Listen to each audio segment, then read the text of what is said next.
Welcome back to another episode of the Ministry of Truth. I'm your number one host on the show, only host on the show, and it's Election Day 2024. It seems like a day that took forever to come, and we will find out within the next 2 weeks whether we have Kamala Harris or Donald Trump. Why do I say 2 weeks? Because places like Philadelphia, Pennsylvania are saying, we might not have the results until like 2 days after. What happened when I was a kid and we'd have the results that night? No overnight votes showing up at 2 a.m.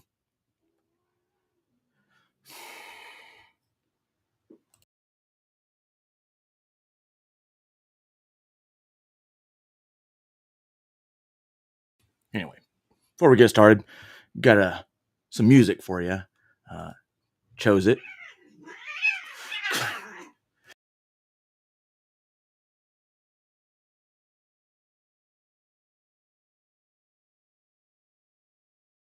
Sorry about that. What's up, Bat Mom? And before we get started with anything, like I said, we got to get with music, and it's perfect for music for Election Day because it's Election Day. I don't know where my brain's going. All aboard the Trump train. Your next stop is the MAGA Nation. Was a believer from the get-go. I saw him coming when America's lights went down. And when the nation needed saving, he came out swinging with his mean tweets in the middle of the night. And yeah, we're nobody ain't perfect, but he's the only man willing to fight. You can take him or leave him, but if you leave, you're gonna lose this country and your rights. Yes, I'm a Jew. Hello, A-Cops.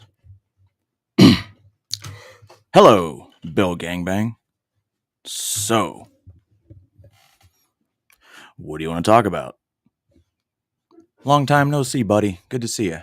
And I'm a Jew for Trump, so go and tell Kanye, shut up. I came from LA and I know what they say, but I was on the Trump train from the first day. And now Taylor Swift's gonna rig the election. She can't even make a good boyfriend selection. Man, Hollywood sucks, and yes, that's a given, but I'm in Miami, South Florida living, and the only place I go is to Mar-a-Lago, where the Hispanic vote's worth more than some tacos. And God knows, this is our last chance.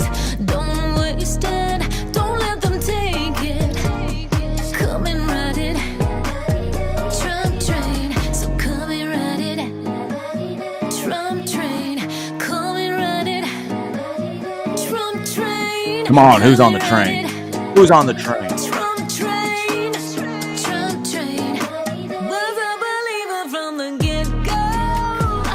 I saw him coming when America's lights went down. And when the nation needed saving, he came out swinging with his mean tweets in the middle of the night. And yeah, we're nobody ain't perfect, but he's the only man willing to fight. You can take him or leave him, but if you leave, you're gonna lose this country and your rights. You know it's MAGA, all aboard the Trump train. Democrats stay in your lane. We at the YMCA. We do this for MAGA Nation. While Biden's on vacation.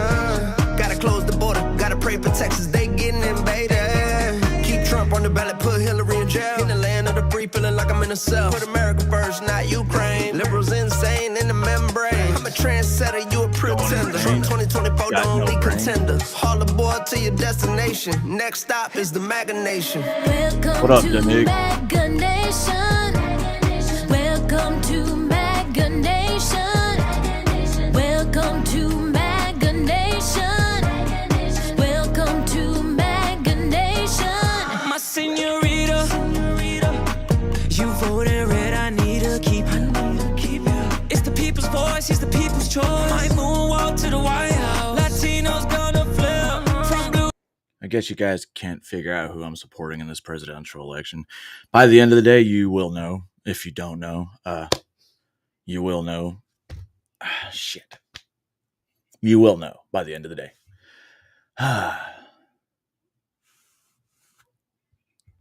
Oh, yeah, absolutely, Dominique. Here for you guys. So, we know it's election day. Let's go around the world. Just kidding. A few clips from TikTok, because I got to start with TikTok. Fuck. X. I don't know why I said TikTok. But this one I found kind of interesting. So this is Rihanna, right? When protesting pussies and firing pussies can all happen in one vote. And if you read this video or see what she says in this video, it's kind of weird. And I almost want to say, like, hey, wait a second. Is that legal? PLV, we trying to speak to the polls with my son's passport. Vote hard I can. What you're saying is you can't vote, but you're going to take your son's passport in so that you can vote. That's definitely not how that works, Rihanna. Yeah, I think she'd be looked into. Maybe you're still on the Diddy party side. Interesting little tidbit, right? Mr. Ron Paul. Mr. Ron Paul. We went over yesterday. I like Ron Paul. And he finally came out. Presidential campaign season may be one of those turning points in history for reasons good and bad. Anyone watching the one debate between the Republican and Democratic Party candidates would not have come away with the view that this was a great battle of competing principles and visions for the future. It was a campaign of name-calling and bullets, where one candidate avoided discussing ideas at all costs and even avoided the media at all costs, where the other candidate dodged 2 attempted assassinations while throwing red meat rhetoric to an understandably angry population. It was a campaign where, more than ever, the mainstream media completely abandoned any idea of being a neutral source of information and instead jumped into the ring on the side of one candidate. In the one debate between presidential candidates, the mainstream media went so far as to fact-check one of the candidates while giving the other a pass. The fact-check turned out to be misinformation, something the mainstream media excels in. But they have long figured out that by the time the actual facts are in, people have already absorbed the falsehoods. According to the Conservative Media Research Center, mainstream media coverage of the Trump campaign was 85% negative, while its coverage of the Harris campaign was 78% positive. If accurate, it explains why the public holds the media in such contempt. What felt missing in why the they hold the campaign media in contempt? Because they figure out if they talk out against the Democrats, then these Democrats are going to be like, I'm not going to go to CNN or MSNBC anymore because now they're telling the truth, which is not going to happen. But if it did, campaigns like hers would be ruined. They want that access to the press room. was a discussion of the real issues we are facing. The destruction caused by the interventionism in our economy, in our lives, and in the rest of the world. There was no talk about the Federal Reserve and how it hurts the middle class, helps the wealthy, and greases the war machine. Then, at the tail end, things got interesting. Republican candidate for Vice President J.D. Vance mentioned last week that he had come to the view that the Federal Reserve was not the benevolent force for good that its supporters claim. It never has He didn't been. say it in those exact words, but that was his point. Then Trump surrogate campaigner Elon Musk made an announcement that no doubt terrified the D.C. swamp. Were he to get the government efficiency job, Trump suggested he'd start with a bang, cutting off $2 trillion from the federal budget. We even had a little fun with it. After I posted some encouragement on Musk's Twitter X, he responded that he would be happy to have me join him looking for places to cut. While the last thing I am looking for is another job, I am encouraged by the outpouring of support and happy to help. It's crazy to me to think this dude's almost 90. And look how coherent he is. Effort to correct the wrong path we have been going down, a path toward total bankruptcy. Do you have a Perhaps the stroke? most encouraging development this election cycle is the well-earned decline in the influence of the corrupt mainstream media. When Elon posted a funny meme on the two of us cutting government on his Twitter X platform, it garnered some 50 million views. Compare that to the steady decline of mainstream media viewership. An alternative way of reporting and analyzing the events of our time is emerging on the ruins of the legacy media, and it's driving them insane. In the membrane. Good. Thanks for listening. My man, Ron Paul, offered a job. Offered a job. Put this motherfucker in charge of the budget. We'll have one. Quick. Thanks, Ron. Good to see you. Thank you for your service. I don't know if he's in the military. I'm just saying that because he's a civic. Oh, so they had a photo op. Well, not really a photo op yesterday with Kamala Harris knocking door to door, asking people, did you vote? Who you voting for? Blah, blah, blah, blah, blah. Well, obviously we know they didn't walk up to random house and be like, hey, can we videotape you talking to Kamala Harris? No? Well, let's get this preset up. Hey, Max. Good to meet you. I want a door knock. Good to meet you. Oh, you want to do a door knock? Yeah, no, get back in the fucking house so I can knock on your door. Okay. Yes, don't touch me. I had your hat on. The Penn State Get off my lawn. under 11,000 people all day Saturday. Get off my lawn.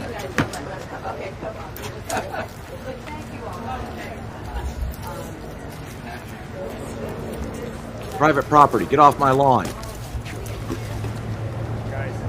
I will have you trespass, starting with you, Mrs. Fight.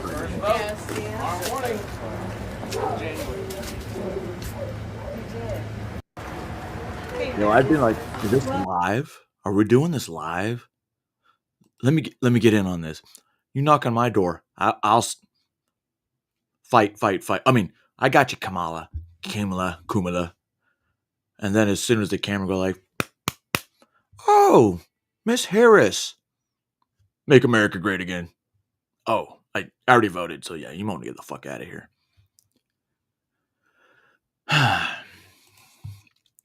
Let's see. Our next one is Rachel Madcow. And if you don't know Rachel Madcow, you're about to see Rachel Madcow. $1 billion. And you're going to realize this bitch is ugly as fuck. And she's probably a bull dyke.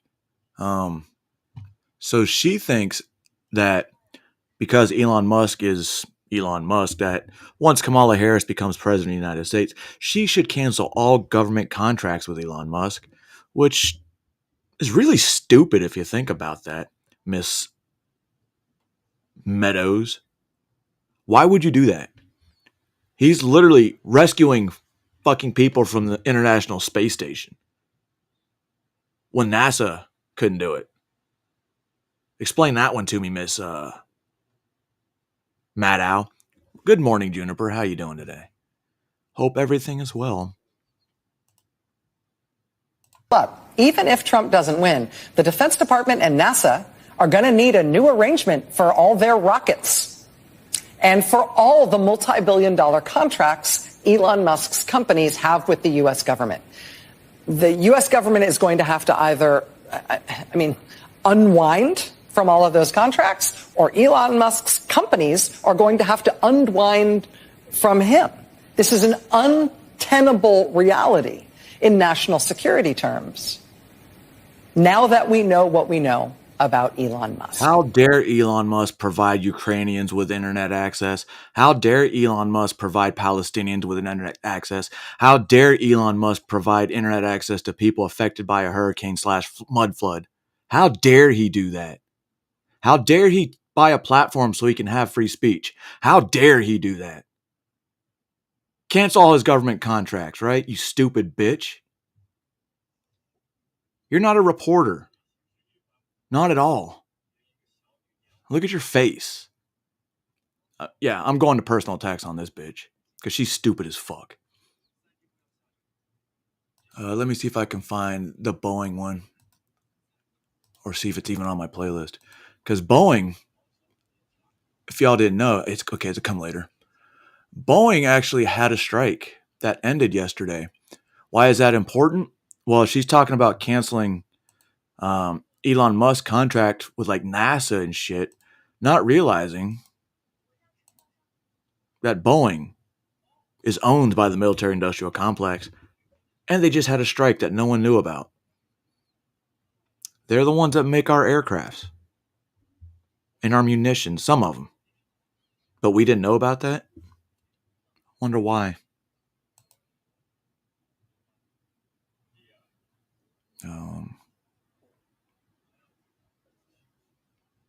Which one is this? Why did I pick this? All right, so this is Elon Musk talking about freedom of speech. Yeah. I don't really know why I picked this. I must have been like half asleep. So we're just going to move on from that one. Now, this one involves teachers at school. Their eyebrows. Again, pushing their kids to vote. Push like not pushing them to vote. Giving them the propaganda to where they're like, oh, you know what? Republicans bad. Trump bad. If my parents vote for Trump, I'm going to murder them. Allegedly, YouTube. Allegedly. No one said that. But one bitch was literally crying that I lost my father. Me mountain for Trump. Now he took my father from me. Shut up, bitch. Race for the White House is reaching local classrooms. Our Eddie Dowd has details on a lesson that has some parents raising their eyebrows. The controversy is over a 2-page document that was handed out to a classroom here at Kapolei Middle School. It broke down where the U.S. presidential candidates stand on the issues. The Hawaii Department of Education confirms the document was put together by a group of teachers at the school who simplified the information in a candidate comparison article in the New York Times. Examples: crime, Harris gives money to police. Trump sends soldiers to cities. Democracy, Harris wants to keep our country a democracy. Trump tried to overturn the 2020 election. Immigration, Harris hires more people to watch the border, limits how many people can move to the U.S. Trump finds and catches people in the U.S. illegally, takes children away from their parents. Oh, very upset. Angel Morales' son is an 8th grader at the school and is one of That's several straight parents up who propaganda and lies. In a middle school given to students. Tell me there's no indoctrination in the public school system. felt it was biased against the former president. I think teachers should do their job as teachers, stick to education and not politics. The Hawaii DOE in a statement said, quote, "The department aims to engage students in civic topics thoughtfully and impartially. Teachers simplified this information to make it accessible for young students, striving to remain factual and unbiased." But what The it's doing intent is was to telling students encourage not to do your independent own thinking research. and discussion among students, not to Interesting promote for any school. particular view. We acknowledge that the interpretation and simplification of complex issues can sometimes result in perceived imbalances, particularly when presenting nuanced political topics to younger audiences. But we remain committed to maintaining a balanced learning environment. Reaction from parents at other schools are mixed. I thought it was a Oh little no, when I was biased. in You're- middle I don't school, think I that was it's going right, through this puberty thing especially where at I that was like, age level. "Ooh, It doesn't girls, bother me. I I actually don't even want to pay value attention that in school because anymore." it's important to Those teach dudes. students, how do we make Yikes. informed decisions when we go to the ballot box? The teachers' attempts to break down the complex issues are being defended by the Hawaii State Teachers Association. The union says teachers create lessons to allow students to study, investigate, process, and develop their own opinions about the world and themselves. The DOE has not said if the teachers involved face any disciplinary action or if there would be any changes to policy, but did forward us the current policy, which says DOE staff are expected to teach on an objective and factual basis. Eddie Dowd, Hawaii News Now. So, will there be any Race for the White repercussions House for is those reaching teachers? local classrooms. Our Eddie Dowd has That's what I want to know. Because if there's no repercussions, then it's kind of pointless to do a report on it, right? Kind of pointless to bring that to light if nothing's going to happen. like a huge waste of time. But it's okay. Well, this is a country that likes to waste taxpayer dollars and, our resources to people that shouldn't even be here in the first place. All right, I think this is the part where I'm going to let some stuff play, and I will see you all in a little bit. So enjoy Election Day special. Everything pertains to the election, just about. Obviously, the chat's open. My chat, not other people's chats. Make sure you're here. We're here to talk policies and occasionally clown some of these motherfuckers. Hello, Tanya D. Thank you for joining us today. It's Election Day. Don't forget to vote if you haven't voted yet. And, yeah, let's get to the first topic. It's not really a topic. It's more of an ad. Oops. Nothing worth doing ever came easy. Treat the word impossible as nothing more than motivation. Never, ever quit. Never quit. Adversity makes you stronger. Don't give in, don't back down, and never stop doing what you know is right. They want to take away my freedom because I will never let them take away your freedoms. They're not coming after me, they're coming after you, and I just happen to be standing in their way.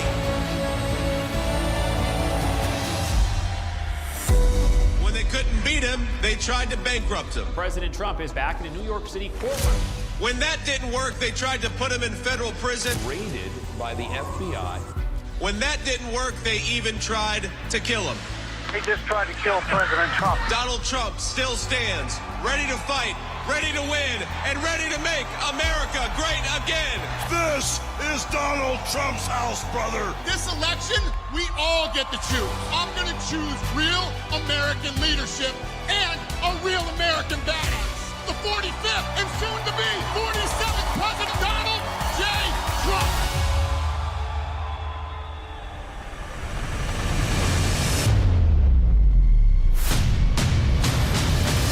Starting on day one, we will defeat inflation quickly and we will make America affordable again. I will cut your energy costs in half. It's time for the working man and woman to finally catch a break. We are going to bring back the American dream bigger, better, and stronger than ever before. When I'm back in the White House, we will restore world peace, and it will be again peace through strength. I will launch the largest deportation program in American history.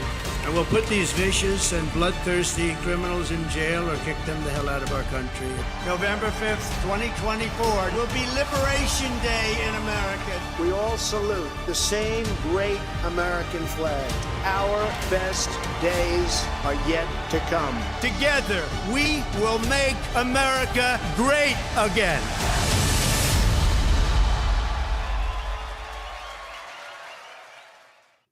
Oh, Marsha! I'm dedicating this to Feminem. I shouldn't have never trusted a rapper that's named after an Eminem. What happened to Slimmy Slim? Please somebody fill me in. Giving me 50 vibes, probably sleeping with many men. Any man with a fucking brain can see you in a jam. Either paid to vote Kamala or you swallowing a damn wobbly cock the size of a toddler. You hollering out Kamala so loud, what are you hiding? You got 2 daughters. I'm hoping that you're not the type of father to suck a Diddy dick to get an Oscar. This is awful. Haley, I'm sorry your father is not as amazing as he portrayed to be. Diddy's party got to his brain. And I know you're brave dealing with someone as dark as him. Pardon him. It's hard to forgive your own father, but it all depends. Keep your soul, cause your daddy didn't and he won't admit it. He's not like us, you should probably listen to Kendrick. Don't need no proof that he a pedo, his vote is enough. Kamala supporting the weirdos, we need him in cuffs. I rap for the people, I'm speaking the truth and it sucks. Seeing you behind Kamala's booth got me thinking of Puff. Wouldn't be surprised if them tapes start bubbling up. Ain't no telling these celebrities running amok. You use the black community to turn your back on us. Stupidly, you should be preparing for all the scrutiny. Fuck Marsha, faker than space Martians. Ain't you the same lane that disgays the harshest? Switch lanes and started to get paid the largest, only to represent the same gays you targeted. Couldn't raise your daughters, a better way to get started. You've been away and it's starting to rot your heart as an artist. A couple albums you dropped been awfully fucking garbage. I already know your response is here, let me call it. Wouldn't be surprised if you call me racist, homophobic for representing the president that saved us from the coldest communism you can never imagine. And you just voted for the party that left the borders in tragic. So I'm happy to be Dexter Morgan with this hatchet, lyrically assassinating you, then wrap your ass in plastic. Throw your ass in the trunk like the Stan song, laughing. Had enough of sellout rappers with all these damn antics, and you ain't the man. I'm like, hey kids, do y'all know what a lib is? Y'all wanna see me slap one for voting Kamala worse than what Diddy did to Drizzy and the rest of the Illuminati committee? I got a bone to pick with you too, Usher. You fucking buster like Mickey D's, supporting the trafficking and you loving it. The embassy's getting raided hotter than oven mitts.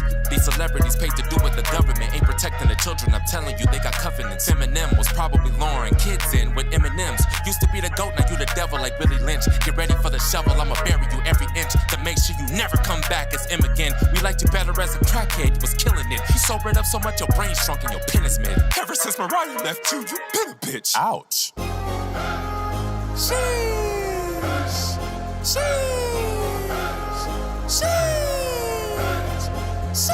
Feminine a sellout, and I know that you on Diddy. Listen, ain't no way to bail out when them cameras catch you skinny dipping at a Diddy party fast. Finna kick them hinges in. The time for you is limited. It's time for me to finish them. Eliminate, get rid of them. The Beatles and the evil politicians, man, I'm sick of them. You voted for a party that left the veterans crippled, huh? You acting like you part of it. Hollywood got you tripping, huh? But trust me, you ain't big as us. Trump 2024, bitch, we ain't giving up. Red wave coming at me rapid like a semi-truck. Dumb as fuck. How the hell you voted for a party that'll give a 3-year-old a sex change and a tummy tuck? Wow. You became everything you hate, huh, Marsha? Popping bottles, you gon' celebrate, huh, Marsha? Drink a drain of chrome, take it to the dome. Leave your kids at home, never let them know. Damn, you cold, Marsha. You already rich, so inflation ain't shit when it hits you. People don't listen to issues. Put your damn lips on this pistol and suck it like you did Kamala's dick when it rips you. Man, I should've known you was shady. Everybody told me you sold your own soul and it's crazy. Man, who knows where them babies been trafficked at? Now you about to feel the aftermath. Elena, baby, ain't it crazy that your dad is ass in 2024 with the same rapping fast, rhyming back to back like it's 2005, cause he's too trash to get a fucking new style that matches the current genre is yawning. I'm being honest, the death of some shitty happened when you voted Kamala. You're stepping into a treacherous trap, I'm astonished. I'm destined to catch a body, in fact, you're a goner.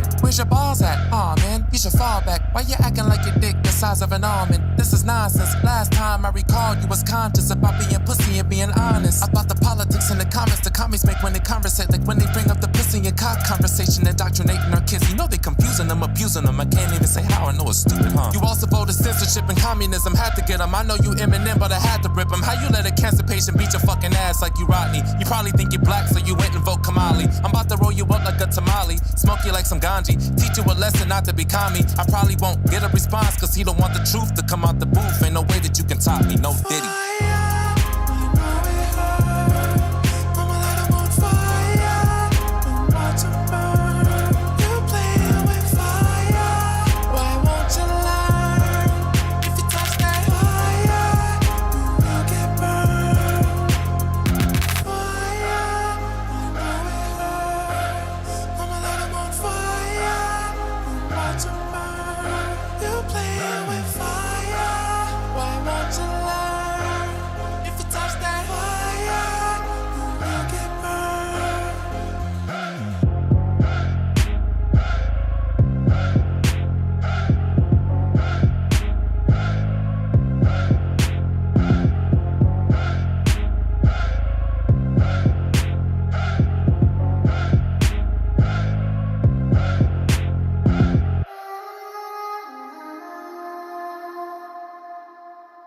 The evidence is that he ran for president with a platform that specifically said in black and white that they were against marriage equality. Wait. That was supposed to be taken out.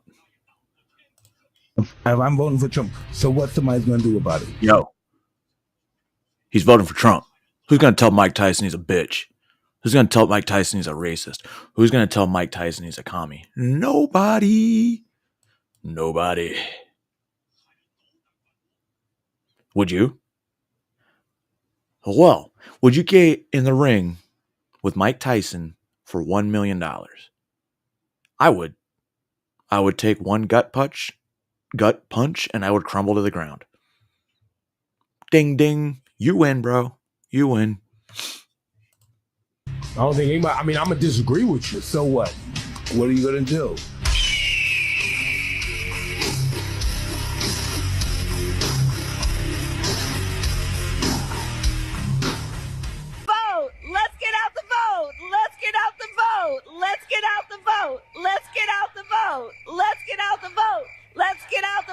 Yeah, this is not altered either.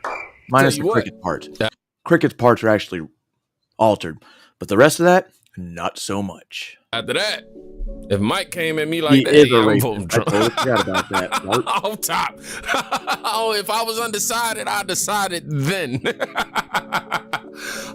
Did y'all see Kamala's little cricket situation right there? This dude used to be a super lib. That sounded more, how do I say, that was noisier than my backyard. And it was quiet. Like, yo, what's happening here? Speaking of making it make sense, let's look at the logic of the people on the left. These are Kamala voters. These are Kamala supporters of the Biden-Harris regime, which is a continuing of the Obama administration, who's really in office. Anyhow, we gonna will it back to make it make sense real quick. Before we ultimately get into the point of this video, let's dive in.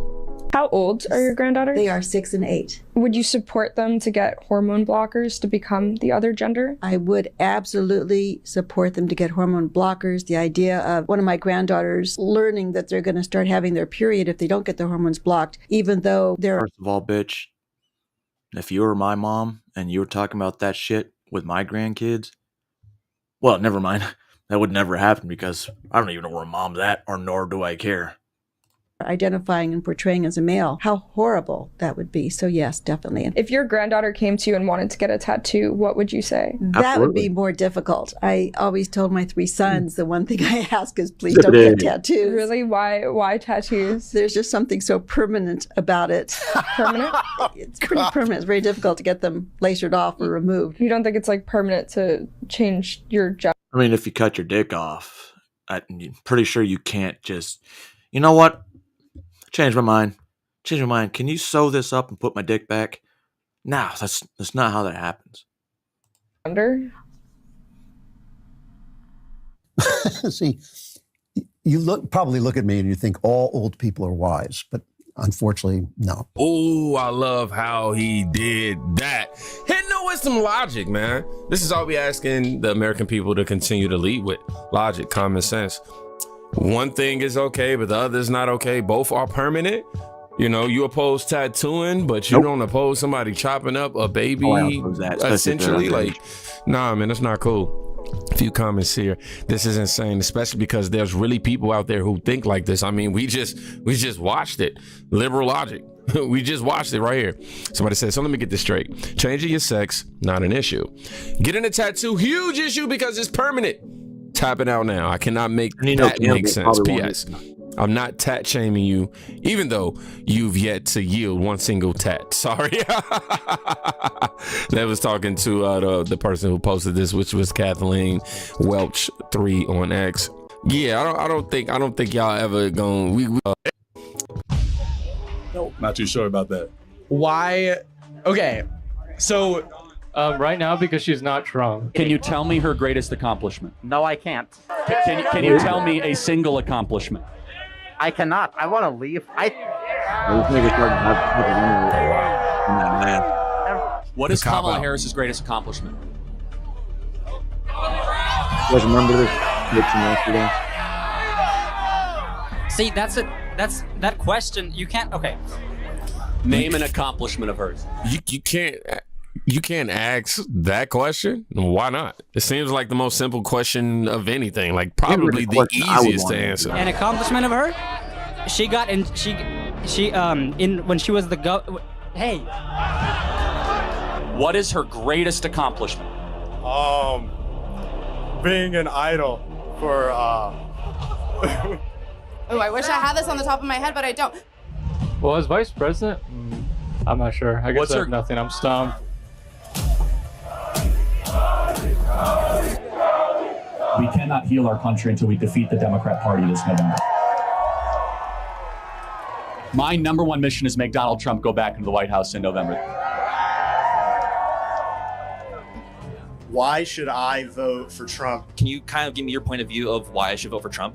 I am thinking of voting for Harris, but I am open to be proven otherwise. Could you please explain why under a Trump presidency would be more beneficial to me than a Harris presidency? I want to try to win you over as a liberal for Donald Trump. Why should I vote for Trump? There's no guesswork in this election. We know the type of president that Trump was and that he will be. There are 3 things I want you to think about when voting for Trump. Home ownership, border, war. 3 objective things. People remember the Trump years better because they were better. Kamala Harris will destroy this country, bring us closer to World War III, allow 30 million illegal people into the country, and bring us to a Great Depression. Donald Trump will restore the American dream for your generation. When I decide, just in case, can I have a hat? Sure. you can have a hat. So which way you leaning? Can I get a hat? That's a good answer. I think you've convinced me. So thank you for that. God bless you. So, yeah, that would end up leaning me towards the Republican Party despite myself being a liberal. How are you leaning this election? Well, after what you said, Trump. Let's go! I'm talking to voters of this country that will determine the future of Western civilization. That's what I'm doing here today. We gotta win. We're gonna make America great.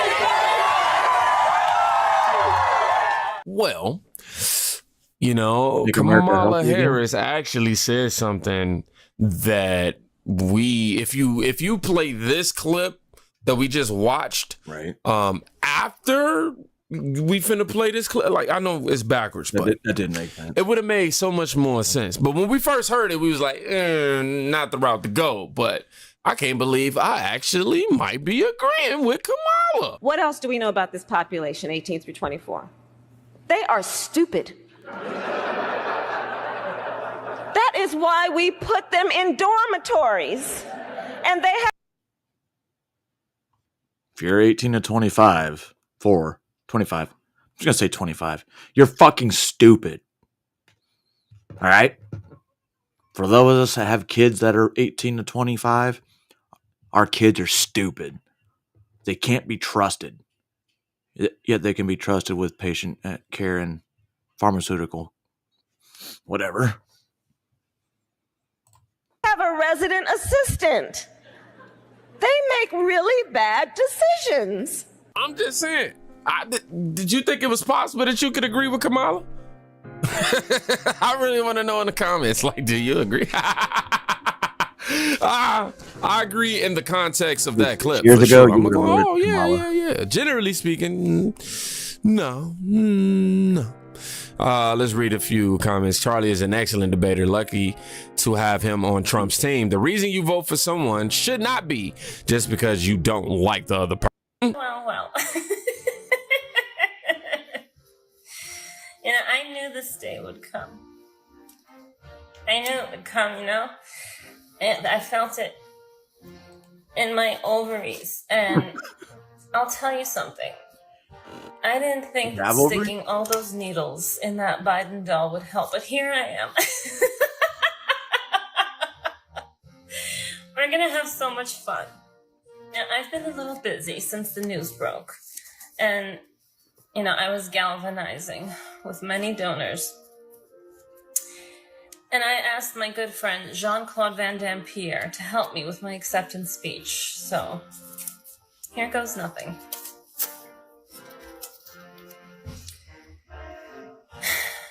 Oh, say, can you see? Okay. By the dawn's early light.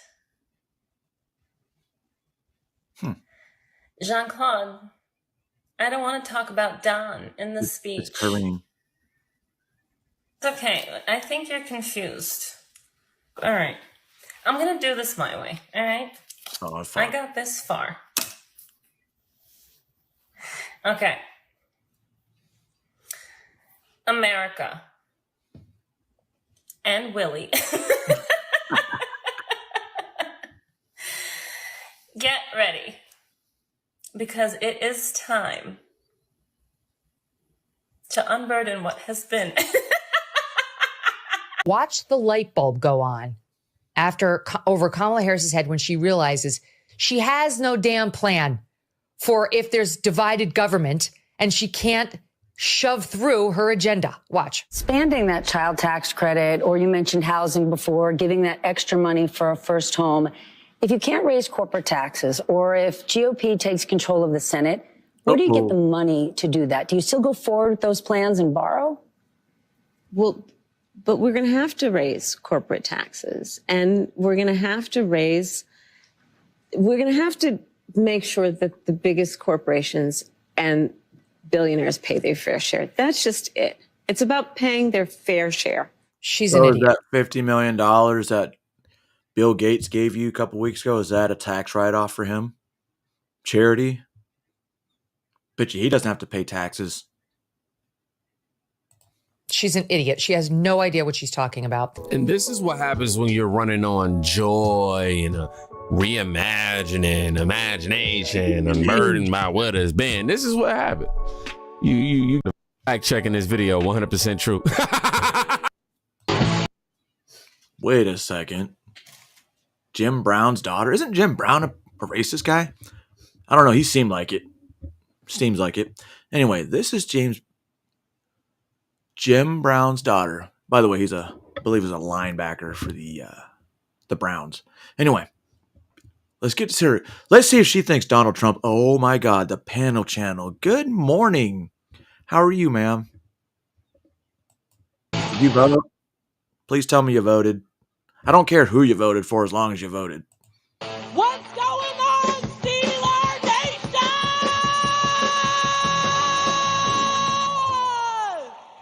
Woo! MAGA, baby. Now, normally we're allies, right? But today, normally we're rivals, right? There you go. But today we're allies. We're patriots. We're Americans.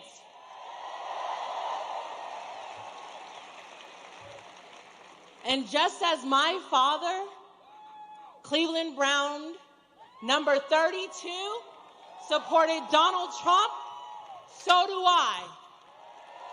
Did you just call your father Cleveland Brown? Because Donald Trump is going to keep men out of women's sports.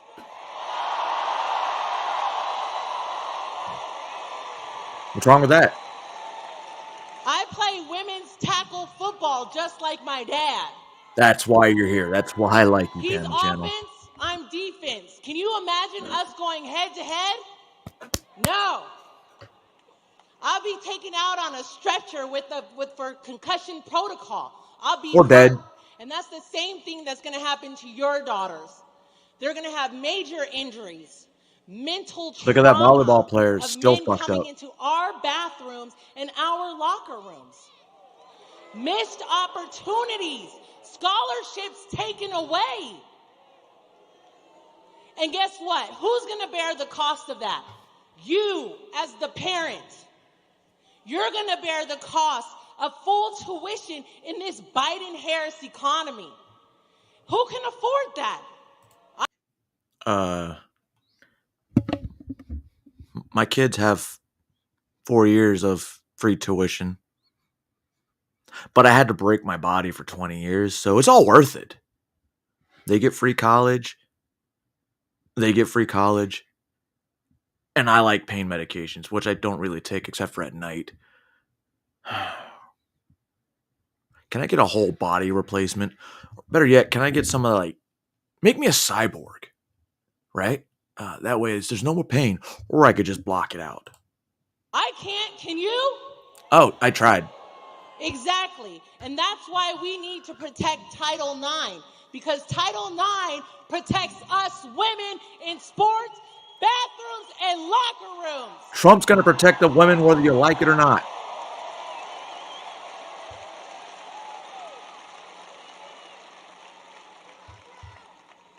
Now I want to talk directly to the Black community. Oh. Donald Trump talks about all his achievements and accomplishments with the Black community. And so today I'm going to break it down. First, opportunity zones. Y'all know about opportunity zones, right? That sounds like Kamala. Opportunity zones were set in Black communities and neighborhoods.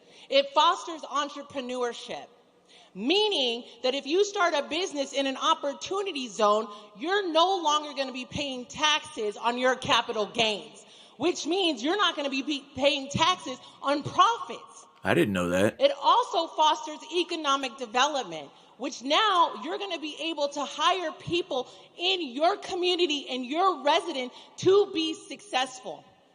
And that's why opportunity zones are successful, and it fosters Black entrepreneurship and economic development.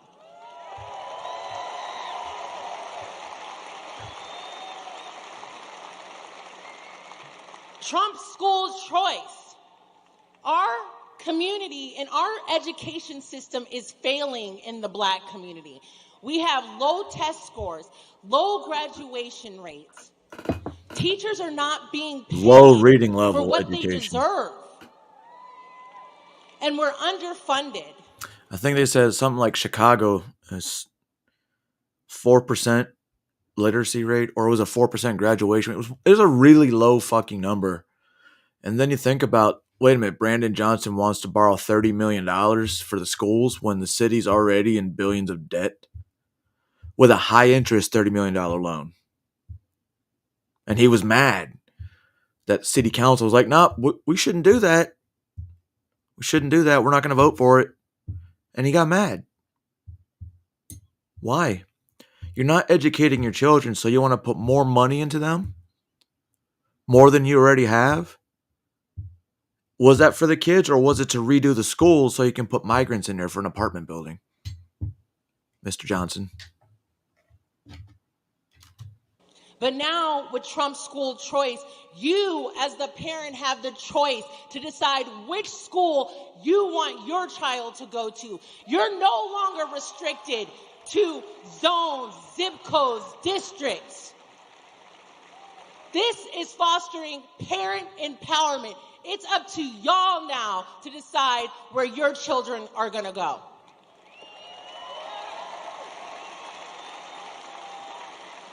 President Trump did I think a lot of people on our panel HBCU. I, however, believe it's going to be a landslide for Trump. And voting, this is going off betting right now from Kalshi, and this is what they're showing as far as odds. You got Trump up 58 to 42%.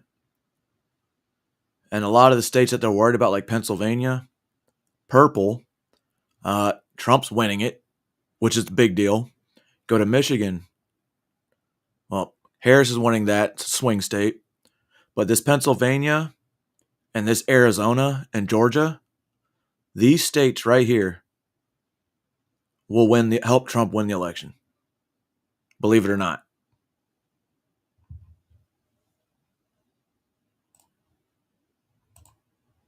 If he can win those 3 states, he's good to go. Funding.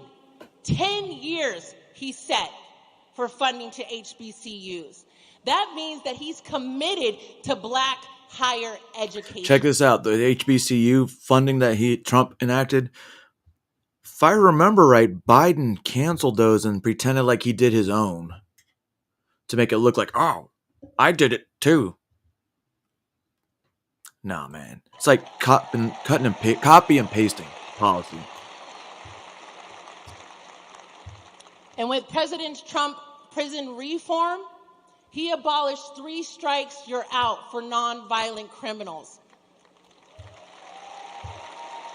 While Joe Biden in 1988 and 1994 crime bill did historically mass incarceration of black men. Trump freed them. All of them? That shows he's not a racist, how the left tries to portray him. Now Trump is going to do a mass deportation of illegals. I mean, if you think about it, everybody's got a little bit of racism in them. Let's go. Retract that statement. Prejudice. Everyone's got a little bit of prejudice in them. We, as Americans, cannot deal with another 4 years of famine. We need 4 years of prosperity. Well, when you're having these farmers sell to developers to build all these houses to house all these Americans, quote unquote, you're destroying the farmland and you think you're going to bring food prices down? The fucking farmland out here, fucking gone within the past 6 years. It's fucking insane. Some places that I thought would never sell out, selling out to these developers. And the city council's all for it. This used to be a nice, quiet town. So tomorrow, November 5th, we're all going to the polls to re-elect Donald J. Trump as the 47th president of the United States of America. Yo, that's an angry black woman. Fight! Fight!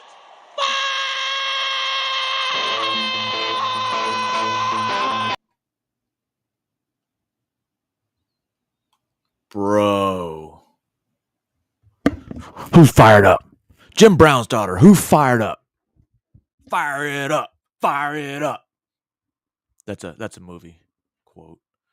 Fuck you guys. What's next? Hey. Ooh. There's been a lot of stories about these coming up lately, but they're all fake news. So don't believe them when they're telling you, oh, we're finding irregularities in voting. It's an isolated incident. Isolated incident of about 5 counties. Right, Pennsylvania? Hoda, good morning. I'm in Montgomery County, which was critical to Joe Biden. It's a suburb of Philadelphia, critical to Joe Biden 4 years ago.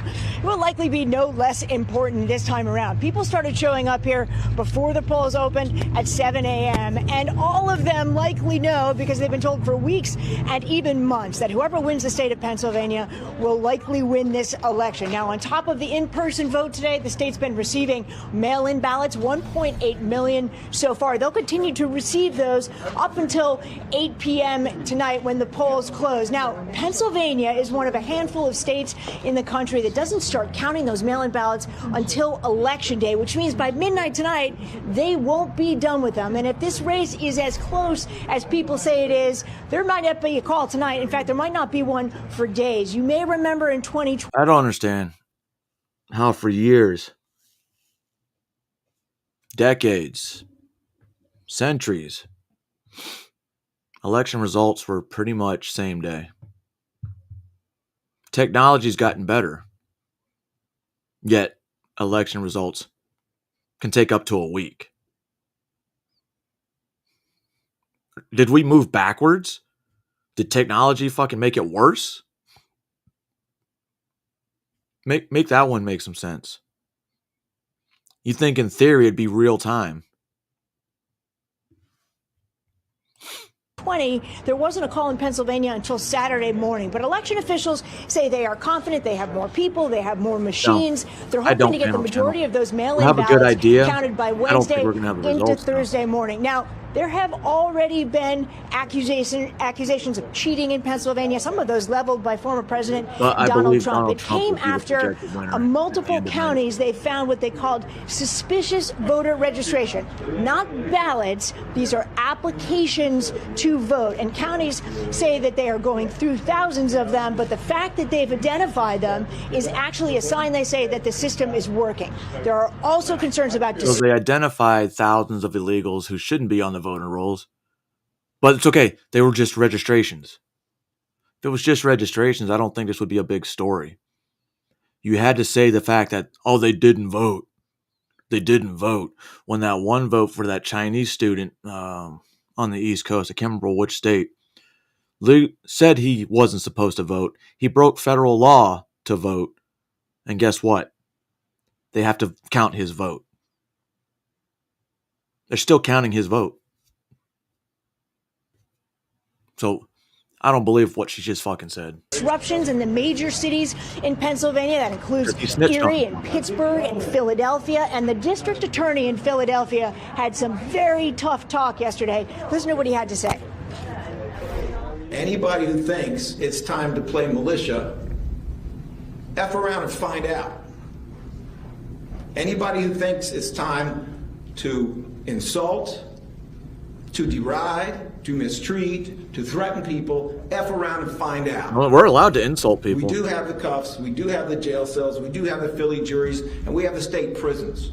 We're not playing. F around and find out.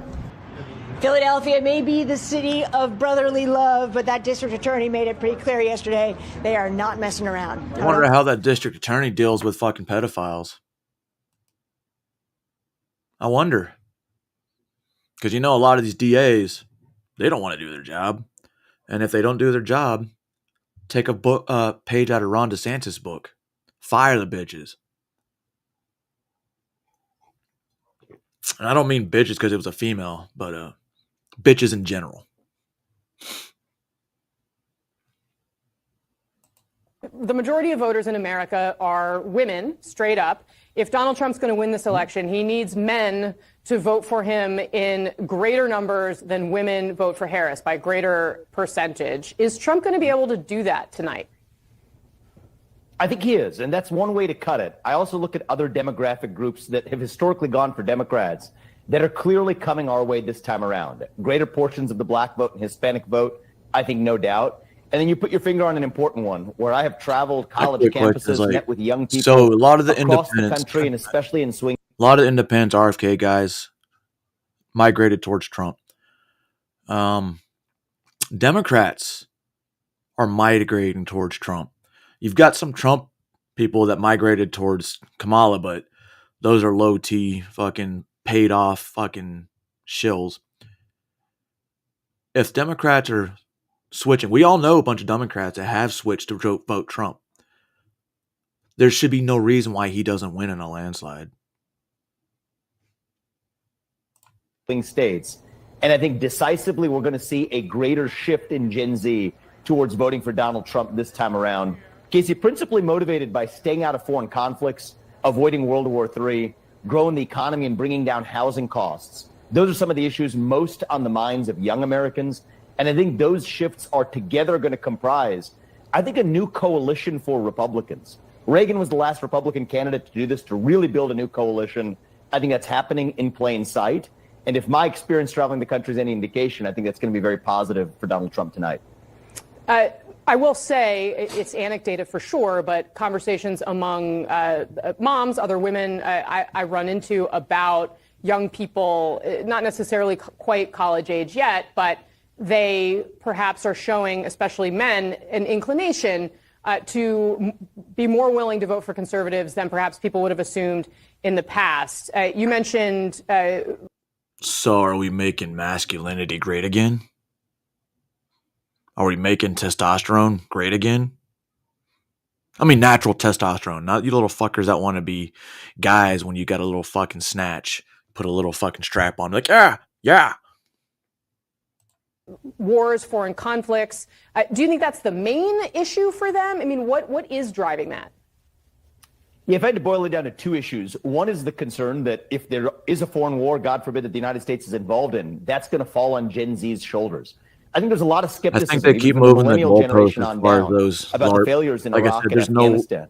I think people give Donald Trump a lot of credit for not being a part of decades, years, centuries, same day results. When I was a kid, same day results. When Barack Obama got elected and I was in Iraq, same day results. Why can't they do that now? Is Dominion voting systems that bad? Their ballot readers that bad? It doesn't make it. It's not like they're going in hand input and shit. It's a fucking scanner. For here, it's just a cucko pushes the button. I said cuck. I don't know why I said that. But I don't know. I haven't absentee voted, which is what military does when they're overseas, in a long time. In the sense that he was actually bucking the Republican trend of supporting wars like the Iraq War.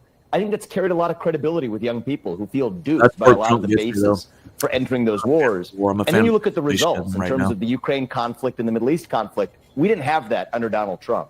So I think that's probably the number one motivator for young people. Combine that with rising costs. What we've seen over the last several years, and this is a hard fact, is that prices have gone up, but wages have not kept up. And that keeps the American dream out of reach for a lot of those young people. I think the top concern, frankly, for people graduating from college with debt is, are they going to be able to start a family and own a home?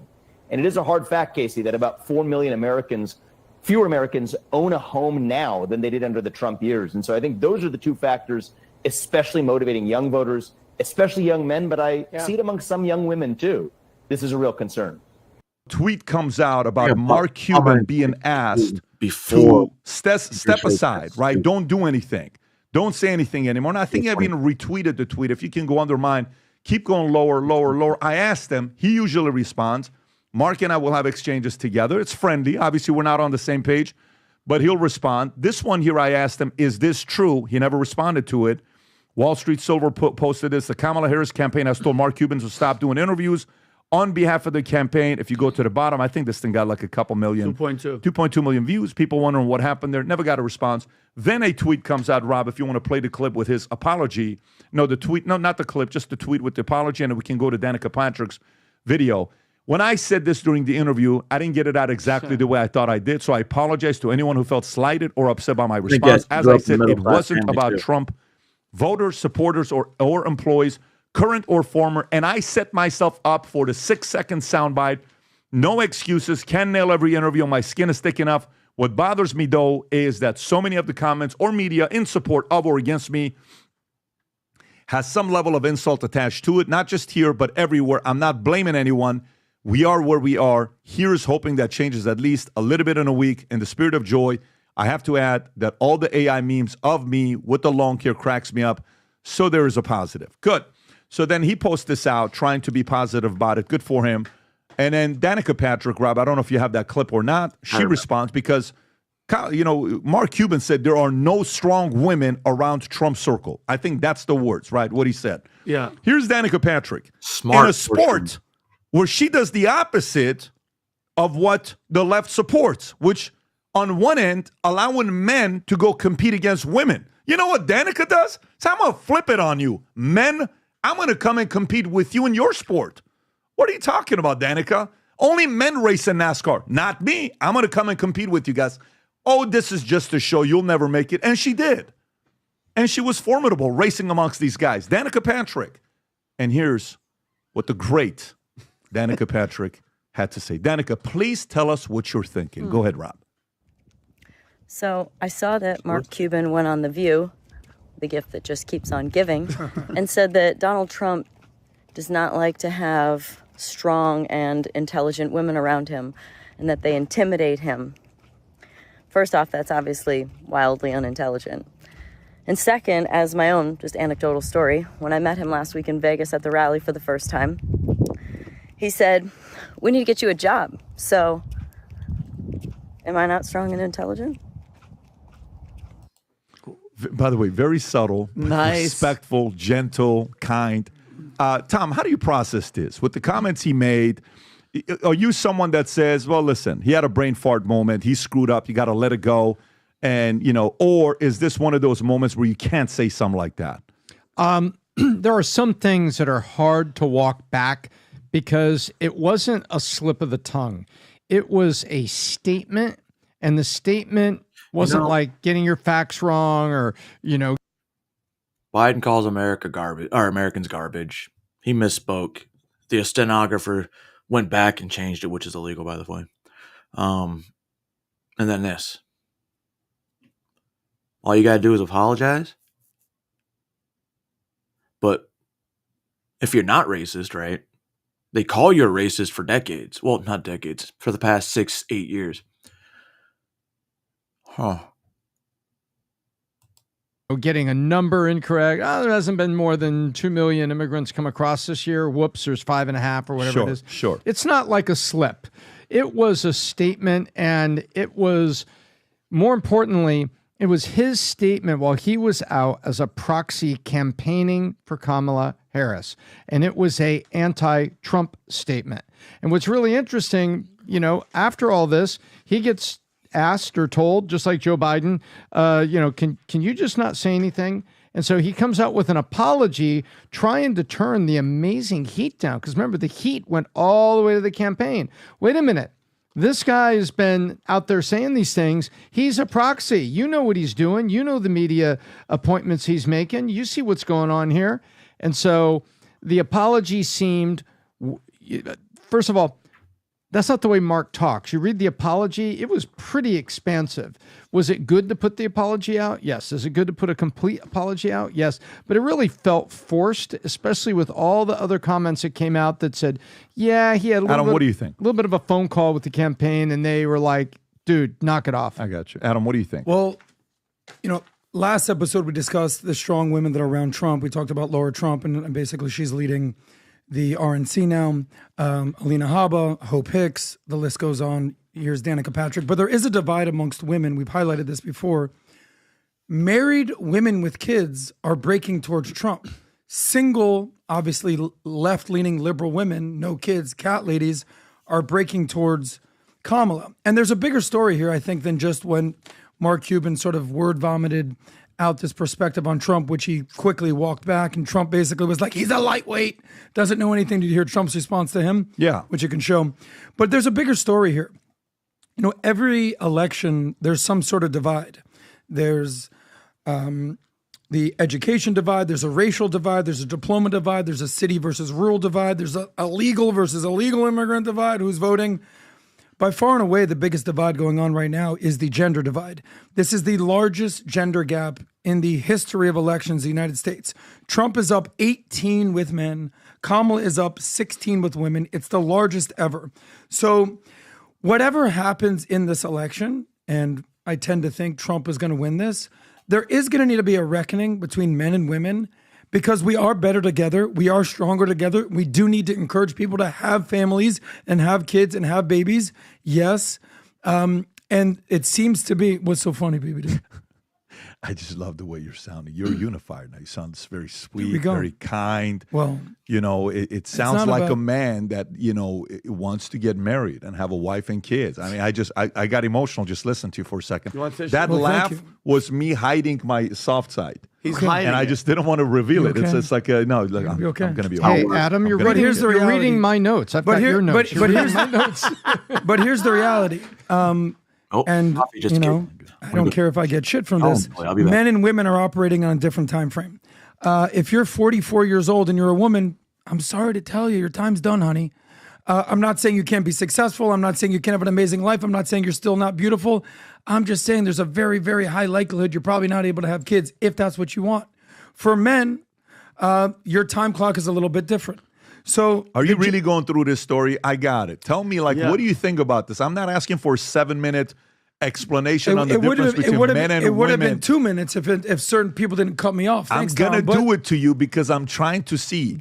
Do you think this here, do you think this is that big of a deal, Adam, where Mark is doing this? Do you think it's something that he can recover from this? Do you think people move on and it's over with? I don't give two shits about Mark Cuban. What I care about is men and women in this interaction. This is the biggest gender gap we've ever had in the history in the country, and we shouldn't just gloss over it like Mark Cuban put his foot in his mouth again. There's a major issue in this country right now between men and women. Show us the data, Do you see the Rob. Sticker? Pull up that data. Show the sticker that I sent you. Did you see it?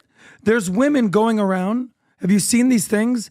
Women going around encouraging other women to lie to their husbands. Don't tell your husband that you're going to vote for Kamala. Have you seen this? No. There's a girlfriend of mine that she went around. She said there was a bathroom. Stickers were all over the bathroom. It's on the text. Women were putting stickers on there encouraging women. You can lie to your boyfriend. Text, Rob. Lie to your boyfriend. Lie to your husband. It's okay. You've seen ads for this. This is an actual theme that is happening. And women, here's the sticker right here. What does it say? Husband doesn't need to know. Here, your husband or boyfriend doesn't need to know you voted for Kamala Harris. Pass it on. Save women's rights. So here's what's going on. By the way, she said... That's your handwriting. That's you, Adam. That's true. That's your handwriting. Because I care about women. I care about women even whether they like it or not. Rob, you guys just write this like 10 minutes before the podcast to have content. Is this what you're doing to me, This is what women are putting I have in yellow women's post-its. stalls. That's your purple post-it. Listen, abortion over the economy, abortion over the border, abortion over everything. Pat, can I answer it really quick? And with the whole Mark Cuban thing. Okay, you have 11-minute time limit. All right, ready for this?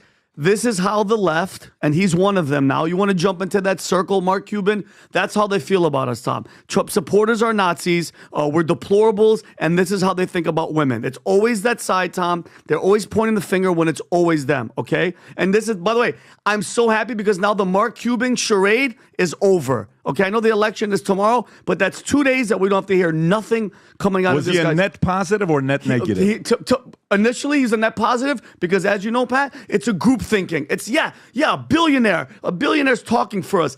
And it backfired at the end. And I think we have to, it's not a huge deal, Pat, but let's hold these people's feet to the fire. Keep it in the fire. Who said Mark Cuban has said a lot of dumb things over his career? Was that Biden that said it? I think Rob, who is the one that said Mark Cuban has said a lot of dumb shit in his career? I mean, he has, and he's a flip flopper that just wants his image to stay relevant. And this is what happens when you have no substance. Chris Christie. Chris Christie said that. Yeah. So Chris Christie, who's an establishment rhino conservative guy, that's saying Mark Cuban has said a lot of dumb shit in his career before. All right. But here's my thing. Hold his foot to the fire. You know what? You effed up. Okay. And by the way, even in his apology, he's kind of like, well, I'm kind of going to blame you guys. No, you said it. Rob, what's this clip here? Is this President Trump reacting? Yes, he called into Fox and Friends over the weekend where he responded. Go for it. Hey, Pete. Well, I know Mark very well. He's a very insecure guy. Can't hit a golf ball more than 50 yards. He's weak physically and mentally, as far as I'm concerned. But I've known him for a long time. He would call me in the White House incessantly. And finally, I just couldn't take his calls anymore. And then he went over to the other side. And he's a guy that wants publicity. When he said that, and he's totally retracted his statement, like, weak people always do. They retract their statements. But he was hit by some of the strongest, not human beings, women. He was hit by the strongest people that it wasn't men, women, it was women. He was hit by women that make men look like babies because many of the women that I deal with and that I have. And I could go over the list, but the list is long, including the fact that I happen to be married to a rather strong woman who just right now is the #1 bestseller in the whole wide world in her book, Melania. Always selling, man. I love it. No, I've surrounded myself with women. I've given women chances, too. I mean, I had Kellyanne as the head of my 2016 big victory.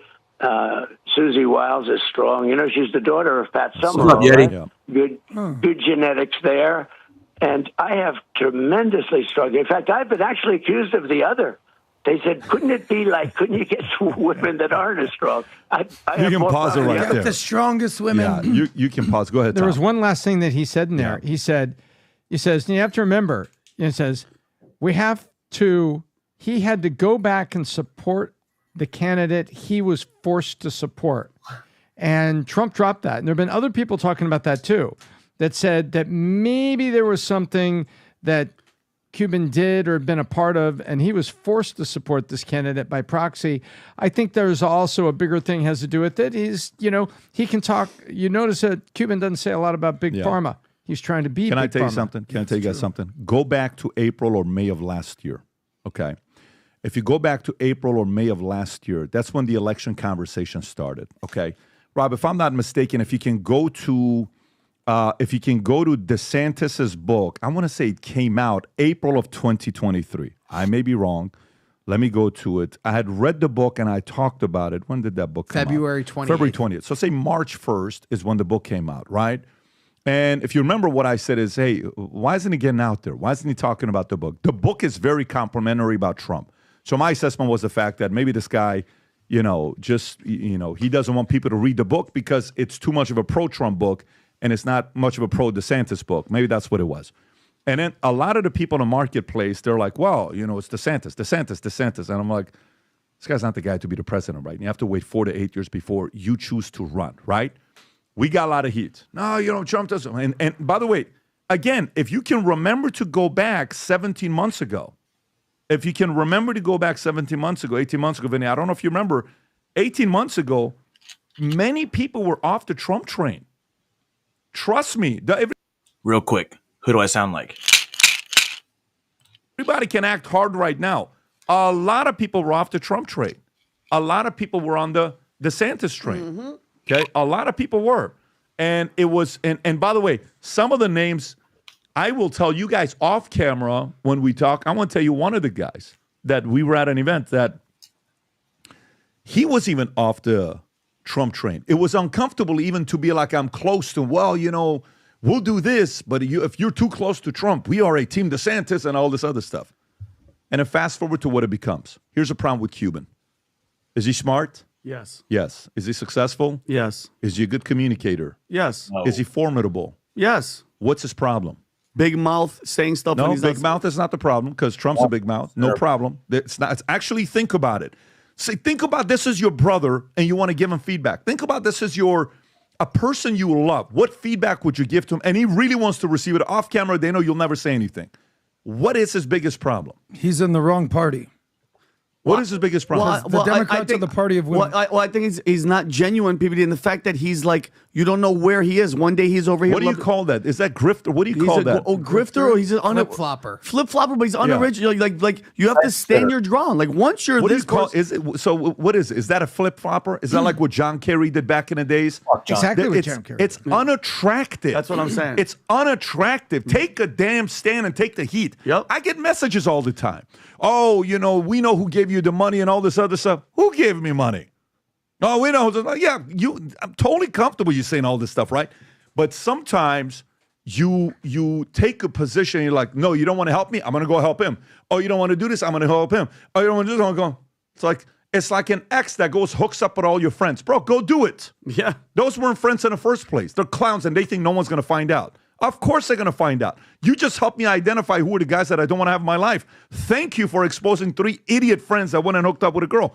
That's exactly who you are. And then eventually, you know what the guy says? Dude, go sleep with everybody. Yeah. I don't give a shit who you want to sleep with. No one cares.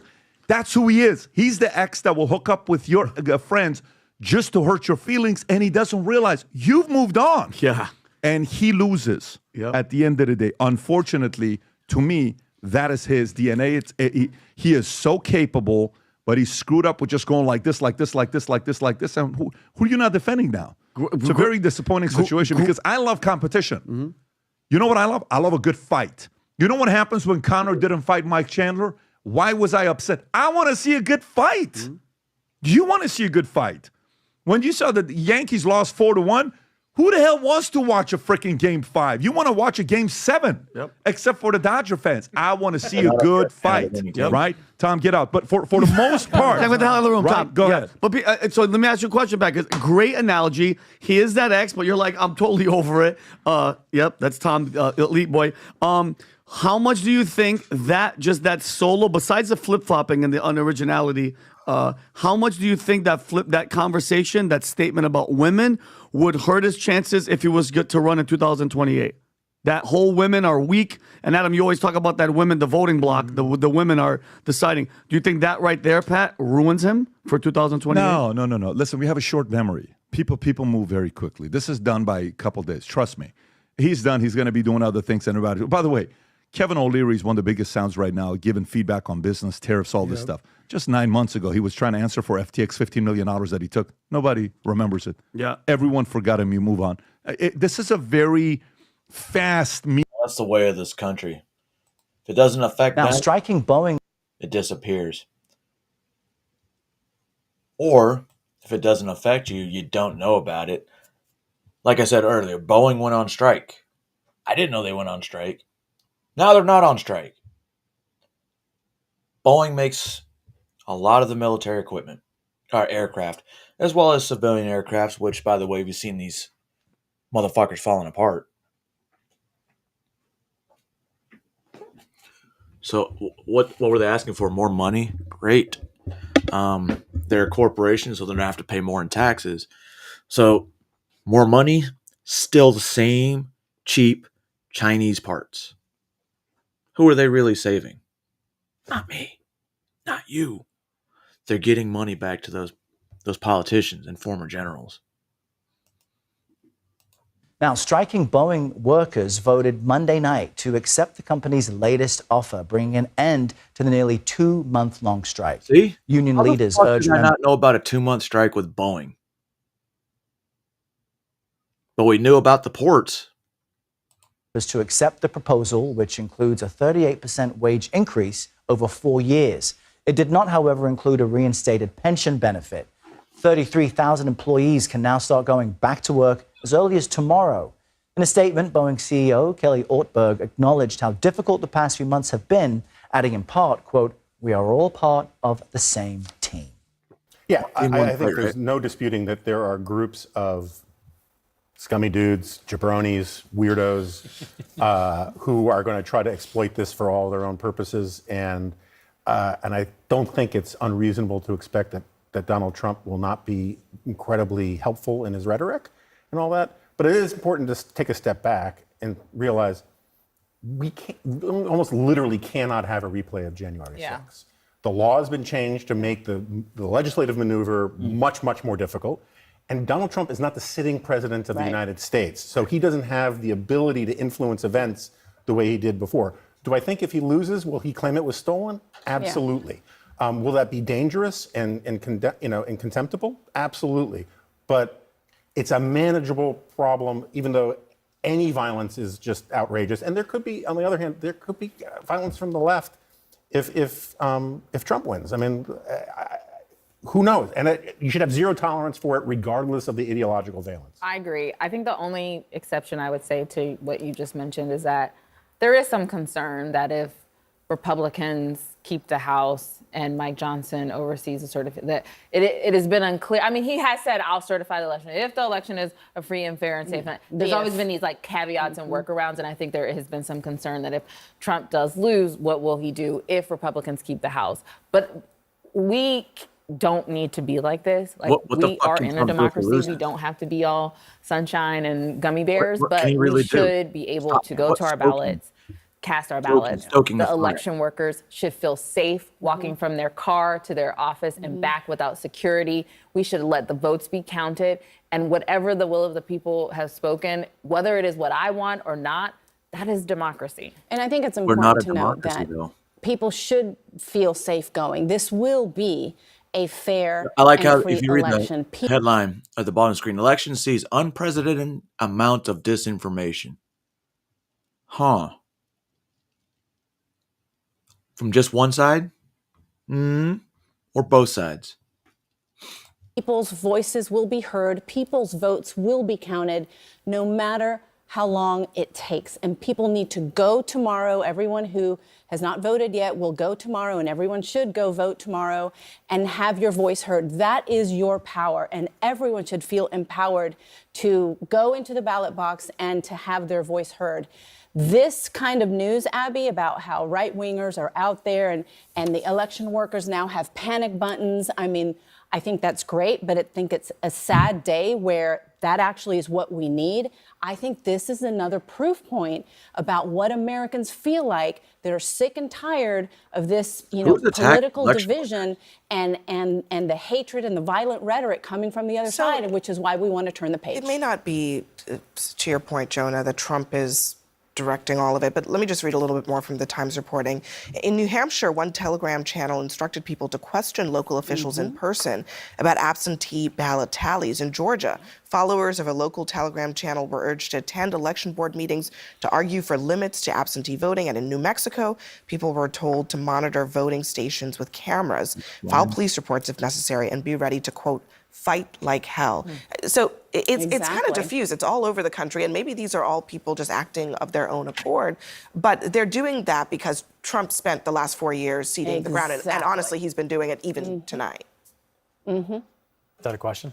I wonder one, the Texas guy, which, yeah, okay, I could see that. An election worker stated that she was attacked at a bus stop. Okay, does that have anything to do with her being an election worker? Interesting. Doesn't mention anything about it being related to the election, except for... Wait a second.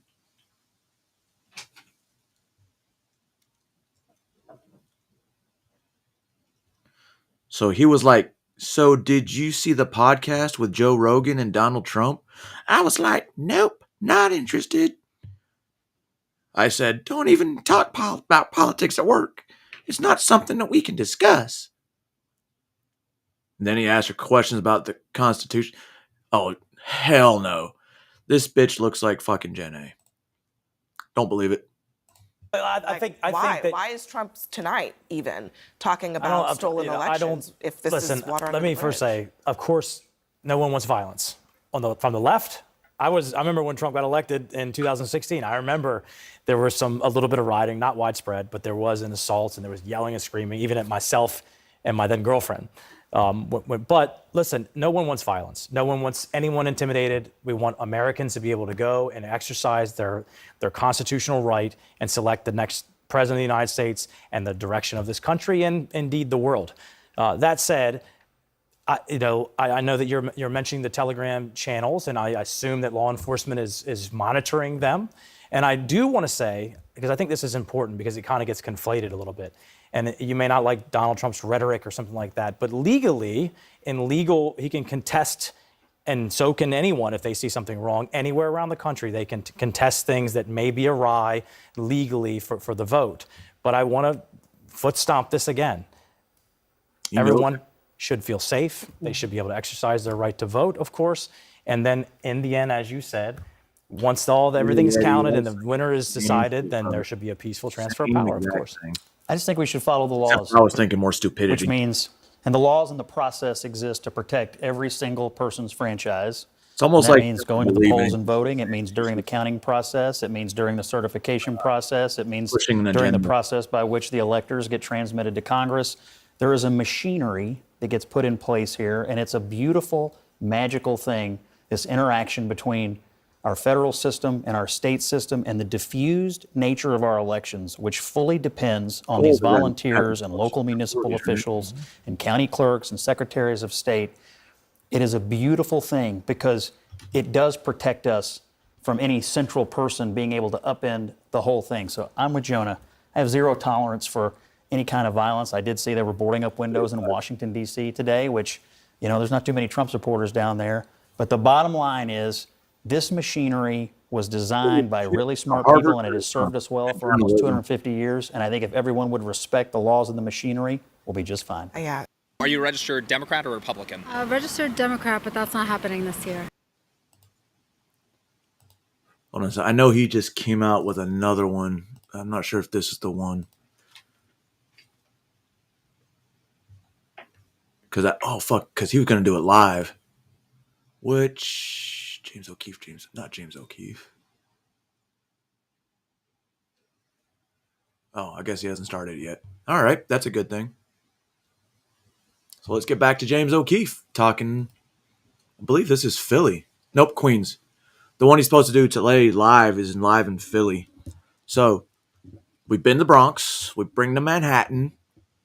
Let's see what Queens has to say. Registered Democrat, you are not going to be voting for Kamala because of the conflict overseas. Is that correct? The country is going too much to the left. Too much to the left. Vladimir Putin, number one.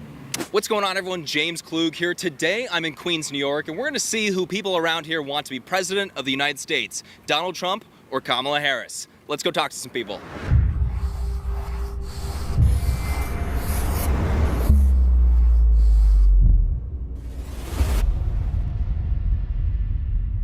Huge shout out to our friends over at Allegiance Gold for sponsoring this video. Are you from around here?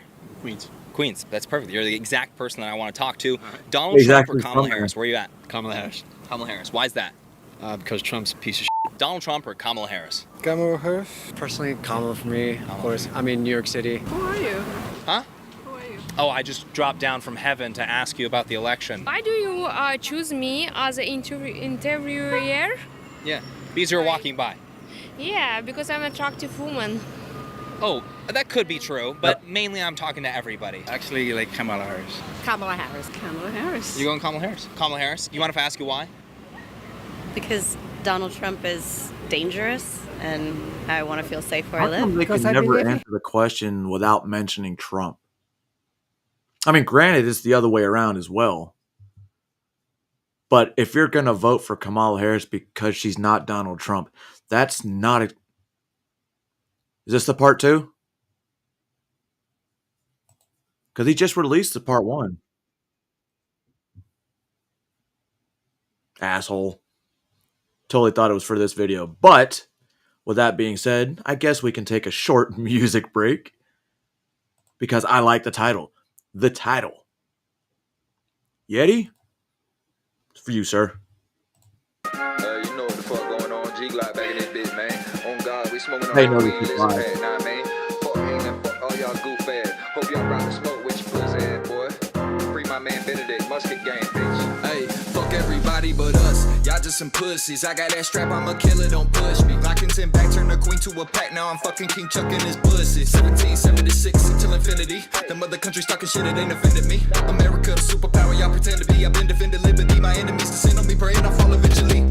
Bitch ass Canada can suck my dick, yeah, yeah. Europeans, you can suck my dick, yeah, yeah. All the Muslims, you can eat my shit, yeah, yeah. Hey, no man but God do we trust.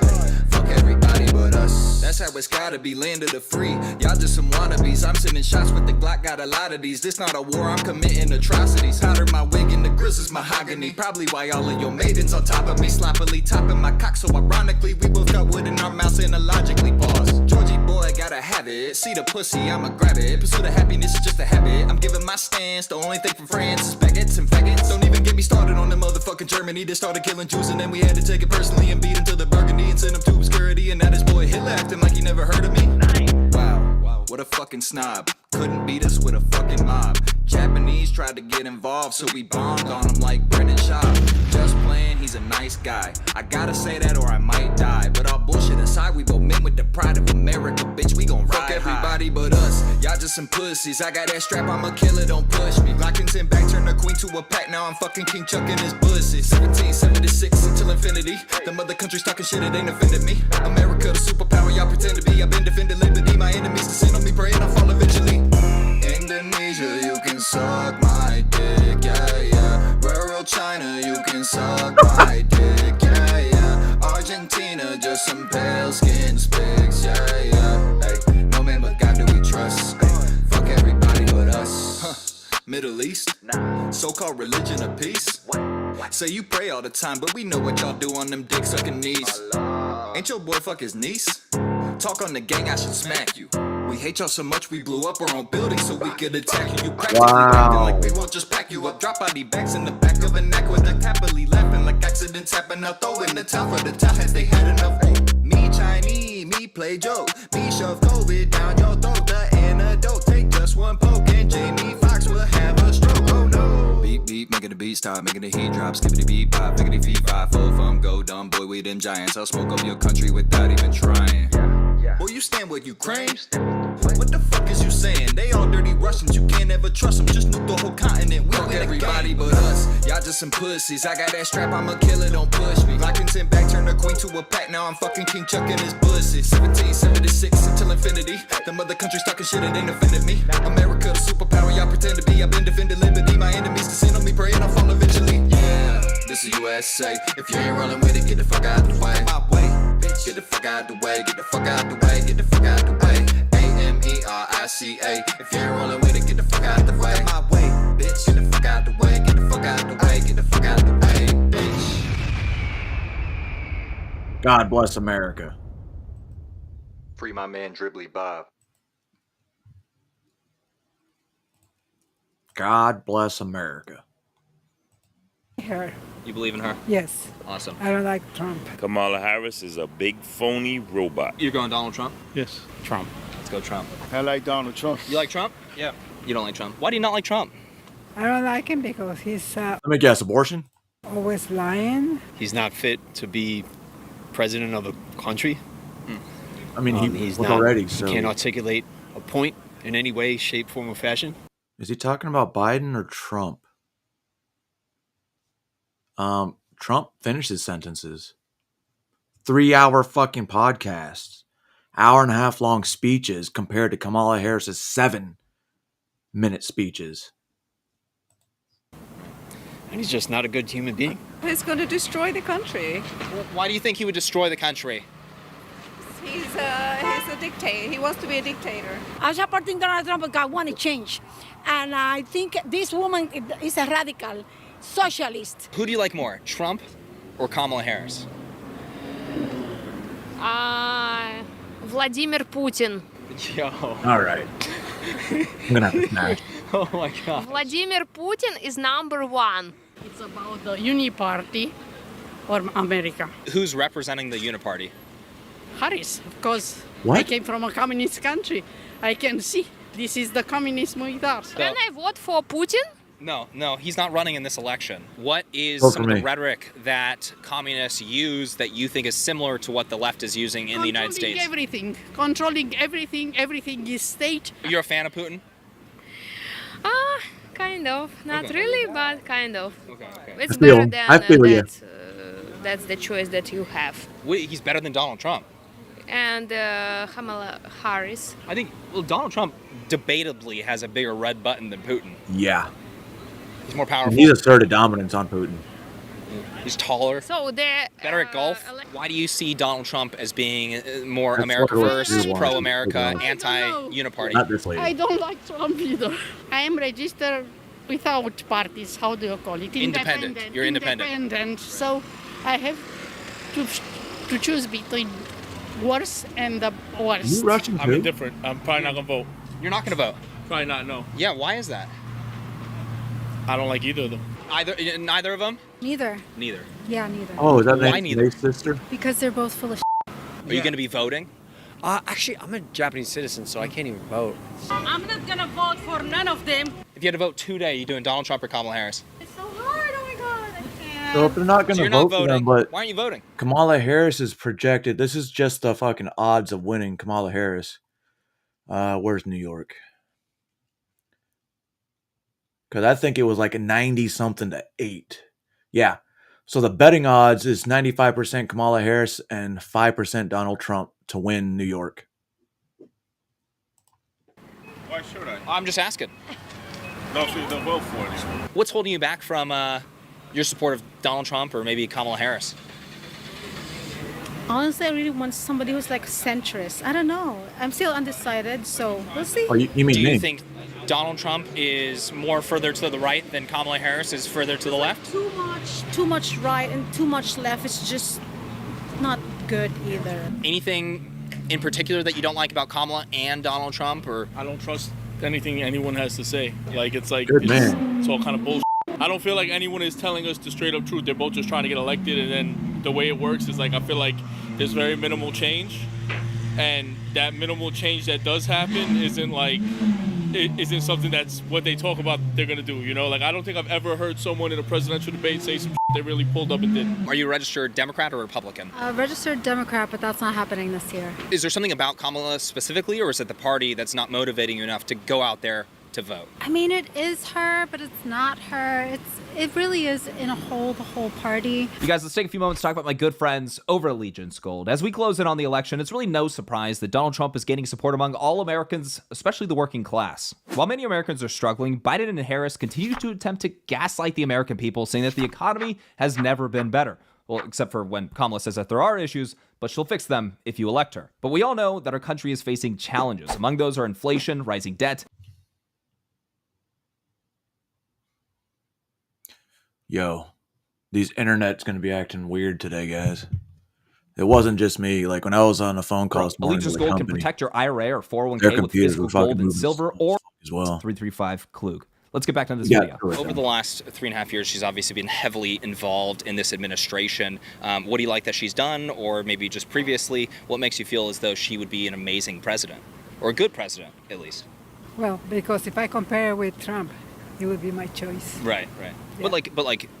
I mean, I like that she's young and she has new ideas, and I can't She has say no idea that they're wrong. she has an accomplishment per se. Anything that you like specifically about her, though? where I think she is. The best part's just not being Trump. I'm Freedom? sorry. Did she Like say her any accomplishment? policies or anything that she's proposed? Blacked out for a second. She's more honest about stuff. I think bodily autonomy is very important. Well, I like the fact that she's pro-choice. Let me put that out there. Especially reproductive rights. Roe v. Wade is a big problem. For that, is that on the ballot when it comes to I don't abortion? see how that's a big It is. problem. It is on the ballot, yeah. Trump, they said that they're not touching abortion. It's Well- to the states. Yeah. Well, So what Granted, there's light behind me. I get darker in a fucking football game than most people do all summer. It's crazy.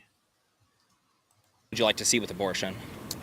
that it's free for every woman. It doesn't matter the states or Oh, like taxpayer-funded abortion?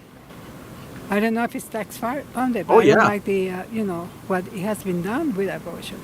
It's like going backwards. You mean overturning Roe versus Wade? Yeah. So the Supreme Court overturned Roe versus Wade. Now it's a state issue. Yeah. Would you like to? You don't want people in their own particular states voting on abortion? in their own communities. You want to take that away? Where the fuck are you from? Perhaps baby? abortion is an important one for you personally, but what about... Dude, what the fuck is that shirt all about? House, and deep house, and soulful house, and new disco, and Afro house, and techno, and garage. What else is affecting you? I think maybe not directly, but in some ways, yeah, taxes. Taxes. I think taxes, That affects everyone directly. Billionaires should be taxed out the wazoo. Just the quality of wealth, I think, especially in New York. I mean, I think the biggest thing for me right now is that I just want to do something about like this housing crisis, man. Housing, please, and please stop calling it affordable. What you guys are doing here, it is not affordable. I have friends that are in fintech, tech, finance, and I mean, even for them, like they're making like $200-300K a year. They're like, dude, like the $5K, $6K a month rent is kind of killer, honestly. Well, you have expenses throughout your life. Maybe you have a family. Maybe you have retirement. Maybe you have... $5K rent? That's a paycheck for me. A monthly paycheck.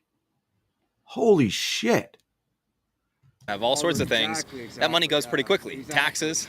Yeah, that too. And I see why they want to vote for Trump, you know what I mean? For the economy, that's interesting because the majority of Americans believe that Donald Trump would be better for the economy. I think a lot of people are, over the last few years, they look at that, the inflation, gas prices, rent, energy, stuff. By the way, none of this stuff I'm showing today is supposed to sway you one way or another. Because it's election day, it's kind of pointless to be like trying to sway people. But if it did sway you, like that, groceries. My job is and done. They say, okay, Donald Trump, whether they're going to support him or not, Donald Trump's better for the economy. What makes you think that Kamala Harris would be better for the economy given the track record the last 3.5 years? She's willing to work, with the middle class. Actually, the middle class people actually is made of hardworking people, and I gotta work my way up because I'm a struggling person here right now, like everybody else. Yeah. So Donald Trump basically just lowering taxes for like rich people, companies, people that's all the way up there. And in reality, not everybody's really up there. Okay, his Tax Cuts and Jobs Act did lower the tax brackets for the middle class. Were you aware of that?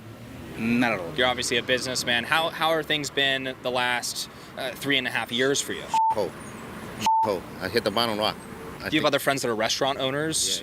Yeah. And they've been struggling over the last 3.5 years? A lot of people I know. Everybody is. Small businesses are hurting under the Biden-Harris administration, but she wants small business owners to, get a tax break when you start $50,000, but only if you're starting a business now. It's been struggling hard.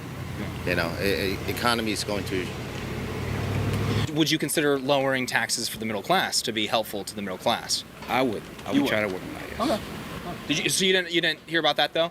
So the Tax Cuts and Jobs Act under Donald Trump lowered taxes it was actually the highest tax brackets didn't get a tax break.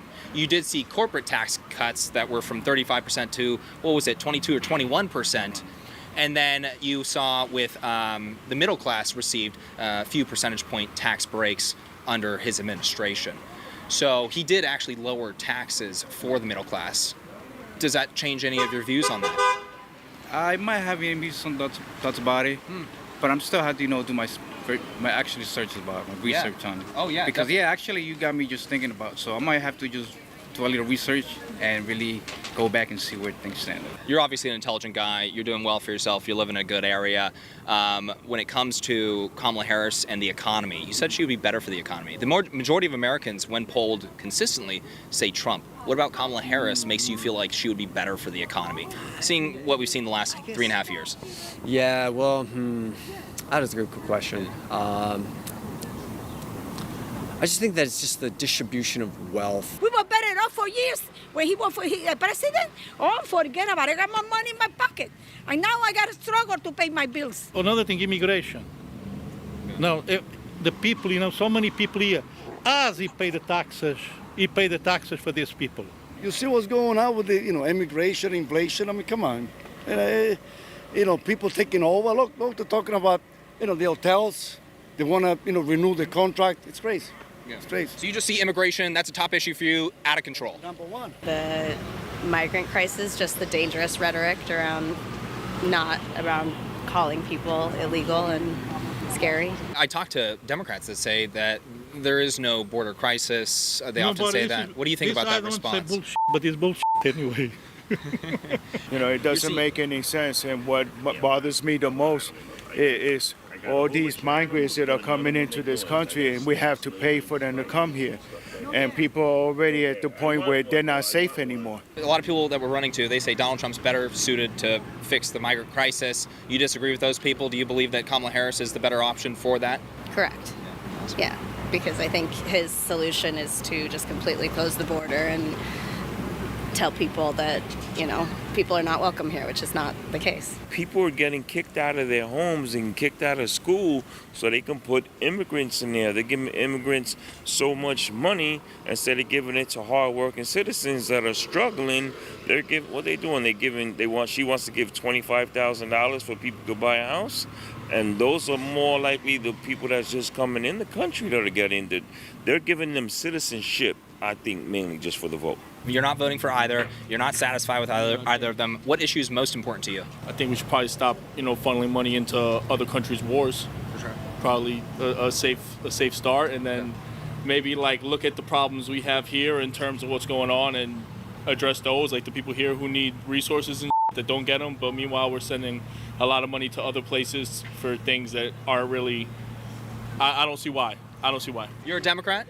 No, I used to be Democrat, yeah, but I'm very, very, very upset because they're killing my brother and sister, Palestinian, and they support Israel with all this weapon, and they're happy to kill all the people, okay? One of Trump's bigger accomplishments that most people would tout would be no new wars. It was America first. It was actually, in fact, end wars, end endless wars, that's what they did. That's valid. And so that's a major plus for a lot of people. But you're not sold on that because you don't think he'll actually fix it if he gets in. I'm not sold on anyone actually stopping problems that have gone on for so many generations. These problems existed before he was alive. If Trump is there, I believe we don't have this problem in Israel and Ukraine too.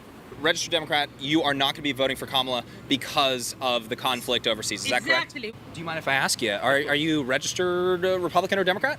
I don't know if I picked a side when I registered. I got registered when I did my driver's license. Where have you historically been over the last 10 years? I've never really voted. Yeah. I've never been alive for a president I wanted to vote for. If you had to do it right now, right? You're sitting there. You're gonna mark the box, Donald Trump or Kamala Harris right now. Who you picking?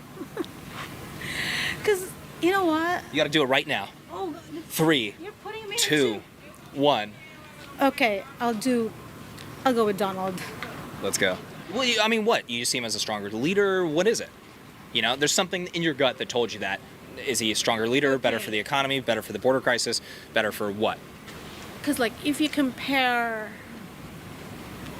2019 to now, right?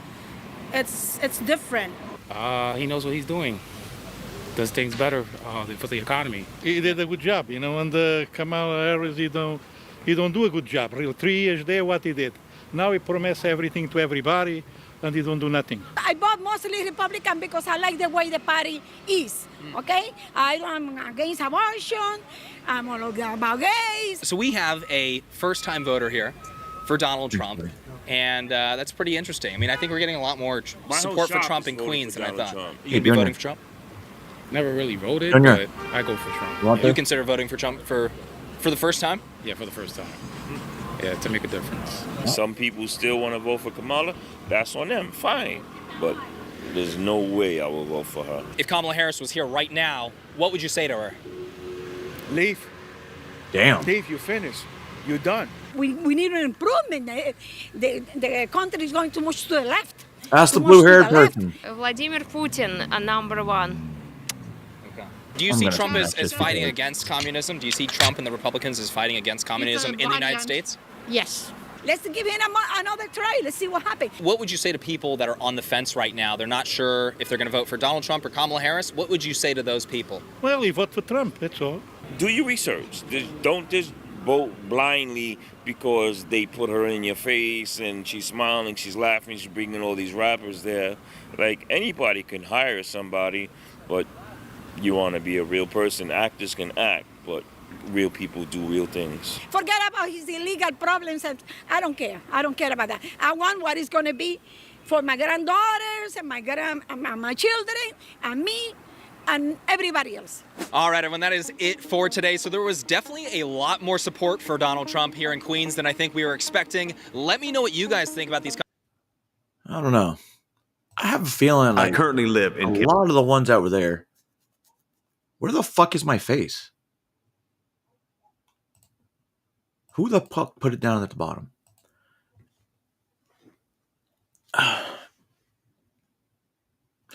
Considering New York is supposed to go to Harris 95% as far as voting predictions, let me see if it's changed because it live updates, but I don't think it's going to change on New York. Where the fuck is New York? Nope, still 95 to 5%. No change. Wow. If you were to vote or pick Donald Trump to win in New York, if you put in $100, you're making $1,800 profit or a $1,700 profit. Wow. All right. Came across this. I actually caught a clip of this from Kim Ruth's channel.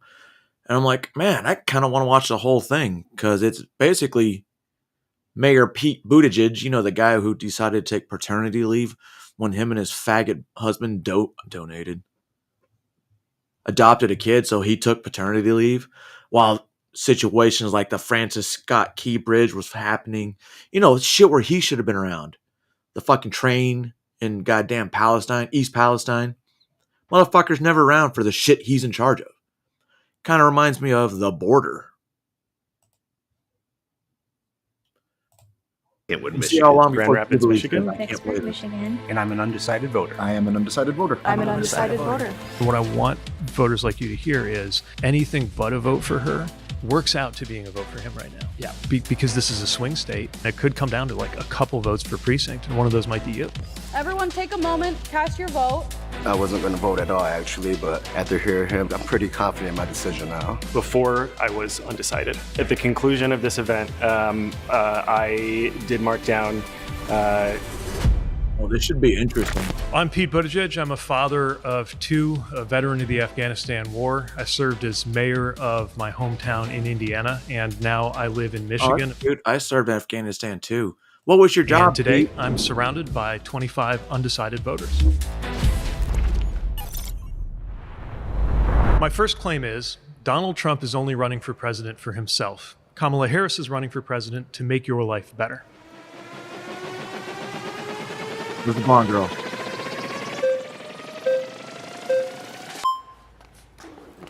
Morning. Hello, How you good doing? morning. Nice meeting you.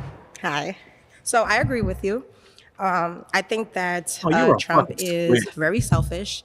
I Fuck don't outta think here. he's doing it for the people. He wants to do it for his own personal needs, or not really sure why. But I do agree Kamala is a prosecutor, so she tries to do it by the book.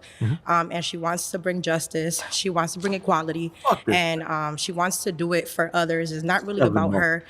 So I think that with Kamala, she's really good, but there's things that have happened in the U.S. that it's like bringing really big conversations due to the fact of some people not agreeing with things that she's allowed.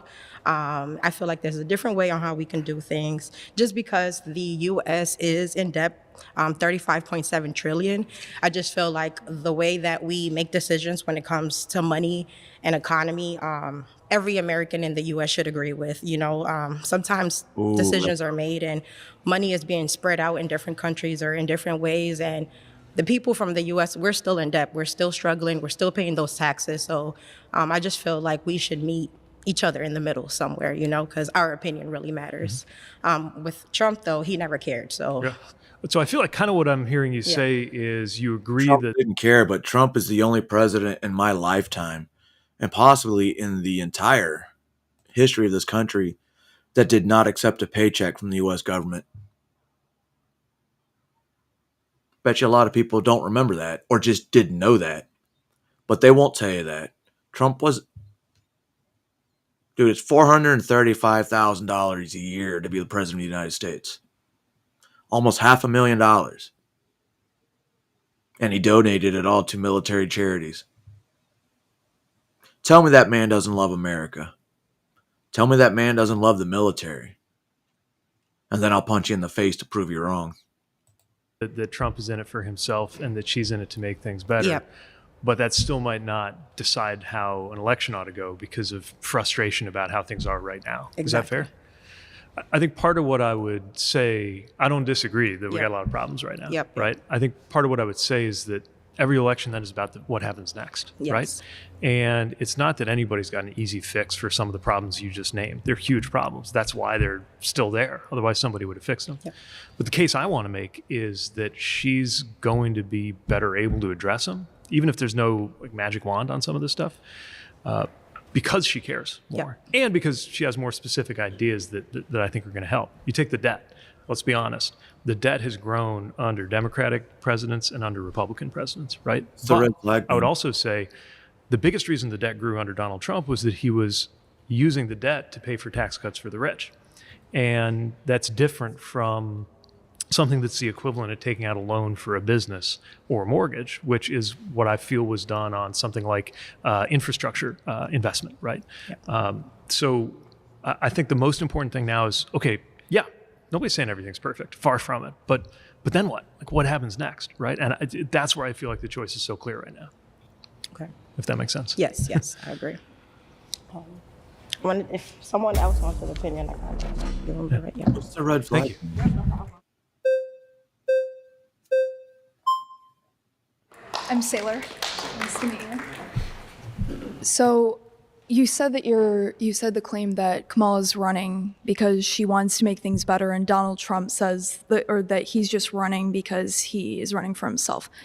I think anybody that's in politics is doing it for themselves, if we're being honest. Oh, shit. Anybody that's in government, anybody who's doing this, they have a background where they're passionate about something. But if we're being real, if you're running for president and you've been in politics this long, it is really, truly about yourself. The issue Can I that challenge that, though? yeah, I mean, sure. I get what you're saying. Politician. And I don't think anybody who's running for president is without ambition. Yeah, of course. But I don't think that means that your core motivation is that it's about you. I think that people, like you said, get into politics or public service out of idealistic reasons, you hope, Yeah. at least some of the time. And I think there's two very different paths in the two different candidates, right? So you look at him, this is obviously not somebody who, felt motivated to join the school board in his local community, Yeah. wound up running for mayor, and then ran for president. This is somebody who ran for president, in my view, basically as a branding exercise and then won. I mean, With you her, did like she did Yeah. come up as a line prosecutor, right? Mhm. And served as a prosecutor, served as AG, served as a senator, served as VP. I get what you're saying. Like Yeah. anybody in politics, there's ego there, right? Yeah. I'm not denying that. Yeah. What I'm saying is I really feel that the things she's putting forward are more about solving our problems than the things he's putting forward. Yeah, so I will say, I'm not someone who would vote for Trump. I'm actually third party. I see. So Jill Stein, for example, I'm a hardcore environmentalist, conservationist. I'm an amateur entomologist, love bugs, but very big into the environment. I was a part of the Climate Corps in Michigan, so I know a lot about the environment. And I understand that Kamala has a lot of initiatives that she's put forth. you I got one of them mean, during the old school Biden-Harris fucking administration, you had Trump the shit, passing huh? of the American Climate Corps, which is fantastic Yeah. because I was a part of that. Oh, it's great. However, you served in that? yes, I did. Very Yeah. cool. So, but the problem that I see is I feel like I'm very against the two-party system. Mm-hmm. And it's because I used to be a part of it.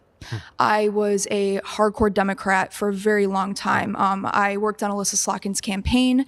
I did a bunch of work. So I have lost a lot of faith in our two-party system, and I want to see something different. Because when We've we had have third something party where for a long it's ass insanity, time. you have the same thing. There's actually a bunch of third parties, but no one seems to fucking pick them. Considering if they get 5% of the presidential nomination or vote, they actually get federal funding for the next election. That party does. And that's why it was always a big deal for the Libertarians trying to always get that 5%. And we thought we had it with Joe Jorgensen, but then magically votes showed up overnight. Not saying that happened, allegedly, YouTube, but votes showed up at 3 a.m. thing over and over and over again. But here's what I want to try to convince you of, Sure. right? Yes, neither party is perfect. You've probably been let down by your party from time to time. Yes. All of us have. However, one of two things is about to happen, right? Jill Stein is not going to become president of the United States. Donald Trump is, or Kamala Harris is, right? And all of the things from an environmental perspective that we're trying to achieve, these are not like little differences between center left and center right, right? You got one set that's saying climate change is a hoax, it's not even a thing. Yeah, I'm And the not other side in support of Trump at all. Right, This right. is completely What I'm against saying is Kamala. if he gets and back Jill. in, then the Inflation Reduction Act will be demolished. That is right. true. So Mhm. every piece of progress, and if you're saying it's not enough, there's more to do.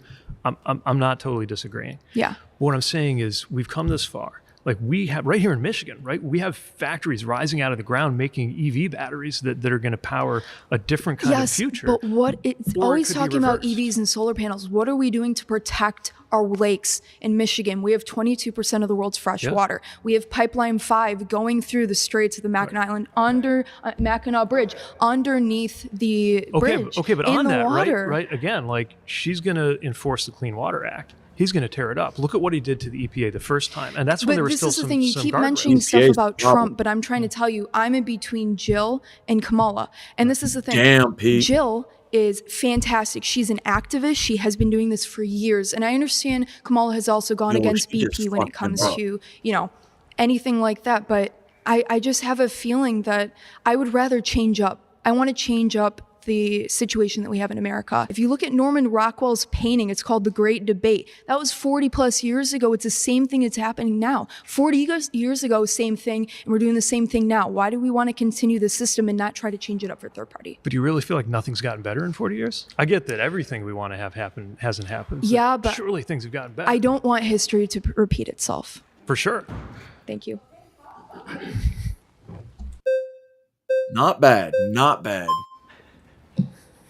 Sorry. How you doing? Same here. So I want to play devil's advocate a little bit, just to poke or chicken tag your brain a little bit. When you are looking at things such as, I believe, multiple assassination attempts on Donald Trump, looking at things where he's walked into a position where he has experienced really awful media conversation about him, putting him in horrible lights, comparing him to Hitler, et cetera, justified or not, either way it's happening. And I would say things more on that line when I would say he's made his life harder by running not only once, but losing and then running again. He's been in politics for multiple years now. How do you look at that and the determination he's in it for himself when I would say he's made his life a lot more difficult? I mean, he's a billionaire. He could be sitting up playing golf. So, yeah, no, look, I've heard this argument. Here's what I'd say. First of all, he's made a lot of money off of the presidential campaign. He hasn't just made money by being in business. Matter of fact, if you took the money he inherited and just put it in the stock market, it would be about the same. So most of what he's done in his business career he turned into has been destroying shareholder value. But leaving that aside, once he became president, there was a ton of self-dealing going on, right? Folks staying at his hotels who might have had interests before the government that he was running, members of his family cutting deals, including overseas, that they probably Is he talking about Biden or Trump? wouldn't have been able to cut if they weren't related to the president of the United States. Now, I get what you're saying, that anybody who gets into public service, anybody who puts their name on the line, anybody who runs for president, takes on a lot of negativity that comes with that. At a different level, I've experienced the negativity of being in public service. My husband and I worry sometimes about our family just because we're out there, and nobody should have to experience that. And one thing we should be able unequivocally to agree on is that nobody should ever accept political violence, no matter who it's directed at and no matter why, right? It is categorically unacceptable, wrong, and disgusting for there to have been an attempt on the life of any political candidate, including him, right? I still think, though, that he didn't do this because he woke up and thought, is that like I'm a going to big make some free flag? sacrifices to help other people, and that's why I'm going to run for president. I just don't believe that. But either way, Can what I I ask do why I know, don't believe that? what's that? Can I ask why I don't believe that? Because I've never seen him express much interest or concern for others. Like recently, he got a question about childcare. He went on this like 2 or 3 minute rant, and the one thing he didn't mention was childcare, because I don't think he thinks about it that much. It's other people's problems, right? He's interested in his own, mostly his own past. This whole thing about like retribution and revenge. I don't know him. I've never been in a room with him. And I've at least met most prominent Republicans in the Senate because of my job. I will admit that I don't know him personally. But a lot of people I do who do know him say that he's in it for himself, including his own chief of staff. It's not like some intern, right? His own chief of staff. He keeps mentioning, this is what sucks, man. They're all fucking talking about his former, chiefs of staff and cabinet members. Yo, if you've got fired, right, by your boss and you have a chance to make money and exact a little bit of revenge on him, because, they all wrote books. Wouldn't you do that too? But I wouldn't believe a fucking word that they say because they're swayed and they're going to say controversial shit so people will read their book and be like, you know what? This is exactly the way I wanted it to read. So I'm going to vote for Kamala because, well, that's what I'm supposed to do. I'm brown. I'm supposed to vote Kamala. Fuck out of here with that. Now, I don't know why Pete's up here because Pete's pretty much fucking useless. Oh, Pete's a great debater. Man, he got beat by a fucking 19-year-old third-party voter. Has some of the most blistering and disturbing things to say about him. But also, I don't know him. I do know her. Okay. And it says a lot, I think, about somebody if you come to respect and admire somebody while you're competing against each other. Like, I got to know her when 20 of us were running for president. We were all campaigning, jostling, each of us trying to get the edge. Name. Don't know what it means, though. If I have one contention with what you're saying, that sparks a thought in me is, do you think you have a little bit of an innate bias because you know her well, or somewhat well? Well, I'm definitely on her side, like, obviously, right? That's why I'm here. Yeah. But there are people in my party who I don't think of as kind of the ideal public servant, right? Just because we're in the same don't get me in trouble. I'm kidding. Well, I say just because you're a Democrat, that doesn't mean I'm giving everybody the benefit of the doubt. Okay. But she's somebody who, when I see her, when I've been in meetings with her, the questions she's usually asking are, what's this going to mean to people? For example, she's the kind of person who would say, here's what I'm leaning toward doing. Tell me the best argument against doing that. And I just can't picture him ever doing that. And that's what I want, especially with some of these fierce, wicked challenges coming our way as a country. Her mentality is what I would want to see in the Situation Room, in the Oval Office, in just behind the mic. Kamala Harris can't put a fucking speech together that, she should have read ahead of time. She can't fucking follow a speech or give a fucking speech without a teleprompter. Actually, that's true. Look at all her town halls where they're trying to hide the teleprompter. Oprah, Univision. There was another one that I think it was all women. Bitch had a fucking teleprompter and was still fucking up. Talking to the American people about what to do next. Mm-hmm. I think as an average American voter, I personally have a lot of issue seeing those things that you are seeing as someone who maybe knows her better than, of course, the average American, because I see interviews or different questions that she has, and I feel like I've seen it's called word salad a little bit.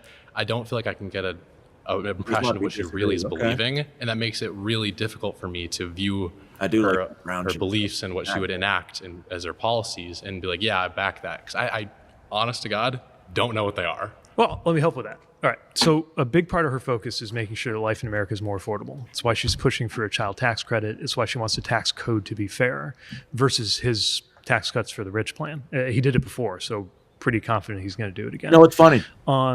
He had tax cuts for the rich. We had more money in our pockets. I wonder if that has any correlation. Probably not. Issues like climate, which we've already talked about this morning. She's somebody who wants to make sure that we expand the work we've done to deal with carbon pollution. On access to abortion, she wants to make sure that women have that right restored, right? He took it away. She wants to bring it back through legislation. I think... What happened? I was talking to you. What just happened?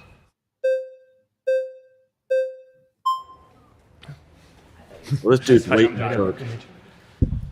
So, as someone who says they know Kamala's character, probably more than any of us here, my sort of criticism of the campaign thus far, and it's kind of due to the circumstance of Biden dropping out so soon next to the race. I don't think I've been convinced enough by the campaign. I don't think I've had, like they've said, word salad, stuff like that. In terms of policy, I'm not really too sure, and I can say this is not just me because the polling numbers didn't really change after the debate. I don't think either candidate did a good job at the debate. I think it was one of the worst debates we've ever watched. It was ugly. So just in your eyes, what? So I feel differently. Maybe that's to be expected. I felt like she won the debate for this reason. I felt he was mostly talking about himself or people he wanted to demonize, right? The whole thing, like they're eating cats or whatever, right? I mean, that was his big thing. And she was talking about what she would do to solve problems. God damn now, look, with all of the glare of a presidential campaign. Fuck. Yeah, I am too. We're gonna have to take like a little bit of break and switch it up right now because YouTube. Fuck.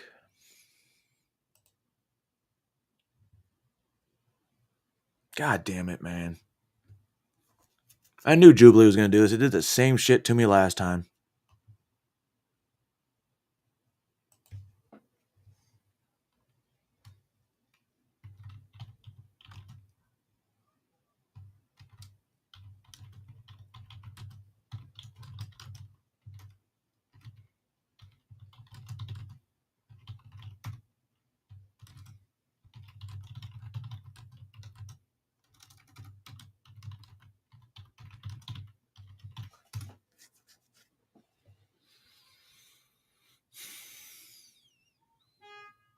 Fuckers.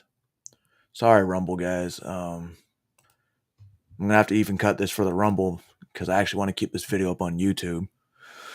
So if you're watching on Rumble, oh fuck, I'm gonna put the link to this video in case y'all want to. What just happened? No. So I feel differently. Maybe that's. I'll put this link in the video in the chats in case you guys want to watch this shit.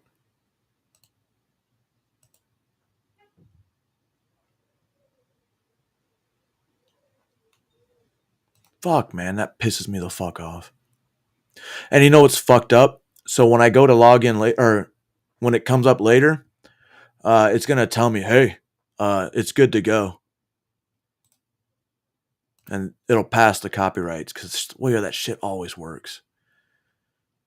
But god damn, maybe that's why motherfuckers pre-record Jubilee. Not me though. I don't pre-record Jubilee. Fuck Jubilee.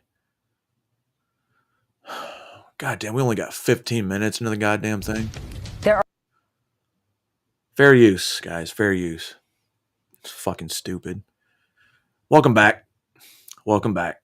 I fucking hate Jubilee. I told you that shit was going to happen. Every time I want to do a Jubilee video, unless it's on Rumble, YouTube's like, you know what? We detect this as someone else's content. But then when I go back later and you see the copyrights, it's like, oh, it's okay. This is allowed. This is allowed. But while you were streaming it, it's not allowed. Man, go fuck you, YouTube. Election interference. I'm going to take that. That was election interference. There are a lot of questions being raised in the wake of the Wall Street Journal's reporting that Elon Musk has been in regular contact with Russian President Vladimir Putin for the last 2 years. We told you about this last night. The Journal says their conversation. You're right, Roots. You're right. Fuck it. Let's do it. The campaign, I don't think I've had. All right, let me set a timer.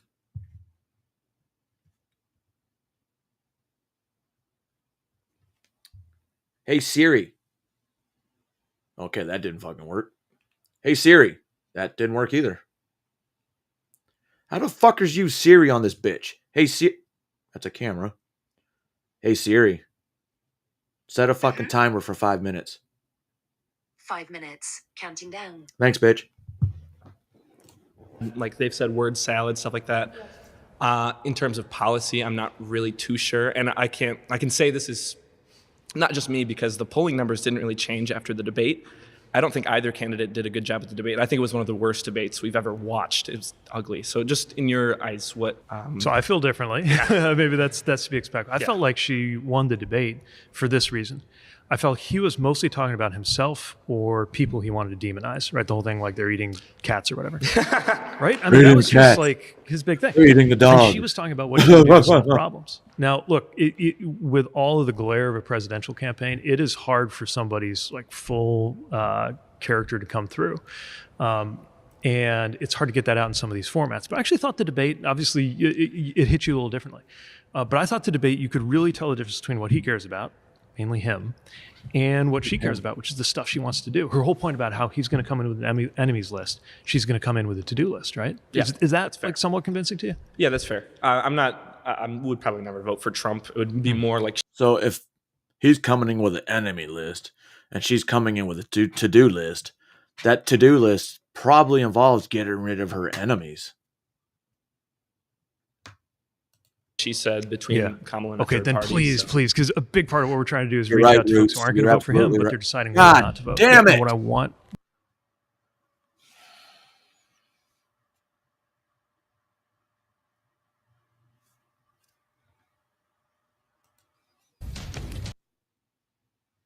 So much for that.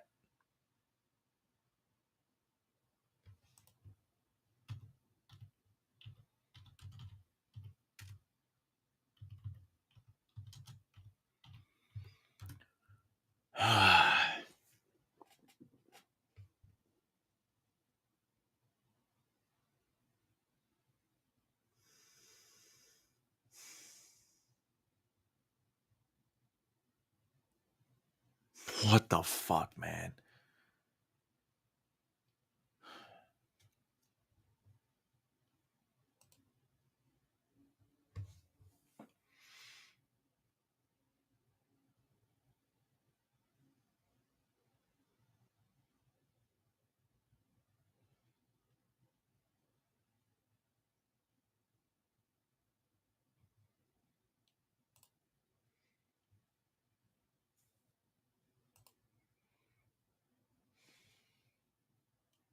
This is fucking bullshit. It's almost like election. They don't want you to talk bad about their stuff, their candidates and shit like that.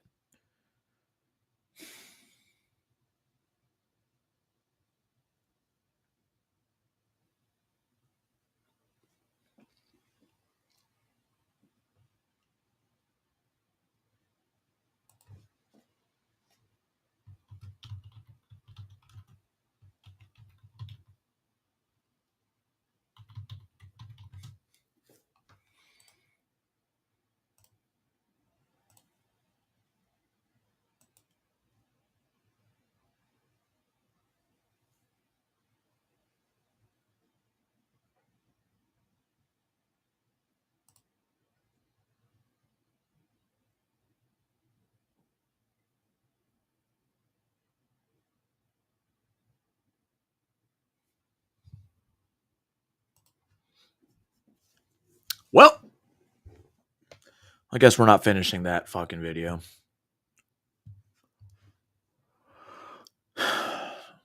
That's fucking retarded, man. There are a lot of questions being raised in the wake of the Wall Street Journal's reporting. Oh, fuck you. Yeah. All right, I guess we're going to have to go for humor for a minute. I just don't understand. Got a new show for y'all. It's a fucking documentary, per se. Just like fucking 60 Minutes. Why can't you their shit's public. A little problem with his mic, and it drove everybody. Yeah, this is fucking ridiculous. Check this out. They took this and ran with it. Of course they would. Why wouldn't they? The only thing I ask for is a mic. You don't have to give me, I don't even need a stage. I don't give a damn. Give me a good mic. And I went through 2 of these today. And it knocks the hell out of your throat. But so far I'm doing okay, right? Okay. Is that better? Yeah. And did you notice I came in today, I said, and you know, this is after 4 of these things. I mean, in all fairness, I mean, I'm a human being, right? I come in, and here's the problem. I said, oh man, it's too low. I said, it's too low.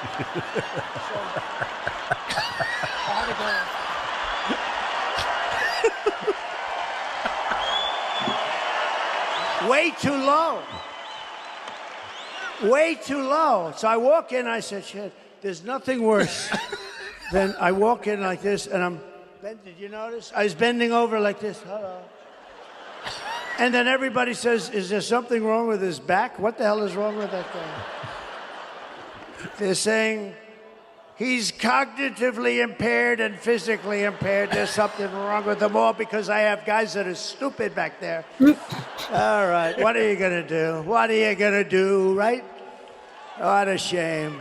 But we're going to come back. I'm going to give you a free performance back in that corner. You got a bad area back there. Anyway, CNN, they did a whole segment on this. I already know how they're going to. I already know what they're going to say. I ain't going to lie. It looked crazy to me. It was funny. But he was doing it. But what you doing? But it's because I have a sick mind. We have a sick sense of humor. Yeah. Left can't people mean. that laughed at that, Left can't they mean. have a sick sense of humor.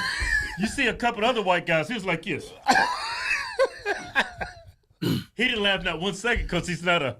He doesn't have a sick, perverse sense of humor. Yeah, do you think that was my Trump's kind of goal? sense of humor. I don't think Trump knew what the optics look like. What he was doing. I don't know. Maybe he was joking. I don't know. Like he was giving some head.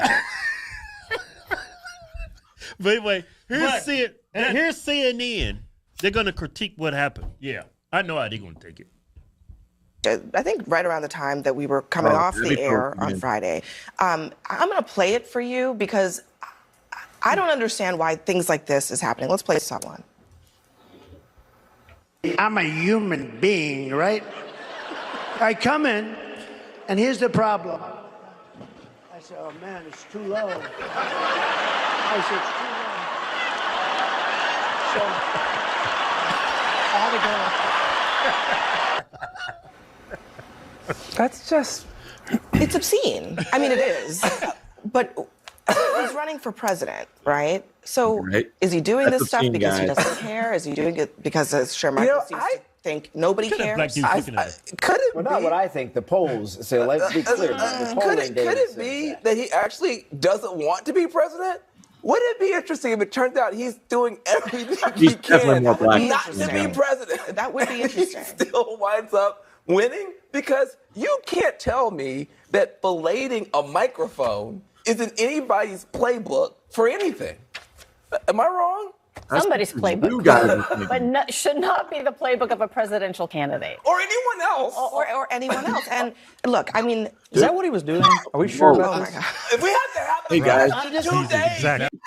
Fuck it. Can I start labeling myself as a political commentator? These fuckers do it. And I'll do that shit for free. Here. For the election, whether or not the president was filleting a microphone, we may have lost the plot. That's where all of you and Jones probably got a fucking boner thinking, oh my God. To be very, very picky about the microphones and the audio. And he was obviously complaining that the thing was too short. And so I'm just putting his mouth on it. I'm just saying, I don't know what he was doing. He didn't put his mouth on it. He didn't put his mouth on it. Yeah. See, I remember I did a video about this topic. I'm not going to tell you what topic it was, but I got a community guideline strike on YouTube. Said I was doing something inappropriate. Or I was making something to be inappropriate when it wasn't. They said I was sexualizing that person that I was talking about, which I wasn't. I was just pointing out the optics of what that person was doing. The same thing goes for CNN, which y'all made something sexual that had nothing to do that was sexual. Well, I think Trump didn't realize the optics. But he did say they would do it. Right. I mean, but like I said, I have a sick sense of humor, so that's what I saw. But I don't think that's what his goal was. Right. And if y'all really want to talk about the optics of these two candidates, look at what Kamala Harris is doing. She's got black women on stage twerking.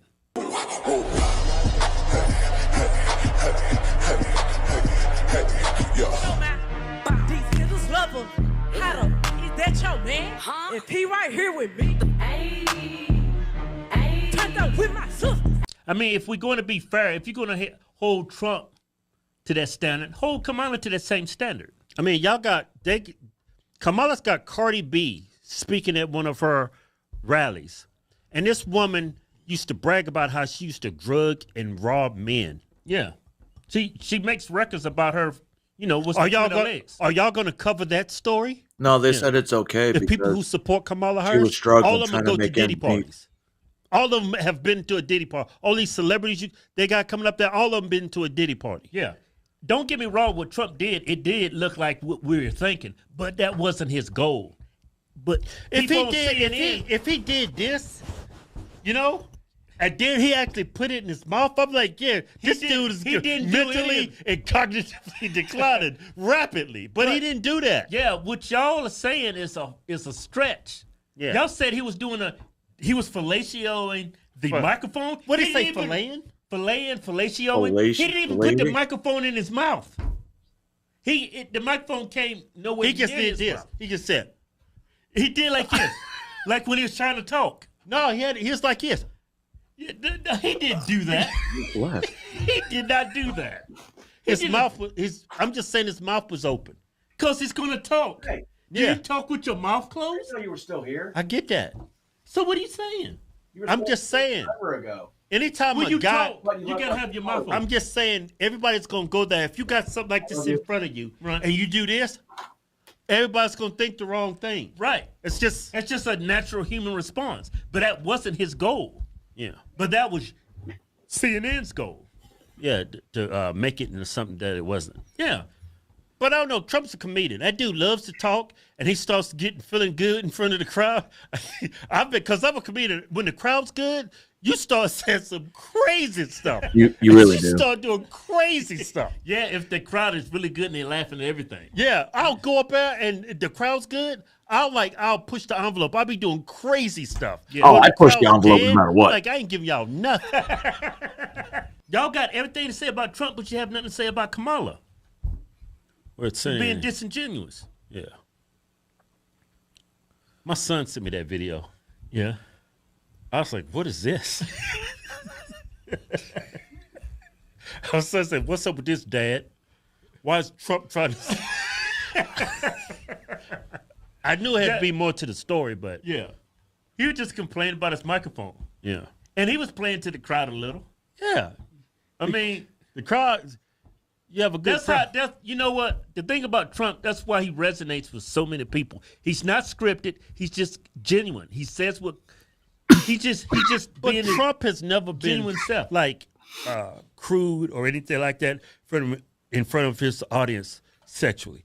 He's never done anything like that before. Not even remotely. Yeah, so for y'all to stretch that and make that into something that's not, it's just Biden was actually on stage.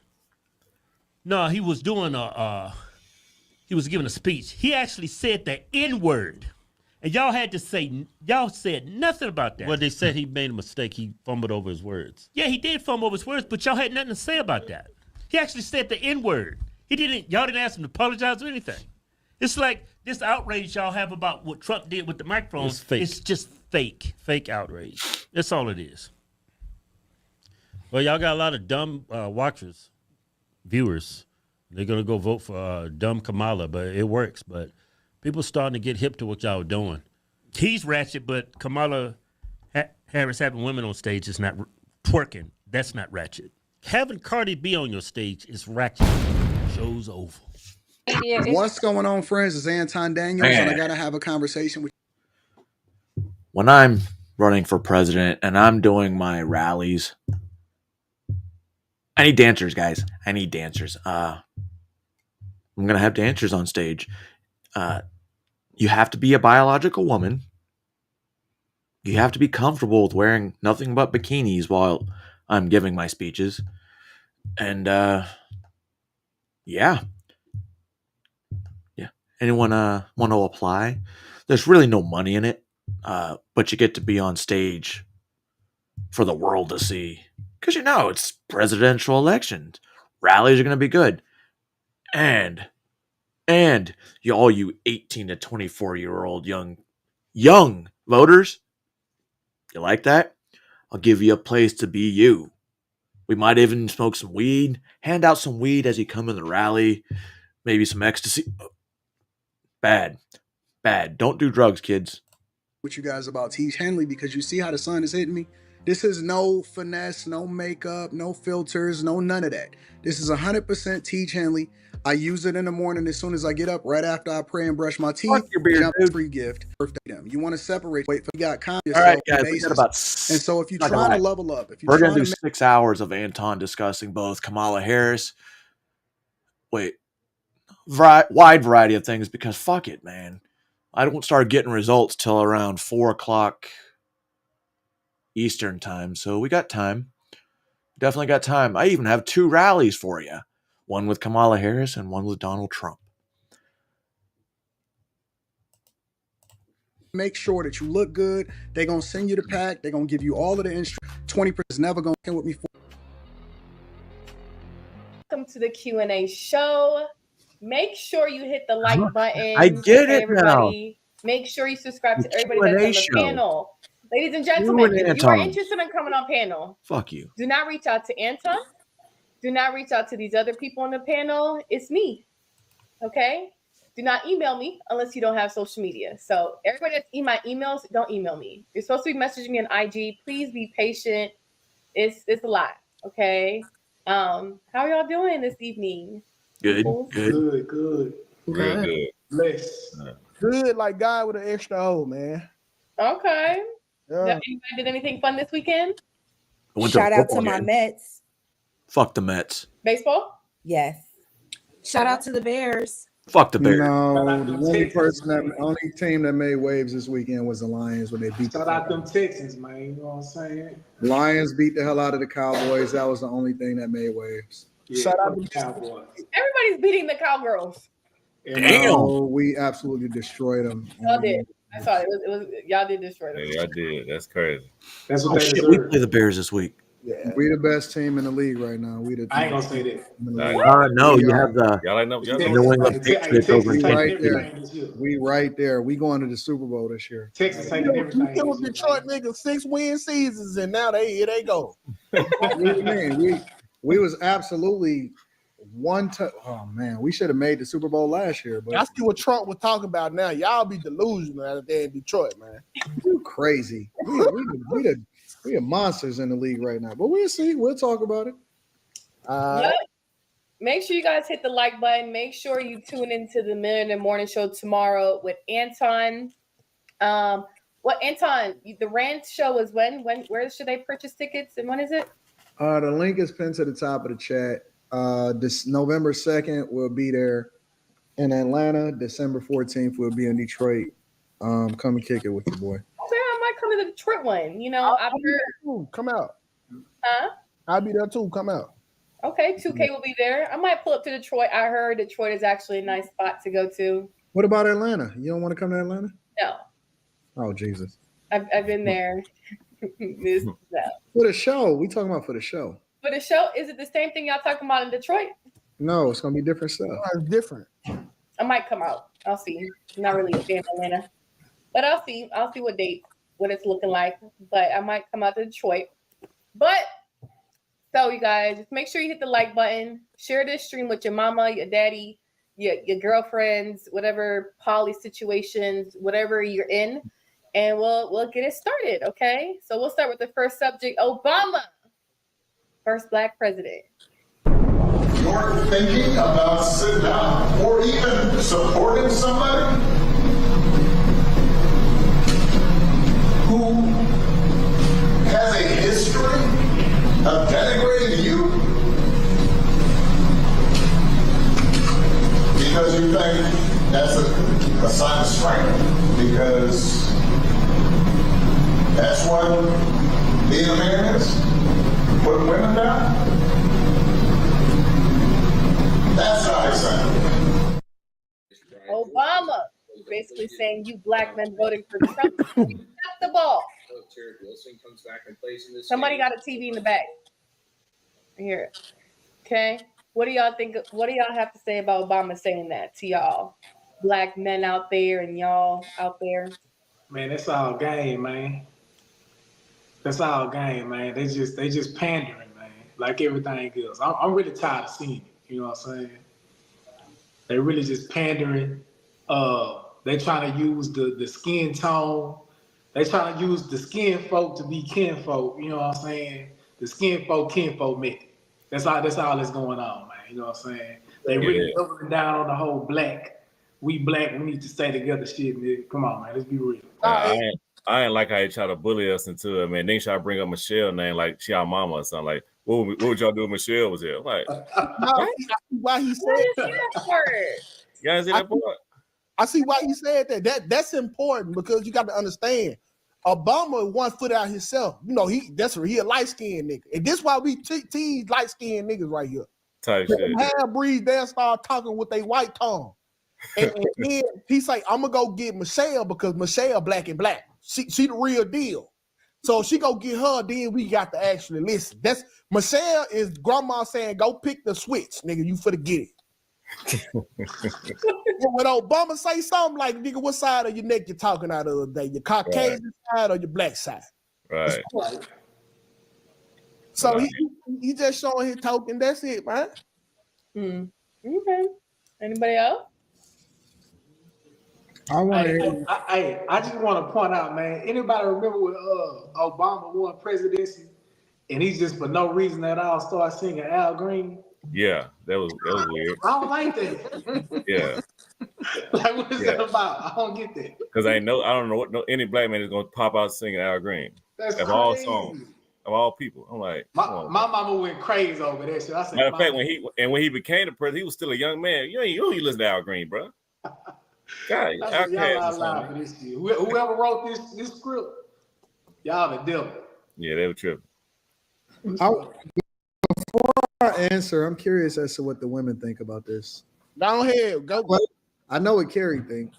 Carrie, what do you think? Well, that's why I wanted to hear what everybody else had said, because I had already shared it. But I agree with what everybody has said. I think that it was insulting. I think that it was very telling. I think that it was a part of a plan to push the men to do what he wants them to do. I think he thought that he had way more pull than I believe he does, especially coming at black men like that. And I think that it's I kind of agree with what somebody said. Did you play it on your show, Anton? One of the guys who pointed out the fact that he was raised by his mom. Was that you? Probably. Because I didn't want to give that too much credence, because to me that's a part of what he's putting onto black men, assuming that they weren't raised by their dad, assuming that the woman was so strong in their life. But at the same time, I guess if I were to hear that coming from a man and then you told me he was raised by his mom, predominantly his mom, I would say, oh, okay, like that was your story, which basically goes to show just because we're the same color skin, we don't have the same story, because I grew up with a mom and a dad. So it's going to be a totally different reference point. My father was the one who was there for me throughout my life to like cover and lead and guide. I totally grew up in an abusive household. I was surprised at Obama. I was mad at him, and now I'm just beyond him, unfortunately. But why y'all surprised at him? If he was raised by his mama, but ain't his mama white though? Yep, from Kansas. I really don't hit. I think his mom is from Hawaii or something. Kansas. Right? Wait, so y'all said none of y'all were Obama fans? No, I was an Obama fan, but not for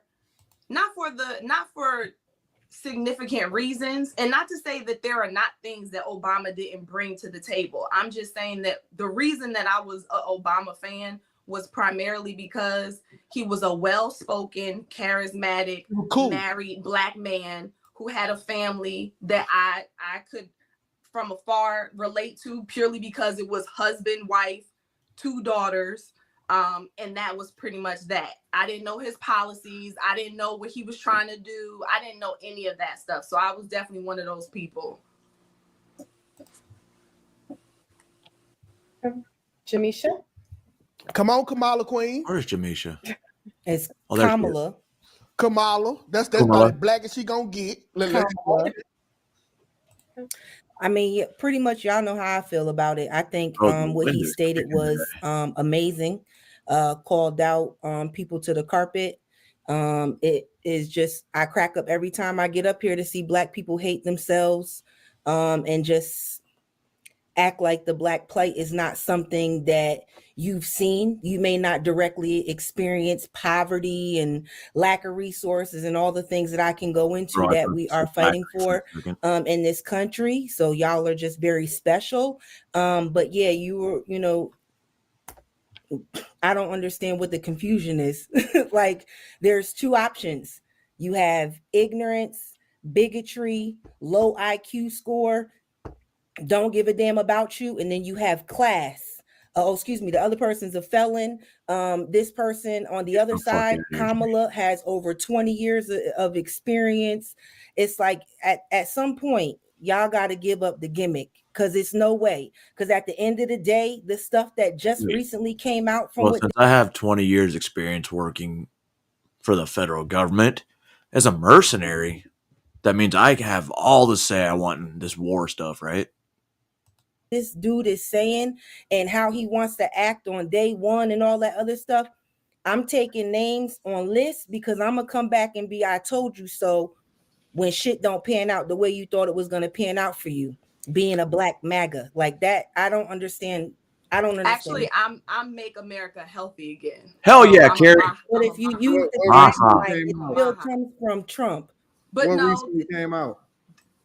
The fact that he was talking about, hold on, let me pull it up.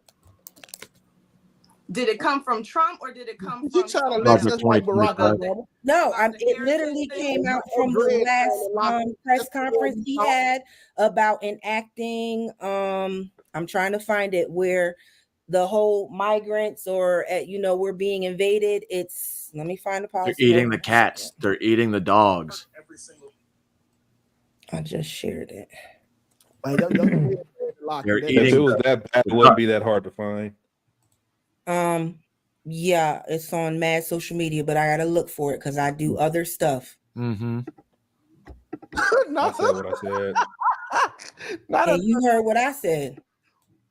Nigga, if it was Let that me ask you this. So inflammatory, you wouldn't have why to do you think why do you so let me ask you, in your mindset, why do you think that Black men are voting for Trump? Just asking you directly.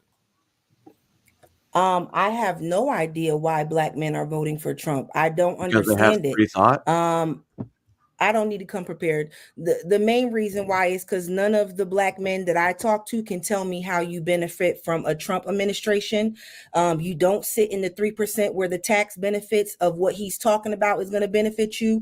You probably have popcorn ceilings. You probably ain't changed the battery on your smoke detector. Like a lot of Dude, this you're talking about idea 90% of America. thinking you fall in line of someone where Trump is going to care about you. That's not y'all. It's not y'all, but y'all think that. And so this is why we're here. But at the end of the day, if you are a Black man and you have a Black mother, it's no way. Well, obviously there is. I don't understand how you could be this disrespectful to vote against a Black woman. Man, First off, You're making it about race. First off, as a man, I don't get led by women. I'm the leader. So I'm not. But so that's you one came part. from a woman. She carried you for 9 months. You marry a woman to Congratulations. have children. So we are important. Listen, because You said lead. He's not led by a woman. I'm not led by a woman. That's what we're talking about leadership. Are you biblical? Are you Christian? Are you Muslim? What are you? So You don't believe because in a woman would run the country, that's a problem. Let me ask you a question. If you have so you're in a house, say you're in a house, okay? Say an intruder coming to your house. You can't say that I have roots. Can't say If that I whoever have. get up and get the gun. Lord have mercy. Okay. Oh, hell no. Not in this house. Because y'all sit up here with Even Rita laughed at that one. Not in this house. Rita's over here cracking up. That's not real. Y'all gotta be real. What? You gotta be real. Like this is not being real. Like it sounds Most like women are just scared to pick whoever up a jump gun. up is gonna go get the door. That don't masculine make as you hell. Most women ain't masculine. trying to shoot no fucking gun. Yeah, hold on, Mike, we can hear. Do one time because can't nobody hear us if everybody talking at the same time. Okay. If an intruder coming to my house, I'm coming to the door first. Yep. Why am I gonna look at my woman? 100%. That's crazy. Why I get mad if she get up? But I don't understand that. I'm What are you talking not about? a delicate female. I could You protect have to be myself. delicate. Okay, look. Do you think women should be on the front line in the war? Ask that question. Good question. We in a war setting. I don't care either way. Because you don't have She's to so know. disingenuous. I'm for real. She's Like, so disingenuous. It if don't there are even make women no in sense. prison, get the people out of prison and let them go fight in these wars and stuff. I don't care what you look There's a like. reason that they don't take Period. fucking We got criminals. rules. Men, you want women going against men? That's crazy. I In a don't war? care what happens. Like You this is a probably joke. This should. is a joke. This is a I joke. know. I'm listening to it right now. This is crazy. I think it is crazy that you're black and you have an issue with a possible woman running the I'm country. a man, a masculine man. Yo, would I don't What get does it. that have Like, to do with it? is it strictly because she's a fucking woman? Is that why black men are not voting Kamala Harris? Has nothing to do with what she's done for the whole country or hasn't done. Yo, this chick is so stuck in, well, she's a black woman, so we should all vote for her. Where's my representation? Can I do that? No, because I'm not a fucking idiot. Anything being You a know what the masculine man problem is is? running You know what the country. problem So is with our because he's women a black today? man, he should vote for a mixed woman. Hold on, Carrie. The problem, listen. That doesn't make any sense. The first thing that Jamisha says, and I'm very appreciative of her being here because I think that she's a reflection of a lot of black women of what I've been seeing True. on social media. And the first thing that she said was, I don't understand it. But they'll argue you instead of trying to understand why no woman has asked us and genuinely been curious as to why we're voting the way that we're voting. And if they do even ask the question, they're asking it rhetorically because they're listening to respond instead of listening to understand. And I find that women do that in everything. And I'm not saying all women, but a lot of women do that. They do that when it comes to relationships. They do it when it comes to this political thing. They're not looking to understand us. They're only looking to convince us to go over to their side. And so what I've seen from women is a willingness to throw everybody else under the bus. This is how y'all got led into feminism because y'all got finessed by white women.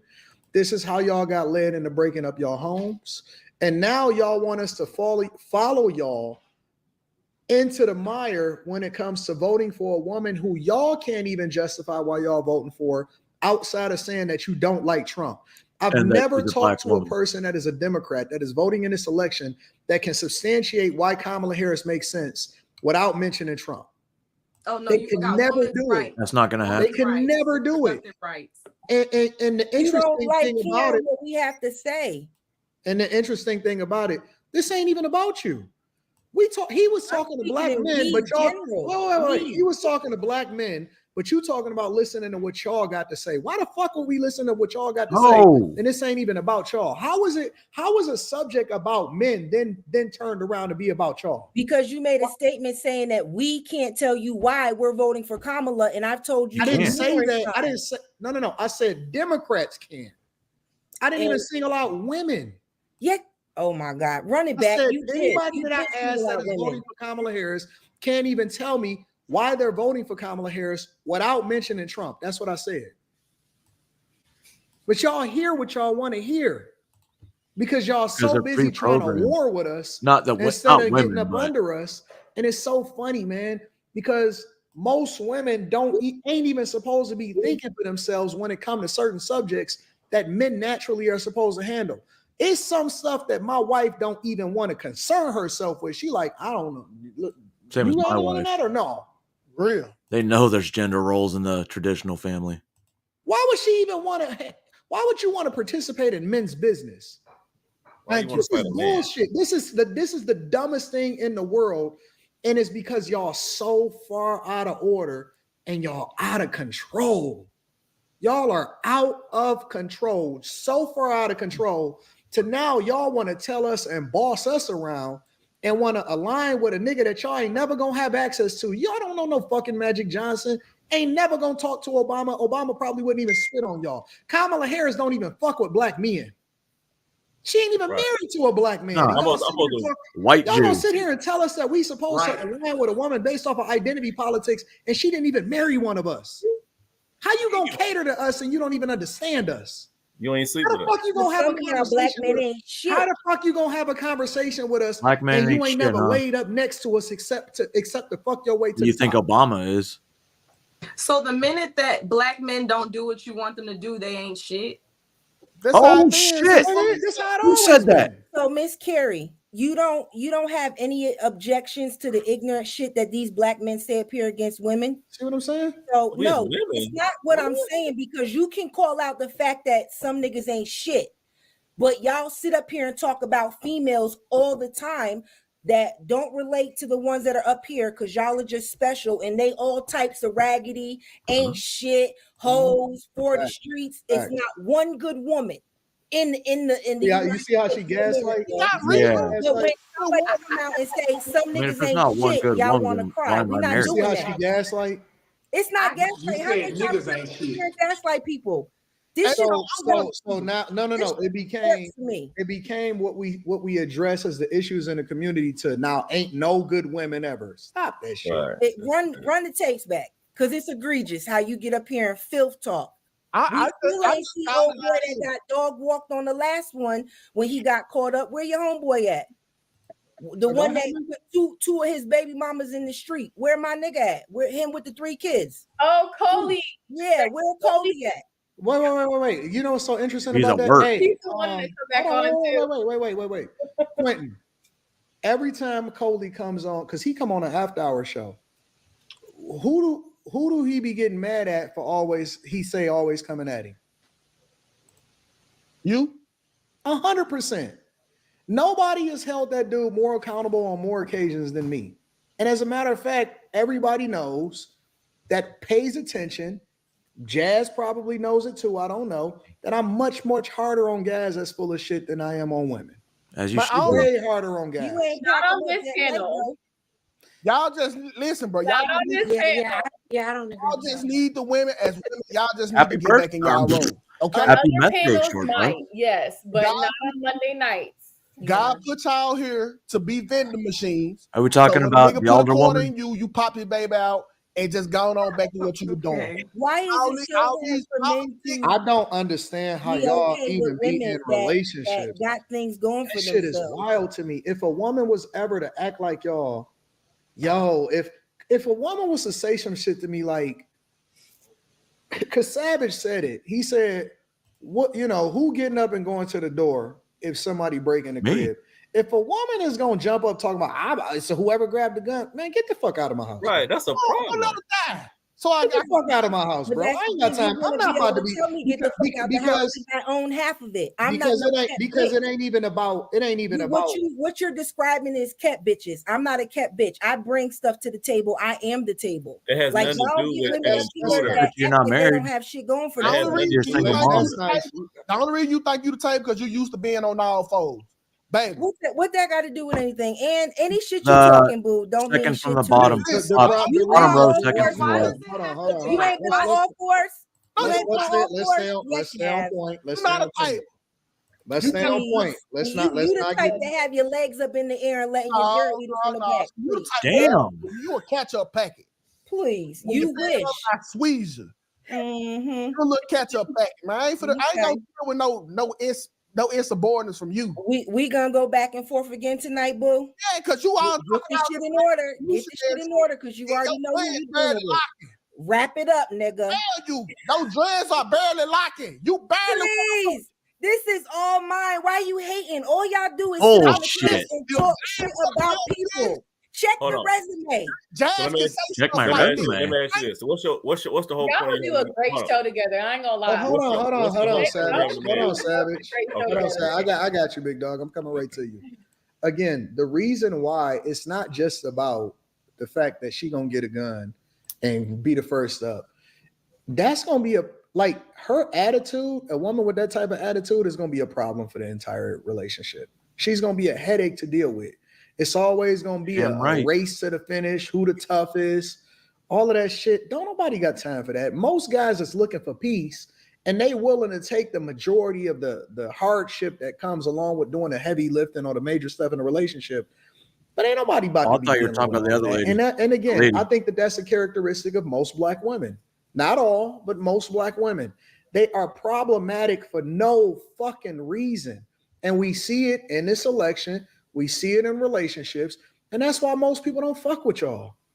That's why most guys, y'all not the least desired because of beauty. Y'all the least desired because of that fucking attitude. Anton, imagine if both of them get to the gun at the same time. Now we got to argue about who gonna shoot the nigga. Multiple guns. There's multiple guns. No, it ain't. Sick of this shit. Yeah. I wouldn't leave no gun around her. No way, she'd get away with Hey, it. hold on, TK. Hey, look. What's your whole point of having a man? One then? gun, maybe. What's your purpose of a man? For a man, what's your purpose? Oh. A purpose of my husband that I've been with for 13 years is married? because we have a family, we procreated, we building a legacy, being loved. Just because you hear me aggressive up here doesn't mean I don't know how to be a woman in the household. Just because you hear me say that I'm gonna have my man back and my man got my back because it don't matter who jump up to protect the house. We got kids in this house. Well, then you should be That's not protecting having your man your kid. back. You said you're gonna sleep. You're gonna jump in front of him. Having his back is I he said got we it. both gonna jump up. Like, do you want to come to my house and do a scenario to see who gets not having his back. How is it not having his back by also jumping How up? is that having his back when y'all both going up there? Y'all both get shot, and then who watch the kids? So there you go. How is that not having his back if I'm jumping up with him? I think They think this shit is sweet. Y'all think it's have Grand like Theft Auto or something. personal They think that they get a insecurities. badge of honor, like they get some extra kudos for the dumb Don't shit that secure they be the doing. kids. Is this Grand Theft I mean, Auto? but where in history is it said that a woman can't jump up first and protect the household? Where is that in the History. Bible that says that? It's an order. Hey, Right. no, savage. This is why. Where in the Bible does it say that? This is why you can't argue with women when it comes to, like, for example, when I'm men so partic- glad men- I'm a woman though. men participating in women's sports. I think y'all should let them niggas beat them the fuck up. Oh shit. Then they gonna want to shut the fuck up. And why y'all ain't advocating for? No, you tough. Advocate for your goddamn self. I think that we should stop trying to protect women from themselves. Let them crash the hell out. Crash all the way out. Let them deal with the consequences of their actions. They're never going to learn trying to pull them along. You gotta let them suffer, bro. We gotta stop chasing Sink or these women. swim. And we don't even give a fuck if y'all go and talk to somebody else as far as another race. Like, we just gotta go where we appreciate it and not where we tolerate it. And there's so many other women that be willing to replace y'all. And All look, of this tough talk shit, that shit is wild, man. Shit ain't it, cuz. She said, where in the Bible it says God, man, woman, child. What does that mean? Y'all came from the ribs of a nigga. You know that? You on my side. That's slapping range. God do you something. What? I guess I'm just trying to understand why is it that purely because black men are not doing what you think they should be doing, you now have to place this judgment and label on them like that? Like, why can't it just be that you disagree? Karen, because historically, black men have been under the leadership of women for the last 3 decades. Not 3 decades. Yeah, 3 decades. Is that where the lack of discipline Wait, comes that's from? 30 years. What's a year? Yeah, 3 decades. How have they been in a relationship with women? Because we've been raised by single mothers. You do what your mama say. You don't question it. That is absolutely true. That is 100% true. Come on now. You could pour this in the 50s, the 60s. Why you think they doing it now? Oh, you for sure couldn't put it back then. They was hitting. Yeah, it was over with. Yeah, my granddad, he was knocking it out. He was doing it. But didn't y'all just say Yes, that she you is, couldn't be Yeti. led by a woman? Yes, she You said is. Y'all just No. Listen, we under. It's not even led. It's just programmed. Right. At this point, She's got that. It's a Oh my god, that chick from one of the Friday movies. Fuck, the Money Mike's original girlfriend. She was fine as fuck in that movie too.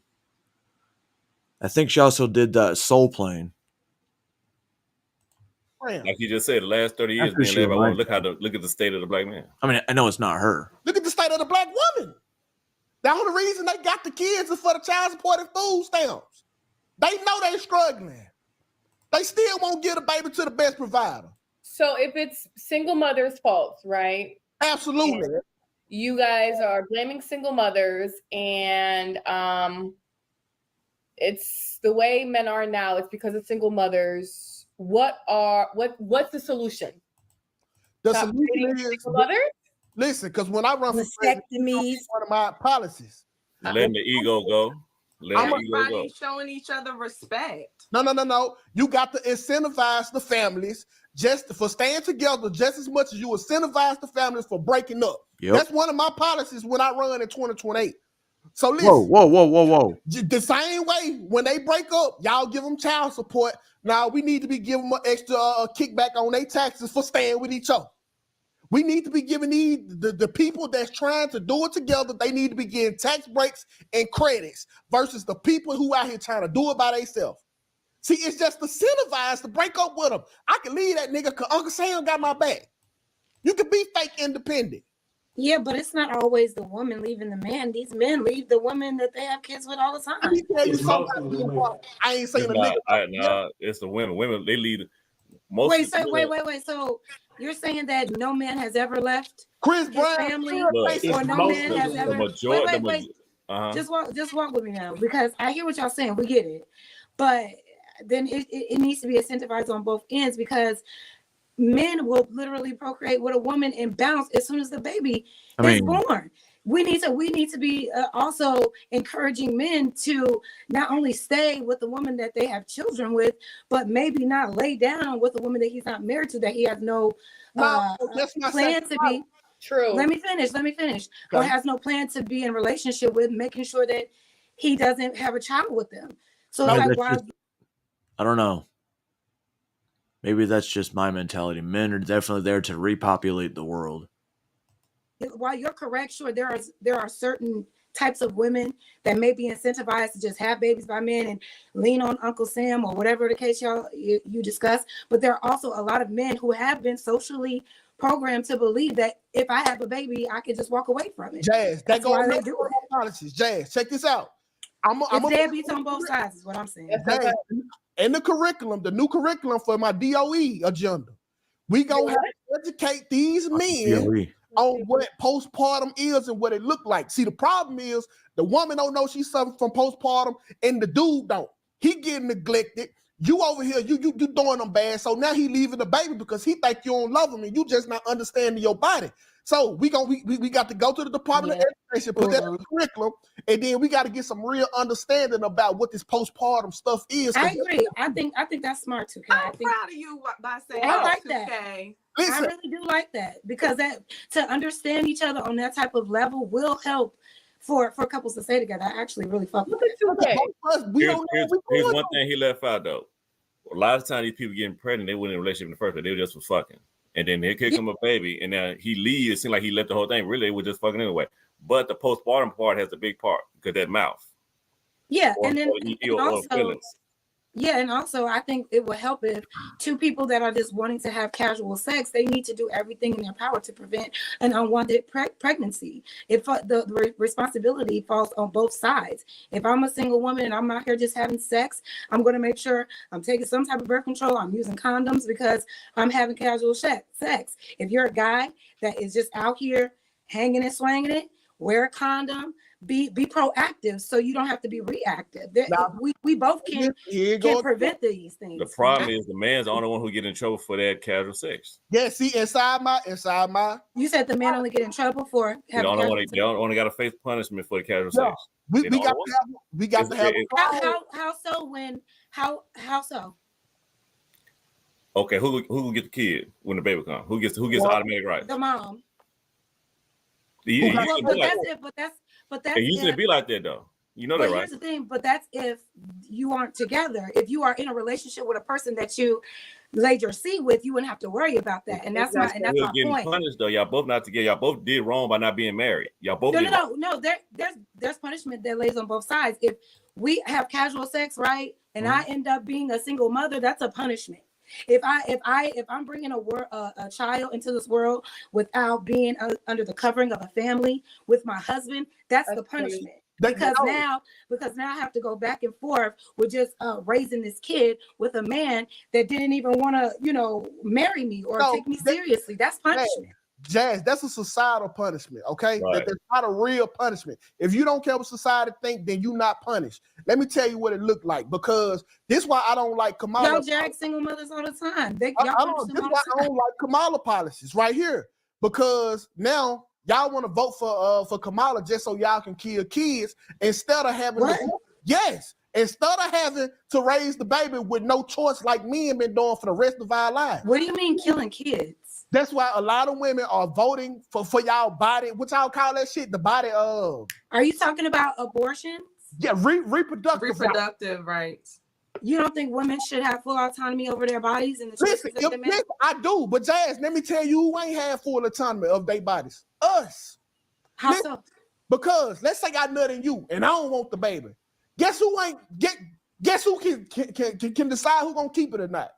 Well, you don't want the baby. What it got to do with you? Guess who still got to pay for it? Me. No, if you don't want the baby, yes, if you don't want the baby, if you don't want the baby, okay, you say that to the woman, then it's like, okay, you don't have to deal with the baby. You don't have to pay for it. Y'all get to adopt the baby for free. Chaz, you do know that it's dudes that don't even that know that that's not their kids, that the woman have put his name on a birth certificate, and he is still required to take care of that kid, or he goes to jail. Okay, that's a different story. He's talking about There's him a lot of telling a guys woman- out here. Well, it You does. can't financially, by default, you cannot financially abort the baby. You know that.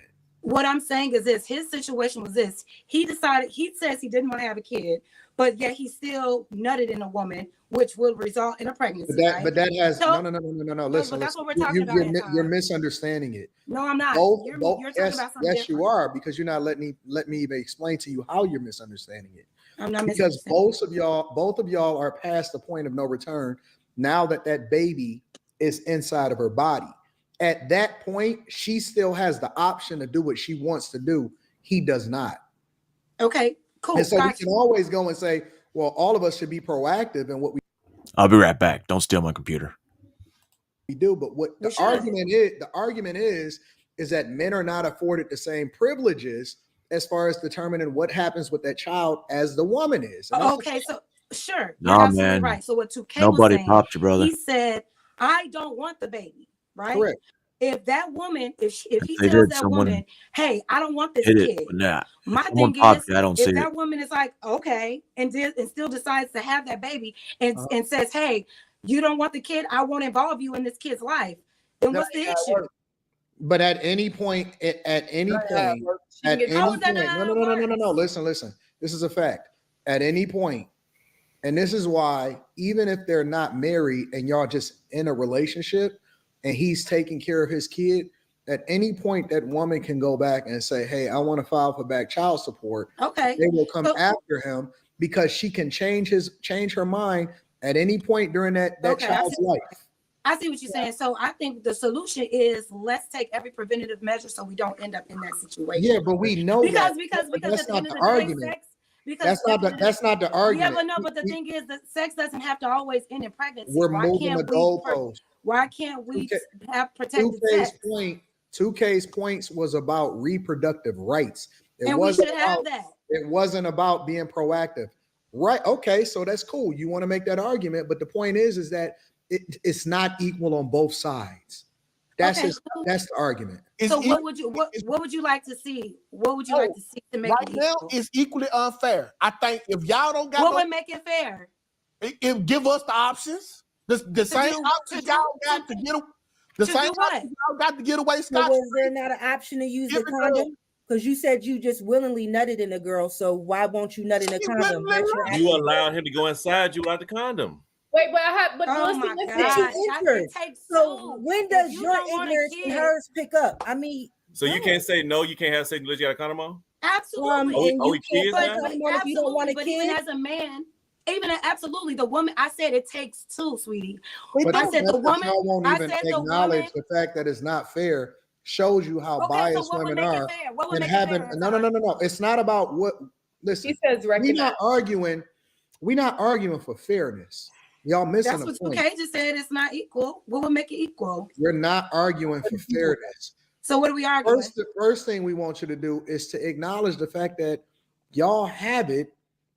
Y'all have more rights than we do when it comes to certain things, but y'all keep on. That's true though. You don't even let me finish a fucking sentence. How y'all gonna acknowledge something and you ain't even hearing everything that I'm You saying? just asked me to acknowledge it. I said I You acknowledge got it. it. You got it. Got it. It's cool. Okay, thanks. So like I said, we understand that because men who created these laws have put those laws in place for the benefit of women or whatever, what have you. All I'm saying is, hey, before we even get to that point, so it is fair, let's both do our part to prevent unwanted pregnancy. Just like I'm a woman who can say, I don't want to have unprotected sex because I'm having casual sex. A man can also say, I will not have unprotected sex because I don't want an unwanted pregnancy. That's all I'm saying. Let's both do our part. That's it. Sure, we have the privilege, but we can prevent all of this. Even though what you're saying, I hear you saying at the end of the day, y'all are the receiver. So yeah, I get what you're saying, but you still cannot allow, if you see this man don't have a condom. I just said that, baby. I just said I know. But it's still more power on your side. Yeah, absolutely. Outside of that is rape. So that's the point. That's the point. That's the point. And James, to be honest, back to my y'all are so crazy. No, to be honest, we already acknowledged that y'all are at a disadvantage, though. Listen. So why? So if you're in such a disadvantage, why even play like that? Yeah. So that's the point. If y'all men are so a disadvantage, right? Let's say if I was a man and I know how these women are moving. I know these women can catch me up. They can get a baby on me, put child support. I think that would be more careful on who I'm having sex with. Y'all still missing a point. It's not. We're not missing the point, Anton. You're right. We already know that. We know men are not focused on whether or not you got the advantage or not. You're missing the point. You just said to acknowledge the advantage. Now the point is a woman can bypass everything she can possibly do in order to not get pregnant. Correct. And even if she bypasses all of that, she still has the power to gain something. Listen. Hold on. Y'all keep on going back and forth. And we already know that we have the choice. We already know that we have the choice of whether or not to get you pregnant. That's not the argument. And that's why I say y'all keep missing it, because y'all keep arguing the moot point. The conversation that we having is, I'll give you an example. If all of us, if 99% of the population of men decided to strap up and not have no more kids, guess what? 1% of the population will populate every last one of you motherfuckers. Mm-hmm. And guess what? The culture is going to still be fucked up because it's going to be a bunch of baby mamas, even though 99% of all men have strapped up. And so your power and your leverage and your privilege can still fuck up an entire culture, and y'all still won't acknowledge it. And instead, y'all will be saying, why ain't more men starting to be baby daddies? Because y'all need to do what's best for the culture. What? And so my point is that reproductive rights is just empowering y'all to create more chaos instead of holding y'all accountable for the decisions that you make. Because again, y'all don't hold women accountable for being single baby mamas. Y'all just then to turn around and say, like you say all the time, these women ain't gonna listen to us. They're not. Okay, well, here's the thing. But y'all made single baby mamas. Y'all never want to stand up and look in the mirror and take credit for what you do. You never want to call your own people to the carpet for what you do. You like you sound like all women have all issues. And like, come on, like we taking the nut from y'all. Come on, you sound crazy. Like we wake up and want to be. They want to be. Y'all do take the nut. We take it all. And y'all eat it. You don't know about none of that. Not with the $18 an hour. Please, you don't know nothing about that. Look, ain't nobody up here off, how you kill all that? The baby mom thing. Nobody up here a fucking virgin. Are there any baby daddies on here? Any baby mamas? Mm-mm. So listen. So since we talking about reproductive rights, we got to be honest here. Going back to my vending machine reference. If I put a quarter in you and the baby pop out, that's really that's really my baby. All right. So if we talk about reproductive rights and we want to get down to the nitty gritty, just give us our kids and get the fuck out the way. You don't. But that's not what you said earlier. Yeah, we carried them first. I think they're what they're trying to get at is that we need to change the reproductive rights. But since we don't have a collective to do that, I think me, Jazz, and Jamisha is saying men choose better who you sleep with. Or strap up. Yeah. The main thing is that we already know that. Yeah, we know that. I'm not doing it. What's wrong with holding that? What's wrong with holding You're right. You're not doing it. You're not doing it. Most men, y'all try to put a small minority of men in the same category. Y'all doing that with women. I know. Y'all put a minority. You've been around long enough to know that Y'all it's a, do it to that it's a women. minority of the men that's populating the majority of the women. And it's- You know this. This is not something that's new to you. So please Drop miss the me with facts. men need to do this. We already know, and when we don't, we get held accountable for it. And if we don't do it, then we go to jail. That's a fact. Okay, It's well, a fact. like I said, to avoid all of this, let's just You have know what y'all do when y'all fuck up? Y'all get incentives. You Y'all get a proposal for $6,000 for some new baby seats from y'all proposed president. Listen, That's what the fuck y'all get. Look up some I just hate that y'all look over that.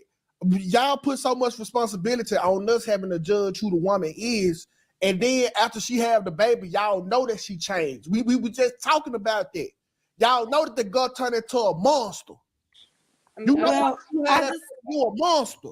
Okay, well, I just feel like, just don't have unprotected sex with a woman. If y'all don't even know y'all messed up, how we supposed to know y'all messed up? And then You're absolutely right. And that's why I say to women, do not lay down having unprotected sex with a man that you're not committed to, that you're not, planning to have a family with. Wait, let me finish. Just avoid that at all costs. Same thing for the men. We both share the same responsibility. Don't lay your seed where you're not trying to watch it grow. Why is there so much pushback on you protecting your seed and not pushing it into some type of demon woman that you barely know? Because there's consequences for Hold men, on, and y'all. not consequences for women. Hold on, y'all. Don't Hold have on. unprotected sex. You won't endure Hold on, consequences. Biblically, sex was for I don't get it. procreation and not pleasure. I gotta mute everybody because y'all not listening. I don't get it. You wouldn't deal with a consequence if you just wore a condom. Kamala Queens. It's both of them. I don't get why there's pushback. There is a consequence. You're right. We have the advantage. Gotta do one mic, y'all. Hold on. We gotta do one mic. We I'm getting just- I don't too know why far there's away pushback. from the original conversation. I want to bring it back to the original conversation. The original conversation was Obama and how he's simping out for women in order to throw men under the bus. And the question was, black men voting for Trump or even thinking for themselves, why are women so upset with that? And why is that a problem? I don't understand that. That's the original question. Because they don't get to be second in charge no more. If the black man, if the black man get back to dominance, it go back to white man, black man. But right now, it's white man, black woman. And they don't want us to return to power. And that's why I always say black women are the new white man, because who else been holding us back the last 30, 40 years?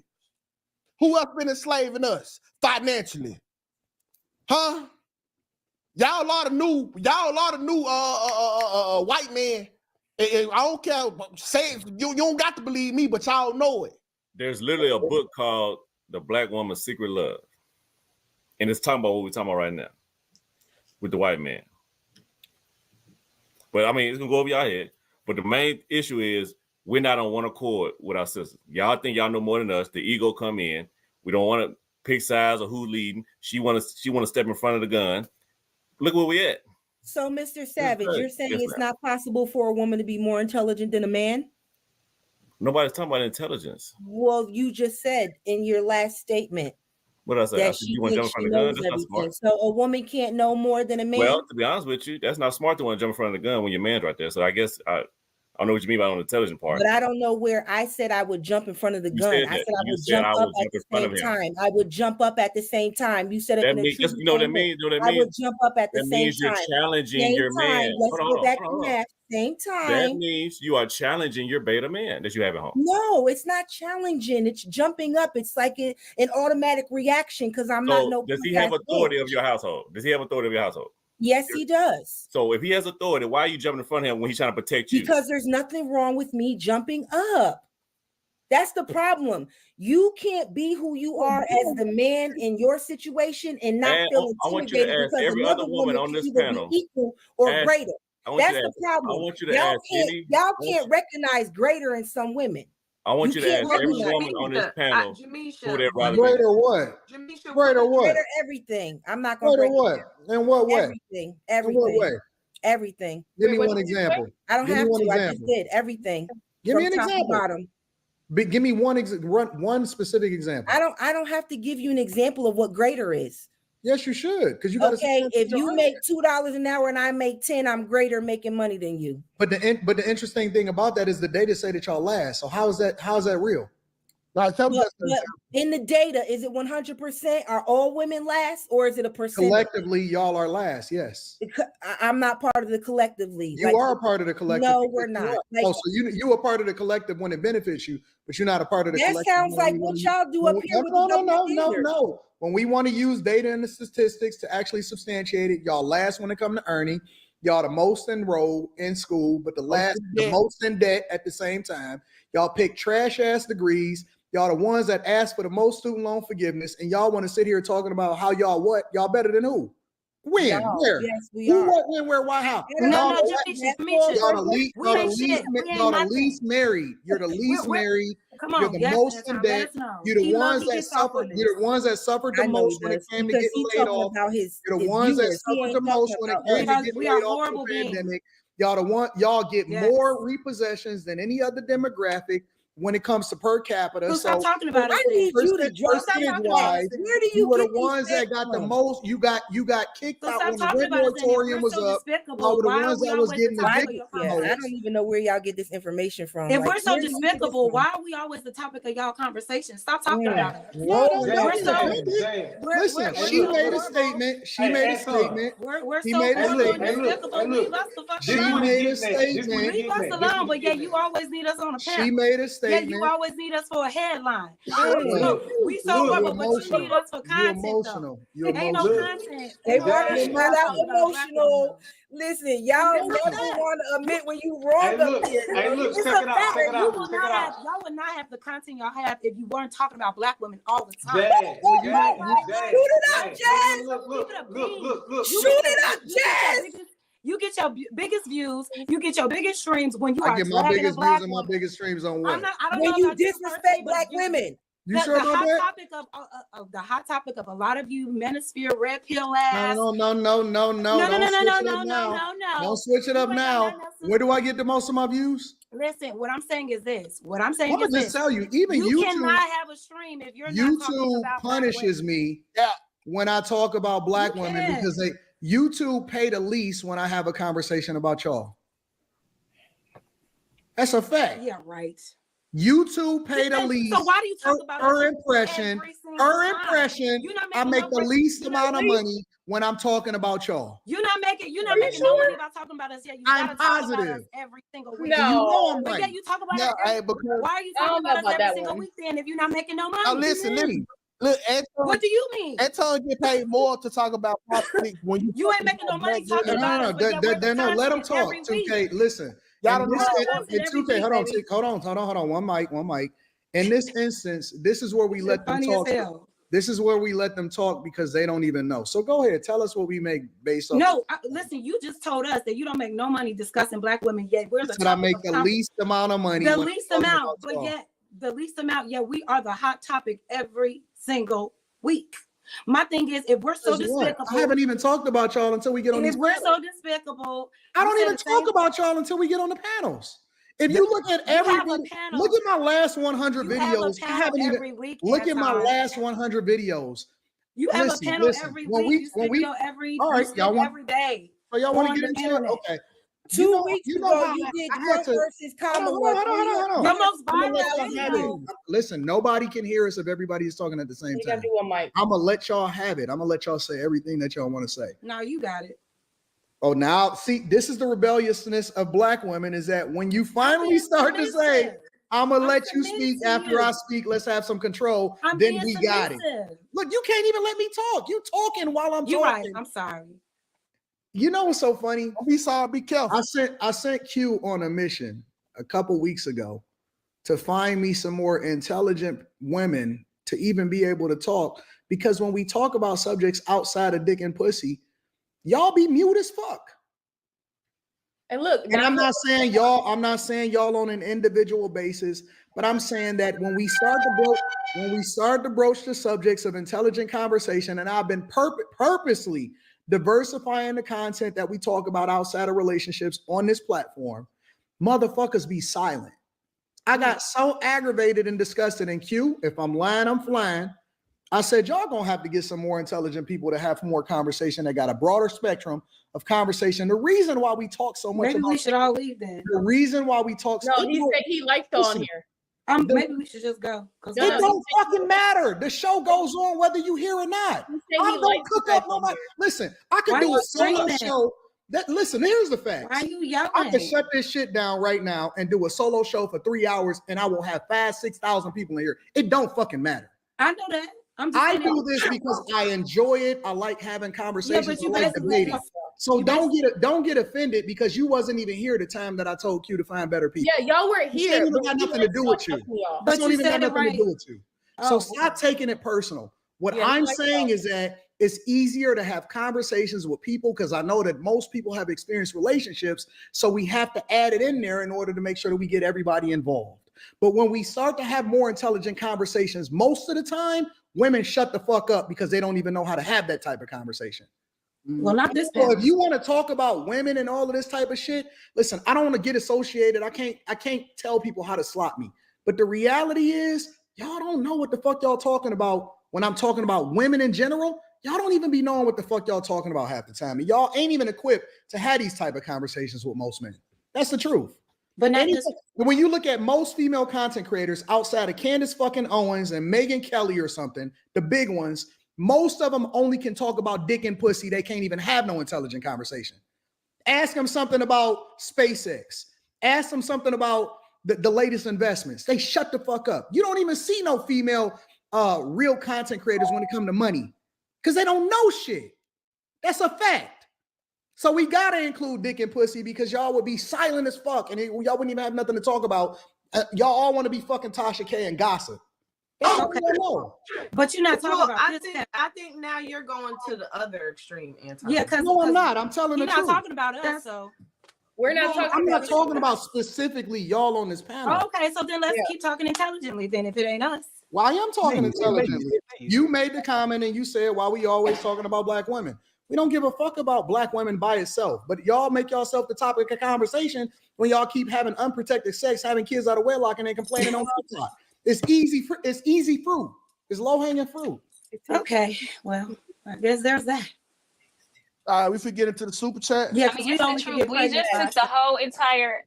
No, I just want to say we took the whole entire conversation from being about black men and how they're responding to Obama, and we completely made it about women. We completely made it about We black did- women. did the women do the that? women on We the didn't do panel that. made it. Yes. No, The baby. women Now, on, but hold y'all on, started hold on, bringing in hold on, reproductive hold on. rights. One mic. Molly has been quiet the entire time. I think she earned the right to be able to talk uninterrupted. Thank you, Kenneth. The floor It is just yours. takes away from the conversation because I really did want to hear what some of the men had to say about their specific issue with Obama and what he said, and somehow it got flipped on women Molly- and black women. We don't listen. We're not listening. Nobody even answered the question as to what the men were feeling as to why are they upset with Obama. It got turned about women. We're not listening. Okay, but Molly, do you know that? No. It's not about getting paid. It's not about that. But you're a black y'all don't woman. listen. No, listen, but Molly, And I listen. I'm really interested to see what the men thought. And you're in an interracial relationship. But we turned it about women makes and sense. reproductive Wait, rights and how men are wrong for getting us pregnant. What do that have to do with Wait, Molly, let me ask you this, Molly. So when we were talking about the Obama thing, right? The women were quiet. We were all quiet. Anton literally said, I want to hear what the women feel about this. He did. He was the one who About said, the subject, not about y'all. oh my God. But you About the subject of It was a Obama question talking for to the men. We It was a question for the men, This and you shit asked turned us into what we thought reproductive about it. rights and all Well, this other 2K brought up You asked us what we reproductive thought rights. about We it. never did. Hey, You don't do that. addressed the women We're not about gonna do that. You We're not addressed the gonna do women that. about a question for men. Yeah. Right, Look but at the that. question was, why are black women upset with men not supporting Obama's message? And And they you're got right. attacked for it. Why? Like what? The conversation does need to be a little bit more productive. I'm sorry. I'm trying to stay in tune. I'm trying to keep up, but Well, let's just get to why the are next we one. upset that they don't want to support Kamala? Why are we upset that they don't want to support Obama's I don't care. message? Why? Well, like, why is that an issue for us? It ain't no issue for me. Don't worry about it, man. Just let them talk. We have another topic about Obama and Kamala. Oh God. Let me get to the super chats real quick because this is the time, you guys, that if you need to drink water, go drink some water. Okay, it's a lot of super chats for me to read. My glass on. You gotta get our glass. I love how cute was on their glasses. For that. Toby good nigga for a mask, so Toby stayed very wild. He disrespected black men. If Michelle ran, she'd win in a landslide. Hey. They have Bill Clinton out there pandering to black men also. Oh, yo, is that DJ Envy from Breakfast Club with the Pro Bass Shop hat? Barack is half Kenyan and white. He went to the most affluent high school in Hawaii and was raised by his white mom. We need to stop acting like he has the African-American experience. His mother is also from Kansas. If you don't vote for Kamala, you are not black. Jamisha gotta be paid to disagree, Lo. No way. Anton, I listen to you all the time, but I never chat. When you come to Atlanta in November, let me show you this city inside of you staying in the hood or LGBTQ area. The city is not as gay as you think. Born and bred Atlantean, it is. Finally, caught a live panel with Jazz and the other loony elected official. This should be lit. Mixed pro-blacks are the absolute worst pro-blacks. I got a black mom and I'm not voting for Kamala. An Indian woman, a woman that laughed about locking up black men for a week while laughing about her smoking it. It's funny they say black people aren't a monolith, but want us to all vote for Kamala or else. Shaking my head. Get the F. Trump 2024. Room 9 in progress. Jamisha P standing up. You can tell how rough she is by how rough her hair always looks on camera. Let me chill. Wow. Belta, Jamisha, Belta. Awesome. Okay, this is why black people will not get reparations. The mindset and symbolism is insane. If you don't vote for a non-black Indian woman, you ain't black. Jamisha, just say you mad at us overachievers who decided living in poverty wasn't for us. We're living in poverty or can't afford our lifestyle. Anton just ended the live. Propaganda war got the woman fighting masculinity for patriarchy that they or their mothers never experienced or ever lived through. Hey man, get light bright silly ass off the panel. Kamala don't even use her husband's last name. She's the whole table size and all. Or you shouldn't be jumping to the grab the gun. Grab the kids instead. Everyone knows a marriage is built on threesomes. Wait, do we want Bonnie and Clyde or not? It says Kamala is so bad that she make Trump look stable. Jamisha's right though. Y'all act like you not black, which is a thing. Don't be new and cooing up here. Who black men voting for is only a topic because black women and Democrats can't check the final boss white woman Cam at 42% with the largest voting block. Fail. Are any of these females not women since there's a difference in maturity? Currently in the military and on leave from a current war right now. No, and they don't want to be drops. It says Jazz got the Whitney Houston vibe over there. Yo, you can tell her man is a hood booger by how masculine she acts. She's representing him horribly right now. Just like Angry Man said, in order to get along with a black woman, you have to agree with everything she says. It says marry before you carry. Anton, tell these women what you and Love Dorsey said statistics about single baby mamas versus products. Men leave the woman if she's unbearable, while women leave men just because they think they can do better. Stop blaming men for y'all not closing your legs. Talking crazy about men while you making horrible decisions is crazy. Ring before the fling. Misandry is more prevalent than misogyny in today's culture rhetoric. Yet men get demonized for not following suit. So who really wants control? Make it make sense. This is respectfully. I watch women propose to get pregnant by dudes who directly tell them ain't no future, and they think they'll be the exception like goofies. That cost of being a single mom is eased by the government aid. How and why is casual sex even an option? Modern Democrat policy revolves around removing any and all accountability from women. Why can't women be responsible like men have to? I took custody through the courts of my kids and put my baby mama on child support, and every woman's still mad I did it. And the mom became a deadbeat. Good job. Shout out to you. Can we do away with the military job so men can have the rights over our bodies? Probably wouldn't be having this discussion if people waited until marriage. Safe sex is a woman's responsibility. Jazz wants to delete black babies, then y'all Black Lives Matter. It says Jazz got the soul glow. It takes two to make a baby, but it takes one to decide if they have to have it or not. I had arthritis mid-stroke is how my son got here. What if he wants a child and she abort? Jazz, when that boyfriend gonna marry you? There are more women with children than men. It's not 50-50. If the men want to get it in from the drum street, women are the ones who choose who fucks and who doesn't. And then you demand to be able to kill it, but we can't abandon it. Females have birth control options to prevent pregnancy. I think it would be fair for men to have a similar pill that prevents them from causing pregnancy. That way, both sides have equal rights. At the leftists about Kamala arresting Sherry Peoples for truancy, and watch them all stare blankly at all y'all. Blankly at you. Sorry. True story. My college roommate got his girlfriend pregnant. He wanted the kid, but she didn't. Baby deleted. He was devastated. They broke up. Of course, the argumentative masculine stereotype proving women agree with each other. Sorry, ladies, but reproductive rights is just the rights for women to continue to be hoes and to use abortion as birth control. Majority of Black men are single and childless. We can't say the same about the majority of Black women. It says beta male husband she has. It says them highness triggered. It says, can I call in, y'all? Damn, please. Nope, this ain't the call-in show. It's his after-hour show. 2K is correct. Too many Black women complain about white supremacy. However, they are complicit in the white man's scheme to destroy Black men. It says, why so defensive? Jazz plus masculine is masculine. Thank you, Kenneth. OVO Tone Dog Cook. Biden put Black Americans in prison. Harris put Black Americans in prison. Trump helped release Black Americans from prison.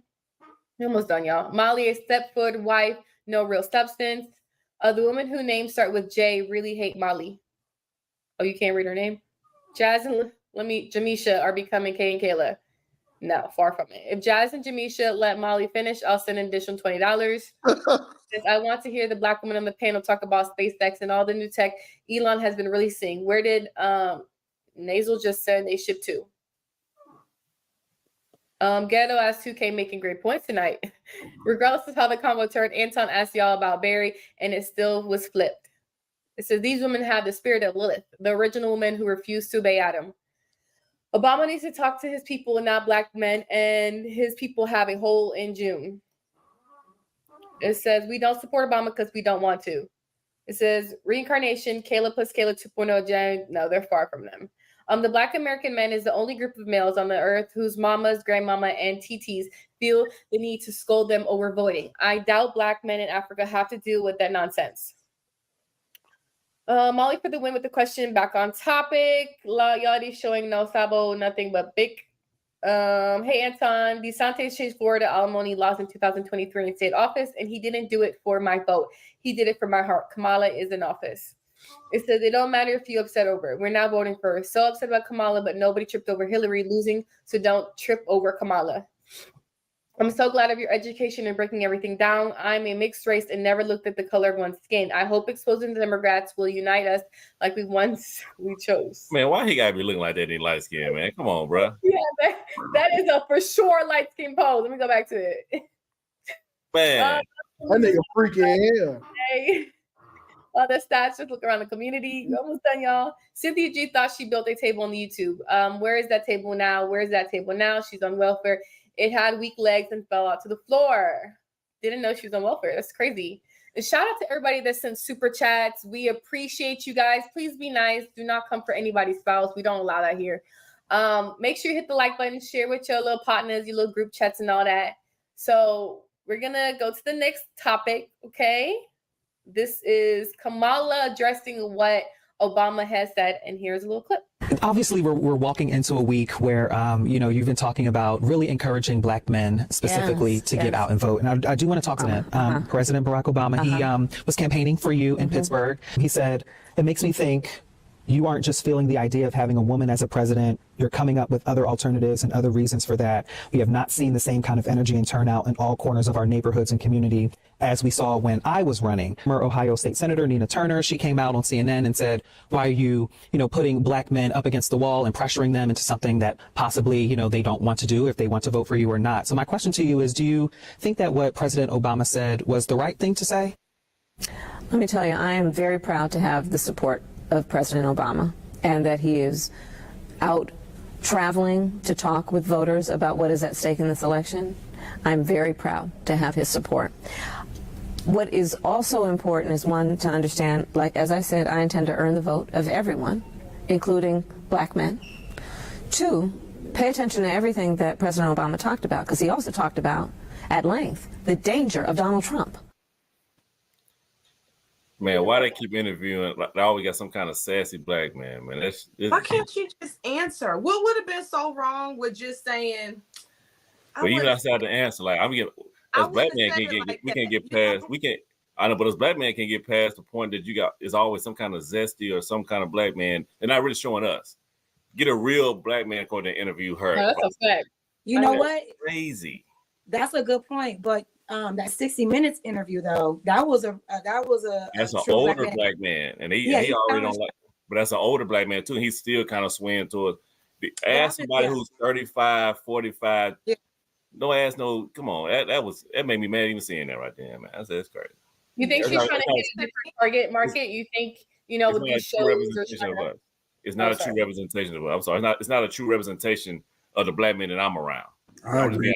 Or that I see every day. I agree. When I see stuff like that, and I'm not trying to talk down on anybody, but when I see stuff like that, I'm like, come on, man, that ain't us. For real. We strong out here. That's why I got mad at baby girl about talking about getting in front. Man, I'm a man. What is that? Why do you got a black man that want to be a black woman ask you about what black men think? Facts. Facts. Like, how would he know?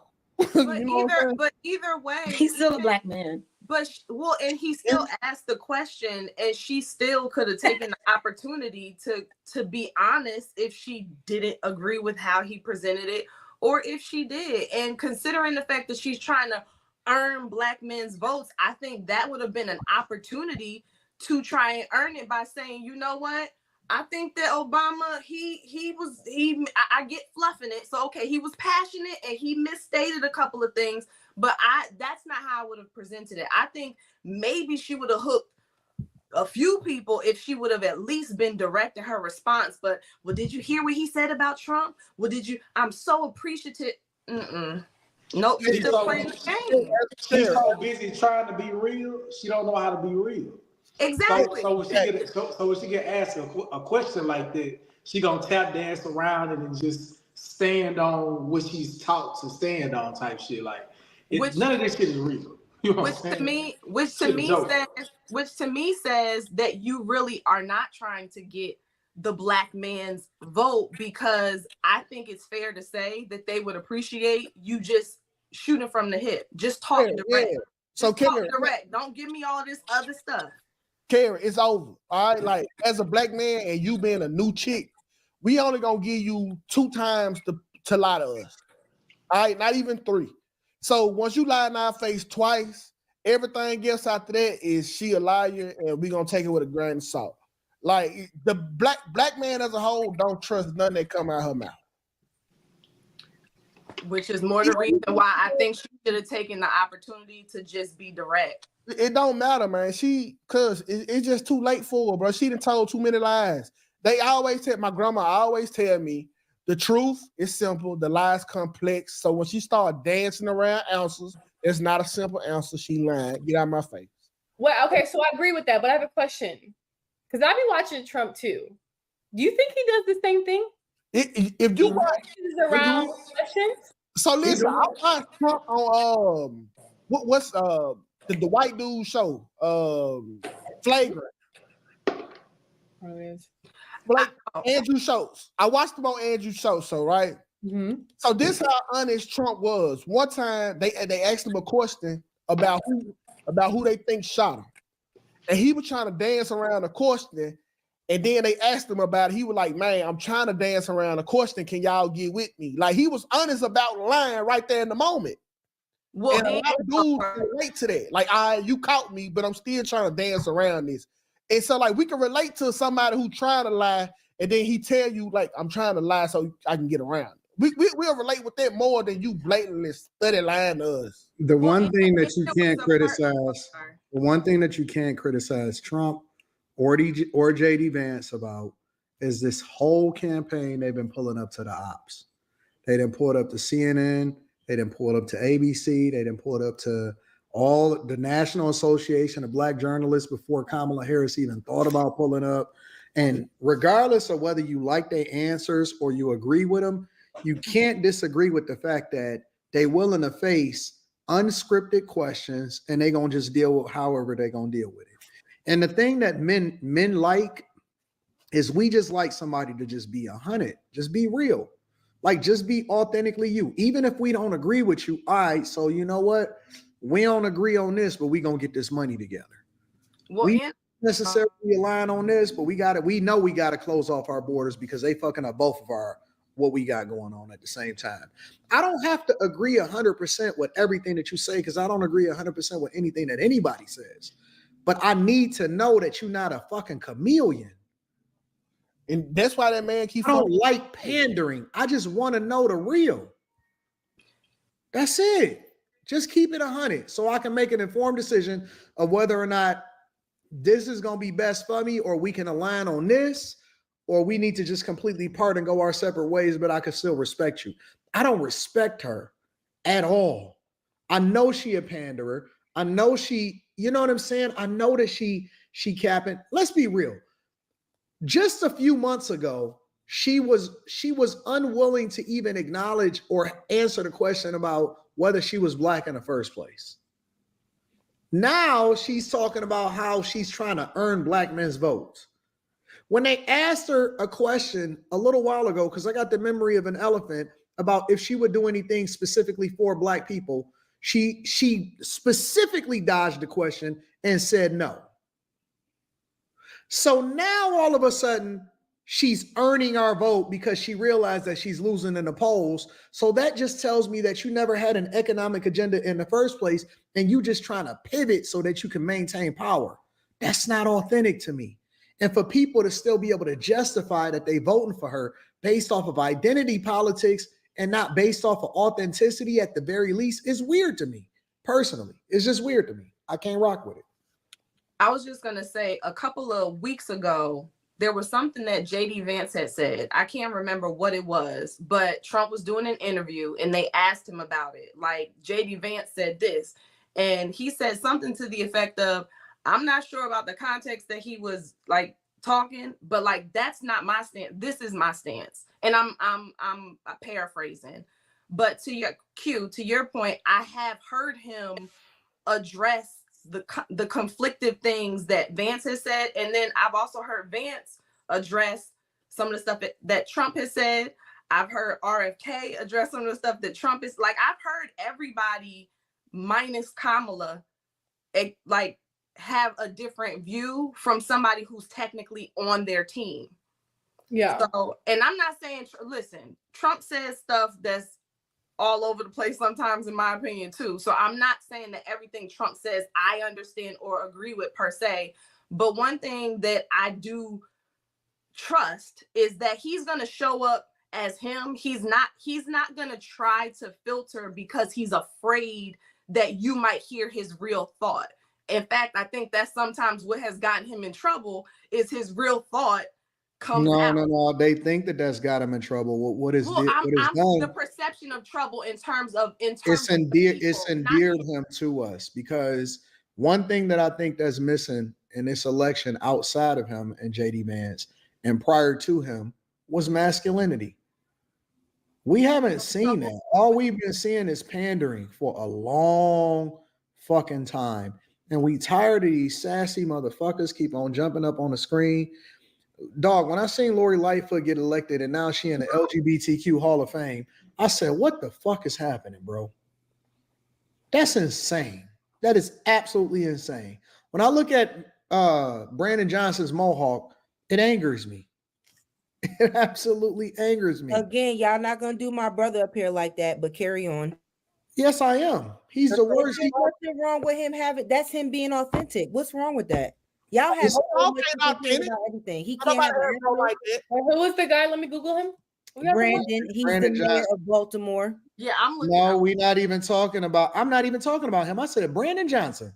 Oh, my bad. Look I at you. apologize. This I is heard Chicago. Brandon and Afro because they talk about him.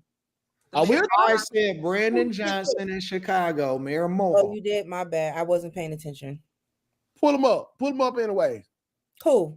The mayor of B-More? Mayor of Chicago. Him? He got a Yeah, little he wears a mohawk and he spent $10,000. What's wrong with him having a mohawk though? Yeah. Because you a grown fucking man. You just mad because you can't grow a mohawk. I can get me a mohawk. I could get me a mohawk. Let me tell you something. Money fixes a mohawk. Put some money on it. Put some money. No, grow it naturally. The lace Don't go get a BBL. Yeah, Don't go get a me and BBL with no 2K hair. said that we was gonna show up on tour with some hair. So Don't go pay him no hair. I want you to try to grow that shit naturally. That nigga look like a sour cream crip, man. Get that nigga out of here. But the fact of the matter is, you know, they asked her, even on The View, they asked her how would her policies be any different than Biden's policies, and she said, "Listen, I've been in the room for the majority of the decisions that's been made that's important to the American people, and I can't really tell you how I would be any different than Biden." So if that be the case, then how can we expect her to be any different than what we've experienced over the last 3.5 years? No, I think you're right.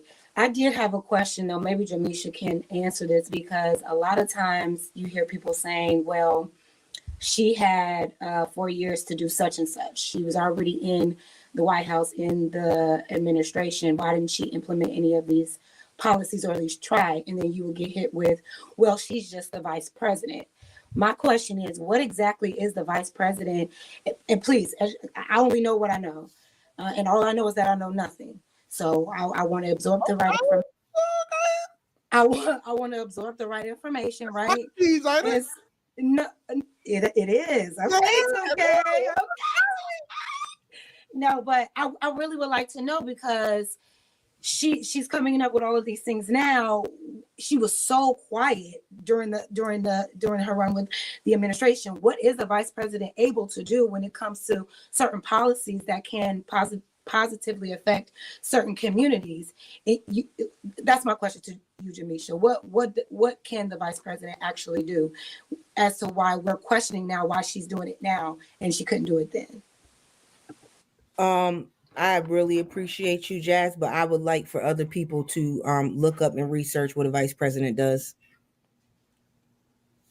Oh no, she asked you specifically. Right, but I mean, at the end of the day, I'm not here to, and again, I respect her, but I'm not here to explain what presidents and vice presidents and civics is. Respectfully, Alderwoman, because you're the only person that's been elected to office on this panel. What does that have to do with anything? You didn't even let me finish what I was about to say. I'm prefacing what my question is before I ask. Can we get a moment of silence? I just agree. Alderwoman. Okay, so let me ask you a question. Is it that you don't know? Or is it that you're choosing not to know what a president does, what a vice president does, what the What I miss? What I miss? Nothing?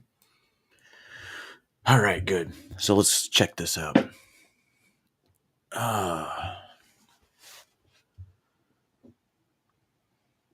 Sweet. I'm glad the voting places are packed. For those of you that got through, that's good. That means the voter turnout is kind of what I wanted to see. Now, does that mean I wish they would do exit polls? But they can't do that. They can't ask you who you voted for on the way out. That would be nice. But again, I do like the fact that you guys are telling me these polling places are packed. Administration does, how many cabinets there are, each one of them. Okay, so why you can't help our sister Jazz over here? And again, it's nothing against Jazz, because I respect her and I don't have no problems with her. But I'm not going to sit here and give out breath on something that everybody should be able to know. And no. Let me come to my. You're right. No, Jazz, no. Jazz, no. Because you humbled yourself to say, not yet. I don't know, and I want to be educated. Too early to start. And so I would like to have a discussion. You probably with won't get somebody numbers that's till the most around educated 4 on this East Coast on the panel 4 or 5 to help me to understand. I had to applaud you. And I shut the fuck. I said, you know what? Jamisha is about to really give us some game. Now, if you talk about if 2K tell her that she all on all fours, then she gonna be she gonna be all over the panel. And she when somebody asks her an intelligent question, you're telling me you won't answer, Jazz? Yo, sister. I made it very clear that I feel Y'all like figured this out how information stupid is Jamisha is something while I that was we gone? should be looking up. We should understand what the president, Wonder and vice Woman. president is supposed to do. Wonder If you Woman. get up Wonder here and Woman bicker here. back and forth, you should know the basics. You know How- the woman like, here. Come on. she's the vice president, so if something happens to the president, she would be the next one to come. Yeah. She's Okay, the president of that's the what I do. I Senate. do know that She- part. And again, I'm not talking to you, Jazz, because I respect you. I appreciate the question, and I know that you're very, very intelligent, and That's you have cool the to say, ability man. to. I know you do. So I'm really being a smart ass Yeah. with Anton. Their I advice. don't know either. I'm learning myself. No, you're not. No, you're not. You no, you're not. Ma'am, can Your you please best friend, you educate said me and Detroit is Jazz? Me and trash. Jazz I know you know what respectfully. the president does. I know what the president does. Vice president, ditto. Ever since Second Kamala got into office, in command. But So can you please know Vice educate? Could you the please Vice educate me and President Jazz? when Biden was vice president. Miss Can you Alderwoman, I got a please question for educate you. me and Jazz Noel of what the responsibilities of Kamala Harris has been over the last 3.5 years, please? I'm not going to do that on this panel. Oh my! You're not gonna do that, or you won't know that. I Wait, know. somebody Back else up your said- argument Go then. Look, like I'm not about to sit up here and explain it because it defeats the purpose. Back It up your defeats the argument. purpose. How can we actively engage on any of these topics? And again, Jazz, I'm not coming at you if we don't know Civics 101. Why do I have to be the teacher because I've been elected? Well, first of all, because right. Well, a because lot you of know the us- process. a lot of well, no, because Jazz, I agree with Anton on this one because she genuinely was asking, and if you know the answer, to just say I'm not going to give it to you because you should know it, that's pretty off-putting. Yeah. I'm sure there's stuff that Jazz knows that you don't know that she could technically say you should know, but that was her area of interest. I learned about the role of the president probably back in middle school or high school when I really didn't care about it. I didn't see the importance of it. So I didn't even see the importance of any of this till recently. Jazz, I had to look up that very thing about a month or two ago. I really had to understand, wait, hold up. What could Kamala have done? Or Don't forget the tie-breaking vote that she's so proud of. What could she have done in her position? What was she expected to have done in her position? And what is the vice president? So, like, what can they do? And I had to look it up. So, But isn't it a depth? Listen. So Jazz, No. So wait. Because we spending a lot of time on nothing. So you're not gonna answer her question? Yes and no. It's okay. I did get If it. somebody I'm else sorry, can, Okay, so let me kind of give you the. I'll help you I out. can tell you what I No. Right, I just Googled Listen. We're not gonna look up nothing. We ain't got to do any of Enrique that. told me. We could just get straight to it. So some of the main. Okay, so it's two different ways that the vice president operates. The first way is her official power, and the second way is her kind of informal power, right? The first way, when you're talking about her official power, is she's the president of the Senate, right? So whenever you have a deadlock, especially when they're voting on legislation, she's a tie-breaking vote.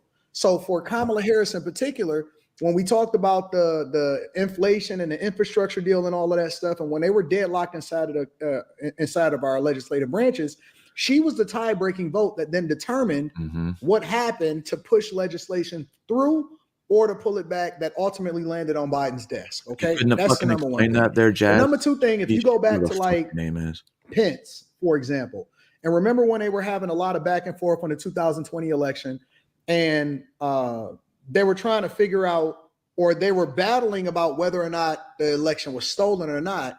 The vice president is the one that actually certifies the votes when it comes to who wins the elections.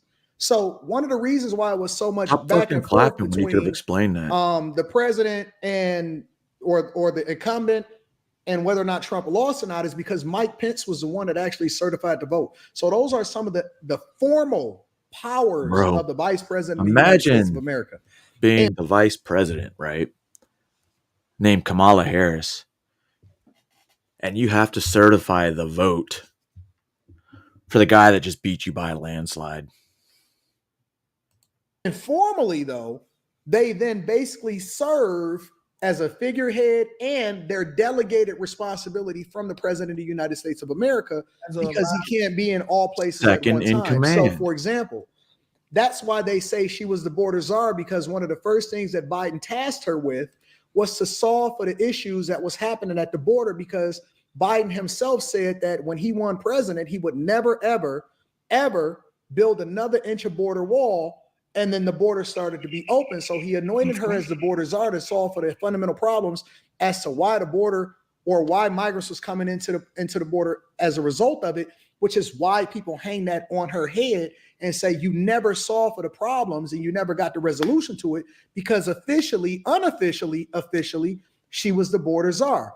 And then when you see her say things like when she was on The View and she said, listen, I was in the room for every single decision that was made that was important to the United States of America, including the infrastructure bill, including the tax act, including all of this other stuff, right? Then that's when they say, okay, well, if you were in the room and you were the one that was helping to make the decisions, and you were officially and unofficially the tie-breaking vote for a lot of the things that was pushed through in legislation, that means that you then became responsible for whether or not it was or it wasn't. Right. And those are the official and unofficial duties of the Vice President of the United States of America. Okay. So her biggest failure, what I'm hearing, because I'm not politically knowledgeable about a lot of shit, but her biggest failure is basically the wall. No, she was tasked with a lot of different things. Again, she cast some of the tie-breaking votes that then determined and then led to inflation, exponential inflation inside the United States of America. She was tasked with the wall itself. But I'm just telling you the formal and the informal roles of the Vice President of the United States of America, no matter who the Vice President is. No, I get that. But what's her biggest failure? Her biggest failure is immigration. Okay, so in my opinion, So now my question is, okay, so she's in a position of power where she can implement. Well, no, let me rephrase the question. Has she always been in a position of power to implement the policies that she is now saying she's rolling out? Did she always have the power to kind of delegate those policies as a sitting vice president? What policies? You can't delegate something delegated down to The you. policies that she just rolled out specifically, like for Black men. She has all of these different incentives that she just presented to everyone. Giving Black men loans, helping them with housing. These could have been Was she proposed. able These to could have actually these do could have that? been proposed while they were in office, the same way they Right. proposed any other legislation while they was in office. Right. And so that's why When they pushed through the infrastructure deal, when they tried to push through the border, the secure border deal or whatever the hell it was named, that was packaged with a bunch of bloatware in it. When they did the green, all of that shit where they was trying to put a bunch of charters in and emissions regulations and all of this stuff. Absolutely, they did. Okay. So listen, these policies that she's enforcing, if she didn't do it when she was VP, how do people know she's going to do it as president? And that's my only question. You just got to believe them. I'm just trying to understand where in the Constitution does the vice president actually able to introduce legislation or make? They don't, but I believe she has the record for the most time. So are we saying when she was a senator? Listen, everything that's proposed, even the president himself, he can't just pass things through without an emergent, unless he's taking emergency action over something. So when there's a declaration of war, for example, he has the absolute power to be able to make and determine what happens when it comes to protecting the United States of America, which could be far reaching. Otherwise, that's the reason why we have layers of government in order to prevent absolute power. That's why you have a Congress, right? That's why when they put together a budget, you have to go and you negotiate the budget, and they have to keep kicking it out because you have people on this side that's saying that we don't agree with it. They don't have enough votes as a result of it, which then would send it up to the president's desk, which he can then veto it, or he can say, you know what, I agree with this budget. This is a bipartisan deal. This gives each side what they want, and we're going to sign it. So anybody could technically introduce concepts of a plan, which then leads to legislation that has to be negotiated in Congress and then signed by the President of the United States of America. But you can't tell me that she doesn't have influence on it, especially when she's the tie-breaking vote. Does she have the same influence as VP as president?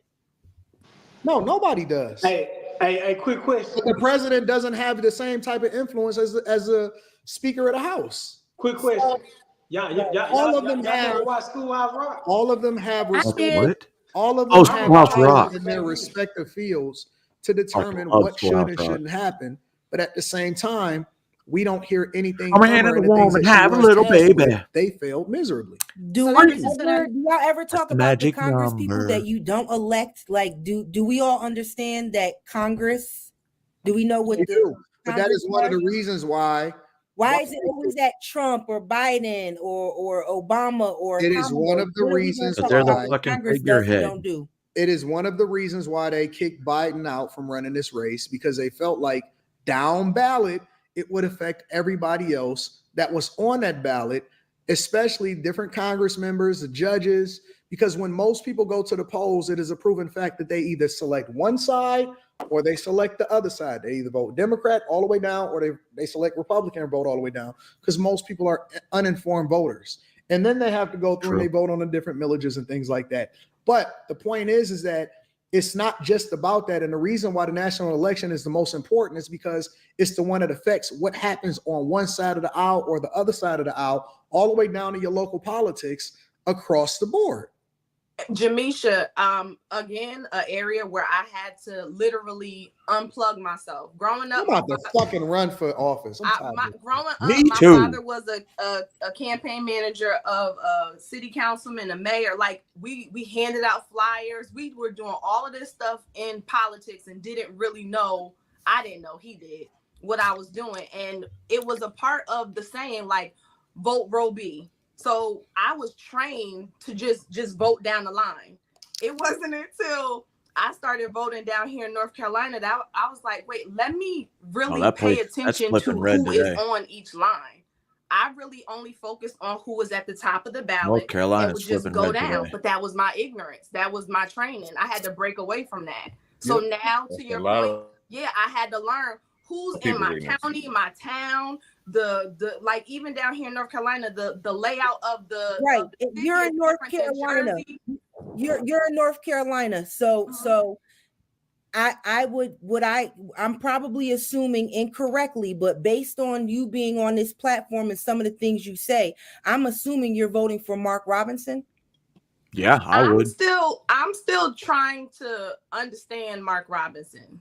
I like Cooper. Cooper jacked me up because he's not gonna be running. So I had to get through researching all the presidents. So now I'm dealing with who's running here. Mark Robinson, I'm trying to understand him because some of the stuff that I've heard him say has been extreme for me. I don't know why Jamisha couldn't explain that to. Can you tell me?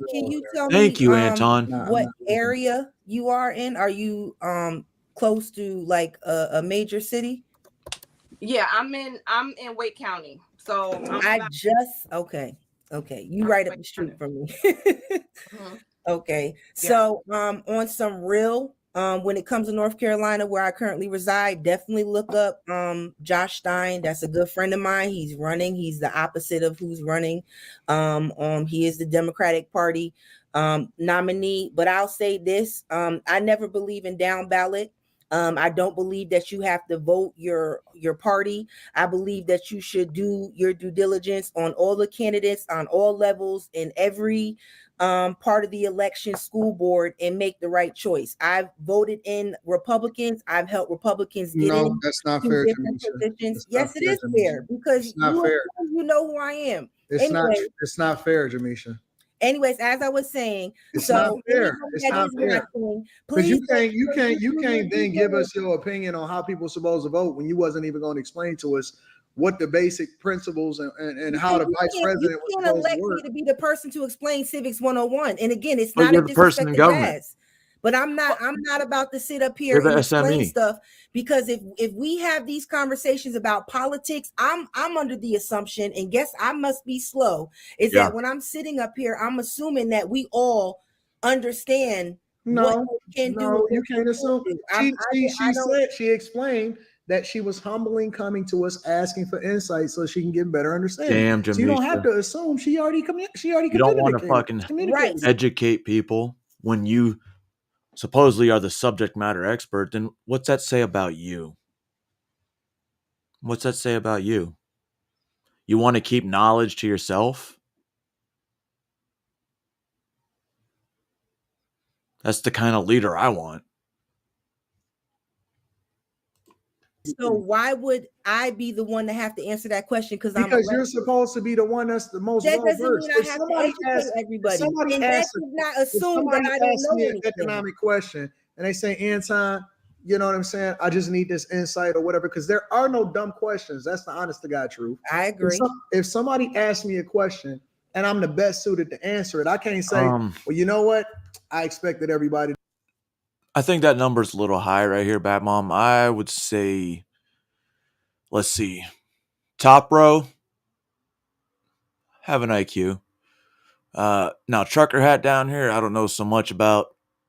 Jamisa, she likes to talk like she's intelligent, but doesn't like to share. I've never seen 2K. Jazz, she's about 50-50, and I don't know who Doe is. So, yeah, it just depends on who the panel, because they rotate panelists every week because it's a 4-hour review. But the more and more, like, I learned that Alderwoman's a fucking retard. There's another one later. Her name's Trigger. Trigger's a fucking idiot. And you're going to see her probably in the next video, unless I do a James Klug first. But, yeah, that's pretty much in the lineup as well. To take Algebra 101 up here. That shit ain't fair. What would make you assume that I'm the best one for the answer? Because you're the alderman. Yeah. What does that mean? That means that you You had to get elected. Politics. No. You keep preaching civics 101, which means you know. What's your degree in? Underwater basket weaving?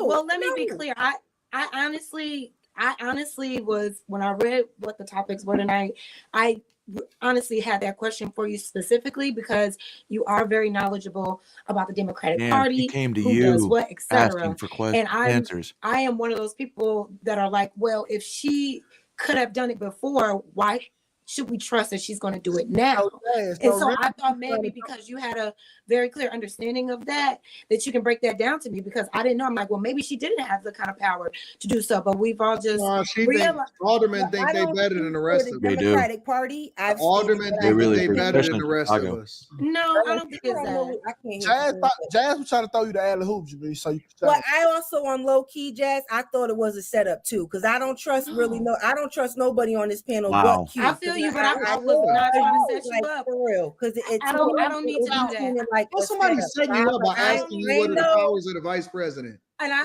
understand why you feel that way, because Jazz I know she. I'll tell you everything you need to know, not with clowns around. I got you. you. You know what I mean? Like, why? Look, You're afraid to get fucking fact checked? Setting anybody up. You know what? Honestly, no. Honestly, you know what? Honestly, no. You want to know the truth? Y'all want to see? Now I gotta. It was really no shade. I was just like, gotta be the person to be to tell the uncomfortable truth. No, I don't believe that she really knew. Oh, that's so sad. What we believe and what we know. Daniels. Mr. Daniels, you clarify. I think that she was scared of being wrong. No, I don't think that she knew. I'm not afraid of being wrong. On a platform I was wrong twice yesterday.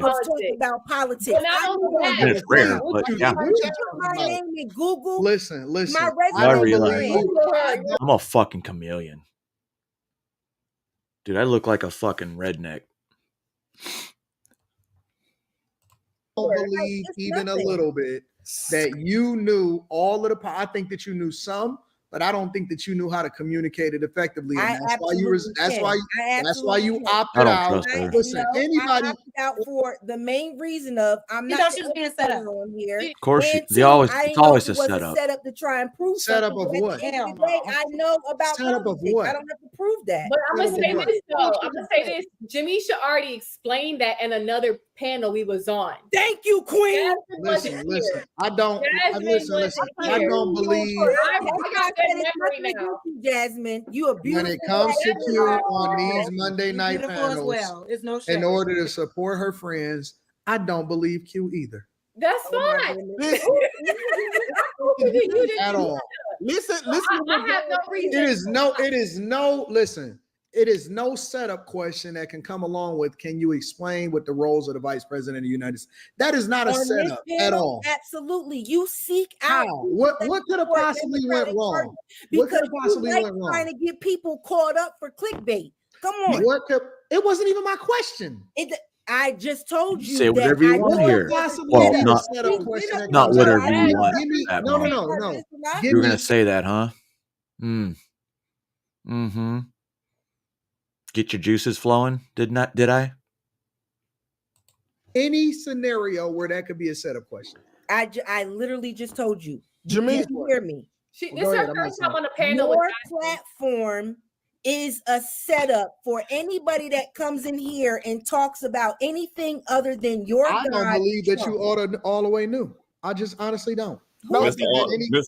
that any- Mr. Woman, Mr. Alderman, I got a question. Who's She never the know you, though. look. Who's a better If it's man? a question about politics, I'm not Look going up. to answer Who's it. the better man to you? Bill Clinton or Donald Trump? Oh, Who's the better Who's man? a better man? Who's a better man to you? Bill Clinton or Neither Donald one. Trump? Neither one. Oh, okay. and Jazz, Back on me. Jamisa, you ain't hear that shade Jazz threw at the Jazz said no shade. She was talking about the melanin you lacking. You got I never said I I'm said I not look mad like a about redneck. that.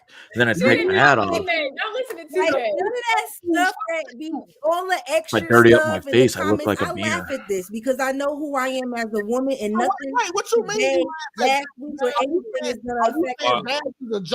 Are you mixed? Are you Yes, mixed? I'm mixed. Rest in peace, my mother's white. Listen, my listen, daughter's I black. don't care. Anton.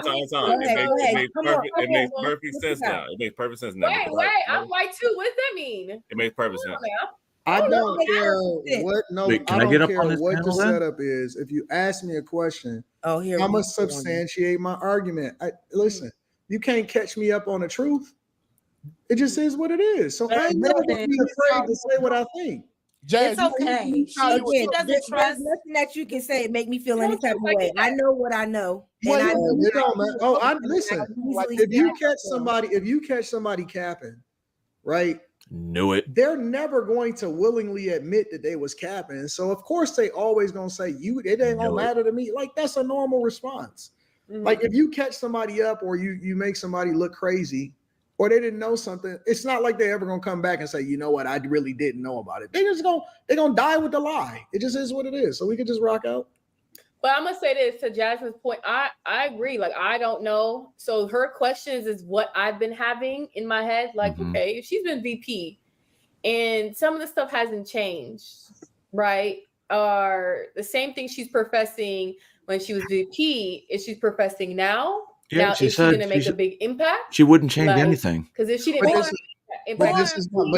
this is my point. When we start getting into intelligent conversation, motherfuckers ain't got shit to say. We Women not all talking no, about- hold on. Women want to opt out. They ain't never got their guard up when we talking about dick and pussy. But When we talking about relationships and dick and pussy, ain't nobody scared. They jumping in. I gotta mute motherfuckers in order to get them to stop talking. When we start asking intelligent questions, then people want to act like they reserved and oh man, you must be setting me up. Well, no. This whole time, don't. It's okay. No, Dude, it's this is okay, the 'cause most I quiet I've understand seen you Molly. Don't do it, Jamisha. Don't fall for it. But I do have one more question though. Can you answer this, Jamisha? What has Kamala shown you during her term as vice president that gives you confidence enough to give you her vote as a president? What was that? Is that a stupid question? No, that's a good question. I don't know too. It's the soundtrack of in the background. At the end of the day, I think Wait, did he just put on a again, police since hat? we know what the president and the vice president can do, I look at the 20 years of experience that she has, what she's fought for her individual state that she represented, and now she's a VP, which limited opportunities to do things. When she gets in office, I think that she has the support of people that are in Congress that are supporting her platform. And again, the platform has been said many times up here, just different things that I can relate to, other people relate to. I believe that she's going to get a lot of that passed in Congress. I think that we are going to see a shift in politics with her being elected, especially because you're seeing Republicans wanting to vote for her in droves, and there's a difference between Republicans and Trump supporters. And I think that she's going to do a great job at leading this country and bringing us back to some peace. And but what has she shown that, like, when she was VP, and I'm not even specifically talking about she's done over what 50 tie votes. The things that she voted on has been a benefit to people in this country. Okay, so hold on. Let's be more specific. What did she try to vote on? No, that's not what I'm about to ask you. One of the things that you said that she was going to bring peace. So are you saying that she's going to end the wars? Ooh. I'm saying peace amongst us as people, how we go back and forth in the No, Democratic and bitch, we Republican need peace Party. in the world so we can take care of our own. See, we drop out worrying about that other bullshit. Then you can focus more time on the American people. I know it's a hell of a concept, and it makes me sound like a domestic terrorist, but it's reality. Makes me sound like a nationalist, which is not a bad thing. Right?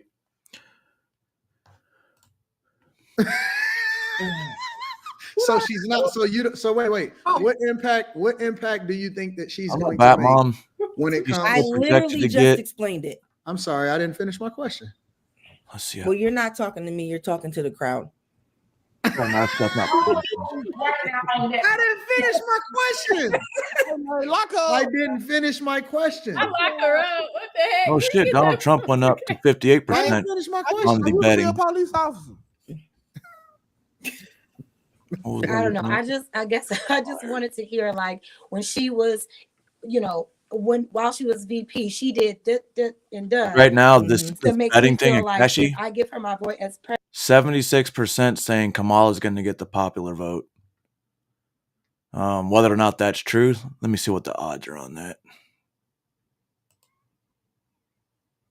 Oh, never mind. Bet $100, you get 400. President, I'm giving her the right vote. You know what I mean? Like, I guess I just wanted, like, specific details on how her. That's what I was about to ask. Was she positively, like, how does she contribute to the progress of this country as a sitting VP? Also, when did women want to start being led by women? Listen, honestly speaking, though, Jazz, I will say this just from somebody who had to go down her own rabbit hole. In regards to that, I think your best bet is figure out the questions you have for real and try to get to as unbiased of a source of just what has happened in the past as possible and make your own assessment, because depending on who you ask, you have a high probability of it being swayed. Right. Yeah. Well, I mean, when we ask for insight, when we ask from the experts, they don't even want to participate. No, she said a whole thing. The best. No, I wanted to ask a specific question, and she said, "You're not talking to me." The best thing Kamala have done. You're right to not answer. The best thing Kamala have done is pussy management, bro. Yes, pussy management. She took what all y'all have and maximized her opportunities with her coochie. Now we did up the ladder. And a lot of y'all couldn't do it with y'all coochie. Your coochie got you with 2 blocks up the street you grew up from. So that's the only thing Kamala have done. She to put her coochie in the right position to be successful, and that I applaud. But other than that, she ain't done nothing. Jamisha don't want to answer the question, and that's unfortunate. It's okay. Like I'm Carrie, just don't trying- even know what the I'm question trying to is. understand I've done my research on Kamala's track record, but I need to dive a little deeper into her vice president because on the surface it's just like, well, where's she been? What has she done? Yeah. And so that's why I'm just kind of like, does she really Most of deserve her our vote? administration quit on her. They didn't get fired. They I quit. washed my They said hands, she was Bat Mom, difficult so I to hope you work feel with. better I about just that want to one. do, I don't know. We just got to do a deep dive. If Kamala, Where did you hear that at, Anton? Oh, now you want to jump back into the conversation. Who's that, Jamisha? Because Do you want to participate or trying do to you not figure want out to this participate? No, bullshit. no. Either you want to participate or you don't. Which one is it? I am participating, and by No, you picking participating, and I can choosing. say whether I'm You a sit picking and here choosing. No, and, you picking. and No, answer these raggedy You questions know how to that get y'all triggered. already have the answer You to. know how to get triggered, and then when you get in your So when I used emotions, to then you teach want to argue. classes, But when we ask you medical an intelligent classes, question, you don't. she's the kind of chick that would just ask all these questions, but in reality, she just wants my attention. Seen it many, many times. want to participate all of a sudden. Now I'm not talking to you, but you want to talk to me. Move on. No, this is hypocritical. Why she want to talk to me when it's convenient, but I can't talk to her and ask her a question when I'm trying to get educated? You're not I trying to know, get I tried to educated. ask you a question and you dodged the question. Can we go back to the No. notes? You didn't answer any of the questions that I asked you. Yeah. What question did you ask me? You You didn't even let me don't know finish the anything question. about a You, VP. you had to answer one of your questions for you. You don't know Jazz why asked I'm you a voting question. for Kamala. I started to ask you a question, and you said you're not talking to me. Right, because you always say that you're not addressing the panel, you're addressing the people No, I was when asking you say you something. specifically, and you said I'm not talking to you. I'm talking to the You're asking me something specifically about something you already know the answer to. How many times you gonna ask me? How the do same I know the question? answer to something? None of us know the answer to something. I was asking you for your opinion. Mm-hmm. How can I know the answer? Kamala Harris is lying to us. How can I ask you to know the answer of what she gonna do? I'm asking You don't you even know what she's why gonna you do. think that she's going to do it, because that's the reason why you voting for her, right? I already told you why I'm voting for. Because she's black. Because you wanted to kill babies. I got it. Yo, let's address Rob Lee in here because No, we don't. We don't go at the chat. We don't go at the that? chat. We don't go at the chat. Oh, now we don't. Yeah, go. ignore the That chat. is off limits. They are Black Lives Matters. They've been yelling out. Me and Chat Jazz lives been killing babies matters. for the longest. You are not gonna be talking junk to my chat. The chat has immunity here. Oh, I love the chat. They DM me afterwards and talk I tried to mad get shit Molly's about you. number. I Didn't saved work. them. You could do that offline, but I'm just right kidding. here, I didn't do they that. have I mean, immunity. I should. These are chat monsters. They not I'm monsters. gonna screenshot them and send them to They you. are very egregious. I've had to tell you. They not about shit. egregious. They Yeah. are. I've They Yes, are. correct. They Legal are- murder. are- In some states. I've literally had to DM you about Stop. that. Chat monsters. No, don't you do that. Y'all leave the Panel lives matter, Anton. Panel lives matter. Lives matter. I'll read them super chats, man. We got Oh, 30 yes, minutes. we do. Let me get to the super chat. This is the time to drink some water. Okay, go use the restroom. She was old lady. I need Fucking lady. all 76 of these. No, I don't know why I said, bro. She was an old lady with her glasses. hey, these are Versace. Same brand as yours. You're an So old lady because you act like you can't see when you're reading super chats, but okay, go ahead. I can't. Go ahead. I definitely would have locked you up, Jazz. Fake ass cop. Interviewer Sassy Jeff? on Max. How many fruits are they going to throw into our faces? Token white man here. We aren't interested in destroying black men. Your women do that well enough already. Damn. Here a demo of candidate's interview without Teflon Don name mentioned. That was a black male, not a black man, asking Kamala questions. It says the Dems love talking to LGBTQ black men. That should tell you what they really think about you. Q, Trump is a real ninja in white face. FEMA is not asking who you vote for. LGBTQ, what color skin you got. At the end of the day, everyone got $750 regardless. When the Democrat machine wants their tax dollars, they want their money regardless of your profile. Shout out to you, Ivan. Yeah, You should have heard. Yeah, your profile picture is wild. You should have heard what Bill Clinton had to say about Kamala and Obama. She is through. In other words, Jamisha doesn't know what a VP does. Damn. It says Jamisha dodging what a VP does, like the Matrix, no Neo face. The Senate is split, so Kamala cast tie-breaking vote on all major legislation as VP. Jamisha is a joke. It says you typically choose a VP that is knowledgeable about something you do not. What? You do not? VPs also serve as tiebreakers in the Senate. Jamisha doing her best Kamala toe dodging impression. It says Jamisha dodging questions like her name is Kamala. Damn, It says, bruh, they're Alderman going does after not her. have enough knowledge to be speaking on panels. She cannot articulate anything well enough. Yes, she can. We all went to hood schools where the civics teachers was also the football coach. Please educate us, ma'am. It says Mine Jamisha wasn't. really looked like the clown emoji. It says the VP has the sole power to break a tie vote in the Senate and presides over elections. The VP yields a lot of power. They're number 2 for a reason. It says Jazz is very pro-Black and really tries to root for the Black agenda. But every time someone is supposed to defend her people, they fumble. It says, why Kalen Harris, Kate, you said her name, Kalen choose a fruit cake like a 1982 Obama, acting out his male-to-male fantasies to ask about how real men think on how they going to vote. It says, Jamisha, we see you Google and VP responsibility to your glasses. Wow. Shout out to you, True Star. That was wild. Kamala was the reason Brittany Griner came home, and no one speaks on that decision. It says, Jamisha pretending like she knew this all along. It says, Jamisha dodging the question about the VP role of the VP, like Kamala dodges all her questions about everything she learned from the best. Please cut me my check. Vice president does most of the work. She's the president of the Senate. She passes laws all the time for the people, like giving $4.5 billion to Indians to have government contracts. It says the vice president does most of her work. She's the president of the Senate. She passes laws. Oh, you said it again. For all time for our people, like giving $4.5 billion to the East Indians to have the government contracts. I think you said that twice. She didn't want to tell Jazz because it would have showed Kamala's failure. And again, bring up the thoughts. Why would you vote for her?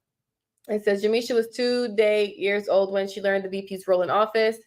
Her biggest failure was immigration, sex change for children, prisoners, abortion, lying to the public on Biden's health, and so on. Kamala definitely used her power as vice president to be the tie-breaking votes in the Senate. She set the record for most tie-breaking votes. Yo, how is the chat It says shout out to Jazz for asking. clowning an alderwoman because they knew what a VP does? Unless they fucking Googled it. Dude, why is it? Dude, lighting sucks, man. Most of us don't know. If we did, more people would be upset with her performance. Let me educate you. VP failed on Economic Act. 1.9 trillion vote raised inflation to lie to state it will bring inflation down. Number 2, the border, more inflation. Number 3, money to Ukraine. Number 4, allowing companies to move to India and Mexico. It says Dick Cheney did a lot as VP, so not a vanity role. Shoot his Anyone who best friend votes in the one face? way down the line can't be trusted. Alder is a snob who thinks she's smarter than the average bear, but it took a man Anton to answer an articulated American civic Damn. question about VP duties. I see exactly what Alder was voting for Kamala. The world salad is strong with this one. If you want someone to vote for your candidate of choice but fail to Yo, her explain the feelings are position hurt. with clarity, sound like a Harris supporter. A savvy VP has the potential to wield more power than the president, Dick Cheney. Ask her to explain what her job is. Disingenuous Jamisha always moves the goalposts. Your alderman game is probably a weak-ass border Caesar Kamala.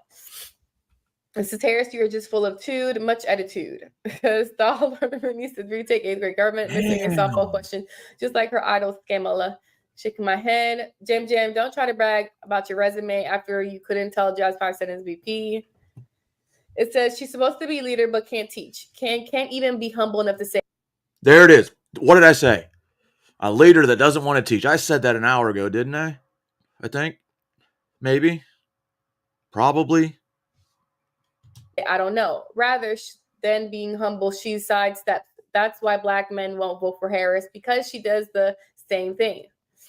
It says, did Jamisha realize the audience? So what if somebody in the crowd has the same question as Jazz? I think you should answer. If not, get off the panel. No.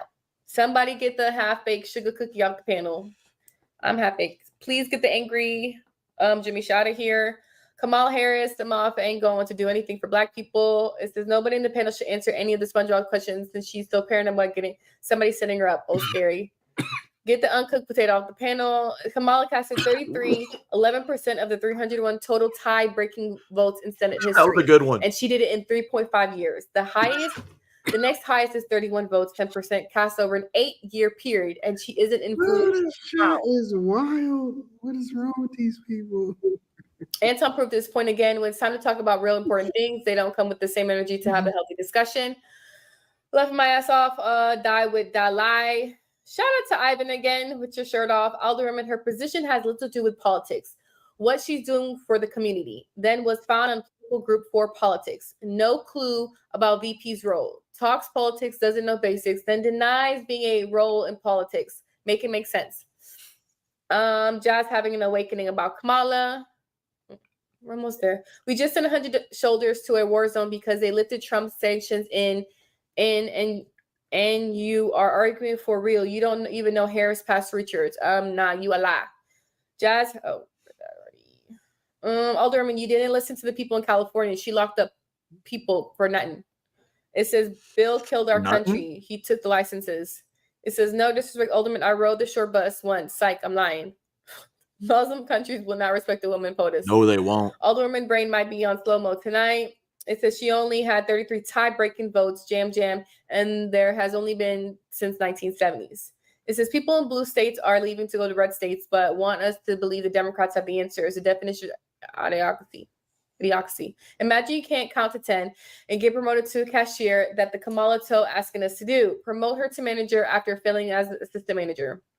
Almost done. Jazz wants to be unburdened, but what has been done? Come on, Jamisha. She was raised a middle-class kid who took pride in her lawn. That's You a ain't clown got it. right there, too.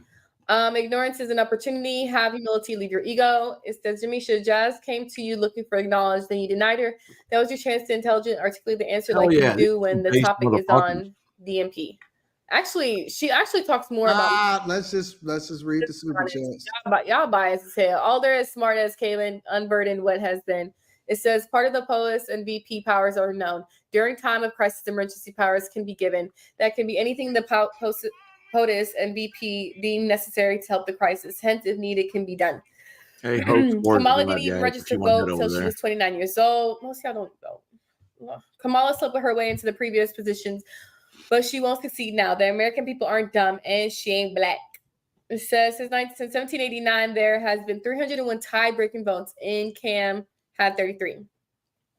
Hoes protect hoes. It says y'all better thank You ever think that's because the Senate was completely divided 50-50? You ever think that?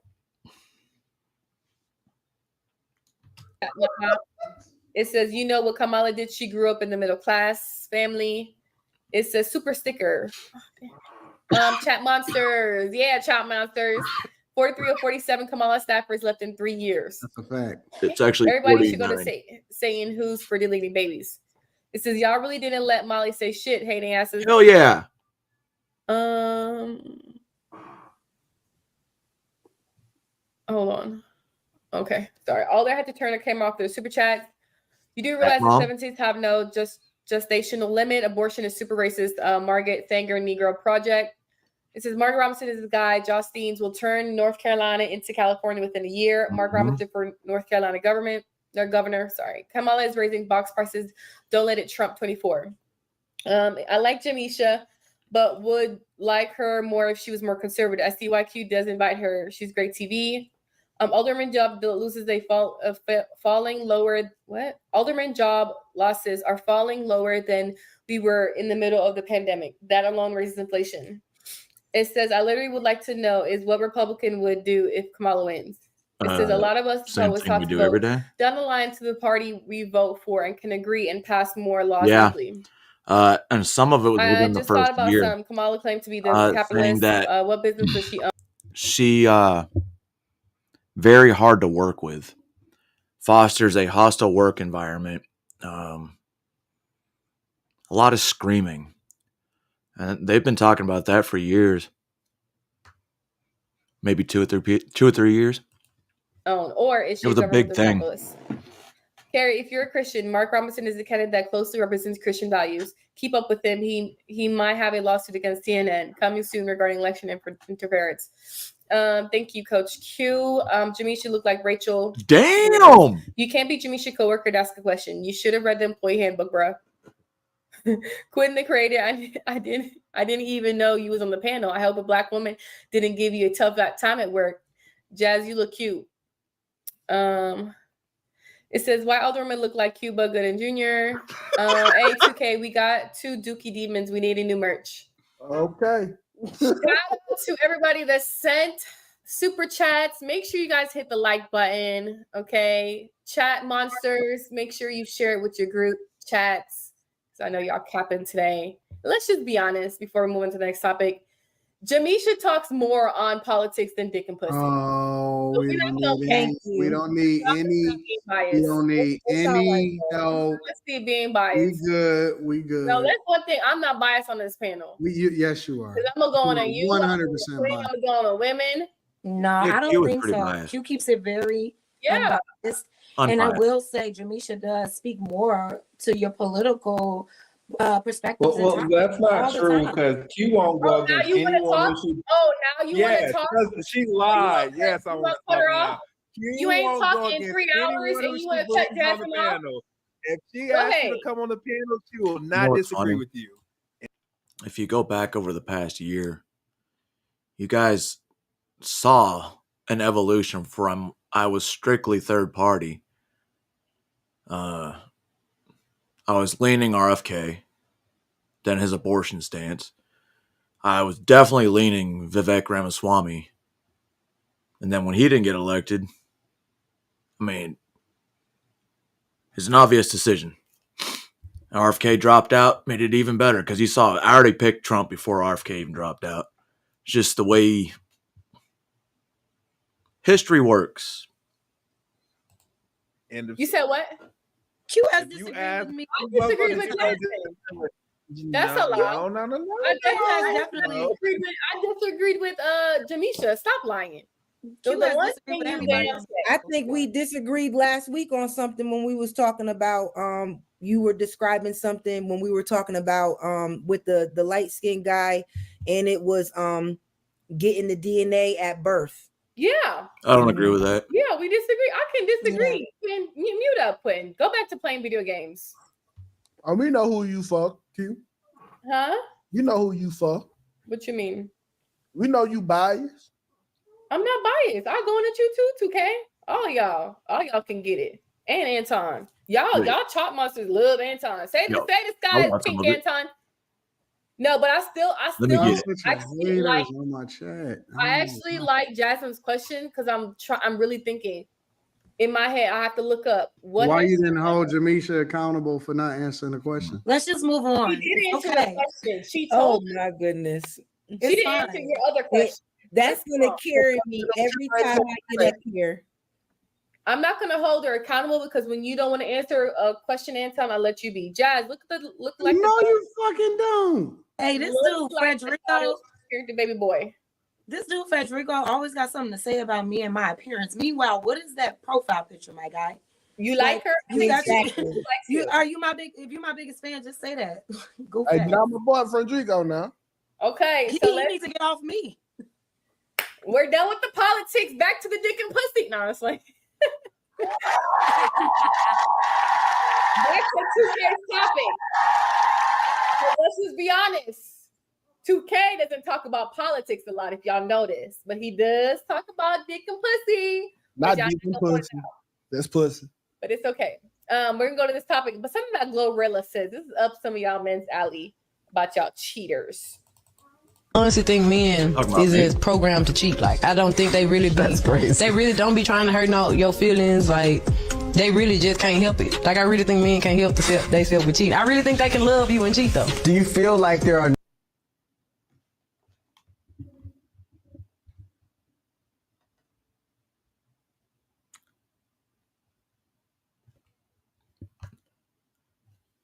What? I don't disagree with what she said. no faithful men left? I feel like in certain parts of the world it is, but not in America. I mean, I feel like it's some in America. Not the one. I feel like the ones I like is none. Okay, we can end the show right there. Where's the lie? There's no lie. Y'all are programmed to cheat? Not programmed. Okay, start us off. It's like, It's just our nature, like. yeah. Cause it's perfectly normal for me to be perfectly in love and still see somebody else I want to smash on every now and then. It's just normal. That's not normal at all. Matter of fact, it's more unnormal. What's the word? Abnormal. Abnormal for a dude not to cheat. It's more abnormal for a dude not to cheat. Cheating is the most natural thing we do besides breathing. So you don't support Actually- the narrative that black men don't cheat? No, okay, so I know what you're talking about. And the only black man Your screen went black. I can't see you. Yeah, because I'm for the lie, so my computer's shutting down. Oh, okay. Something's wrong with it. I'm screaming.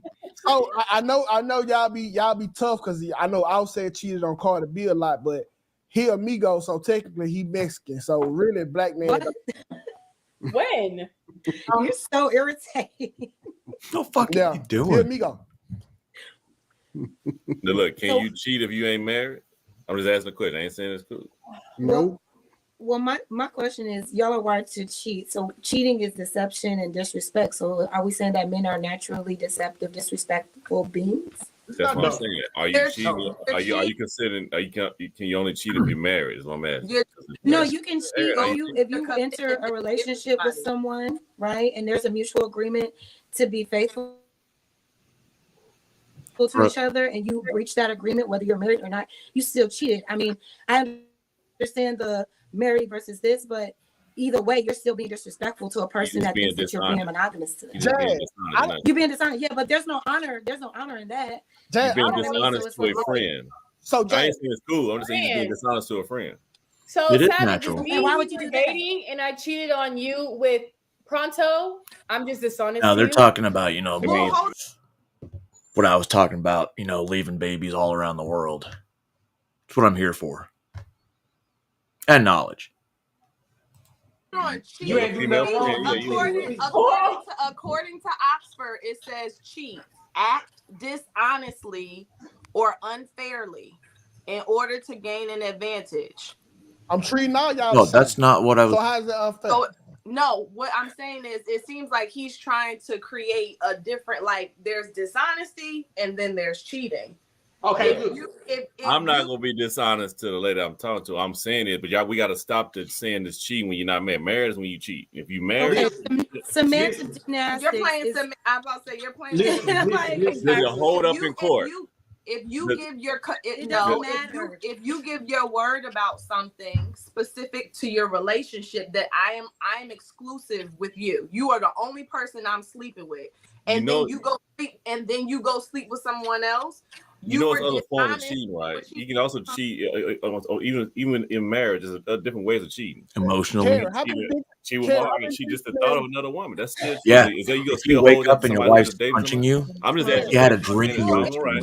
Y'all, Just a fucking dream. Cheating by way of having sex with I don't know another why you woman. fucking hoes Cheating do by that. way of blah blah blah. Cheating by way of. So I hear what you're saying because we focus heavily on someone having sex with someone else, and therefore that is what cheating is. But I agree with you. You can cheat in different types of ways, even as a person.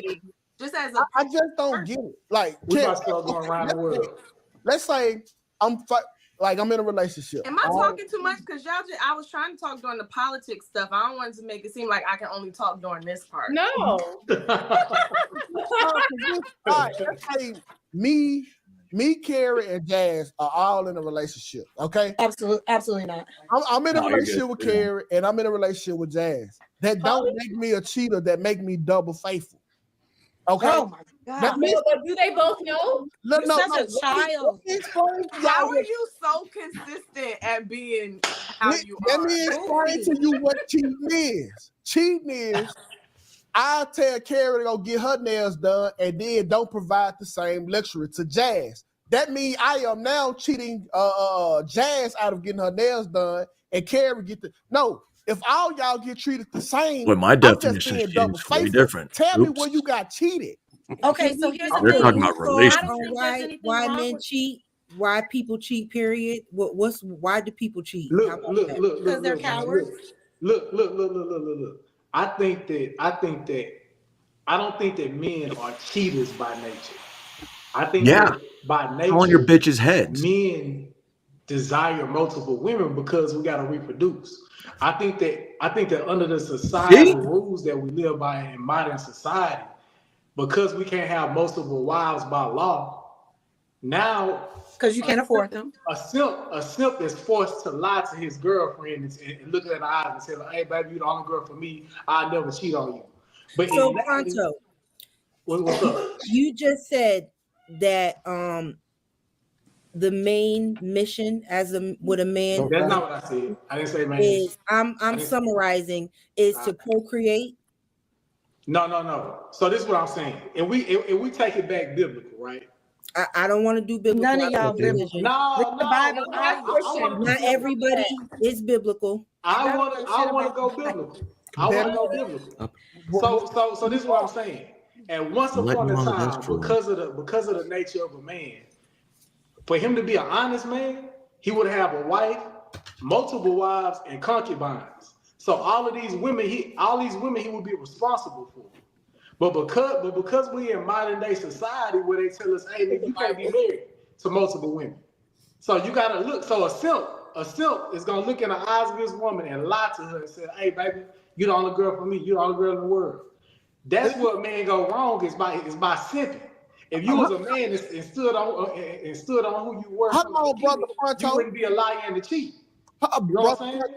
Now, God say, be fruitful, be sarful, okay? You see, it's the deceitfulness of the devil that has got y'all mind so tangled up and bothered that y'all can't see past the serpent's mouth. Y'all are trying to get y'all own niggas like y'all slave owners or something. Okay, God said be fruitful. God said share. What better to share than a man? Y'all sharing them anyway. You in a third party relationship anyway. Jazz don't know she getting cheated on. Whoa. So why not? Why not come together as a union? Because you keep me out this bullshit because Jazz, that is some childish ass shit to say. As a married man, there's also another married man on this panel. So now you're saying, oh, is Anton cheating on Rita? You cheating on your wife? Since we all I mean, I haven't even said anything. Because he just said that every man gonna cheat. That we all share men anyway. But this ain't even got nothing to do with this. But this somehow don't apply to y'all. Bible. Nah, black men don't cheat. Y'all have to grow up. No, you have to grow up. No, you have to grow up. Your team. You have to grow up. No, you have to grow up. You have to grow up, sir. I, and never the team. And that's your problem. You selfish. Boy, go to hell. Because at the end of the day, it's okay if you want multiple women. Where you become a loser and a coward at is when you're not honest. A real man ain't gotta lie about shit. A real man ain't gotta lie to kick it. And if he's really that nigga and he can be honest with that woman, she'll be like, cool. Especially like you said, especially be quiet. Hey, talk. Thank you. So like I was saying, if you have to lie about it, you're a loser. And that's what the issue is. I agree. There are plenty of men out here that are balancing multiple women because he's being honest and he can afford them. The problem is with you. Keyword is afford. The problem is with a lot of men, y'all too broke to be honest, right? Yeah. So you gotta lie. You gotta lie to kick it. You want to lie and you too cowardly to be honest because you don't want to lose something over here. That's a you problem.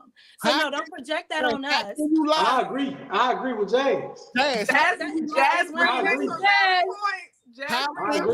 You're losers if you're lying to her. Losers lie.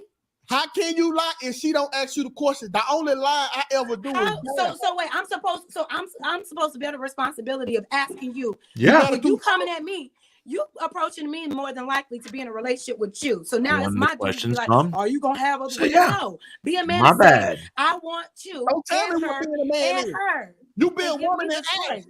You be a woman and do your due diligence and catch me. Damn right. I ain't gonna do the dog for you. You are beyond ignorant. I can't take you seriously. Listen, I can't take you seriously. I'm tired of y'all. As a married man, you should be really embarrassed. You should really be embarrassed of yourself. Yo, if we had to figure out a way to make it happen, figure out how to way to catch us. It's very embarrassing. I'm gonna tell you some of the shit that you married men say on this panel. I would be very embarrassed at y'all. Very much, Jasmine. I heard Anton say he got hoes. I done heard 2K say he got this and that. It's very embarrassing as married men. It Jazz, really. you ain't got a ring. You should be embarrassed anyway.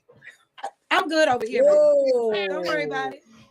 Why she gotta have a ring to be embarrassed? Because they think that our value is in a direct correlation of us being with a man. Wait, because you're taking your time to actually know the person you getting with, so you don't end up a baby mom if you decide to have parents and you know what you got when you running it. Yeah, That's funny that we're having this conversation. Jazz, you did. I literally was texting an old friend. She's whatever. And we talked about the same exact thing. I was like, hey, you can have some of my DNA. You know what I mean? You want a piece of DNA? Of course, we've been talking about this for years, joking about it, but I'm pretty sure she's serious now. And guess what? She's Mexican too. Disqualified. Cause listen, after I cheat on you for 3 months, disqualified. You don't qualify for nothing. The tears that y'all cry as black men when women hurt your feelings when you off this screen is got to be a sight to see on Netflix. Because all this capping, the caps that y'all do up here with this bullshit, I bet you your wives check you on the bullshit you got to say. I hope they do. It's I a bet shock, you they don't. because I wish my husband would be up here talking the bullshit I y'all bet be you she talking doesn't. about the woman that you laying down with. I don't understand the woman you decided to have kids with. That's how, it ain't no use of you showing us reading. We know you say Here's the everything. thing. You The you call other women beautiful in front of your wife. The cap that flirt with I'm other hearing women right on the now is panel. that y'all really think that She y'all there really, to take it. Wait, the can cap, you take the cap, yours off, or are we the being cap, the catfish? cap that I'm hearing right now is y'all acting like y'all really be cool, man. Your Be dad's all over there honest with like a that, wine. y'all cool with it. Not Yes, saying- we would. If you But here's the tell us thing. the truth, we will make the decision on gotta whether be we like want to this. fuck you or not. What makes Bro, you Molly think that hasn't women said ain't doing one the same word. thing out here? You gotta be like that, man. No, No, I you ain't saying, don't, I'm but not here's saying the it's good or thing. bad. I'm just saying, like, but y'all acting like if a dude keep 100, I mean, I want you still Okay, gonna but fuck with him. Savage, You know I you would got- love. Your honesty ain't predicated upon that woman. But man. what? Here's the You gotta thing, be Savage. real key. Here's the You know thing, what I'm saying? Savage. You're right. Some women won't be for that, but and that's okay. But there are other women that will. That still doesn't mean you shouldn't be honest from the jump. Yeah, I Just agree.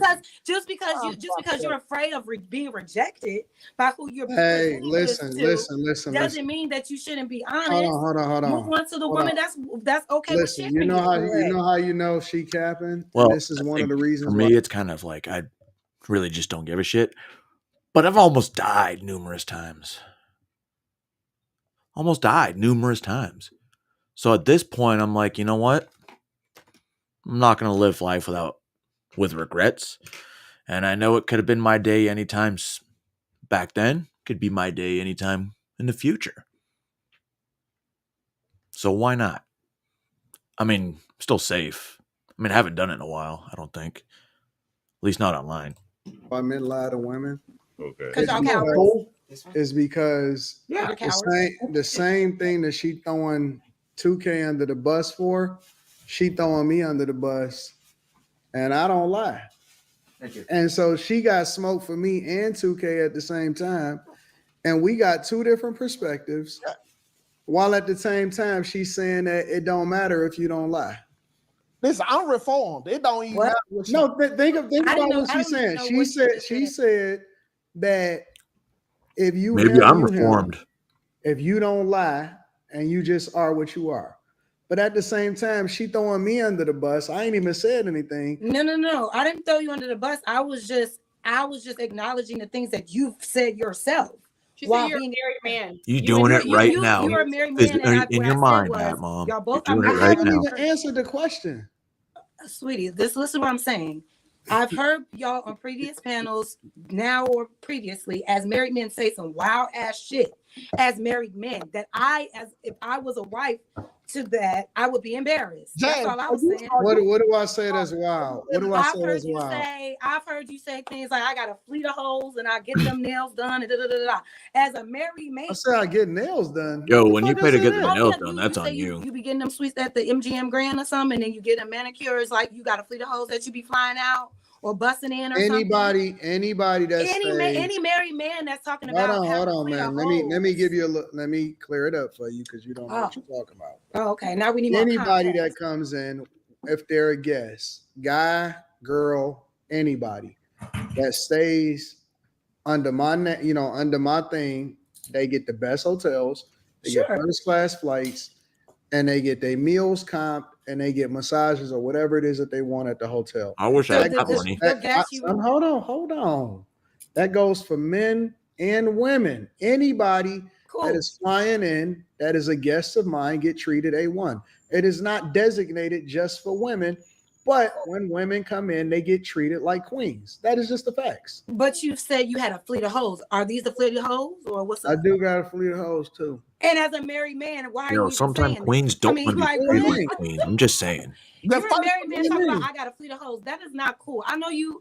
I mean, I don't really know you like that, but like, what is the point of you bragging about having hoes and you're in a committed? You don't even know what they're for. Wait, but Jazz, before you I might not. That don't necessarily mean that I'm busting them down. But why even talk like that? Why even? Well, Jazz, let's get this free ticket, this massage. Right? Can we be some guests? What's up? Can I be a guest? Let me see if this is real. You know what I'm saying? Even all ain't on the yacht. But no, you see how that played out. I'm just saying, why, as a married man, why are you talking about having a fleet of hoes? That's corny. Hold on, wait. Why you always trying to govern married people as a single woman? I'm not governing. I'm just You are saying, not the board as a husband, single women. As a husband, I will find that disrespectful to your wife. Cause she ain't a wife. Do you want to come and visit the city? I can Absolutely not. What is in Detroit? Okay, so what? City. So Gander. Okay, that's cool. You can say whatever you want to say, but then what do you care? That's what I'm saying. Well, no, we were just talking about respect and marriage and things like that, and I was saying some of the things I've heard y'all say. I was love and marriage. Y'all got different type Love of relationships. and marriage. Go together like a horse and do care about carriage. Detroit. So when can I get my flight, my hotel, my massage, and the food, and because you ain't invited I'll put you up in the Holiday Inn. and a guest? No, I just hold on, wait. I just asked her if you wanted to. Hold on, wait. I asked her if she wanted to come. She said, "Hell no." I'm gonna make now she's saying I ain't never invited her. And she No, know. I'm just saying, like, I've been on a lot of these panels, and I just invited you and you insulted me. Because I'm straight. But what I'm saying, no. I was being a nice gentleman. Oh, please. No.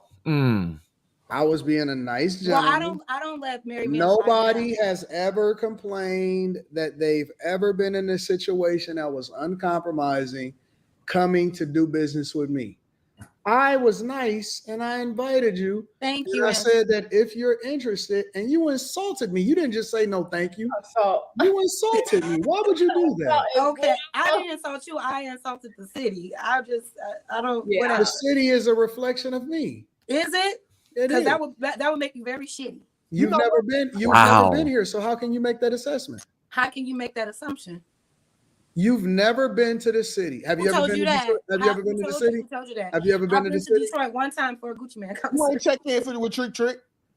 I've been there one time for a Gucci Mane concert. See, this is why women, y'all not nice. Y'all not nice creatures. No, but honestly, no, seriously, no disrespect to you or your city or whatever. I'm just fucking around, right? But no, listen, it is. Well, but no, I don't. My city is gorgeous. I love what's happening here. You should. No, I honestly just don't have any interest of hanging out with married men. See, you gotta get Jazz. That's on you. I never asked you to hang out. Well, you just asked me to. You just offered me to fly me out, and I'm just saying, regardless. Well, I asked to hang out with you.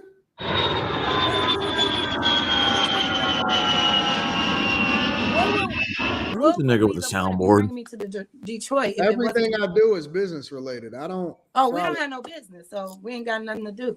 And that's your problem because you made the assumption, but you don't even know what the business proposition would be. But see, that's what's wrong with women, is that they automatically think that's what's wrong with women. They automatically think that just because a guy makes an offer to them, that it comes with something else or that we got to be hanging out. That's not what it is. Well, if it's a business proposition, if it's business, you don't have to fly me out and get my nails done. We can do a Zoom call. I never offered you to get your nails done. I said that's a perk For anybody that comes here, they're automatically. I don't know. Now taken care it's of. just getting kind of ludicrous. And Because are we so, going on somebody like business, that- or are you trying to show me a good time? Because Yeah, you got to Well, no. I mean, why are you giving listen. perks like that? I'm not trying to convince you. I'm trying to help you to understand that it's a reason why people continuously come and visit. Because I'm a hospitable person and I take care of business. I don't understand what the problem is. it's no problem. I'm just saying we've never had any discussion. of You're doing not business. professional enough. That's what the problem is. And so, That's your opinion. You You don't know- know. you know, me that's as- the facts. You don't. You You don't know me automatically as a may be business assumptive. person. You don't know me as a business person. No, I don't think that you've ever really met a dude like me that takes care of business the way that I do. So you made the assumption that it will be one way and it wouldn't be that And way. you too are making an assumption, and I'll let you live with what you want to Nah, I'm not making an assumption. I go back. You are. You're saying I've never met a. I'm dude going like based off of what you said. It sounds like Jazz don't trust her coochie. It sounds like she gonna get down there and she gonna Boy, see. bye. Don't even. Don't even No, do that. Don't even do that. No. Shut the You just fuck call her up. carpet No, muncher? No. Because no, Jazz, I know what you gonna do, Jazz. No. See, No, I don't fuck with that. We just gonna Don't hit do you that. Don't talk about my coochie, nigga. Don't talk about my coochie, nigga. Wrap it up. Wrap this shit up. Don't talk about my pussy. You don't trust your coochie. No. Don't talk about my Coochie. pussy. You wouldn't know nothing about it. Wouldn't nobody on this panel know shit about it. Keep my pussy out your motherfucking mouth, even though I know this is pussy was. Look at you, offering it up. Yeah, boy, bye. Get the fuck out of here. Like I Y'all said, so I corny. am 100%. I don't want the little coochie, Jazz. Like I said, y'all don't have to keep. Y'all Even don't if you have to wanted to, argue. it wouldn't matter. Y'all don't have to argue about it. He don't want you. You don't want him. That's cool. I sure don't. The one thing that nobody could say is that I'm not 100% above board and professional when I take care of business. I think that's commendable if that's really what it is. I know if that's what it really is. That's the truth. Q can tell you that. I'll say Anybody this. can. Anton Okay, if you say it, then I believe it. Anton might come off a way. I'm gonna say this. It's a lot of men that would use women on YouTube for their looks or to fuck them.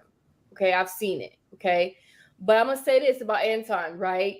Anton might say some crazy stuff on panel, right? He might say come to Detroit. You might perceive it one way, but he don't cross those boundaries. One thing about Anton, he's about business.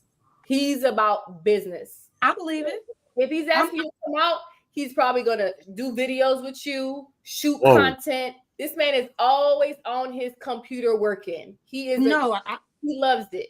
I But don't these other disagree with folks, I get why y'all will be like, because a lot of men say stuff because they want to fuck. That's usually what it is. That And ain't that's why men like, even when before I met Anton, I was skeptical. I was like, okay, what does this man want? Like, should No, I need don't us? disagree. I believe that he does good He's business. probably But one what, out of life, I don't move like that. now these Yeah. rest of these men, I don't know. I believe that he does good business. What I'm saying is that we've never discussed ever doing business together. And he's saying that he feels that I'm not professional enough, which is fine. So it's all good. We just talking on the panel. I'll That's do all we some doing. business with you, Jazz. Jazz, how much it cost for you to be quiet for the whole weekend? Oh shit. How much would it cost for you to see the dick under that big ass belly, nigga? Come on now. He just wanted you to shut up. Y'all are wild, bro. How much would it cost? How much would it cost for you to tell us your cup size? Why nobody ain't My telling cup us you're size? professional? I don't Like what? think I I have a don't care cup what the hell you got to say. Don't What's talk to like me the crazy. smallest one you can get? I matched that. That was a good comeback. She got you, 2K. Hey, She got you. That was on my belly. She was. Get your goofy ass on. Stop talking about me. Jazz, don't get me to come on now. No, Nah, go. she What? Come on now, cause like we ain't got to No, go. come on. Where we going? Now. Where we going? What you gonna call me? Leftovers because I'm not married yet. Ain't nobody made put a baby in me out of wedlock, so somehow I'm just damaged goods. Like, what you gonna say? Jazz, may I ask the age range that you may be in? I'm in my 30s. Okay, so you still have a whole life to live. Oh, she don't. She got a couple years before she can't have a baby. Listen, hold on. We need to move over. We got to move on to the next subject. But I will say this. I don't put nothing above the business. Anybody that's ever did business with me One thing that they can never say is that I didn't treat them like they was a superstar, no matter who they was. And two, that I wasn't 100% completely about business. So my reputation is stellar. I can't speak for other people, other panels, how everybody else operate. I am 100% about getting to the money. All of that other shit, y'all can have that. But I'm about getting to the money. I don't fuck around when it comes to the bag. Yeah, I'm about that bag too, man. Some of the stuff he does say in here is wild, so I can see how it's perceived, but he don't be on that bullshit. No, it's all good. It ain't nobody in the world that could ever say that I have not done good business. That's women would have been came out and said, Anton did this. No, I heard some. They would have been. never heard nothing about me. That was I don't know. There are some rumors out there. There are some rumors. I did see some, but I'm a You mind can say, listen, you can say whatever rumor that you want. Yeah, they said I was Anybody, I'm trying to do research. if there's anybody in the world that could ever say that Anton did not do good business or they got a complaint, some real specific people, real people in real life, Okay, Anton, feel free to come forward and we will make that shake. You're so perfect. Oh, I am when it comes to What type of business do you do? Is it just content related, or do you do other stuff like Real estate. Well, I think he had a or restaurant. real estate? I have a restaurant. I have a silent partnership in some restaurants still, but I had a restaurant that I was running every day. I do real estate. I do a lot of stuff. I do web development. I do a lot of stuff, mostly around content nowadays, though. So when the business with real estate and stuff, do you do anything, or are you against on the bag cases on the Patreon? Cause you put all of it in there. You might not know what that is. She's not part of YouTube world. Right. As I was saying, do you go against any business that has to do with public private? Secrets, nigga. I'm sorry, I can't hear you. That's okay. I'll let the troll. Okay, don't know how to shut up. No, because it's in the Patreon. I pay $15 for the. No, she don't know what the Patreon is. She's not. They're not both from not. I don't know. What am I supposed to be paying $15 for? Everything you just asked. Bad. Oh, okay, my bad. No, so the Patreon is basically he gonna every bag he make. He gonna take you to the houses. He gonna show you the shit on the accounts.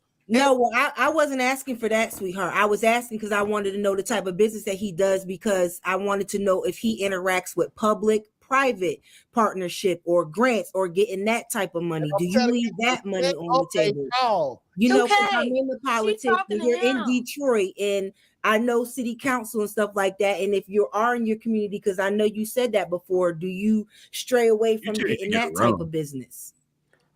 Everything that I do, I invest my own money into it. And the only thing that I do is I teach other people how to do it for themselves. I don't manage other people's monies.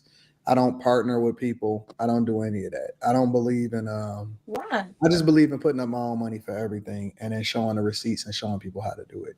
Gotcha. But you just have a silent partner in restaurants? So you do collab. I invest in other people. I put my own money up, but I don't look for anybody else to invest with me. Oh, I got you. So if I see somebody that I believe in, or that I have a really great relationship with, or they're really good at what they do and they're looking for somebody to fund them, then sometimes I'll do that. So you use your own money. You know what? When I was reading up on, like the habits of millionaires and successful businesses, they all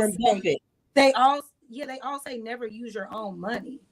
So no, that's different. So you talking about people that leverage finance in order to. Okay, so I'll give you an example, and I ain't trying to make this no long thing.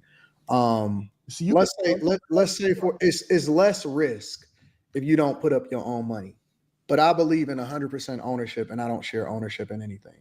So, for example, if you want to go and you want to get into this particular business, let's say you want to leverage real estate in order to flip a house, right? Then you would take out financing, or you would take more risk with the bank's money or with a hard money lender in order to flip that house, but you under pressure because you're paying an interest every single month in order to get that done. I have a completely different strategy when it comes to real estate. I'm not trying to get rich off of real estate when it comes to making money from it. It's a longer game for me, so I use it as a tax shelter while increasing my net worth. So in order for me to do that, I need to get rid of money because I make so much money outside of real estate. And so I use real estate as an investment tool for a longer term gain. and I don't need any financing, and I don't need to pay any interest to the bank. I keep all of the money for myself. Are But you currently those are more real estate level game and conversations that I usually have. But go ahead. What was you saying? I was saying, are you currently invested in Bitcoin? No, I don't know. And I don't believe in telling people to invest in something, A, that I don't invest in myself, and B, that I don't feel like I have the enough understanding to really make an informed decision. I don't believe in gambling. I believe in making informed decisions. So So specifically, while I study it, Bitcoin or stocks altogether? while I study it, I do understand goes up, it'll blockchain take 2 steps technology. back. I do understand cryptocurrency extensively, but I'm not comfortable enough to tell other people to invest in it until I fully understand it to the point to where I feel like I mastered it. How do you feel about the rumor mill of allegations that the United States might go to a crypto coin? Eventually, we all gonna either go to crypto coins or stable coins because it's a way to control the money, right? Even when you're talking about Biden, well, we can go to the next subject after this, but even when you're talking about Biden hiring 80,000 agents and that they're now anything above $600 on any platform It's such as Cash App, 82,000 Venmo, agents. PayPal, they're tracking your money in order to make sure that they tax it. And so You guys know that the IRS has probably one of the best stockpiles of weapons and ammunition out of any organization in the country. what you'll see is a lot of people, they'll say, I only accept cash. Hairdressers are only accepting cash, whereas they used to say PayPal and stuff like that. And it's a way for the government to be able to make sure that they get their fair share. And so the only way that they can do that is by tracking your money. And as long as they print in cash, and they can't do that. So eventually they'll have to go over to they'll have to go into alternative streams of income or alternative ways to be able to capture currency in order to be able to track it effectively. But they got to regulate it. So it's more that goes into it. Right. Blockchain technology, they can't control it as much. And that's why it's still a lot of it on the black market. And it's hard for them to recover it and track it. And so they don't really want to get into it until they start to really be able to control blockchain technology and for there to be a wider adoption. Because you also talking about other countries, they still hedge against the dollar or hedge with the dollar in order to protect their own currency, right? So it's so many other factors that go into it. And that's why I say I wouldn't advise anybody to get into it, because it's a longer game and it's a deeper game that goes into it. I feel like we need to go to war about the taxes. Like we need to have another Boston Tea Party. What? We getting taxed on way too much. We getting taxed on taxes. Like you can't even own a house because the property tax. You getting taxed on your check. Then when you cash your check, you getting taxed to cash your check. Then when you spend the money, you getting taxed to spend the money. Yeah. I know the taxes weren't set up like this at first. Isn't paying taxes in general like isn't that kind of like a scam? Yeah, it is. I feel like 100%. Isn't that like a thing? Like we really Taxation and stuff. paying taxes like that. Yeah, it gets a little deeper than that. Taxes is kind of a scam because if the dollar continues to circulate, eventually it all goes back to the federal government. Right. So, for example, you get your check, you pay you work a regular job, your W-2, get your federal, your state, and all of that stuff that comes out of it. And so let's just say you pay 20 to 25% of your money that goes into the federal government. You left with 75% of the money.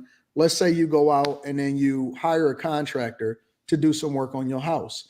Well, you pay them, but then they have to report that, and then they have to pay taxes on money that was already taxed.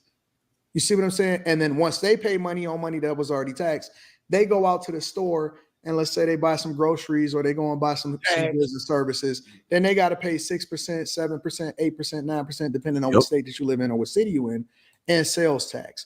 And so as long as that dollar continues to circulate, which is why the government is incentivizing y'all to continue to spend it, is because it always comes back down to them, because the money is getting double and triple tax as long as it's circulating and going to the people. And the reason why they're so against billionaires is because billionaires don't necessarily pay as many taxes, even though they pay more taxes when it comes to income and employment, because they don't leverage debt in the same way that y'all do. So now you paying taxes on the interest that you then take out, whether you're using credit cards or you want to go, they selling y'all on the idea of generational wealth. And that's the dumbest thing ever, because you don't look at your home in the same way that you look at it as an investment property, because you're not writing it off and you're not calculating the true expenses that come along with it. You don't look into the property taxes, the maintenance, you don't look at the utility bills, and you're not capturing that as expenses. So you don't really Especially when you have to understand be a that state- that's not an investment. It then becomes a black hole until you stay in it for an extended period of time. And then the fees that come along with selling that property, whether you're on the side of the buyer or the seller, 6% at some point, 3 to 6% is going to go to the real estate firm, right? In addition to the taxes, depending on how long you hold the property. So the key is, again, is continuing to keep the dollar circulating, because as much as they do, they know that it's going to get taxed here, it's going to get taxed there, until it becomes zero and it comes back into the federal government. And then you have to trade in more of your time for money. Whereas rich people, they don't have to use credit, but they do. And the reason that they do, and this is the myth, Jamisha, that you was talking about, is, let's say, for example, you're a person and you're a CEO of a company and the majority of your package comes with equity, right? If my package comes with equity, let's say you're a Mark Zuckerberg or an Elon Musk, they don't want to buy a house with the money that they made from what they getting paid from their job. Why? Because the minute that they liquidate it, they got to pay taxes in order to buy that house. So let's say he want to buy a $10 million house. That means he got to sell $20 million worth of stock, because he got to give $10 million over to the federal government just to be able to buy a house, and still have to pay property taxes, maintenance, insurance, and then continue to do whatever it is that he do. So what they do is they take out loans against their equity position in that company, because they don't have to pay taxes on that. And since the loan is guaranteed by their equity position in that company, that means they can get it at a much lower rate than what you're getting from the federal government, right? Because the Fed didn't raise rates or lower rates according to inflation, right? So basically what that means is that they're leveraging credit to reduce the opportunity to give the federal government half of their earnings, and they're using that to then pay off and buy and live and play and buy the toys and buy the houses and things like that, because they'd rather keep most of their money and only pay a little bit of interest to the bank. So it's a calculation. It's an opportunity cost. The opportunity cost is, will it cost me more to pay taxes to the federal government, or will it cost me more to pay the interest, the minimal amount of interest to the bank, but the bank know that they're going to give me a better rate because they're securing it against my equity position in this company. You see what I'm saying? So the game is to reduce your tax burden, increase your net worth, while at the same time still being able to live whatever lifestyle that you want to live. Most people understand the game because they think that rich people use credit the same way that they do. They don't at all. So for the there's life insurance policy in the way that you just described too. Fuck, I can't even get life insurance. So what? Oh yeah, life insurance. I don't advocate for that. I don't like veterans. But I got a whole nother philosophy about that. But the goal is to make as much money as possible. Leverage it as investments. The only way you can do that is reducing the amount of money that you're spending on your lifestyle, because then you can lower your tax burden, because your tax burden is based off of your adjusted gross income. That means how much money you make on your job, minus or plus how much money you make in your business. Most of the time, it's important to have a business that's attached to a real lifestyle. That way you can justify the expenses that you're writing off. And what happens is, once you adjust that adjusted gross income, it's the combined amount that you make or lose from your business plus whatever it is that you make or lose from your regular job.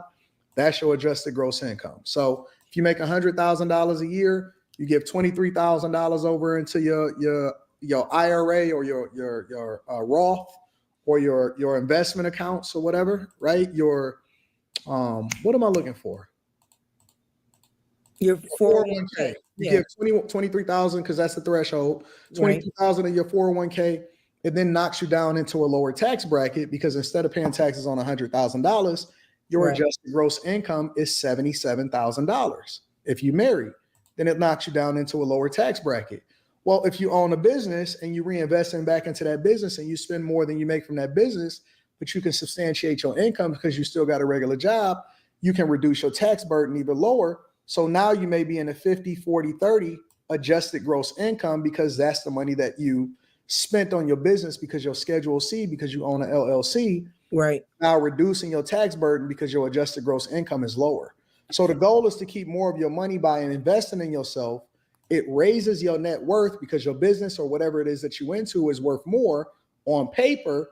And then at the same time, you're reducing your tax burden, which then legally reduces the amount that you got to give over to the federal government. But if you're just paying a W-2, Your adjusted gross income is going to be whatever it is you made on your W-2. You give all your money to the federal government, and your lifestyle is going to be less because you don't know what you're doing. So the money game is a language. It's an expertise. Most people don't know how to play it. Most people is not willing to learn. And so then they just look at their income. They adjust their income more. If you make more money, you adjust your lifestyle up. You don't really make any money as a result of it. You don't build any wealth. And so the myth of generational wealth is an ignorant one that most people don't understand. So when they see these politicians sell them on it, or when they don't understand a tax code and how, for example, Trump's tax cuts can benefit them, they don't know how to take advantage of it because they only go based off of talking points from a Democratic Party. They don't really understand how to leverage it. But it's available to all of us if you want to understand the language. I've sent you up here and you preaching, man. On this platform. Well, I mean, this is what I really talk about on a regular basis. So right. So in that same, just for the people that aren't doing what you're doing, the LLCs, do you inform them about the form that they got to fill out that they just up on? Which I'm not interested in that. Let's see.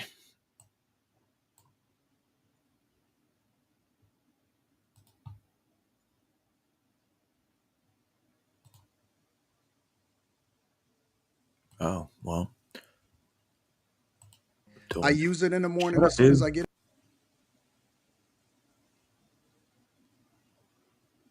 3 hours. All right, we're going to move on to another episode or stream. Well, last was Barack Obama. This time they're going to talk about Michelle Obama. Dr. Umar Johnson, who's a racist fucking nigger. And Ocho Cinco. So, go get some water, go use the bathroom, wash your hands, and let's get this started. Get up right after I pray and brush my teeth, jump in the shower, and I'm hitting the streets because the street self. And the way that you separate yourself is extra bulletins. This refers to you wrong. I'm going to go eat. I'm kind of hungry. I'll still be here, though. Good morning, good evening, good afternoon. Welcome, everybody, to the Q&A show. I hope you guys have had a great week. Make sure you chat monsters are nice to the people that's on the panel. We have some new people. We have some old people. We have people that not used to being on YouTube. So do not scare them off, please. If you are interested in coming on the panel, fellas, please be patient. There is about 40 men waiting to come on panel. Okay, ladies, if you are interested, DM me. Just say panel in my DMs. If you're saying hey, yo, or whatever, I'm not really gonna reply. Just be patient. I just kind of check those like once a week. But how are you guys doing on the panel? Good. And doing good. How are you? You have to go grab you a shot, make you a drink, take some drugs or whatever. You're gonna have energy. You know, whatever, it's legal. But I hope you guys have had a great weekend. There's some interesting stuff been going out in some YouTube streets in the weekend. Anton, you did a debate last week, right? How has the traction been on that? What's next to come? I don't know. I mean, I do what I do, and I just keep it moving. I let the chips lay where they may, and I let the people decide what happened. Set it and forget it. Yeah, we take care of business and we keep it moving. We don't pay attention to what happened in the past. Okay, well, that's good. Well, yeah, take some drugs, y'all. That could be water. It could be whatever you like. Okay, Trigger, you okay? You still engaged? I am. Shout out to you. Shout out. Wedding date And she on has the a plate. wedding in December. I'm just funny. You say you have a date already? December. They get married in December. This is Of 2024? Lies. Yes, it's 2024. We're flexible, but that is what we're already planning. That shit like that, nigga. Nah, niggas gonna get married ain't flexible. They got a hard date, nigga, and they get it done. Come on. Were you married before? We're getting married in Nigeria though, so we're trying to figure it out. Like we got the church on board and the the venue for the reception and all of that. So. I love that for you, Trigger, and I'm liking the natural look. It's better than the wig. Thank you for that. But let's get to the first subject because we don't want to be here all night because some of us have jobs tomorrow. Did you guys hear Umar Johnson talking about the Democrats and Kamala? Did y'all hear that? Did y'all see the interview with him? No? Okay, cool. I'm going to play a little clip and then we're going to get to it. If Kamala Harris wins, we really going to catch hell. You know why? She going to make us pay for everybody who exposed the fact that she was never black. Do you feel me? She has a grudge and an axe to grind. Black people ain't getting shit if Kamala Harris get elected. You weren't going to get it anyway. Stay with me. Yeah. But it was a neutral neglect. You feel me? That would have been thank you. It would have been a benign neglect. Now it's a spiteful neglect. I'm going to get you ninjas back for exposing the fact that I was never black. Black people ain't going to get nothing, but black people ain't getting nothing structural. The Democrats are clear. Their whole future is all about the immigrants to replace black folks. Okay. So, as he says, black people won't get anything if Kamala wins. Do you guys agree with him? Based as fuck. Yeah. You agree? Why? When have we ever got anything from the Democratic Party? We won't get anything if Biden wins. Again, we didn't get anything from Biden. Mm-hmm. We didn't really get anything from Obama. So nothing's going to change with the Democratic Party. They throw us entertainment, and that's our reward. BET, that's our reward. Beyonce, that's our reward. It's been the same thing forever. Beyonce. Y'all agree or disagree with her? What have Republicans done for black people? I mean, the Republicans never they're not jumping on the backs of black people begging for anything. You know, they're not That's lying. me out here booty clapping for their votes. Huh? Who's booty clapping? That's The Kamala. Republicans. Last time Trump I don't care nothing about black people. He just the last time I checked, that was Megan Thee Stallion booty clapping. Hmm. I'm just saying, figures. Literally, not they're out figuratively. here trying to. I mean, if we're gonna say it, we gotta make it make sense. We can't just say the Republicans got us out here booty clapping or whatever if that's not happening. It's The Republicans figure are of being the speech. Republicans. Just mean they want their attention. That's all it means. It's The not problem, the literal. issue is that it's about being neutral. The Republicans are not saying, okay, here's a black person, this is why you should vote for us. The Republicans are like, all right, it's election time. We here to do this for America, not just black What do they want to do? What do they want to do for America? They want to fix America. Right now, America is a shithole. We are literally turning it into a third world country. Things they want to do for America, the Republicans. To remove these illegals out of here so we can be a little bit more safe than what we are right now. And we wanted to do that too, but okay, number two. No, y'all don't want to do that. Y'all actually want to bring it in. We did. We had a whole thing on the No, you docket to go off to limit the immigrants. Joe That Biden canceled a lot of those Republican Party executive actions. Did you know that? Trigger. down because they don't want us to have no progress in that area. That's not So true. I just want to know the second thing that Republicans You're want to lying. do for You're America. lying. You're That's what I lying. want. One mic, y'all. We gotta do one mic. You're lying. I'll Number say one- something. Well, number Trump one, is there's no proposing to audit the docket. government. Wait, I Molly, think that's let Quinn important. go first. Let Quinn go first. Okay. then. No, I'll let Molly talk since she was over talking to man tonight. I'll let her do it. Go ahead, Clinton. Nope, it's all you. Brains Go over ahead, beauty. Quinn. Brains over What's beauty. submissive? Go ahead.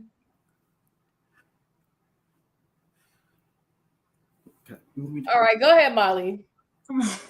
He was submissive to you. Thank you, Quinn, for that. One thing I was gonna say is the Republicans are talking about putting an audit on the government, and I think that that's very important because we have had so much money come up missing.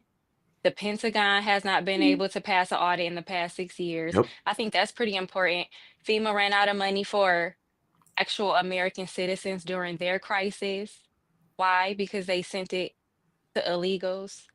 So that's to add on to what have what are they proposing? I think that's important. Go ahead, Quentin. You gotta, whoever's texting y'all gotta put it on silent. Wasn't me this time. Me tonight. It wasn't me this time. I was muted. It's gotta be, it's Quentin or It's Q. probably Quentin. I did that on purpose. There's one of the Qs, but it's okay. No, I was muted this time. Go ahead, Quinn. Say what you was not gonna say. I don't remember. Well, I also want to add that I remember when Ice Cube came to the Republicans with the Platinum Plan, and that was something that was going to actually work for us, probably better than giving us reparations. And Donald Trump was ready to get down and do it. By then, it was like, I don't have time. So, I mean, I see they trying, like I said, it's not going to be something all the time specifically given to Black people. It's going to be to better America. Right now, we in a position where, because the country's so messed up right now, we can't just focus on just one group of people or one race of people. We have to build America back. Because if America fall, there's no more Black people. There's no more white people. There's no more Asian people or everybody else that's dumped in here. So we have to build America back. If America's not strong, the rest of the world is not strong.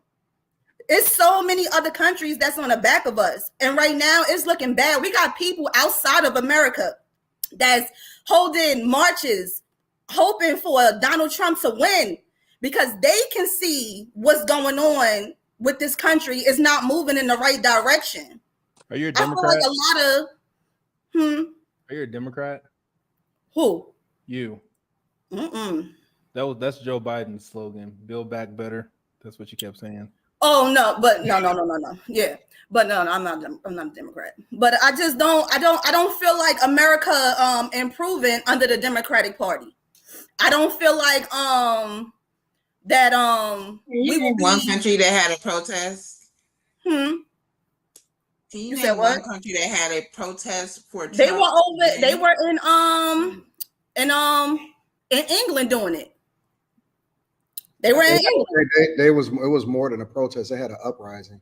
Yeah, it was pretty big, and even Right, when you Zippity? speak to a lot of everybody people is. outside of the country, and you ask them like, who would you want to win the election in the United States? A lot of them say like, y'all have to get Trump in office because we even know over here that it's about to be over for America. I feel like a lot of Democrats, a lot of liberals are not taking it serious. I think a lot of people is stuck in a time where we're not there no more. Everybody's making it a black and white thing. This thing is bigger than black and white. I feel like a lot of liberals don't want to vote. Black liberals don't want to vote Republican because it's this whole slavery and racism thing stuck in everybody's head. And I'm like, we passed that. It's white men don't even have the power that they used to have in America. Conservative white women don't have the power that they used to have in America. Who do you feel have the? I see a lot of black liberal women that have way more power than a lot of white women in America. We can black women can say what they want. They can act any way they want, and they never be called out as racist. But when a white person open their mouth and say something, just because it doesn't fit your appetite, it's automatically racist. And then it's a big uproar, and it's on the it's in the news. People are very racist. There are things that are dog whistle racist that they will say something that everyone knows is, but it's not something you can just point to or prove. However, I have a fact checker on my team tonight, and that uprising in England was not for Trump. That's one thing. Who's your fact checker? You can't just say that. Who are you talking about? What are you talking about? You can't just say that. I do. You're making everybody else prove shit. You prove it. Who's this fact checker? I have someone texting me that they looked it up and they did No, nigga. I got someone texting me. They looked it up too, and they said, "Yo, all nigga right, is don't wrong." believe me, but do your own research. until she come up with proof that it was for Trump, it's not for Trump. Why don't y'all I all mean, do your you research? can literally go. You might Okay. can see But it on it- YouTube. You might can see the okay, video well, on YouTube. all right. Well, show proof or nah. It ain't. I mean, it ain't. I'm telling you to go look at the video. There's no reason for me to say that. And like I said, it's not just. It's more other countries that's Hold on, understanding. y'all. Hold on. So let's do this. We not gonna do any of that because we know what's happening. I did a whole show on it, and there is an uprising. And the reason that the uprising is happening is because it's the same thing that's happening from an immigration perspective over there as it is over here, except for they not fucking around over there. They burning fucking buildings. Yep. They kicking people out, and they running them up out of there. And so it is an uprising happening. It's been happening for months. And the same issues that's happening over here is happening over there, except for they tired of it. And so they're having a question and they saying, we need to get a line on our immigration policies. And I did a whole show on it. So I don't know what Nigerian you got over there fact checking, but we don't really care about it. Damn. The questions and the conversations that we gonna have is just based off of straight up substance. We don't need to do all of that. We just gonna get straight to it. So go ahead, do your thing, Ava. Ava, where you from? Jersey. There's a person in the there's a But those person weren't for that- Trump. She's Stop, saying stop that yelling they're over me. for There's a Trump, and that's what y'all love to person do. in the Y'all chat that love said to they're go from off the of UK, misinformation. and she said It you're wasn't lying. for Trump. I have somebody who works for the government in America. I have who somebody checks who's in the for me. UK right now So that it's says you're not in lying. Nigerian, They're in the so, chat. whatever. The person in the chat said you're lying, and they said they live in the UK. So you're Yeah, wrong. the person in the chat, there's a lot of crazies in the chat. There's a lot of crazies in your phone too. Okay, so I have got a one question. person that I very much trust who works for the government who is on their stuff. Sure you So do. does anybody? Sorry, go ahead. No, I've heard that line literally before. 3 million people work for the government. We don't really care about with none of that type of stuff. Okay. And we don't care about that one person in the chat either. So Probably a I mean, janitor. we care about everybody, but your opinion doesn't really matter in this. The facts do. Okay. But Question. Hold on. I Anybody? just don't think that people have a Trigger, wait, trigger, wait. Trigger. Don't vote for Kamala. Trigger. But I don't think they have. I think she got delay. She This is your fault, Q. We all No, got a delay. Hold on. Let me feel bring it back. accountable for this. Does anybody else on the panel think that if Kamala wins, Black people won't get anything from it? Nobody I agree. Okay, why? Or someone disagrees. Go ahead. Well, I agree because if we're just looking right now at Kamala's campaign, she's realizing that a lot of Black people aren't going to vote for her simply because also what Candace Owens is doing, she's coming out exposing basically Camilla's whole line of family and things like that. And I feel like almost like Camilla knows what's going on. So now she has to bring out Obama, Michelle, Eminem, Beyonce, so many other people just so that she can try to get the Black vote again. She knows she's losing, so. Keep on y'all. So y'all keep trying to throw these things out days before the election, which don't matter. Her race does not matter. Candace Owens is a traitor who I think is cool and smart, but I don't appreciate. How is she a most of her traitor? views. But a lot of y'all do, but I don't. What about Trump, though? I'm doing the same thing, though. Her talk about how, Black America's fall started when welfare started, as True. if that wasn't needed because of the damage that was done to Black America by racism. She always wants to negate those facts, and that's what she's not being honest in those conversations about that, about why welfare was needed. It doesn't matter who headed it and what their goal was. People were dying and needed help and needed money and needed care from the government. They needed it at that point. And yes, some people have abused that, but most people who need it, especially We can mute her economy, if and most that people was. aren't even That's the Black. button. Trigger, So you're those are moving like from the point. Trigger, hold on. You're moving from the point. You move from the point.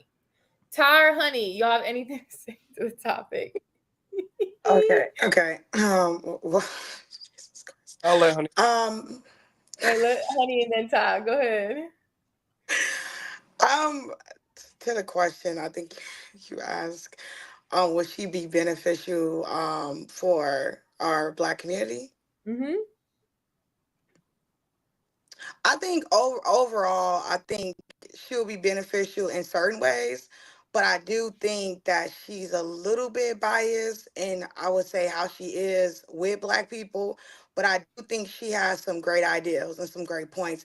I wouldn't just write her off, but I would just say be kind of like watchful of her because she can be a little wish-washy at times with what she says. So that's how True. I'll put that. Okay. What's her great ideas? What do you think that those are? Run them by me. Nothing, huh? Honey, hey, I'm girl, sorry. what's up? I'm sorry. That's the worst response. nigga. That's a Kamala response. She Yeah. laughs when asked hard questions. Oh No, God. no. We chilling. It's not You know hard. what's interesting?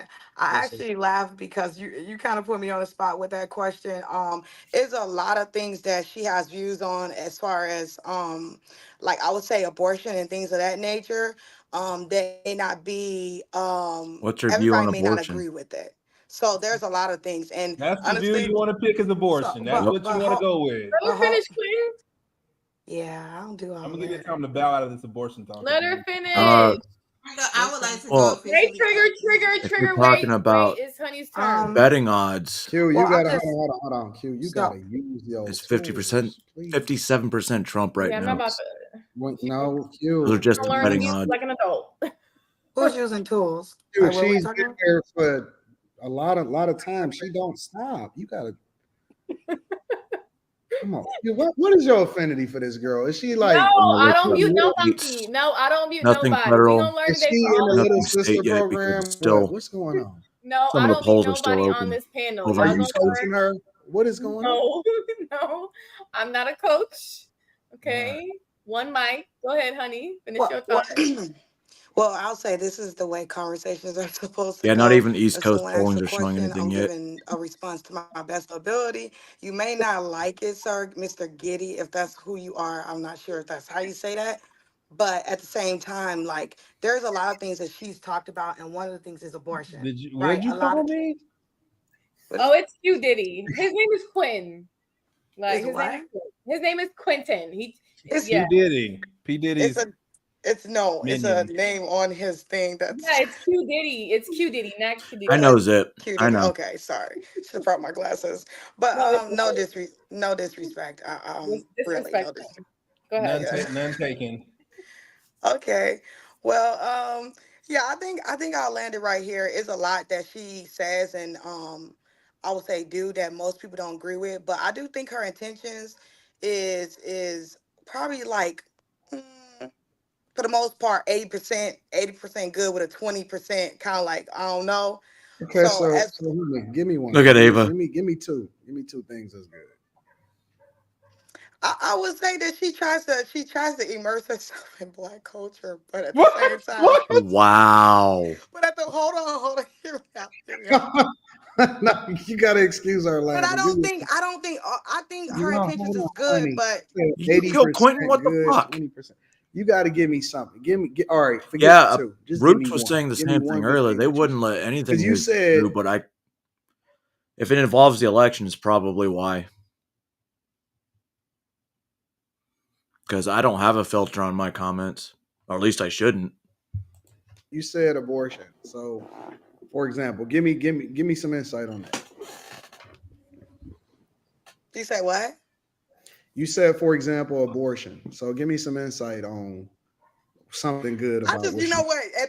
Just give me a moment to get myself acquainted with everybody and listen to what is going on because there's a lot going on in this conversation. So I don't want to get myself confused or nobody else confused on what I'm saying. So I'm just gonna hold on. I will answer your question. Yes, ma'am. I'll put a pin in it. Let me mute you. Oh. I'll put a pin in it, and You're right. If you can come back to me, that would be great. Hold on. Hold on. You're not about to scare these people off. I have a question. Hold on. Wait. That was pretty good. You just tell me to use my power. I'm using you. No, stop. Hold on. What the hell? Honey, this is her first time. She said she's going to the restroom. She said she's going to the restroom, which is great.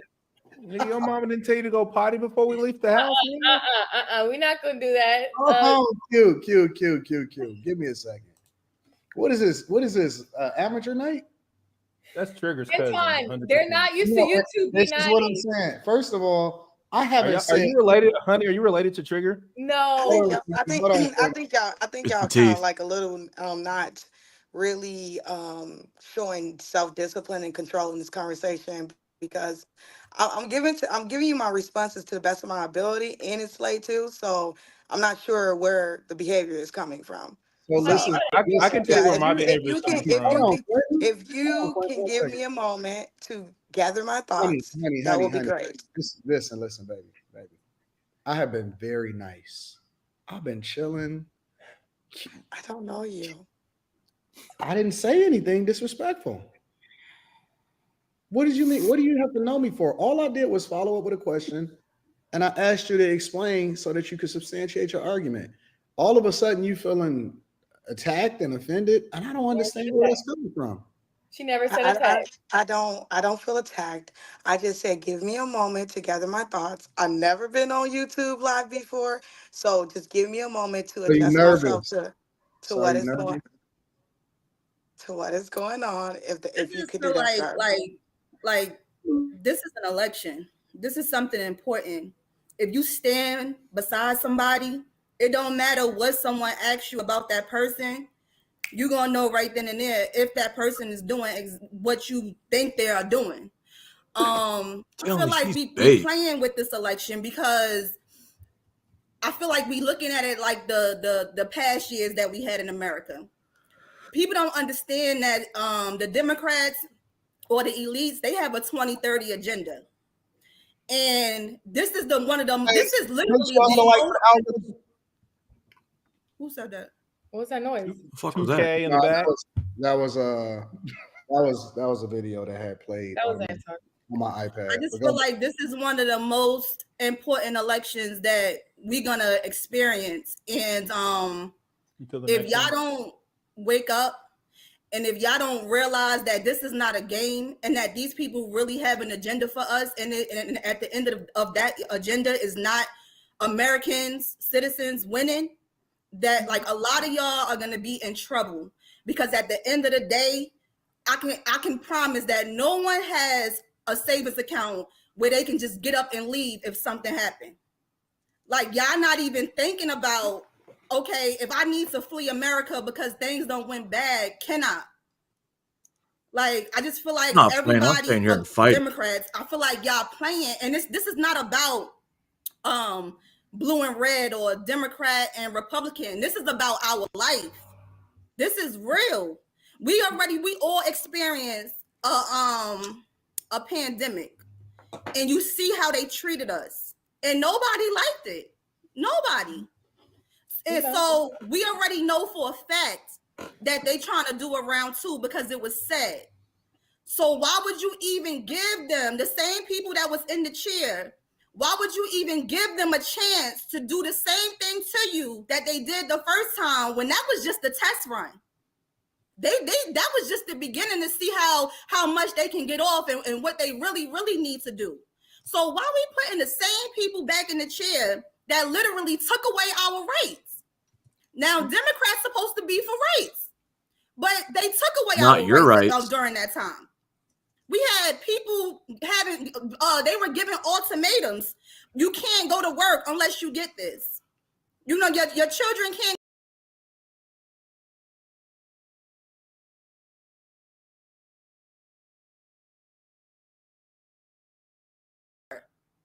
All the signs are right in y'all face, and y'all playing like it's not a game. Okay, I have a question. Ty, do you agree with her? No. Okay, so when the pandemic started, who was the president? I'm not talking about that. I'm talking about how they ran the pandemic.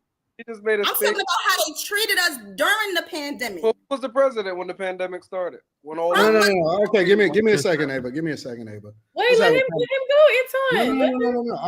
I want to deep dive into this because I want to see what his position is before he starts asking questions. Jesus. So I think the issue is a lot of times people, and it's no offense to you guys, but I see a lot of, when they talk about Trump, they don't say anything they liked about Trump. They would say, well, Kamala this, Biden this, Obama this and that. But then you look at Trump, this man can't even keep a stable family, 3 divorces, multiple baby mamas, failed universities where he scammed people. January 6th, he initiated the takeover of the Capitol building. Oh, he did. He's a convicted felon, but they give Trump all of these passes. I'm a little confused by this. I'm so fascinated about how Trump is going to be our savior. Have you not seen? Okay, let's have that conversation. Liberal media treats him. So you were Kamala Harris. What the fuck do you mean all these passes? He's probably one of the most scrutinized people in America right now. Second would be Kamala Harris. I would say I will vote for Kamala Harris next week. All right. So before I deep dive into all of your points, what do you like about her? What do you like about what it is that she's representing as far as president of the United States of America? So for quick reference, if you make less than 400K a year, I know some people are in the chat, or some people in the chat are, millionaires and stuff like that. So if you make less than $400,000 a year, you're gonna get a tax credit. For the women's rights. That's what Biden. No. Give me the specifics of this tax credit. That never happened. I can't. I don't know. I don't have that here. Okay, so you just giving us. Hold on, give me a second. We're gonna go point by point. So you just giving us a talking point. You don't actually know about that one. All right, so let's move to the next one. All right. So women's rights, they have their right to choose with their body. Okay, so let's stop on that. But men don't. Why do you think that that's beneficial? Well, who am I to say if a woman could, does what her body? Who is? Wait, y'all. Come on, let's be patient. We got a while. Calm Jersey. Calm down. So let's Jersey. deep dive into it. I'm Jersey. He's from Jersey too. So let's deep dive into that for you. We already know who's gonna win Jersey though. But let's deep dive into that one. So you support a right for women to terminate unwanted pregnancies and using that as a form of contraception. Well, it could be a situation where a woman is raped. It could be a situation you stupid bitch. Listen to the question he said. Using it as a form of contraception. Do you not understand what that means? Okay.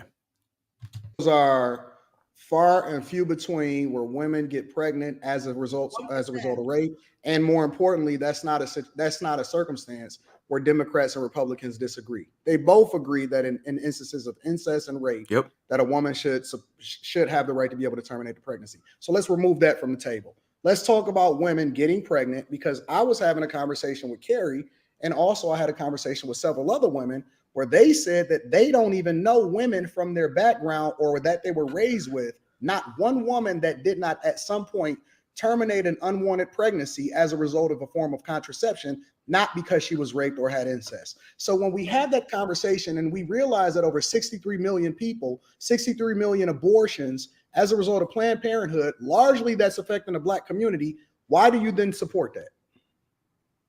No, I'm not talking about everybody's situation. I don't know. I'm not there.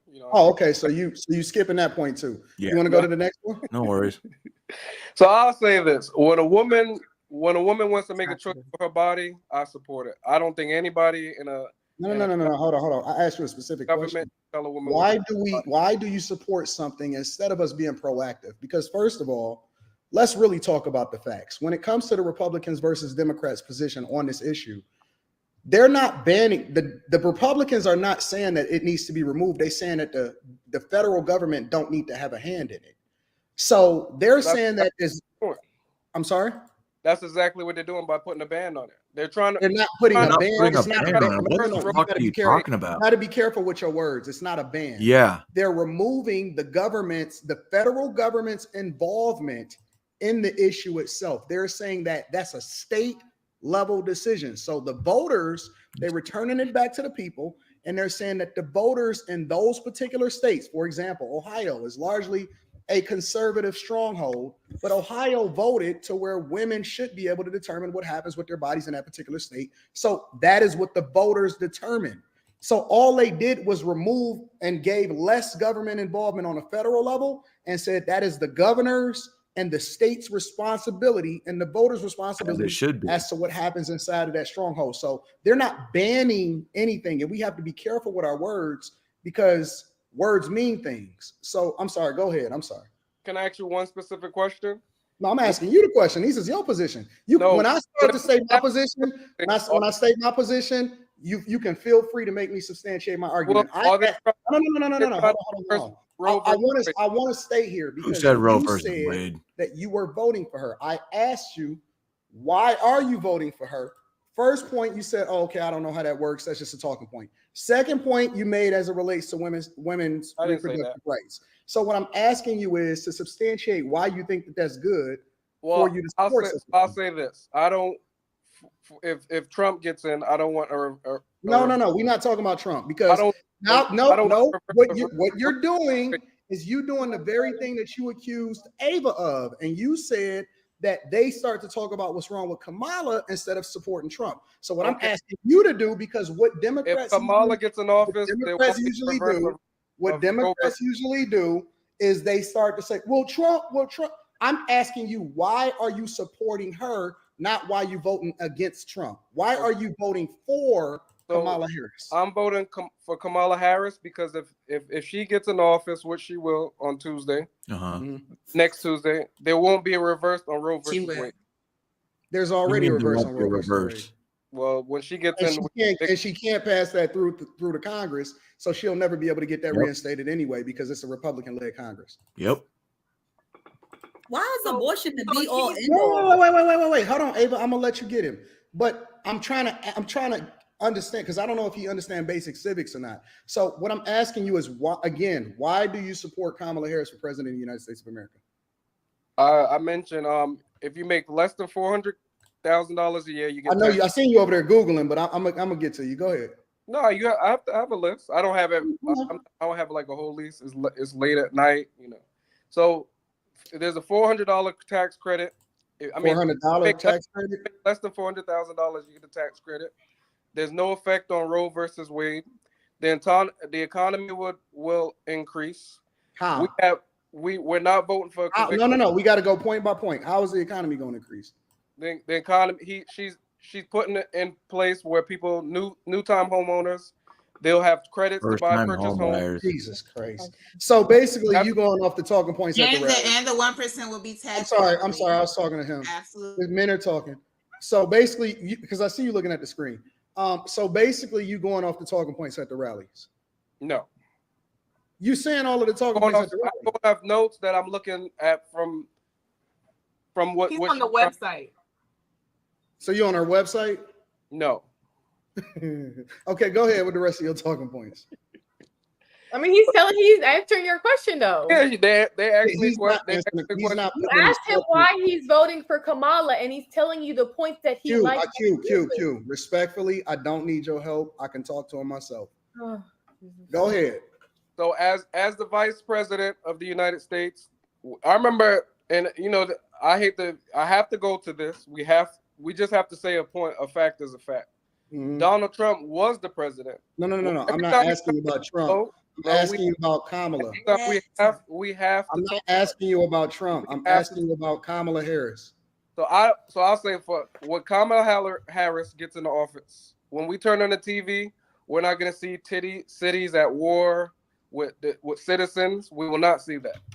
We haven't seen that the last 4 years. When Trump was in office, when we turned on the TV, I'm sorry. Listen. New rule. There was when you're answering a question to support a candidate, talk about the candidate, not the opposite person. You have to. If there's no, you don't. You can talk about what you support from her. You haven't said anything that actually is good about why you support her. Nothing. Yeah. No, I mentioned women's right to choose. What does that got to do with you? First of all, you're not even a woman. Well, I don't have a sister. I may have. There's women in my life. There's women on this panel. There's women watching the show. I may have a future wife or whatever. So So you ain't got no women. You ain't got no daughter. You ain't got no chick that's laying next to you that you about to try to get pregnant. That doesn't. But you're sitting here making a case. But if I get a pregnant, that won't apply to us. So what the fuck you talking about? That just because a woman in my life may go through it, I don't know what Jenny down the street, maybe Jenny around the corner. We don't know her situation. So okay. You're So right. the main thing that you're supporting her on is the fact that they can kill babies. Jesus Christ. Comfortably. Can I ask a question to Ty? Sure, no problem. No. Is that it? Is that all of the things that you're supporting? There's many reasons. Oh, here, look at the Most of website. it- Read the rest of it. Most of the other reasons are opposition of Trump. So you're not voting for her. You're voting against Trump, is what you're saying. Well, I'm definitely voting for her. When I click next week. No. Like Because your reasons, you haven't substantiated anything that's going. It'll be voting for Kamala Harris. For the sake of the conversation, let me go ahead and I'm gonna let Kerry rock after this. For the sake of the conversation, these people sound just like the typical Democrat. And the reason that is, and I'm gonna bring it back down to the original question of Umar Johnson, because Ava was absolutely right. Republicans don't pander to black people. They make a way for anybody that wants to actually be successful to do it on their own. They're not looking to give them a handout, which we can respect. Zip, because at least I agree. I do. And if you remember at the DNC, they had that rolling vasectomy van. you telling us what it is that we got to do, and you clearing the way, and you allowing for our tax dollars to work for us instead of working for people that's outside of the country. So the beautiful thing about it is that black people don't need to be separated from the rest of the country, because a rising tide lifts all boats, and we seen that in 2016 through 2020. We had record low unemployment, record wage growth. We had no inflation. It was below what the average was for any other president before. We had no inflation. We had no new wars, and the economy was booming. Everybody was getting money. Everybody was successful, and everybody was thriving. And I think in hindsight, we don't even realize how bad I'm glad that he lost in 2020, because now we can have a comparison. We can say, okay, well, this is what Kamala Harris, because what you don't talk about is that they've had a 92% turnover rate of the people that actually worked for her. In 2021, the number one headline for her was that they were having problems and people were quitting because they didn't like working for her, because she was a difficult person and that she wasn't conducive to be around. Everything that she's been tasked with, she's failed on. She's the president of the Senate, but at the same time, she's voted on more tie-breaking votes for legislation of any vice president in history. Yet we have the worst economy and the worst inflation when it comes to job growth and wages keeping up with the rate of inflation. We have record, and at more than any other time in our lifetime, immigration into this country illegally from people that's not supposed to be here. And she's never substantiated why in 2021, 2022, and 2023 that they did not, but they did undo 94 different policy procedures that prevented them from coming into this country anyway.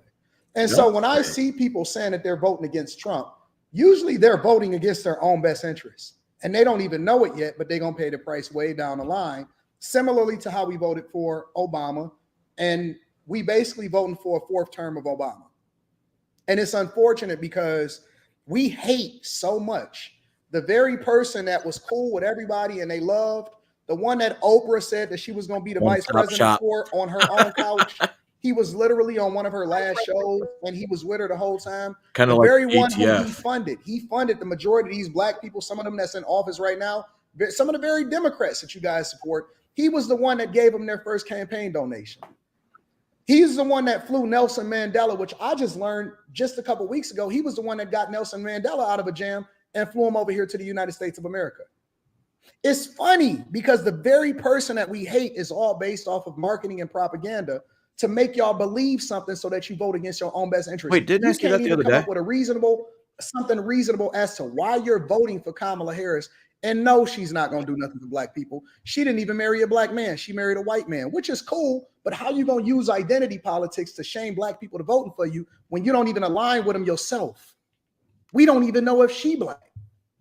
And it's unfortunate because nobody needs a handout. All you need is a hand up, an opportunity for you to get it for yourself. But we've been prevented from doing so because you've been handcuffed. I have a question. They made y'all take this jab in order for you to even move around. They completely gave all of your benefits over to other countries. Ukraine can come over here and get $60 billion. Even the infrastructure deal that they said, even when it came to the bipartisan deal 3 years later, after they had already been in office, that they said in order to close off the border, it was tied to funding all of these proxy wars outside of the United States of America. And y'all still rolling with somebody that is preaching to y'all their number one message is reproductive rights, so that you can have the right to be able to kill a baby, which you can control that by keeping your dick in your pants. That's amazing to me. We are so ignorant and so full of the Kool-Aid. And I really, and I'm gonna let you have What a Kool-Aid. I like I that. really absolutely am disgusted with men because you got, well, we'll get to that part. I'm disgusted with men because we don't even have the balls to stand up for ourselves. And we talking women talking points. When we gonna drop our ball sacks and say, you know what? No, I would never vote for a woman to lead me. I would never have a conversation based off of voting for a woman off of reproductive rights. What are you, Tim Walls? You want to put tampons in boys' bathrooms too while we at it? Maybe y'all support men playing in women. There it is right there. Don't want a woman leading you. I'm amazed that y'all That's and a little traditionally black people have always been conservative. We conservative in a way that we conservative in a way that we raise our children. We've been conservative in a way that we look at spirituality. We conservative in a way that we believe in the separation of church and state. We conservative when it comes to how it is that we spend our dollars. We are supposed to be conservative with the way that we raise our families. But maybe it's just so many single mothers that enrage so many feminine men that nowadays we align with more or less women talking points instead of standing on business and taking care of business. I'm just amazed and I'm just disgusted at our men because whenever I ask a Kamala Harris supporter, what you voting on, they start talking about abortion. The fuck? So I have a question. No, I mentioned a couple of things, but you highlighted. Yeah, you talked about a bunch of stuff that you couldn't even substantiate. First of all, you wrong because the taxes and the cost of living is going to go up when it comes to it. That $25,000 is bullshit because they doing that in order to give migrants the opportunity to buy a first-time home, and it's not even going to be paid for by the federal government. The price of homes jack up as a result of it. I even start talking to the builders, and they hoping that Kamala Harris get in office because they're going to make record profits by jacking up the price, and it doesn't. Listen, we don't have a housing shortage. We have 1.8 million houses on the market right now. I know because I built them. I'm a builder. I build houses now. I know we have an affordability crisis, not a shortage of homes. I got a comment. I got a quick comment. Let me ask Anton a question because I feel like these past weeks it's about Kamala. Okay. And I'm really wanting to know this question. Granted, it's about Trump. What is Trump make? Because I don't know. What is Trump going to do for Black people? We don't want Trump to do anything for Black people. But if you really want to know, no. I'll answer the question. But if you really want to know, first of all, one of the things that he did is opportunity zone. No. I'm not talking about the past. Right now, what is he going to put stuff in place for the future? If he's not going to do anything specifically for Black people. I answered the question. Okay. But what he's going to do is benefit all Americans, which ultimately affect Black people also. Okay, so like what stuff? Like name some stuff. Someone has outside of immigration. Please No. tell us what outside of immigration. What the fuck is she talking for? Trigger. Wait, he doesn't need a repeat of the question I'm asking. Okay, what stuff is Trump going to do? What stuff is he gonna do? That's going to help regular people, not millionaires like yourself. What is he going to put in place that's going to help us? So, for example, several of the different things that I believe in is what Ava said about the audit on the federal government. And the reason that we need that is because they're trying to tax you guys to death because you, the middle class, are the one that pay the majority of the taxes. And if we audit the federal government, you eliminate the waste while at the same time lower international debt, and you allow for businesses to be able to reinvest back into American jobs. The second thing that he's going to do, is he's going to implement more tariffs in which the Biden administration left in place that he implemented the first time. And what that does is it allows for and it incentivizes American businesses to reinvest back in here instead of reinvesting overseas in Mexico and China. And so it also follows with wage growth, and it follows with more corporate taxes coming to the United States of America, which also lowers your tax rate, similarly to how we lowered every single American's tax rate when he was in office. He's also proposing to have no tax on overtime, which also allows for you to put more money in your family's pocket and then generate more wealth, which then creates more job growth because you'll have more opportunity to invest in other things such as businesses. And it incentivizes consumer spending, which allows for the dollar to circulate more effectively.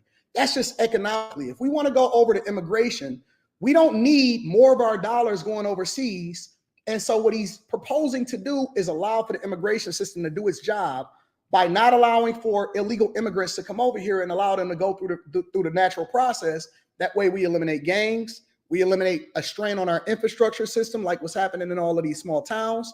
Your schools is not overran. See, some of y'all don't have kids, so you're not affected as a result of that. You have less car accidents and you have less crime that's happening in your cities. And also, if you look at something like Chicago, if you look at New York, Chicago is projected in 2025 to have a $942 million budget deficit as a result of this migrant crisis. So now Chicago, for example, is laying off employees. They have less police officers. They have a 2,000 police officer shortage, which means that more crime is happening in blue cities all across America. Oakland is literally on the bridge of about to file for bankruptcy. If you look at what's happening in San Francisco, that's why everybody is moving from California to Texas. And so it's a trickle effect. When you look at these wars, we had no new wars under Trump. And so he's proposing it in the wars, which then has more tax dollars going to American citizens instead of going overseas. You won't have what's happening in Ukraine. You won't have what's happening in Israel. You won't have what's happening in Taiwan. More dollars is going to go to American citizens. So if you're asking me what he's going to do for Americans, he's going to do it for everybody. And that's the whole idea. We don't need Chinese manufacturers coming over here and dumping Chinese cars over here, which is ultimately going to kill the American car industry. You don't need Chinese people dumping steel over here, because I got friends that work in the steel industry at Local 600 and their jobs is on the line and they looking to sell their company. They looking to sell the company, which is one of the reasons you see, I think it's Nepal, Asian manufacturer is looking to buy one of these large steel manufacturers over here in the United States of America, shut it down and then import a lot of steel over here, which then eliminates American jobs. You don't need these type of things that's happening, and they're not proposing any real solutions. And we need infrastructure. We need investment back in America. We need more dollars coming in here, and we need less taxes, which then circulates the American dollar. One of the benefits of him lowering taxes, which means that our tax rolls actually increase as a country, is that he lowered the tax rate, which allowed for companies overseas to bring their money back into the United States of America, because they was able to do it at a lower tax rate instead of leaving all of the money outside of the country that they were generating outside of the country, even though they're an American company. He's proposing, for example, in the automotive sector, for manufacturers to make more parts in the United States of America, not just have assembly factories. There you go. So what happens is, if you go and buy a car and you look at what it is that it says on the actual purchase sheet, it'll say assembled here, but this percentage of the parts is made in Mexico. This percentage of the parts is made in China. This percentage of the parts is made in Indonesia. He wants more manufacturing inside of the United States of America. And that way it actually generates more jobs, which then incentivizes you to have more children instead of them replacing your children with immigrants to do the jobs that you don't want to do. And so it's a trickle down effect. It keeps the American dollar circulating, and also it allows for us to have diplomacy with other countries instead of being warmongers. That's the reason why she endorsed by Liz Cheney. That's the party of war. That's why we continue to have these wars in the first place. So if you're asking me what they're going to do, they're going to do it for all Americans. And again, a rising tide lifts all boats. And I'm not voting for me. I'm voting for the future generations of what's to come after me, for my daughter. I'm straight. I'm going to be straight for the rest of my life. But what I do see is a dark future if we continue to be under this Democratic stronghold. And I don't want my grandchildren to be in that future of what I've already seen happening over the last 3 years. You don't get a promotion to do the shit that you were supposed to do when you was in office.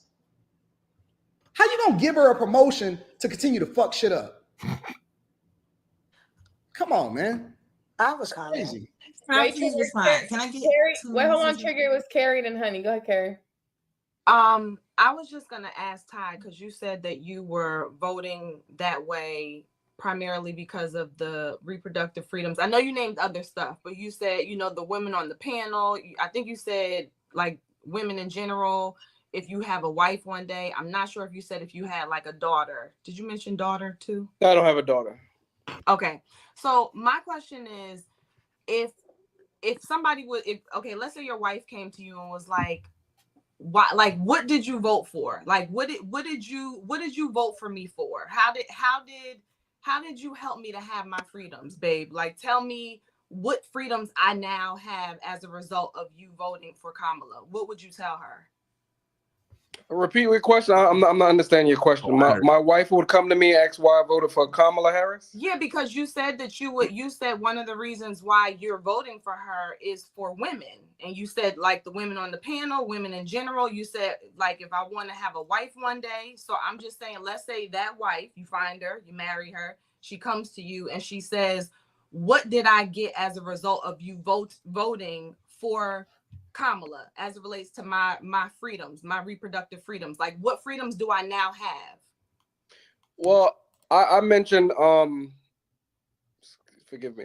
I mentioned the reverse of Roe versus Wade. She may have family members that may have been victim of rape or incest or whatever. So that's what I basically was referring to. I didn't say that my wife would quote unquote have an abortion. I think that was maybe a misunderstanding. But it's how long? What year did they put Roe? What year was the law Roe versus Wade into effect? And now he comes to change it. Who was Trump to change that? He didn't. Well, wait, hold on, real quick.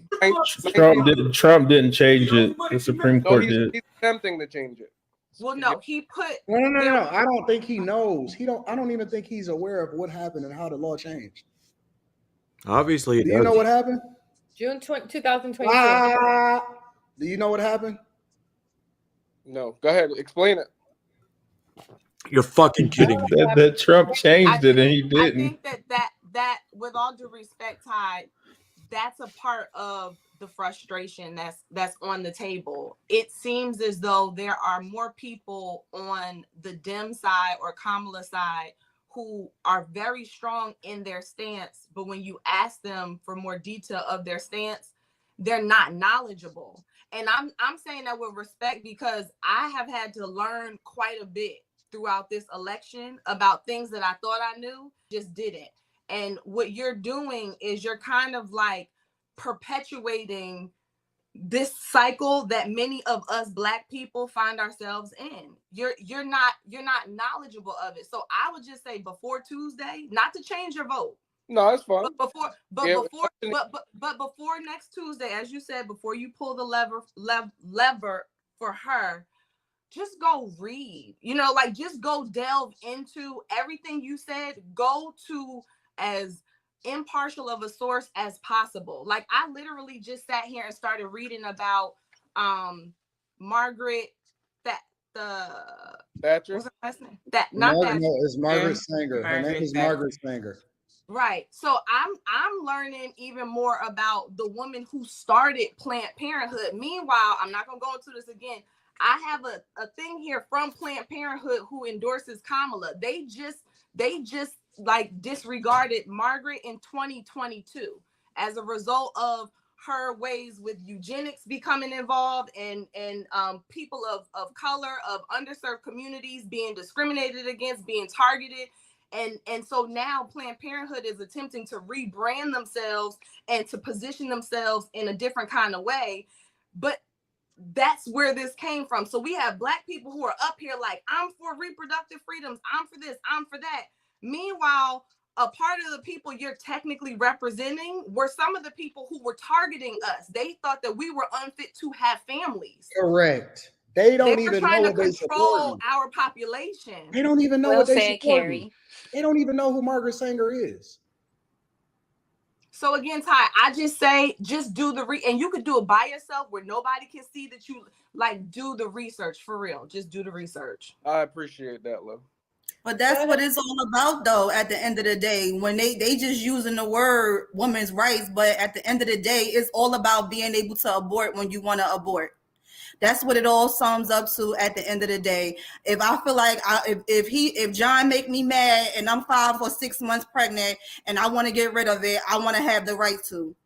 And that's all it's about. Because like I said earlier, when everybody keep running to that RAPE word, like that's only a 1% of women that have that's getting abortions is literally 1%.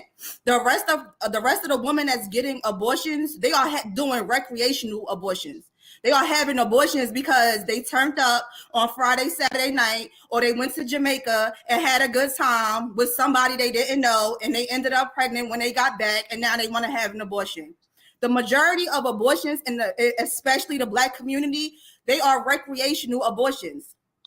That's it. I went out Saturday. I had a good time. I've been messing with this guy for like 2 months. Oh my God, I'm pregnant. I cannot have his baby. You knew you didn't want his baby from day one, but you still was turning up with him, acting a fool because he took you to the club and bought you a bottle of Henny with some sparkles on it. Now you pregnant. Now you about to go out there and abort your mistake. Nah, keep that. Sit on that. Be a woman. That's what being a woman is. You sit on your mistakes and you fix it. Y'all are literally voting for your own genocide. This company was strictly only built to get rid of Black babies. But it was no other reason. Not to give you birth control. It was strictly she wanted to terminate Black babies. And she said it out her mouth. She said it out her mouth. I don't know if you ever listened to this lady talk, but you can go and find a clip of her speaking. Y'all don't understand what y'all voting for. Y'all siding with the devil. And then at the end, y'all gonna blame the white man. Yep. Y'all have not heard Trump speak, okay? Because everybody back then was racist. And the racism was a part of the freaking Hold on. I'm gonna let you speak. I'm gonna let you speak. I'm gonna let Trigger speak. I'm gonna let you speak. I'm gonna let you speak. Anyone to get that. I'm gonna let you speak. Trigger, hold on. This is not about judging. I'm gonna let her speak right now. You gotta put her in the back. I'm gonna let you speak, but I want to give Ava her flowers, because Ava, it's rare that you find people, regardless of what side of the aisle that you're on, it's rare that you find people that's able to substantiate their argument. Flat out. No matter what side of the aisle you on, it's rare. So I just want to give you your flowers and say I appreciate you being able to substantiate whatever it is that you're standing on. Trigger, feel free to do what Trigger do. Wait, Honey was next first. Trigger, hold on. Trigger, go ahead, Honey.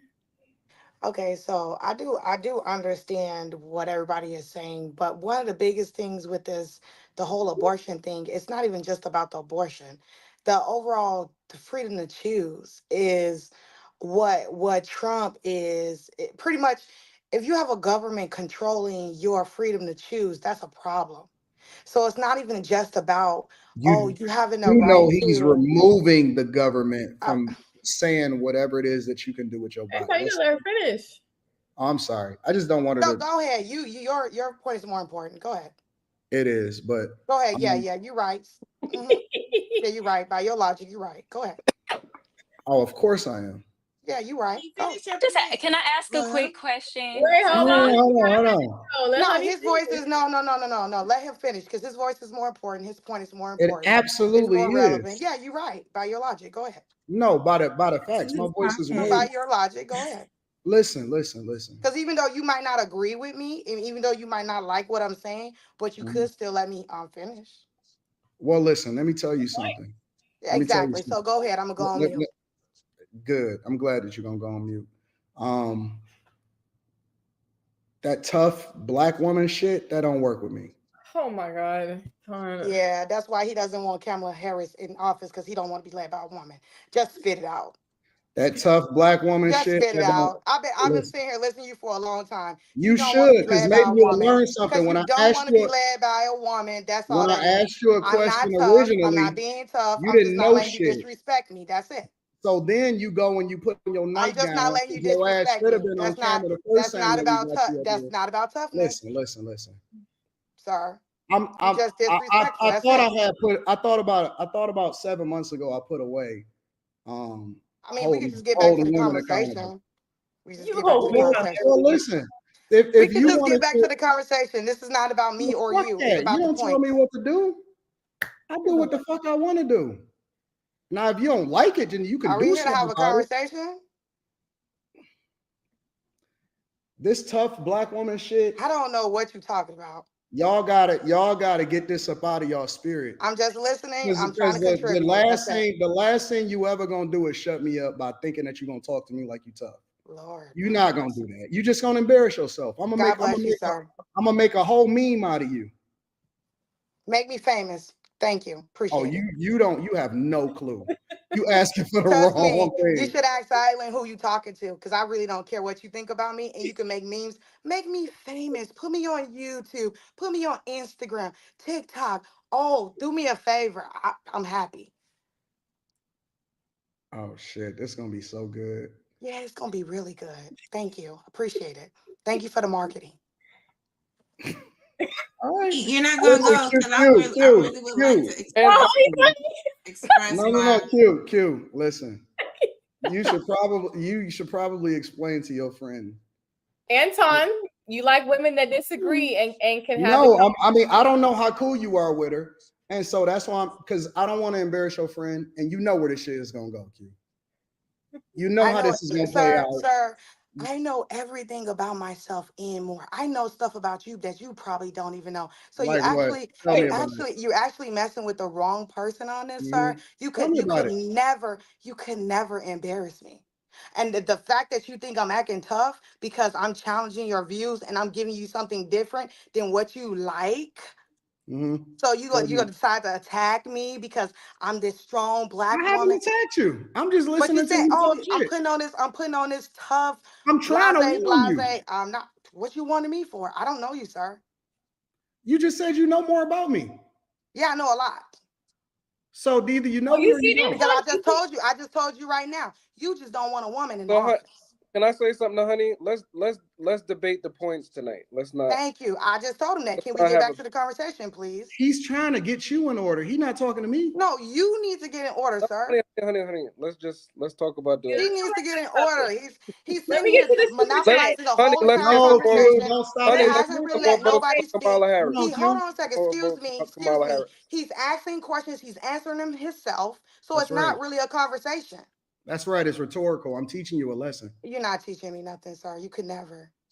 I have a good father, and you're not my father.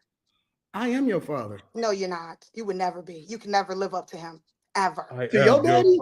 Ever. What makes your daddy so awesome? What makes him Ever. so awesome? He will put you to shame. No, Ever. we didn't know by the way you acting your father was. Ever. Ever. But see that's what I'm saying. Never, ever. That's the thing. It's that. All right, let me say this real quick, and then we can get back to the subject. Super shots. What black women don't understand is that you can't combat us with being angry. Your strongest point and your strongest suit is your femininity. Now, this hyena over here don't have no femininity in her. And what she don't understand is Bless your whoever heart. Names, Anton. Bless your heart. whoever It's okay. whoever her father is, she's embarrassing him by being a representation of him. In no way, shape, or form would my wife or my daughter ever get out of pocket the way that she Lord did. have mercy. Lord have Ever. mercy. They I would came never on here get to out of contribute. pocket. That's Bro, it. Loop, haven't That's it. seen you in a minute. I How came you on here to been? contribute. Look, I ain't on here to be tough. You don't nothing have like to make that, an announcement. but Just you get the ain't fuck gonna up out of do here.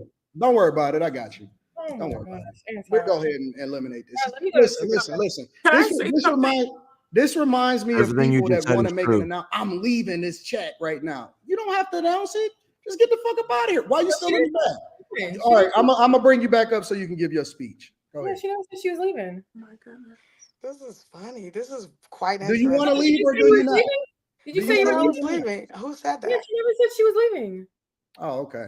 Because Wow. I think Yeah, he's it's all in his head. confused. It's right. He got some issues. It's okay. Go ahead. Jesus, let me get to the super chat. No, Hold on, Q, hold on. I just wanted to Yeah, ask I wanted one to question. just kind of wrap up Wait, my thoughts. No, hold Trigger, on, before you Trigger, start, wait, can I just Trigger. ask one quick question? Go ahead. For the pro-choice people out, well, on the panel, who Yeah. says it should be my body, my choice, do we have that option when they offered us the jab? Where was that energy at then? Why is it only when we are talking about deleting babies? Like, I don't understand. Do y'all understand what they do with the discarded babies? Do y'all know that they put I some of do. those discarded baby parts inside those jabs that they were putting in people? Are we still okay with that? Conspiracy theory, girl. This is not this is science. They were not putting aborted They are babies using in all the of y'all jab discarded for babies COVID. into the Come on medicine, now. into the That sounds like a crazy pharmaceuticals, conspiracy into the They sure theory. the jabs. fuck are, This is Q. no conspiracy theory, Trigger. You need to Planned go Parenthood and do even your admitted research to for you to be selling so them. educated. You don't know any Yeah, type of I didn't take the you don't Our know resident much, fact babe. checker Carrie is but we're on the not gonna say that case. they put aborted babies in the jab. This is a That's fact. crazy. This is they a fact. do. If you look, This if is a you, fact. They are it is a taking y'all fact. If children you and they ask are for the doing science experiments on y'all Oh, it's children. a fact. it is a And we're fact. If saying you, let's go for this. Let me support this. It is Fuck your yeah, choice, Molly. girl. You It was got your choice, toxic. girl. Molly's It my was favorite, People by the way. lost their jobs because they did not have a But choice they what was to do not with their putting no body in aborted that babies. instant. But the Democrats want to say your body, your choice when it comes to population control, tearing up your womb as a woman. And we are going for this. They're putting y'all discarded Women who children want to. It ain't got nothing into to do with you. It got to do with that pharmaceuticals. person who wants to. yeah, but it still needs That's to be their some type of choice. restrictions We on need some that. education about what we're doing. These doctors are making over $1,000 per abortion. They don't Maybe care. It's more. business They as make usual. more on Dang, ultrasound. what's $1,000? No, bitch. Yes, they Abortion's are worth making paying for bank, with our The medical and they're taxpayer field dollars, selling only these though. charging babies for to stuff is a China. whole nother issue. Most of our So pharmaceuticals come from China that's as well, just and they're taking them. heated They go to topics, China, hot topics to get people riled up. But that but really you're doesn't mean nothing. supporting They these charge hot you an arm and a topics. leg for What is ambulance. she even Come on now. saying? God damn. That's a moot point. You probably have aborted But baby I fetuses just swimming all in your wanted blood, Trigger. what you say, Mom? I'm sorry. I said that you the date have is aborted so. baby fetuses all in your blood. I'm pretty sure. I That didn't right take the there. I jab. know you took some stuff. I did Or not had take some the jab. stuff in you. If you're an EMT like you're This screaming, and more like than you just had that, to. though. Let me. Oh, they put it in the food too, huh? So the argument is They not might. whether You don't know the what I you're mean, eating. it's simple. You could easily just go to the doctor and ask them if you can see the insert and read the back of the box. It's True literally story. on the back of the When box. the That insert You aborted read babies with the are in there, COVID girl. vaccine, What do you when you would actually pull them out and open it, they were blank. True story. talking about? yes. Carrie has her findings. Everybody be quiet. Carrie. What's on the back of the box? Mute. No, we need to listen to Carrie. Mute, Quinn, mute. What's on the back of the box, Ava? Trigger. Cállate, por favor. We're moving away from the point, people. We're moving away from the point. Let me get to the super chats. There's a lot. So go ahead, drink some water, drink some tea, go use the restroom. We have another topic that's Kamala related, so we will be back. Okay, let me get to these super chats. They're piling up. Wait, before you read the super chats, Q, who you voting for? Who, me? Yes, you. I'll let you know next week, Tuesday. No. Yeah, I'll let you know. I'll let you know Monday when we come back. No, you don't never take a position. I don't know yet. Who I asked who you leaning towards? I don't know yet. I honestly have Nigga's this a week out and don't know. That's weird. Hold on. What you waiting I on? swore he asked me. What Did you he say waiting Quinn? on? Did he say Quinn? Yeah. No. Yep, I sure have did. Q. He said Q. I'm Q, Go nigga. ahead, Quinn. Go ahead, Quinn. Go ahead. What you waiting on, nigga? You got a week. What you waiting Go ahead, on? Quinn. Answer Anton's question. What you waiting on?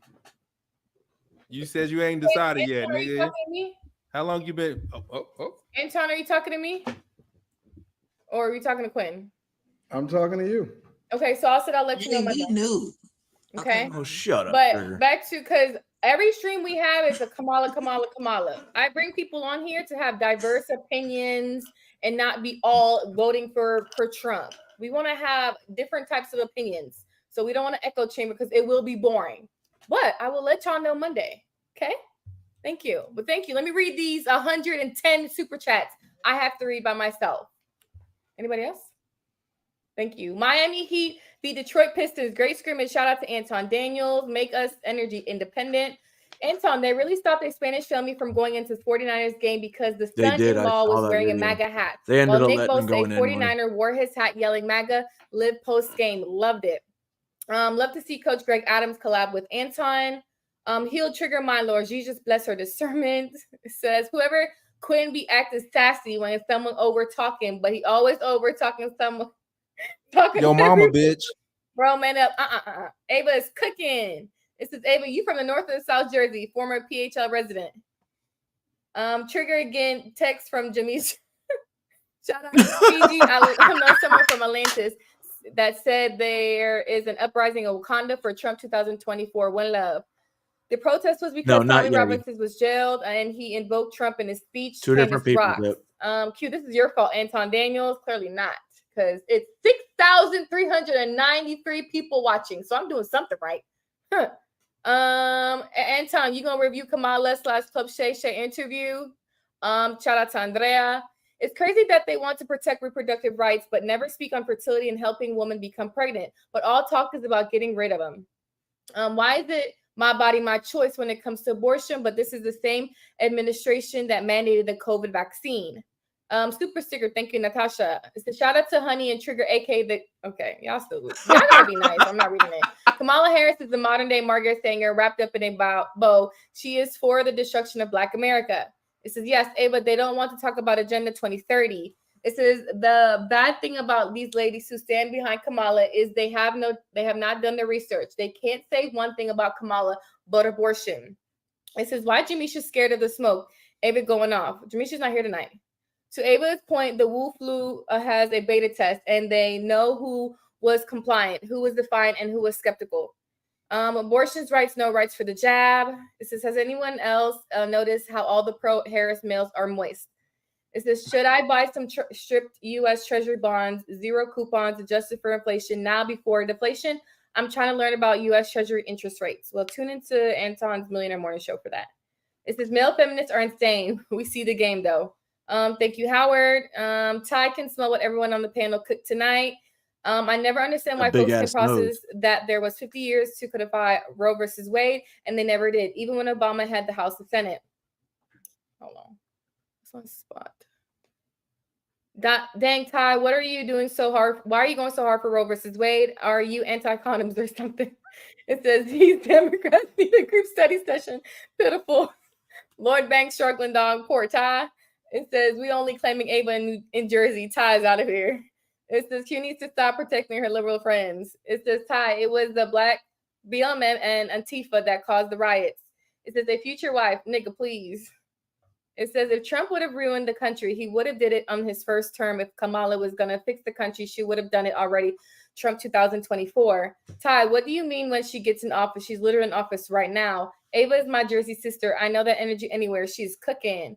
It says, here is a fact. When Trump won, it was Democrat supporters rioting in the streets and setting fires for almost a week straight. They like to ignore this. Ask him if he was raised by a single mom. Beta. Damn. People are so emotionally driven and not disciplined in these decisions in this election because the media push propaganda. God bless America. Bless us. Thank you, Kenneth. Black men protect Black women by voting for VP Harris. Weak men like Ty is the main reason for the decline in America.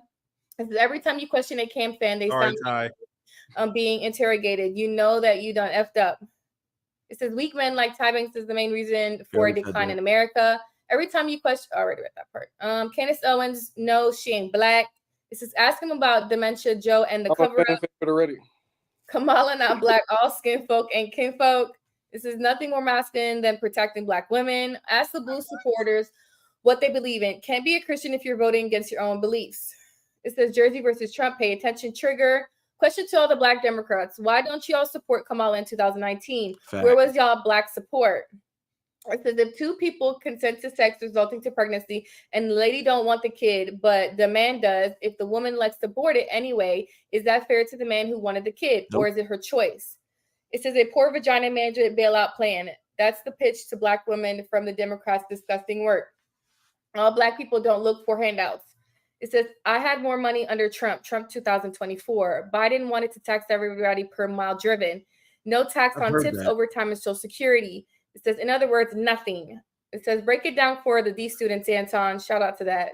Dill baby drill make 1.79 a gallon again. It says, Platinum Plan Prison Reform Trump elect help Blacks. Ava is so frustrated when Todd speaks.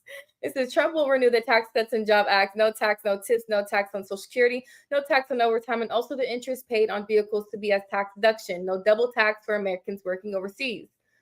Trump mentioned at his last rally in New York tax breaks for Americans who are caregivers or parents, close loved ones.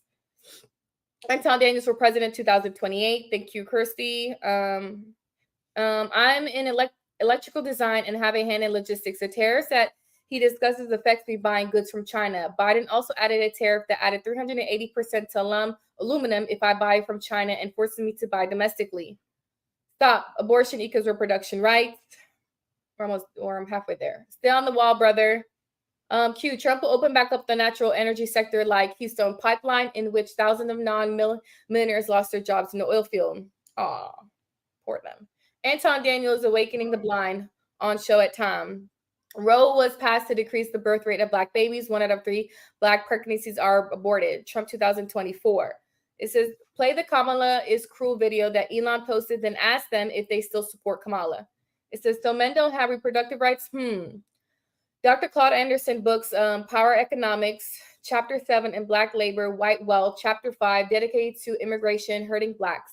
Statista show Blacks last in median household income, below Hispanics. Someone let Ty know that 85,000 babies are deleted monthly, and 40% of those are Black women. Damn, that's a lot. Freedom to keep your medical records private for one, ma'am. One, save them, bro. They need people like us. He's stopping Agenda 2030, and he's not giving giving the U.S. over the who. Wait, sorry. Black women were raped as a slave all the time. Rape is not a defense.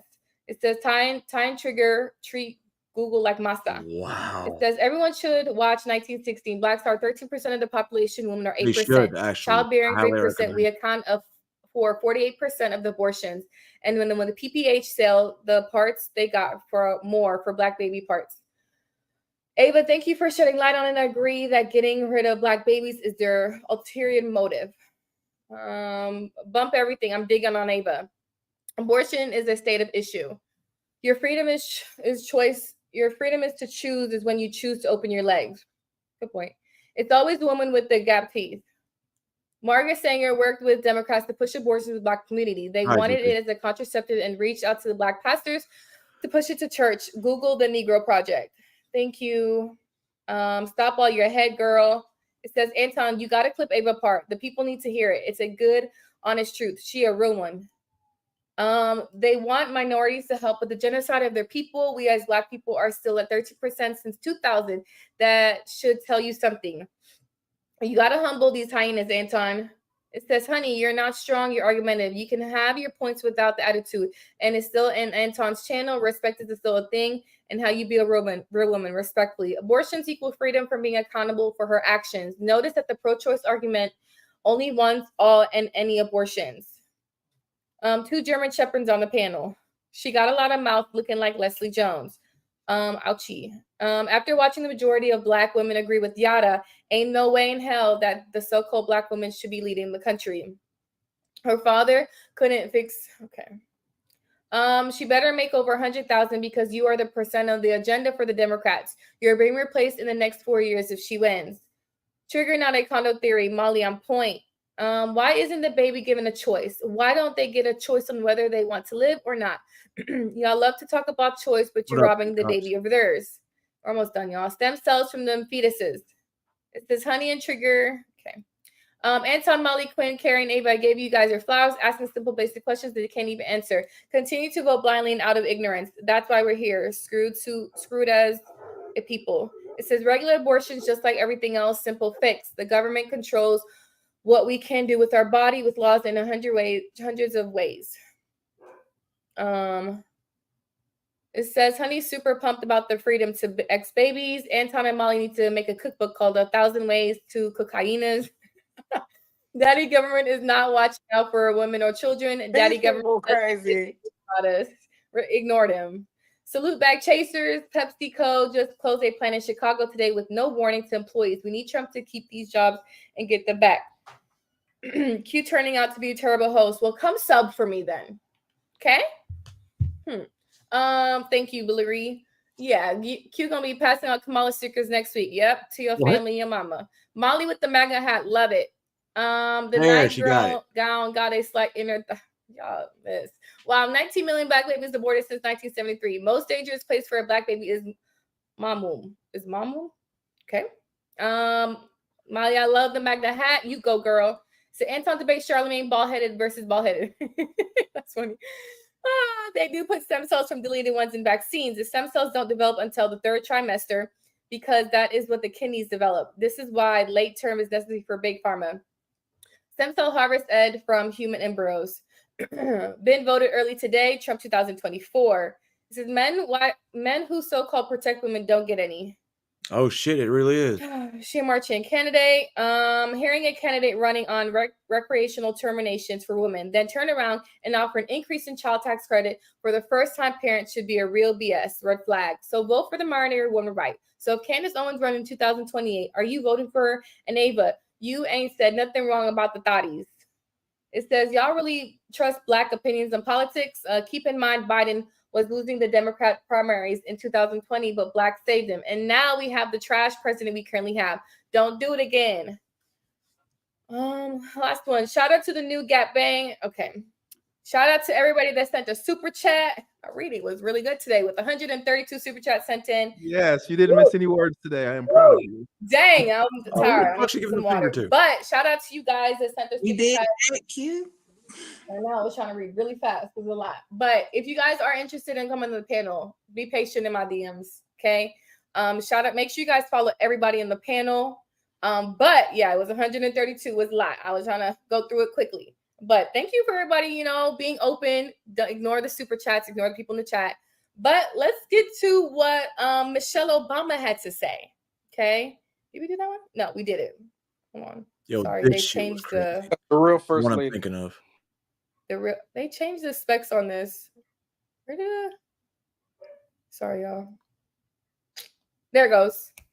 If we don't get this election right, your wife, your daughter, your mother, we as women will become collateral damage to your rage. Are you as men prepared to look into the eyes of the women and children you love and tell them that you supported this assault on our safety? Have every right to demand that the men in our lives do better by us. To make these choices clear to the men that we love, our lives are worth more than their anger and disappointment. This guy needs to worry about And we are more than just baby-making vessels. If you are a woman who lives in a household of men that don't listen to you or value your opinion, just remember that your vote is a private matter. Regardless of the political views of your partner, you get to choose. You get to use your judgment and cast your vote for yourself and the women in your life to make it plain to the men in our lives that we need to stand not with Trump, but with us. We need them to vote for the only candidate in this race who will protect our lives. We need them to vote for Kamala Harris. Okay. So, Michelle Obama. Go ahead, Ty. You unmuted. You want to go first? Yeah. No, I said that was a real first lady. We don't have nude photos of her online and stuff like that. That wasn't a So shout out to first Michelle lady. Obama. Oh, because Trump's wife. Okay. She's a former first lady. Anybody want to address what she said? I do. Triggered and Ava. Go ahead. It's all Ava raise her hand. Okay. Stay on Yes. topic, y'all. Stay on topic to what she said. I will. So yeah.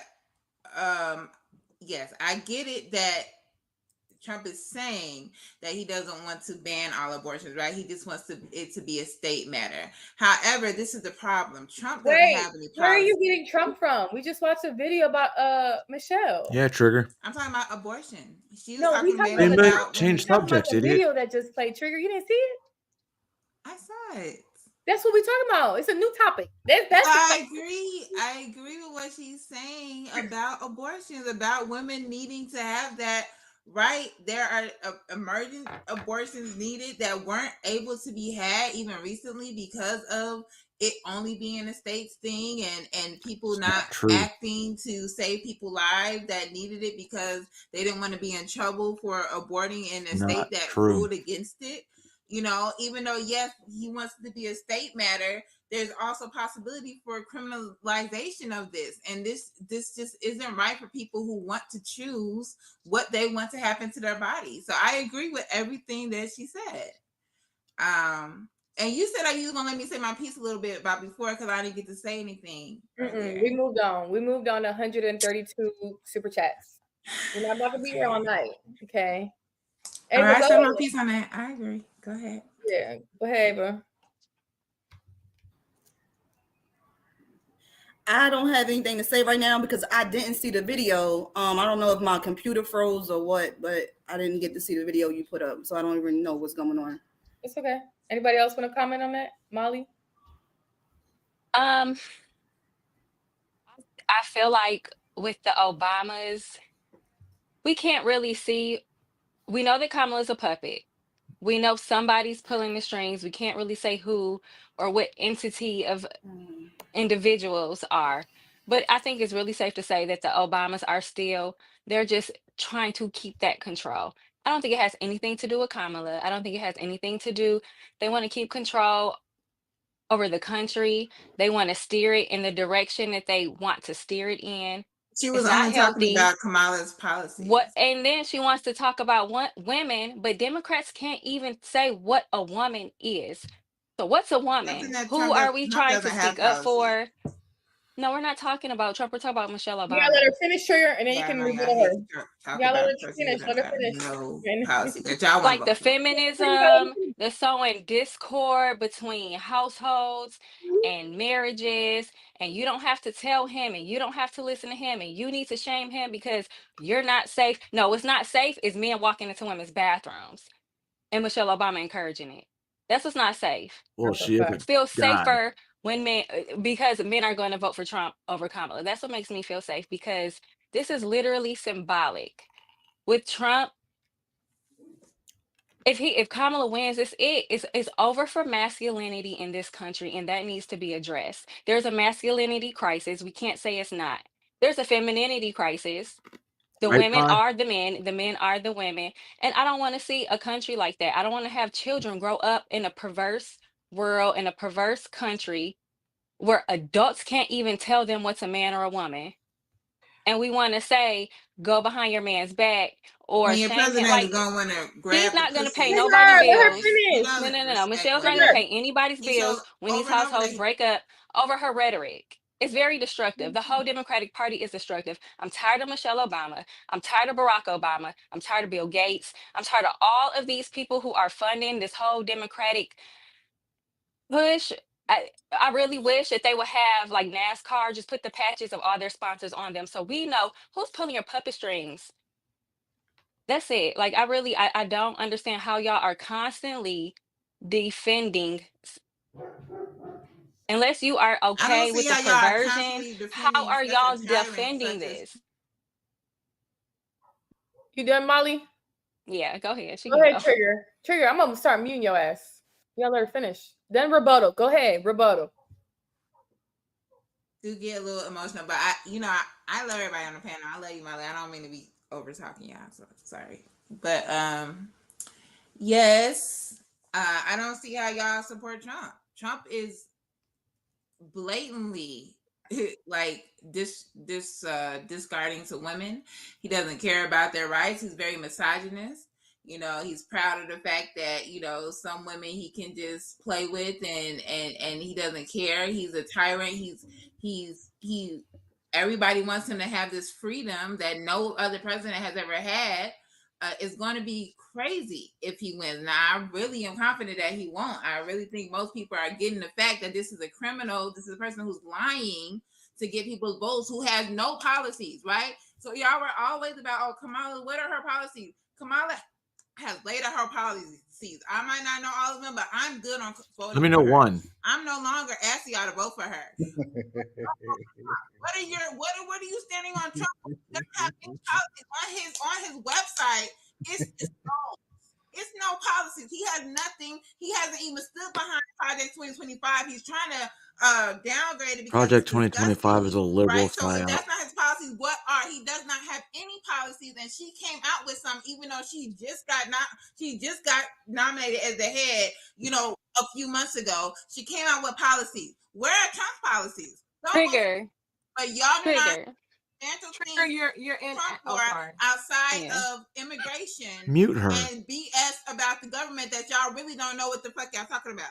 And so that's all I got to say. Y'all I don't care about women though, Trigger. I don't care about women. I care about the economy. And I care about the. Y'all was tap dancing to try to find something. I don't care about women. I don't care about women's rights. I don't care. Know that the Democrats also want to reform immigration, because we already know that that's our mission too. Nobody Democrats don't want to reform it. They want to replace you. I don't care about that. I care about the economy, Trigger. Only Republicans are like, what is she going to do for black people? And then when you ask them what If you say you don't care about women's rights, no, I do not care. I will vote for Trump because I do not care about women's reproductive rights. No, I don't. That they're doing stuff for all people. That is only the. I care about the economy. I care about the fact that, do you guys know how much stuff gets imported? We don't make almost anything here in this country. If something super worse than COVID, if something extremely catastrophic happened and all the ports shut down, do you know how much we would not have here? Do you know how much food, products, supplies we would not have, because we get it all from other countries? You will be shocked. Do y'all research? And I also y'all know are that willing to sell out to China. I mean, I don't have to do research. Y'all don't know that. Y'all don't know that. Y'all don't know anything. Yeah, we do. Y'all don't have to insult. All y'all know is y'all know reproductive rights. Yeah, no, that's not even. That wasn't even my argument. Y'all probably don't know every single part of y'all anatomy as a woman. That wasn't even my argument at I'm all. just saying you're butting into hers. I don't even agree with you abortion. must want this smoke too. So come on. I thought we was dialoguing, but I can go. I mean, but you're jumping in for Trigger, so I don't know. Y'all are confused. I wasn't jumping for Good to see you anybody. again. I was dialoguing. Well, let's with go. you. I asked you a question. I said, why don't you agree with women's rights? Like, why don't you? Because I mean, what rights don't we have as women? What rights don't we have as There you women? go. In 2024, almost 2025, I can literally go and take testosterone and become a man. So what rights don't I have as a woman? That wasn't the question. You asked me why don't I what right? I'm confused as to what rights are we fighting for as women. I said, that we why don't you have. said you don't care about women's rights. Exactly. And she said, what right I don't care does to she have that a normal person doesn't have? Whatever. A man. My brain just fucking got lost. Fight for women's rights because the economy and the immigration crisis So is you way feel more like you important than everybody getting abortions. So why does us caring about women's rights debunk the fact that there's an issue with the economy? Why can't Because all people want to say why is how can't terrible you- Trump is to women. What does it have to do with I the don't- presidency in China? That doesn't mean anything to y'all. I didn't say that. No, it does not. you. Not I'm when talking about groceries the are going up. Republicans, honey. Not when people are flooding the country. Not when cities are going bankrupt. Not when crime is through the roof. I think Trump all has been blowing the whistle about what the government has been doing since he started in office. He told us that they were trying to start needless wars and he was trying to stop them. What happened? He got out, Biden and Harris got in, and we are in every single country. Where are we not? We are in Israel, boots on the ground in Israel. Did you see how Afghanistan was parading our military and equipment fucking after Biden that almost, egregious pullout in let me rephrase Afghanistan? that. Biden did reveal some of their faces. From Joe Biden. Y'all are supporting the worst presidents in 70 years. I never even said who I was 70 supporting. So, years. I mean, But we we can pulled assume. out of Afghanistan. And so you're saying we should no, not you have can't. pulled You're out just of making an assumption. Afghanistan? Is that what you're saying, Molly? Trump already had Do to you- pull out You need to go Dating run everything. back the footage and No, go but what are see you how saying? it You're saying that happened. we should not have pulled out of Trigger. Afghanistan? Yes, we should have. How he did it? Okay, No. so He we let, did and we that. left all of our equipment there for them to use against us, against whoever. We're funding Israel, we're funding Iran, we're funding all these wars, and we're funding both sides of the wars. Meanwhile, hurricanes happen and people have to apply for $750 for their family that they may or may not get and that they may or may not have to pay back. How is that fair? How is that American? How is that How patriotic? is Trump going to fix You that? guys hate There this you go. country. Brought That's up what Trump it is. again. You can't just Y'all hate this say country. shit without bringing up Trump.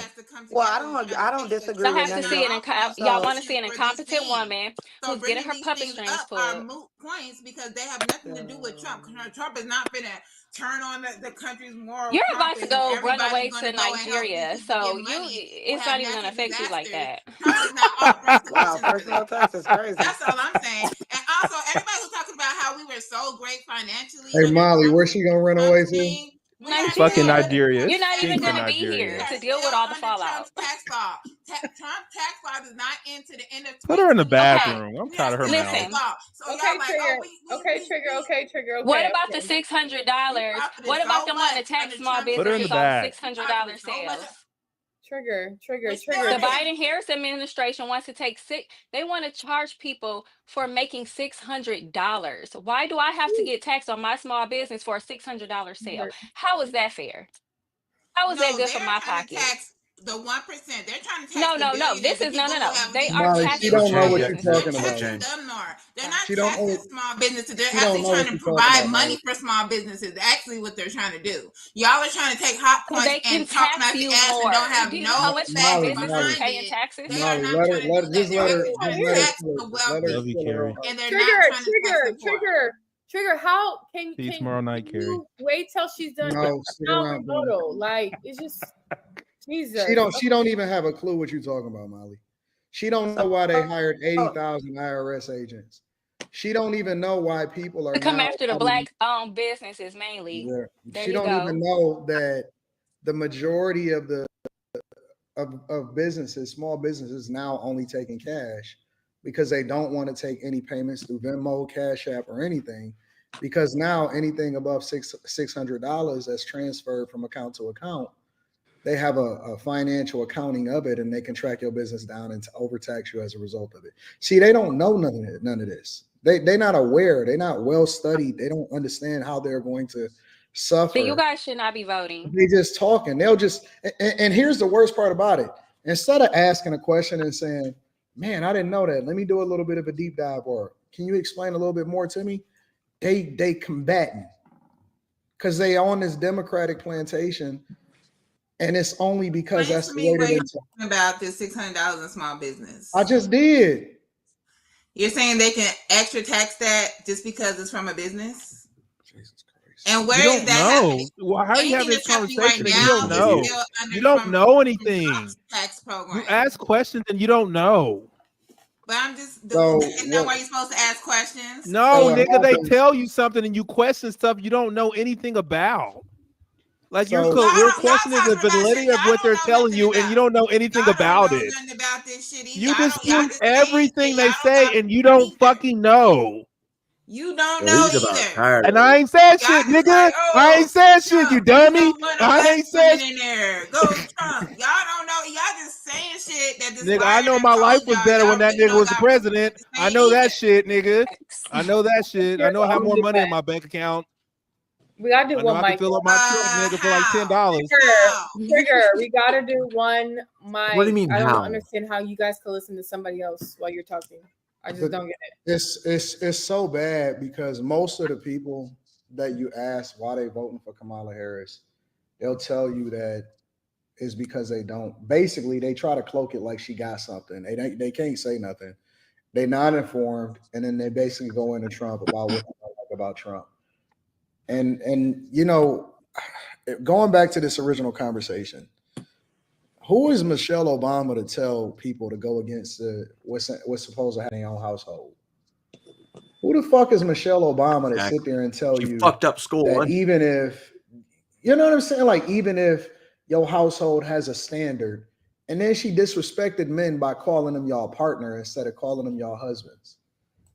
and then gonna say, regardless of what's happening in your household, when you go in that booth, you by yourself, you do what the fuck you want to do. And people follow these people. Y'all love Obama. Y'all love Michelle Obama so much. Y'all just be licking them up and sucking them up and thinking that they ever did. Man, what the fuck has they ever done for you? Ain't never did nothing for you. Know what they gonna do? They gonna go and they gonna go to they one of 4 mansions because they got rich. They got rich off of becoming president of the United States of America. They're gonna fly back to their mansion. He gonna build his presidential library in a city that he don't even be in no more. And he's gonna go back to doing whatever the fuck they want to do, and they don't even pop out until every 4 years. You don't even see these people until 4 years later. Nobody's seen Obama for the last 3.75 years. All of a sudden, him and his wife is popping up telling men that they don't vote for, if they don't vote for supporting the right cause. Yeah. If Kamala can't even lead, she can't even lead her own campaign. She got every celebrity in Hollywood, every elite behind her. Because they see they're using wisdom and they're trying to get this Trump guy off the docket. Listen, it has never been a time in history where someone was running for the president of the United States and they needed the whole Hollywood. The whole Hollywood. That's a red flag right there. Like, I don't believe, Ava, honestly, I don't believe that these people is actually, first of all, the word is that they spending millions of dollars to pay these people to say what they saying. That's number one. So all y'all donations is going to Meg Thee Stallion, Beyonce, and Usher. All right. That's number one. Number two, and this is just my personal opinion, I believe they want this woman to get into office because they need a favor. I believe she's a puppet. I believe. Well, no. I think that, listen, I'm saying that I think it goes back to something bigger. With all of these tapes that's flowing all around and all of this shit, I believe that these people are supporting this woman because they're gonna need a favor. Bingo. Yeah. And I also believe that I think that there's probably something they don't want to come out, that they are afraid if Trump was to become president, he's gonna open up that folder. Yeah, I believe the whole Hollywood is coming out because they're realizing how detrimental it would be for Trump to be in office. Are you stupid? That's the reason they're here. Y'all looking at that's why the whole Hollywood is coming. They're like, what do you mean the whole Hollywood? Trigger, what do you mean? Who wants to be a king? That's not why. Who are probably what do you mean the whole Hollywood? So he can be president for however long he wants to. Trigger. You mean they're trying to give him all this power. I just think Trigger. Yeah, y'all don't understand what y'all are asking. Trigger. Hold on, she don't even. Hold on, Q. You do realize that she don't even respect you when you mute her, because I'm not even muting her. When you mute her, she unmute herself to keep talking. She don't give a fuck about what you're saying. It's just too much emotional voting. That's not true. Like y'all leading with your hearts, and for a woman, your heart has never made the right decision for you. I know that for a fact. Every time we lead with our hearts, we get hurt even more. Like all of this emotional talking, all of this emotional voting, in the end, like you're not, what are y'all doing? It's not even making sense. This man, Trump, has not done anything to y'all. All y'all talk about is his personal business. This is a grown man. We all have some type of skeleton in our closet. What he did, what he do in his personal life, who he married, how many times, that has nothing to do with running the country. Absolutely nothing. All of this Democrat emotional talking, like you don't lead, you're not going to be able to lead this country with your emotions. We're dealing with Russia. We're dealing with all of these other countries that they just waiting for America to fall. They waiting. Kamala cannot stand alone, as we can see now.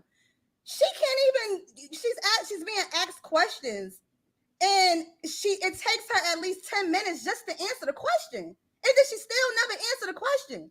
So you forced to ask her another question. Are definitely sweating and and scrambling to try to defame her right now because they worried. What is She wrong with this she's guy? doing something right. Where was y'all energy at for Trump Cornel don't West? act like I Why can didn't y'all admit vote for that Cornel she's West to dodging. represent the She dodges Democrats? some questions, but I know she eventually lands on her point. Trump dodges every single fucking question, every single one. What about Cornel West, Hey, Trigger? she's just a plant, y'all. Y'all gotta just ignore it. This is just a plant. Every single What one. about all the other people that were running? Not Y'all even didn't even that. like her in 2019. Y'all didn't like her.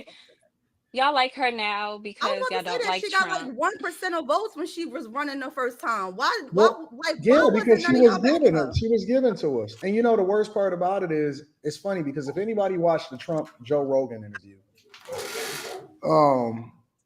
he said it. He said all of these same people prior to me running in 2016 was my friend.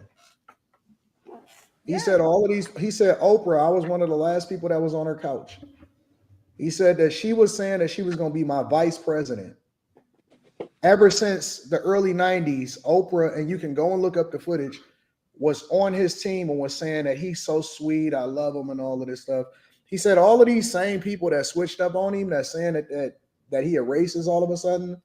He said all of these people was the people that was right next to him, and he helped get him out of jail. He helped fund their He's a campaign. liar. Why do you do that? Why do you do that?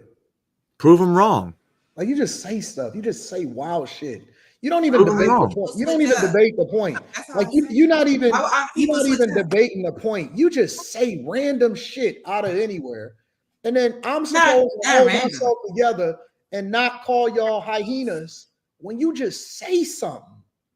You just randomly blurt out any fucking thing that come to your mind. The truth. I randomly blurt out the truth. What I believe to be the truth.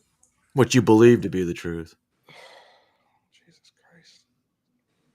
You know why they don't like Trump, I don't Trigger? think- Because he was not warmongering. The warmongers, they wanted Thank their you, Molly. payday. They wanted to make some money. Oh, he was grabbing didn't pussies. want to What's let that? it happen. That's not He was whoremongering. taking This shit money is from wild, the bro. Department of Justice He was to grabbing pussies. build I the want to know border that's wall. not whoremongering. Most men grab pussies. What the fuck are you talking about? It's what we fucking do.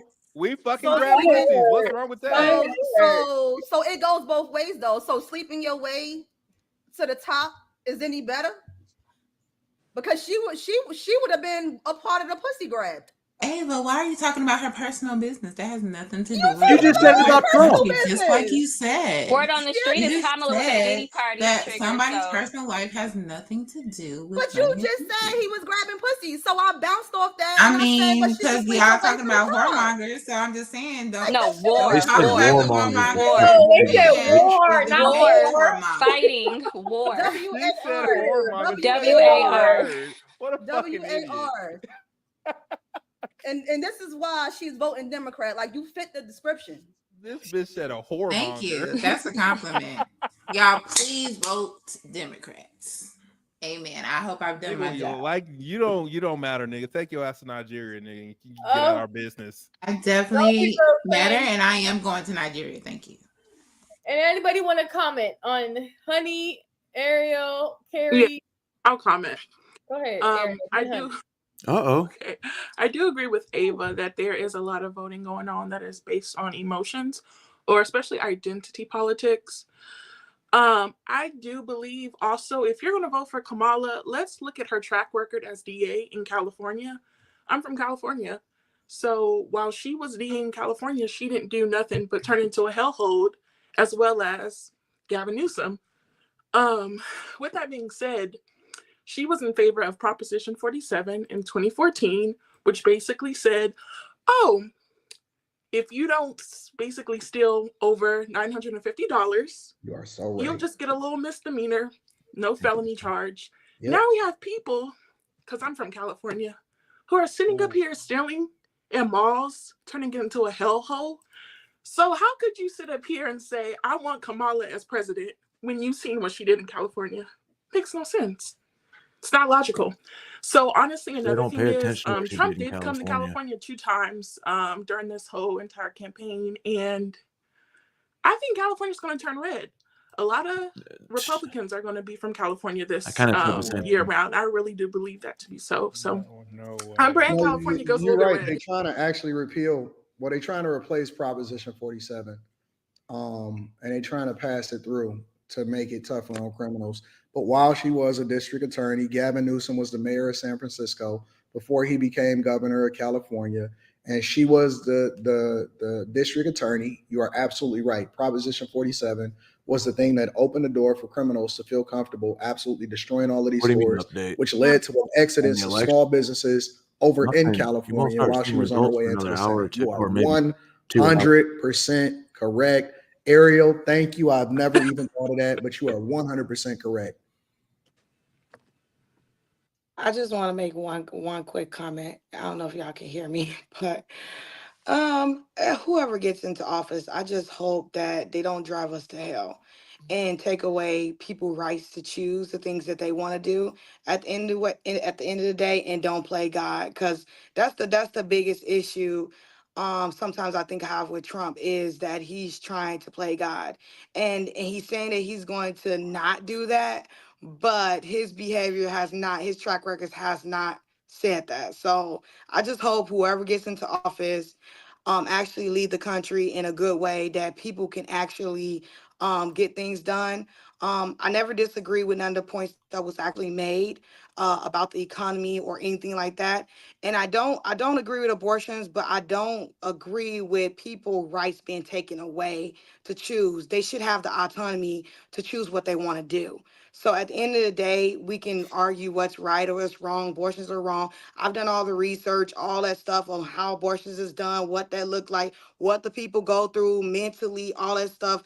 I've counseled clients and everything across the board, young people, old people, middle-aged people getting abortions, that had abortions, all these different things. So all the facts and all the information that's been said so far, I really don't disagree with it. I just hope that the things that we're concerned about, they actually get taken care of. And that's it. That's all I have to say about this How whole did you voting feel? situation. How did you feel when And I'm Trump was done. in I'm office? complete.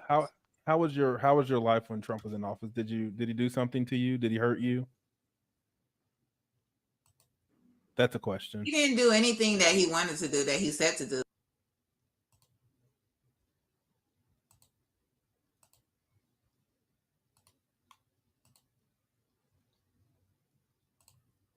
There's a big focus on security at the polls this election day as federal and local law enforcement officials prepare for the possibility of political violence. In Washington, D.C., the U.S. Capitol Police said that they arrested a man who was stopped during a screening at the Capitol Visitor Center. They said he smelled like fuel and had a torch and flare gun. Joining us now, NBC News law enforcement and intelligence correspondent Tom Winter. So, Tom, tell us the latest on that and other potential threats that officials are tracking today. Right, Sinclair. So the Capitol Police are out with a statement saying they arrested a man just a short time ago at the Capitol Visitor Center. This is where you would go if you wanted to go on a tour or have to visit somebody at Congress. They said the man smelled like fuel, had a torch and a flare gun. Now, they've closed the CVC for tours for the day, and they're going to continue this investigation. We're working on a name and an identification and why this individual was there and why this person had those things on them. So that's an active and ongoing investigation and a statement. And we just received some information from the FBI as well that there were a number of bomb threats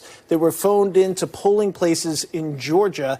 They say that those bomb threats came from email addresses or from locations associated with a Russian domain name. So that's where it's coming from. Of course, important to note that just because it has a Russian domain name, sometimes that can be spoofed or somebody can use that fictitiously. So perhaps it's coming from somewhere else. But these are all active threats and things that we're looking at across the country at the moment. All right. Tom Winter checking all that for us. Tom, thank you. Sure, Thanks for watching. Stay updated about breaking news and top stories on the NBC News app or follow us on social media.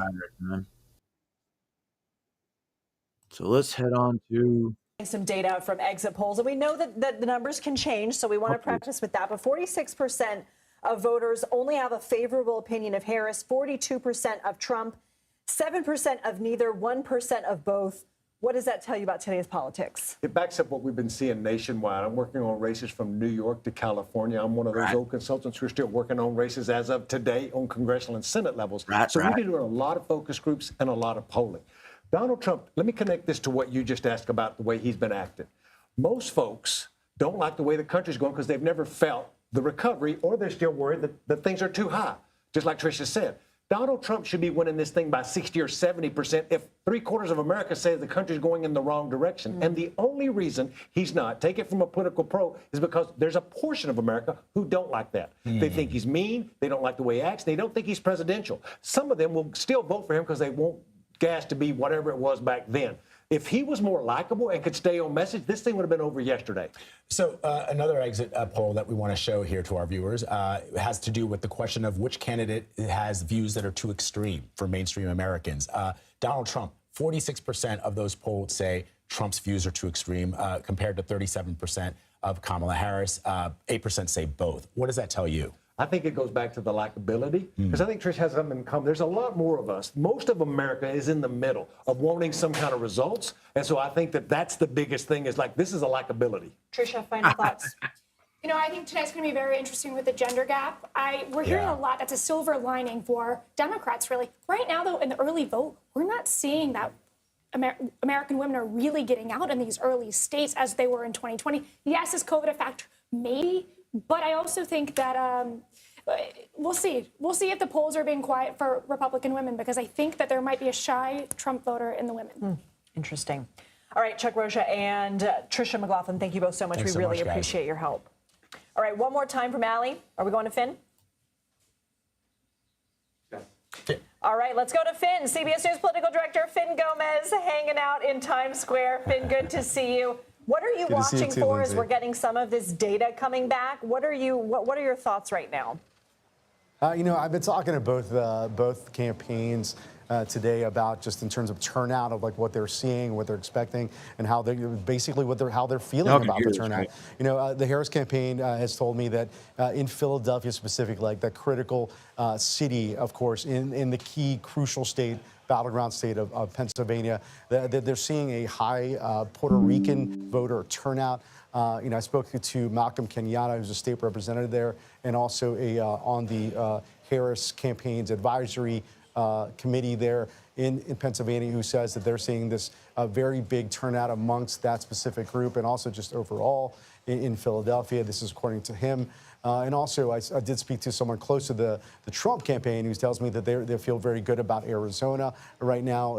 It's earlier, obviously, in Arizona, the time difference, but they're looking not only just at the early voting that occurred, but also that they felt that they made some inroads with Latinos, especially with Latino males. Of course, it's early. There's a long way to go here, Lindsay and Vlad, but it's going to be a tight race.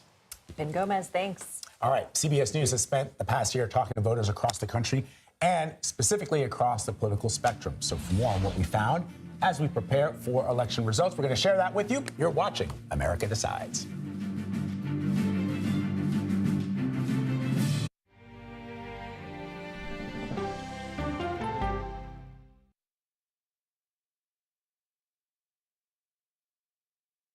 Go to the ends of the earth. Right now. We got something crazy. And reach for the stars. Here we are. Time. Yes, it's my comeback. Hey, this is pretty fun. But wait, there's more. Experience thought-provoking. Welcome to the idea of being a human being. Innovative and truly original reporting. Look through a telescope and go, wow. Because there's always something new under the sun on CBS Sunday morning.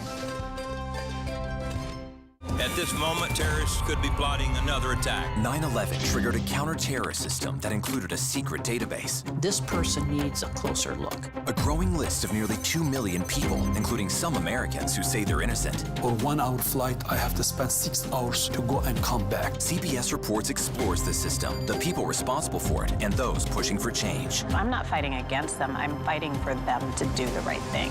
The Watch List, now streaming on the free CBS News app. Don't miss true crime anytime you want, anywhere you go. With the 48 Hours podcast. Real crimes, real lives, real justice. There's some questions that have to be asked and need to be answered. Listen to 48 Hours on Apple Podcasts. An original documentary from CBS Reports. Imagine yourself in Manhattan with no police, no army, no mayor. The people of Haiti stare down poverty, corruption, natural disasters, and violence.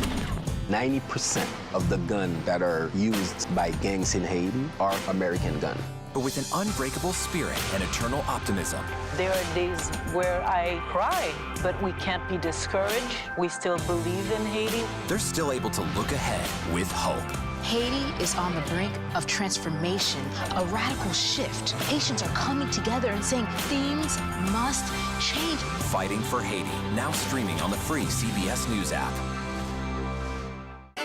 Hey there, welcome to The Uplift. I thought she was a groom, and I stepped back and I went, oh, you're the queen. She's gonna be with me every instant that I'm alive. I just wanted to see if you'd go to Disneyland with me today. I look over at him and he's smiling. I'm gonna remember that the rest of my life. They told us when he was going to be born, he was only going to live for 30 minutes. It's really a miracle that he's with us today. The Uplift, stream now on the free CBS News app. When you wake up in the morning, we want to be your go-to team. On our places, bright, shiny faces. I don't go to work in the morning. I go for coffee with my two good friends, and we talk about the world. Your morning routine just got better. CBS Mornings. A CBS News investigation. People looking for love, finding their life savings gone, This could happen to anybody. and sometimes losing their lives. Anything for love. Now streaming on the free CBS News app.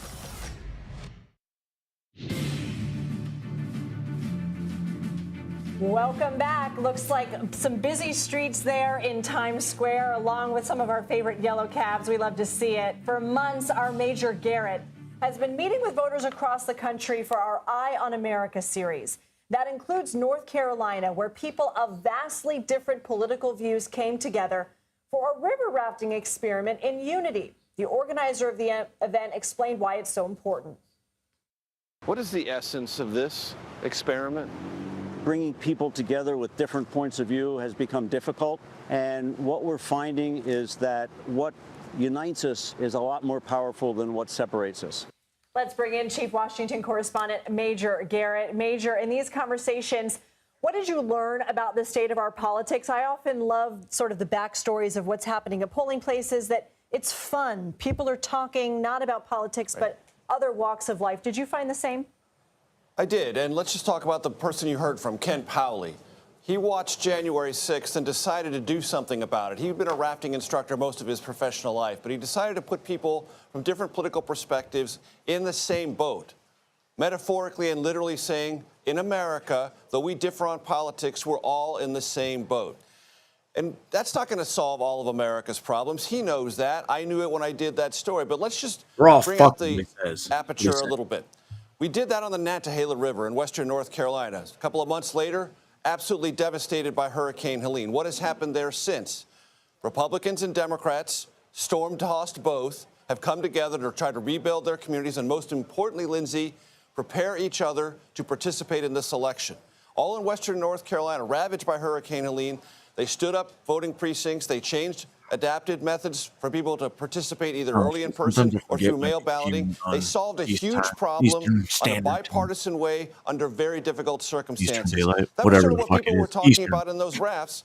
That little thing I discovered on the Nantahala River actually played itself out in western North Carolina a couple of months later. Major Garrett, thank you for giving us that storytelling. Appreciate it.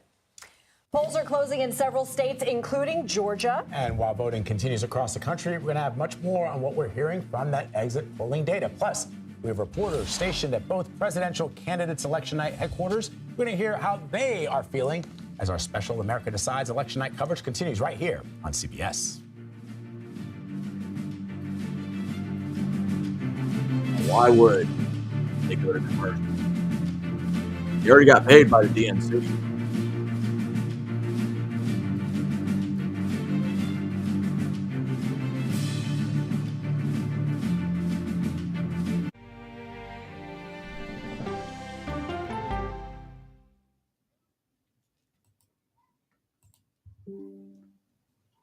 Okay, so let's just start at the beginning. Well, let me start with this. What is at stake here? What is the answer then? Do you know why? You want me to just keep going? Is that a good thing or a bad thing? Were there death threats? How is this possible? What's wrong with that argument? Are you saying they lied? Have you told the government that? Why won't you say the word crisis? You're not answering my question. This really is that scary? Does that make sense? What do you mean? What does that mean in Did any of that make sense? What's your response? What happened? Why? It's time for the CBS News Original 60 Minutes, Sunday on CBS and streaming on Paramount Your Plus. 60 minutes. There is no more room in our city. New York City Right, is receiving Adam? record numbers of Your fault. migrants. Today, we're going to have more than 500 adults and children come through that door. Tensions rise as shelters reach max capacity. We don't have to take care of them. CBS Reports goes inside a crisis cities and families are facing as they fight to survive. The United States still has a glimmer of hope for people to come here. Fighting for a future. Now streaming on the free Well, it sure CBS seems News like app. it's full illegal immigration.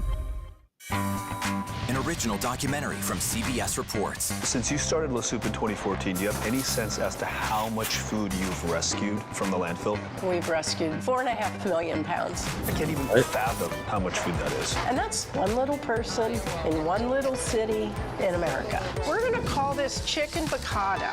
We did 450 of these meals today. This is the exact dish That you and we I are going to just- have. Yep. Oh, really good. Is it good? Mm-hmm. Having a plan of how to keep people fed should be in every single city. So if we eliminated food waste, could we eliminate Hunger, yes. Eating Trash. Now streaming on the free CBS News app. America Decides is your place for fact-based, unbiased reporting. At the White House, at the Capitol, CBS, on the campaign trail. unbiased. What do you say to those in your party? Any cracks How in the about the white? Republican Party? Our reporters and our anchors travel the country talking to voters like you about the issues that matter most. Immigration is really a factor right now. That are going to be driving your decisions. What would you say to those who say, look, that's just democracy at work? Listening to you and bringing your voice into our coverage. I want a strong, proud America. Is democracy on the ballot in 2024? Let us help democracy you should never be decide. on the America ballot. Decides on CBS News 24/7. Stream our expanded one-hour program Monday through Thursday at 5 p.m. Eastern. Oh, that's a lot of stuff. When people say who's first to get in the morning, that would be me. Morning news matters because it sets the tone for your day, and it's a way of getting you started. Day to day, that first draft of history, it happens right here. We're going to uplift you. We're going to send you out your way. We'll take you places. We teach you new things. And we make you feel like, it's not all bad. People say to me, you always seem to be having a good time. And you know what? You're right. Your morning routine just got better. CBS Drunk in the morning at weekdays 7 a.m.? CBS News, 60 Minutes, Sunday on CBS. Superstar approaching, superstar Everyone approaching. knows much is worried about Come on, Julia. Oh, no. I will and you will. You go, gal.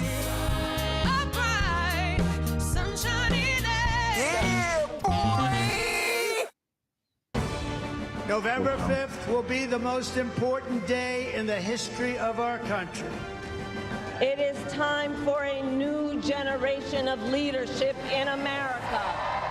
I am tonight announcing my candidacy for President of the United States.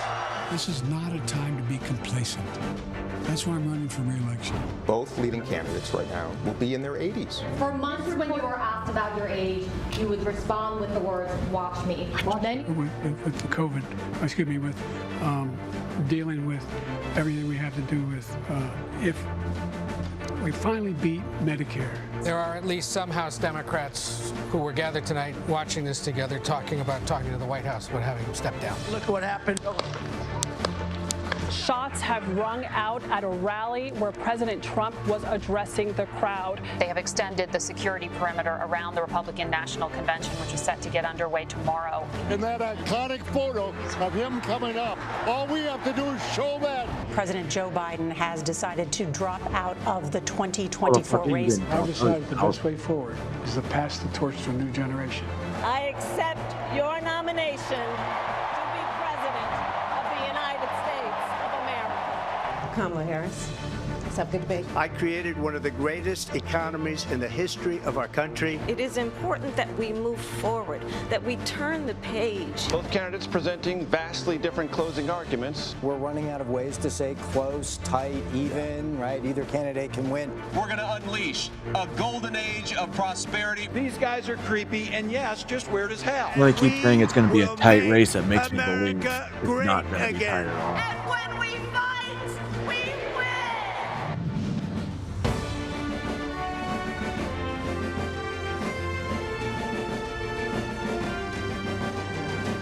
CBS News, America Decides, Election 2024. We made it. November 5th is finally here. Welcome to our America Decides Election Night special. I'm Lindsay Reiser in New York. And I'm Vladimir Dutsev. The first polls will close in just 1 hour from now, 7 p.m. Eastern. That includes the battleground state of Georgia. Exit polling data continues to come in from voters across the country. The most important issue nationally is the economy. The second most important is the state of democracy. And of course, this was a completely different race just 5 months ago, with Vice President Kamala Harris a candidate for only 107 days. In that same time span, former President Donald Trump survived 2 assassination attempts. Our CBS News reporters and correspondents are here all evening long with us to bring you the results, the analysis, and the reporting from every critical state and races down the ballot. We begin tonight at the campaign headquarters with CBS News Chief White House Correspondent Nancy Cordes at Harris campaign headquarters at Howard University in Washington. And CBS Mornings co-host Tony Dokoupil is at Trump headquarters in West Palm Beach, Florida. We're going to kick things off with Nancy. Nancy, what are you seeing? Good evening. I'm in the quad at Howard University in downtown D.C., which tonight is going to be serving as the watch party location for Kamala Harris, who, of course, attended Howard University, feels very strongly about her alma mater. When will she come out and speak? We don't know. It all depends on the returns, I'm told by top aides. Also depends on what Donald Trump does tonight. Does he preemptively declare victory before all the votes are in or before all the votes are counted? What do they do then? I'm told that they are prepared for a number of eventualities. She has stayed largely out of sight today. She did a slew of drive time radio interviews this morning across the battleground states. Other than that, I'm told that she has been spending time with family. That's a tradition for her to have dinner with her family members on election nights. She also made a quick visit to Democratic Party headquarters here in D.C. to thank the staffers, thank the volunteers there who have been behind her during this 108-day sprint to the finish line after she became the nominee by surprise after President Biden dropped out under pressure from his party. She also did a little bit of phone banking at Democratic headquarters, surprising a couple of voters in battleground states who picked up the phone to hear the vice president on the other end. Back to you guys. I'm sure it was an incredibly surreal moment. Nancy Cordes, thank you very much. Let's now go to Tony Dokoupil, who's joining us from Trump headquarters in West Palm Beach, Florida. Tony, my brother, you look rested for the very long night ahead. What's the mood like right now at Trump HQ? Hey, Vlad, good evening. Well, they just cut the music and put the cable news shows back on. The feeling until that moment changed was kind of like a wedding reception here. The convention center is giant. It's beginning to fill up. The greatest hits are playing from your uncle's best wedding, maybe the second time around.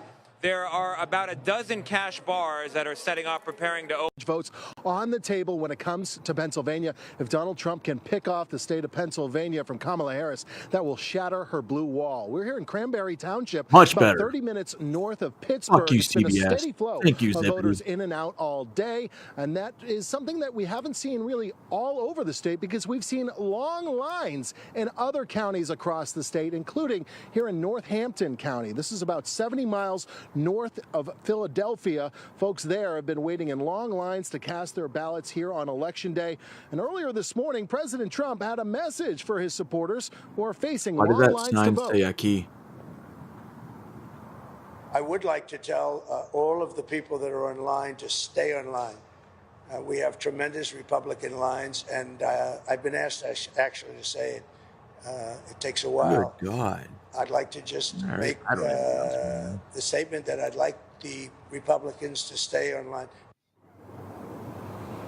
Of course he wants those Republicans to stay in line. Donald Trump and Kamala Harris entering Election Day here in Pennsylvania after making a series of campaign stops in the Keystone State on Monday. Trump narrowly edging out Harris in the final polling of this race, but for both candidates, it's all going to be about turnout. Meanwhile, on the very important race for the Senate seat here in Pennsylvania, Democratic Senator Bob Casey coming into Election Day with a slim polling lead, albeit within the margin of error, but many believe a large Trump Trump turnout could be just enough to get Republican Dave McCormick over the finish line. Well, Kamala Harris's camp feels that there is a quiet Kamala vote out there that we haven't really seen come in here in Pennsylvania as of yet. We are seeing lower voter turnout numbers in the southeastern part of this state. That's where 40% of the population lives, and that's where Philadelphia is. That's where both Bob Casey and Kamala Harris really need to pick up those votes if they want to have a chance to win this state. Rick, on the other end of the spectrum, more rural counties like Butler County, where we are now, we are seeing higher than usual turnout. That spells good news for Republicans. Also keep this in mind. In 2020, Democrats entered Election Day with about 1 million early vote lead. In 2024, that's down to just a 400,000 early vote lead. Now, Joe Biden only won Pennsylvania by a little more than 80,000 votes. So if you do the math, the numbers just aren't favoring Democrats wherever you look right now when it comes to the state of Pennsylvania. Rick? I'm pretty good at math. Fucking Mike awesome. Carter, thanks for that very much. Real quick about the weather, because I know it's raining down here in Florida, and rain can keep people from going to the polls. Is it pretty clear there? It looks like you're not getting wet. No, it's been clear pretty much all day. A few spot showers in Allegheny County, western part of the state today, but nothing that would deter anyone, especially you think about those Trump supporters who've been waiting 4 years to get out to the polls. What up, Harper? Nothing, not rain, not snow, not hail was going to prevent them from getting out of the polls. Pretty clear day here in Pennsylvania. Well, it looks good, and we appreciate your hard work there, Mike. Keep it up. Thank you very much. Polls are showing Kamala Harris with a slim 1-point lead in Wisconsin. We're going to get to Wisconsin in a minute, but I think we have a live guest waiting on us right now. Is it Hogan Gidley? That's within a margin of error, though. Okay. Polls are showing Kamala Harris with a slim 1-point lead heading into the final hours of voting, suggesting Donald Trump really does need a strong turnout to capture the Badger State. Correspondent Logan Raddick is joining us live from Jefferson County with more on what the polls and the voters are saying there. Logan. Rick, good evening. We've been watching that Trump turnout here in Wisconsin because right now we're in Jefferson County. This is a Republican plus 15 county that went for Trump the last 2 election cycles. Now, it was raining throughout the day, but people were coming in and out about every 30 seconds earlier while it was raining. For the last hour and a half or so, as you see behind me, there has been a line of voters out to the parking lot waiting to vote. So very, very high turnout in this majority Republican county here in Wisconsin. Now, more than 1.5 million people here in Wisconsin cast their ballots early, whether it was absentee or in person. That's about 40% of eligible voters here in the state. And polls show, as you mentioned, Rick, Kamala Harris has about a 1-point lead, but that is, of course, within the margin of error. Keep in mind, Wisconsin is a state that typically has close elections. In fact, in the last 24 years, 12 elections have been decided by 30,000 votes or less. So we are expecting a close one here in Wisconsin. Right now it seems to be a toss-up. But we talked to people in this majority Republican county about the turnout they're seeing today and how it compares to previous elections. I think it's a toss-up. It looks real close to me. I think we're going to have to wait and see, to the very end, who's going to take Wisconsin. There's a lot riding on this election. My total belief for me, just personally, is that we have freedom at stake. We have lots of things that can change our country one way or the other. There's tons more people voting this year, more than ever. Really? Even the college students are getting involved. I mean, there's a lot on this election. Let me guess your hairs.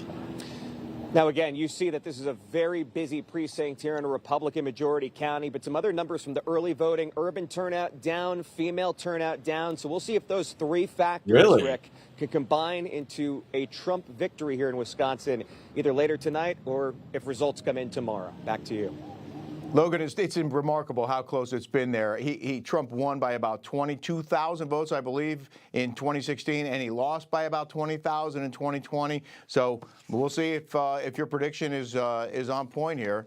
Thank you very much, Logan Raddick. Finally, let's head to battleground North Carolina, which is another of the 7 states considered crucial to determining tonight's winner. National correspondent Christina Thompson is there and joins us now with the latest on polls and predictions in North Carolina. And now I'm told that she's not ready. Well, it's election night, folks. Almost anything can happen, and we're going to keep an eye on everything Yeah, it's all for about you the internet. as it develops. So right now, we're going to take a break, and when we come back, much more on Election Night 2024. So stick with us.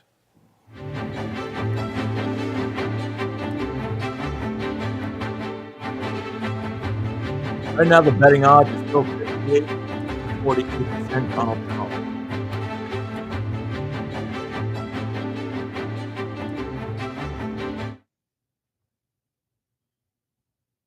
You served your country with honor. Now, Now get the benefits you've rightfully earned.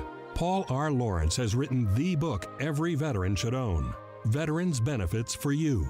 This step-by-step Why would I guide need breaks that? down what you need to know, from financial compensation and disabilities to information for dependents and parents. Yo, This they book literally is a teach must you all read that for stuff all on the way out. servicemen and women. Get your free copy today with our special offer. Call the number on your screen or go online to order.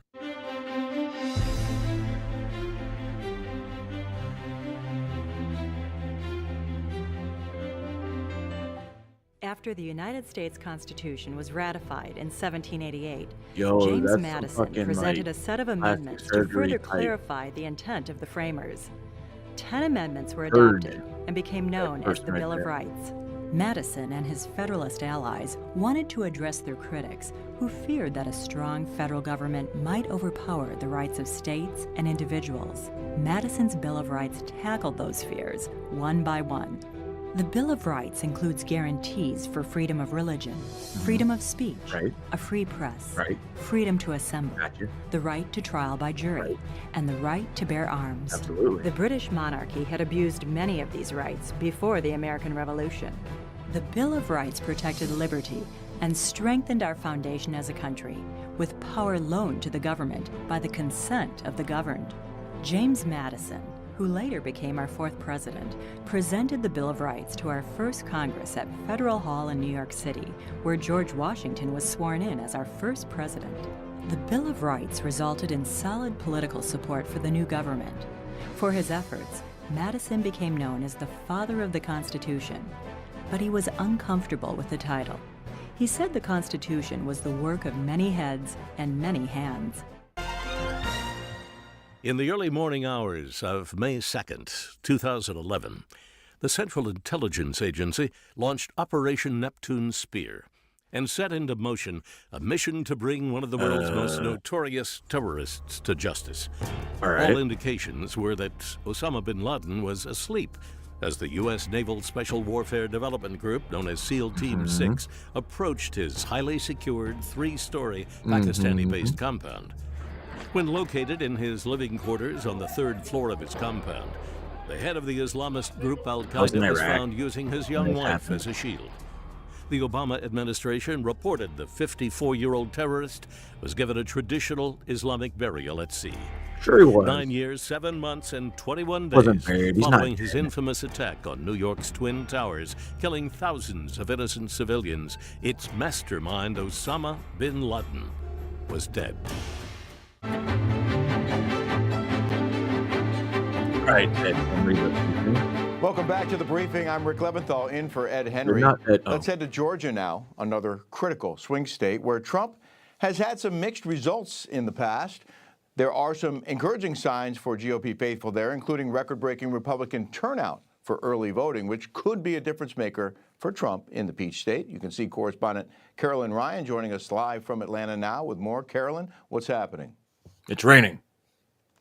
Good to see you. So polls close here in about 45 minutes from now. The Secretary of State's office has described turnout today as steady and solid throughout the day. And yeah, you mentioned the early voting here in Georgia. 4 million voters cast ballots in the early voting period, which is half of the state's electorate. And officials are expecting about 1 million more will have cast ballots by the end of the day today. Now, Georgia does not require updated vote counts by county. So we're going to have to wait for the polls to close close to get a better understanding of the turnout, particularly in urban areas versus rural areas. But we are hearing that early reports suggest 2016 level turnout in urban counties today, meaning Democrats will need a big post-work surge in those urban counties. We're talking about Fulton, DeKalb, Chatham 3 counties o'clock in the morning? in order to make up some ground. And here's why. According to Democrat data expert Tom Bonnier, during those early voting days, turnout in urban areas was down by 153,000 votes compared to 2020. Female turnout was down about 46,000 votes. Yo, that's and fucking rural nuts turnout, because again, if you which listen favors to like Republicans, everybody else, female turnout is supposedly, the highest it's been so far. was up by more than 170,000 votes. So if those trends continue today, that could spell trouble for Democrats. Now, the other big question people are asking, will Georgia announce a winner by the end of the night tonight? Well, here is what the Georgia GOP chair thinks. We have new laws on the books, sort of a Floridification of our elections. So the early vote should be in by 8 p.m., maybe another million and a half to be counted for Election Day. So yes, I believe we'll have a result on Election night. And Rick, we are going to be here at the watch party for the Georgia GOP and Team Trump in Buckhead, Atlanta. Tonight we'll be with them for the entirety of the night. So we'll be watching together as those results start trickling in after the polls close, again, which here in Georgia is 7 p.m. Eastern. Rick. Thanks for that, Carolyn. Georgia expected it, as she said, to be very, very close. Finally, let's head to battleground North Carolina, another of the 7 states considered crucial to determining tonight's winner. National correspondent Christina Thompson is there and joins us now with the latest on polls and predictions. Christina. It's very crucial, but it is very tricky. It's quite hard to predict an outcome here in North Carolina. Donald Trump did win back in 2016 and 2020, though his lead in 2020 was far less than it was in 2016. Now, why is it so hard to make a prediction here in North Carolina? That is because the majority of voters are unaffiliated. So there are 38% of voters who voted, and we have no idea who they cast their ballot for. 32% Democrat, 30% Republican. The Republicans did outvote Democrats in early voting. 4.7 million North Carolinians voted early, which leaves about 3 million eligible to vote today. However, election officials that I spoke with say they'll be happy if about 1 million or maybe 1.5 million of those voters actually turn up to a precinct today to vote, since only about 900,000 turned up on Election Day in 2020. That was only 16% of the total ballots cast during the entire election. In 2016, that number was a bit higher. 33% of ballots were cast on the actual election day.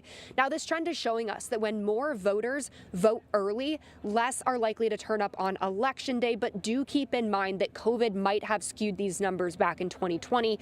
However, I did personally call roughly half of the counties across North Carolina, and their election officials tell me that this year the number of ballots cast today will be around 20% of the total ballots for the state. But they're saying that number could actually be a little bit less. Voter turnout today was less than they were anticipating. All of this is to say that voters in North Carolina who are going to vote probably already did so. That is the trend that we're seeing. Now, can we use this data to help predict which way North Carolina will fall? Frustratingly, no, and that's thanks to several reasons. The polls do show Donald Trump is leading Kamala Harris by about a percentage points. However, we know oftentimes polling can be wrong, and some factors that could swing this away from Donald Trump is that large number of unaffiliated voters that I mentioned before, and Republican women who might have voted against the party this year. But female turnout and urban turnout, those were both lower this year than compared to 2020.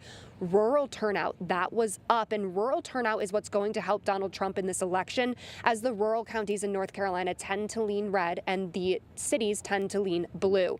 16 electoral college votes up for grabs. That is one more than the last presidential elections. These precincts do close at 7:30. And then from there, North Carolina has one of the most transparent voting processes, vote counting processes in the entire country. So we could know who won the election here in North Carolina as early as 10 minutes after these polling precincts close. It could be closer to an hour, and that reason is because North Carolina recently passed a law that does delay counting the in-person vote that came in today. Back to you. Christina Thompson, thanks so much for your report. We'll check back with you throughout the evening. Of course, our election coverage will continue throughout this night. Less than an hour now away from the start of official election night coverage, which I'll be a part of. But right now, we want to head up I-95, not far, up to West Palm Beach, where former principal deputy press secretary at the Trump White House and former national press secretary for the Trump campaign, Hogan Gidley, is standing by. I wonder if it's going to be a victory party there tonight, Hogan. What do you think? No, they said 6 o'clock. I hope so, Rick. It seems like all the numbers are trending in the right direction. Trump voters need to stay in line, get out and vote today. That's what's so crucial here. Use any cliche you want. Finish the drill, run through the tape, whatever. That's what I think most people are focused on, because obviously the early voting numbers were really good. The question was, were you cannibalizing same-day voting? Meaning, didn't change the number of the total amount of voters, you just changed the date on which they voted. I think, though, the numbers are good enough to where you're getting some low-propensity voters early on, which, of course, means they don't really participate in elections too much. So same-day votes will matter massively here. And it looks like if the Trump voters get out, they stay in line, they actually vote, then it's going to be a really good night for Donald Trump and for America. Hogan, not to press the point, but what specifically have you seen so far today that leads you to believe that Trump will win this thing? Well, I'm not saying he's going to. What I'm saying is we're very optimistic, because the numbers early on showed Republicans, women, men, Hispanics, black men, even women, some women getting out in record numbers that we hadn't seen before in the early vote. That's a good thing, something Republicans typically don't do. But at the same time, the question was, are those people just usually voters that vote on Election Day and they just did it early and they got the message? Or were they low propensity voters who rarely get out and vote? It turns out a lot of them rarely get out and vote. So if the ones who want to vote on Election Day actually get out and vote on Election Day, it's not just the date that is going to change, but the overall number that is going to change. And what we're hearing in a lot of these suburbs, the numbers are up for Donald Trump, and it looks really good. But you can't pretend as though people shouldn't still be focused, honed in, and vigilant on what they have to do, which is cast the ballot. This is the time to do it. Don't get out of line. Understood. Roughly 82 million early ballots cast, and as you mentioned, the indicators seem to lean to the Republican side, and the left appears to be a little bit panicked about that. Here's what former President Obama's 2012 campaign manager Jim Messina told MSNBC's Jen Psaki earlier. Okay, what's their biggest concern right now if you're the Harris team? Well, look, I think it's a couple things. The early vote numbers are a little scary, and you and I have been texting back and forth. Republicans didn't do what they did last time. Last time Trump said don't early vote, and so they didn't. Republicans do have an advantage in early vote numbers. When the early vote come in, it's going to look a little bit different than 2020, and that's scary. Hogan, you've been through this before. I mean, I don't know how you do it. I don't know how you don't bite your nails down to the nub all night long, waiting for the results. I've been losing my mind now for a couple of days. I mean, there's not much you can do at this point except hope people get out, hope people vote for the right candidate, and that's Donald Trump. It's very frustrating when you see the media onslaught, the massive amounts, 90% negative coverage against Donald Trump, 90% positive coverage on Kamala Harris. You know it's skewed. You know it's unfair. You hope that the American people see through that. And when Kamala comes in, it's a condensed time frame. People don't really get to know her much, and they spend $1 billion trying to sell you a bad product. You don't know how many of the American people are going to be fooled by that. But right now, it seems like with all the missteps from the Kamala campaign, she's inauthentic. She's very radical. The woke policies people don't like, and she's a failure. She's been the vice president for 4 years. That was the closing message of the Trump campaign, which is, are you better off today than you were 4 years ago? The answer is obviously no. So we're hoping today, Election Day, we'll see a vast surge of Trump votes, and they'll push him over the top. Well, you make a really good point, and that is that it's not a level playing field. It hasn't been since they announced that she was going to be the new Democratic nominee back in July. There is a huge demographic that both parties are trying to get out to the polls, and that's younger voters. Historically, young voters have been a part of the Democratic coalition, yet this election cycle, it appears that many of them are opting to perhaps be keyboard warriors and talk a lot of smack online, but then not show up at the polls. Are you seeing any signs Right? of that? And do you think Harris lost trust among those young voters, and might that make a difference? Well, I think she did. She came off weak for not doing a lot of the podcasts, for example, that Trump did, not to mention the spaces with Elon Musk, Joe Rogan, very popular, the Nelk Boys, some of those folks that traditionally don't get a lot of big presidential candidates on their show. You're speaking directly to those young voters, and you're talking about the issues that matter to them. I mean, they're the future generation, so what we do today will undoubtedly affect them tomorrow. Kamala's got problems in that area, and you've seen a lot of kind of depressed numbers on her side, whether it be African Americans, Hispanics, women, while she has a lead over Donald Trump. Donald Trump still has a higher lead amongst men than Kamala Harris has amongst women. So a lot of this is going to, again, come down to the get out the vote apparatus. You know, we can talk football if you want to, but it's the blocking and tackling. It's the poll watchers, the poll workers, the voter mobilization, the voter registration, the ballot chasing, the ballot harvesting. Those are things that win elections. And so Donald Trump did a smart thing by outsourcing a lot of that to some of those groups, as you mentioned, that can talk right to younger voters, like Turning Point USA, for example, like Elon Musk, and they've done a good job with that. Look, we're all speculating now. We'll know a whole lot more later tonight as numbers start coming in. But I'd rather be in Donald Trump's shoes right now than Kamala Harris, there's no question. Hogan, time for one last question. During his rally last night, Trump decided to have an emotional heart-to-heart moment with some of his supporters. I want you to listen to this. Because it's you much more so than me, frankly. You're incredible people. You built this country, and you're going to save this country, but you're incredible people. You're really incredible people. And as I said in the very beginning, this isn't my campaign. This is your campaign. This is a great campaign that's now it's 9 years, and we've been fighting side by side every step of the way. We've been together. Do you think the message is getting through to people who might be on the fence, Hogan? He's just so likable, Rick. I mean, he's so relatable. How could a billionaire businessman from New York be so at one with so many different people in this country from different backgrounds, socioeconomic, racial, gender, everything else? I mean, when he goes to McDonald's and he did that, that thing there with them, you could just hear it and feel it in the people who are coming through the line.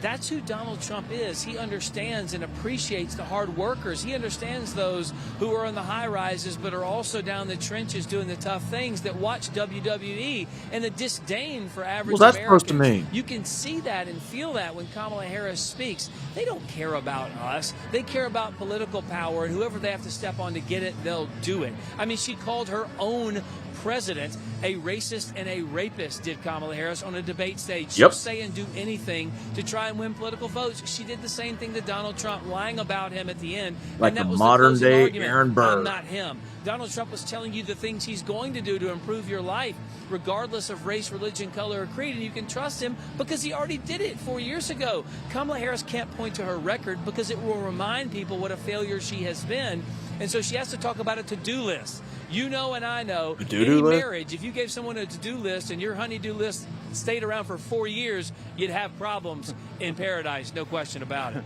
Hogan Gidley, you and I are on the same page for It would sure. actually be Thanks for called joining trouble. me. Have fun there tonight. Paradise. Coming up, the polls Thanks, will Rick. be closing very, very soon, with voters across the nation casting their last 30 minute minutes ballots. Our is not live very, election very night coverage extended. begins soon, and we will be giving you real-time updates on what the numbers look like. So make sure you stay tuned for that. We'll be right back.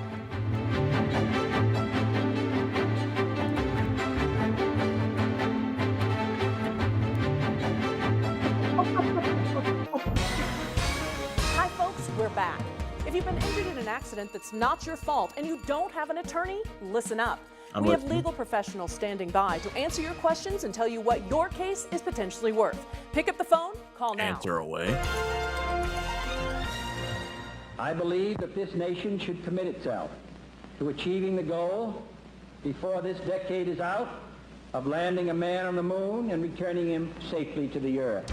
In Well, that didn't happen. 1961, newly elected President John Fitzgerald Kennedy announced to the Congress and to all of mankind America's intention to send man to the moon.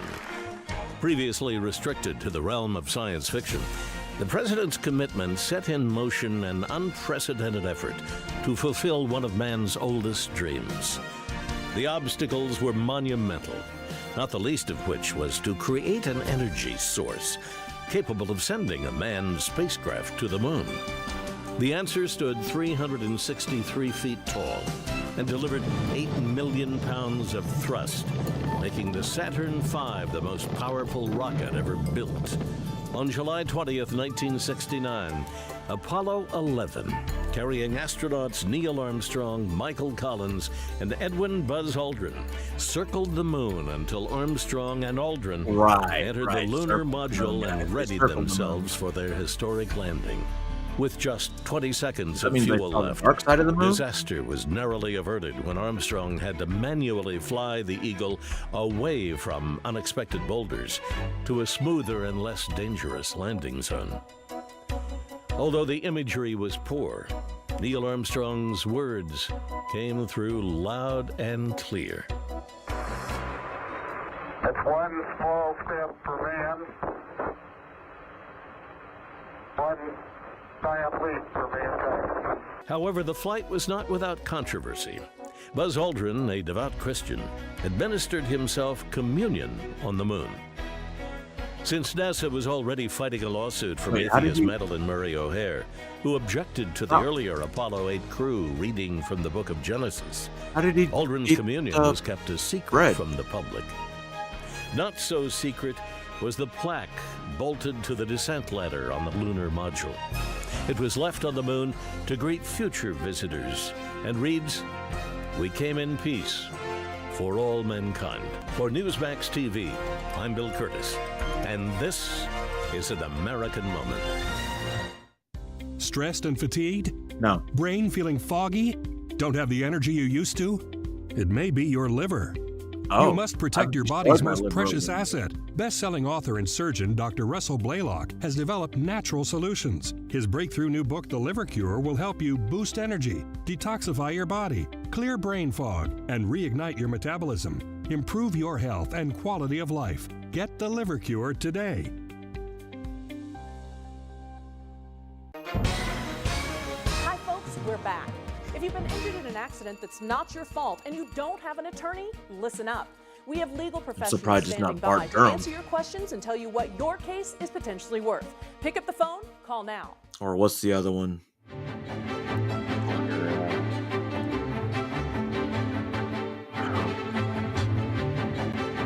Welcome back to your briefing on the 2024 election. I'm Rick Leventhal, filling in for Ed Henry. Some polls have now closed in parts of Indiana and Kentucky, and we're patiently waiting for 7 p.m. when a majority of the polls close here on the East Coast. For more on voting, let's welcome in pollster at McLaughlin and Associates, Jim McLaughlin. Jim, I know you've seen some of the exit polling, which is the best way right now to sort of gauge what the mood is and what's happening at the various polling sites. What have you learned from those exit polls so far? Look, from what it looks like is it's not a good sign if you're Kamala Harris. And the reason why I'll say is this, is because you've got 70% of Americans, according to the exit polls, and again, you're not going to hear him now.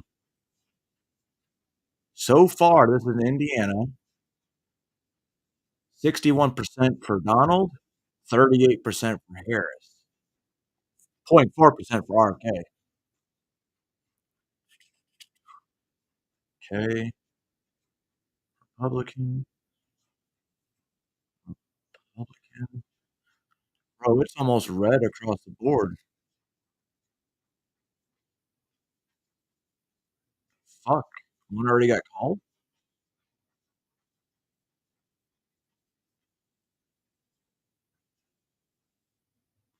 I didn't know sports was up for election.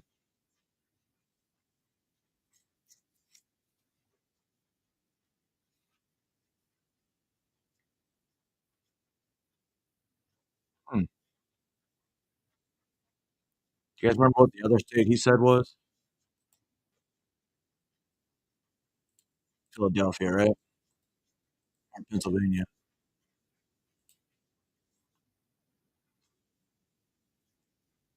Maybe it wasn't Pennsylvania.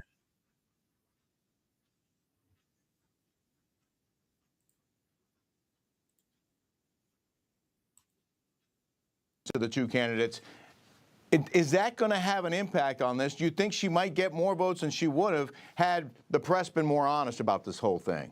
No, Look, I don't think there's any question. We've been seeing it now ever since Donald Trump came down that escalator, how biased they've been against Donald Trump. Could you imagine if a Democrat candidate had reacted to an assassination attempt the way Donald Trump did? I mean, think about it. I thought the guy who is no conservative by any stretch of the imagination, but Mark Zuckerberg said it best. You know, he called it bad, you know what? I mean, Donald Trump showed incredible strength after that, and then he actually survived the second assassination attempt, and who knows how many others have been going on. And when you think about all the negative rhetoric that's been going on, you know, where they're calling him a Nazi, they're calling him Hitler and all that other kind of stuff, it's shameful. It's shameful what the media's done. I couldn't agree more. I couldn't agree more. Jim, there's been a tremendous amount of early voting. Does that mean that we can expect this election to be called sooner rather than later? Yeah, let's hope so, because, again, I think it's a travesty. You have, and notice, they all seem to be blue states that have trouble counting votes. You look at places like Georgia and Florida that have had problems counting votes in the past, but now they're models for the rest of the country. Watch a place like Florida. With Florida, which used to be a battleground state, but in Florida, they vote early in person, they vote early by mail, and they vote on election day. And they're going to tell us by about 10, 11 o'clock at night who won the race for president, who won their elections down there. But unfortunately, these blue states don't seem to be able to do that. And, you know, it really makes you wonder. And unfortunately, because they have these problems, of course, normal people are going to question these election results. Yeah, and they're both ready. Both sides are ready to challenge if necessary. Jim McLaughlin, we appreciate your insight and your expertise. Thanks very much. We're just minutes away from most polls closing here on the East Coast. And as I mentioned, our live election night since it is kick into high gear at official election day, I shall make my real-time choice, updates on the which is pretty obvious. as they come in. Just so like college keep it right game here day on selection. Newsmax 2. We'll be right back. There we go. There we go.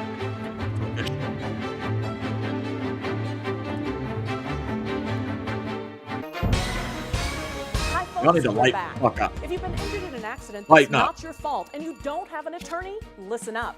We have legal professionals standing by to answer your questions and tell you what your case is potentially worth. Pick up the phone and call now. No, that's not what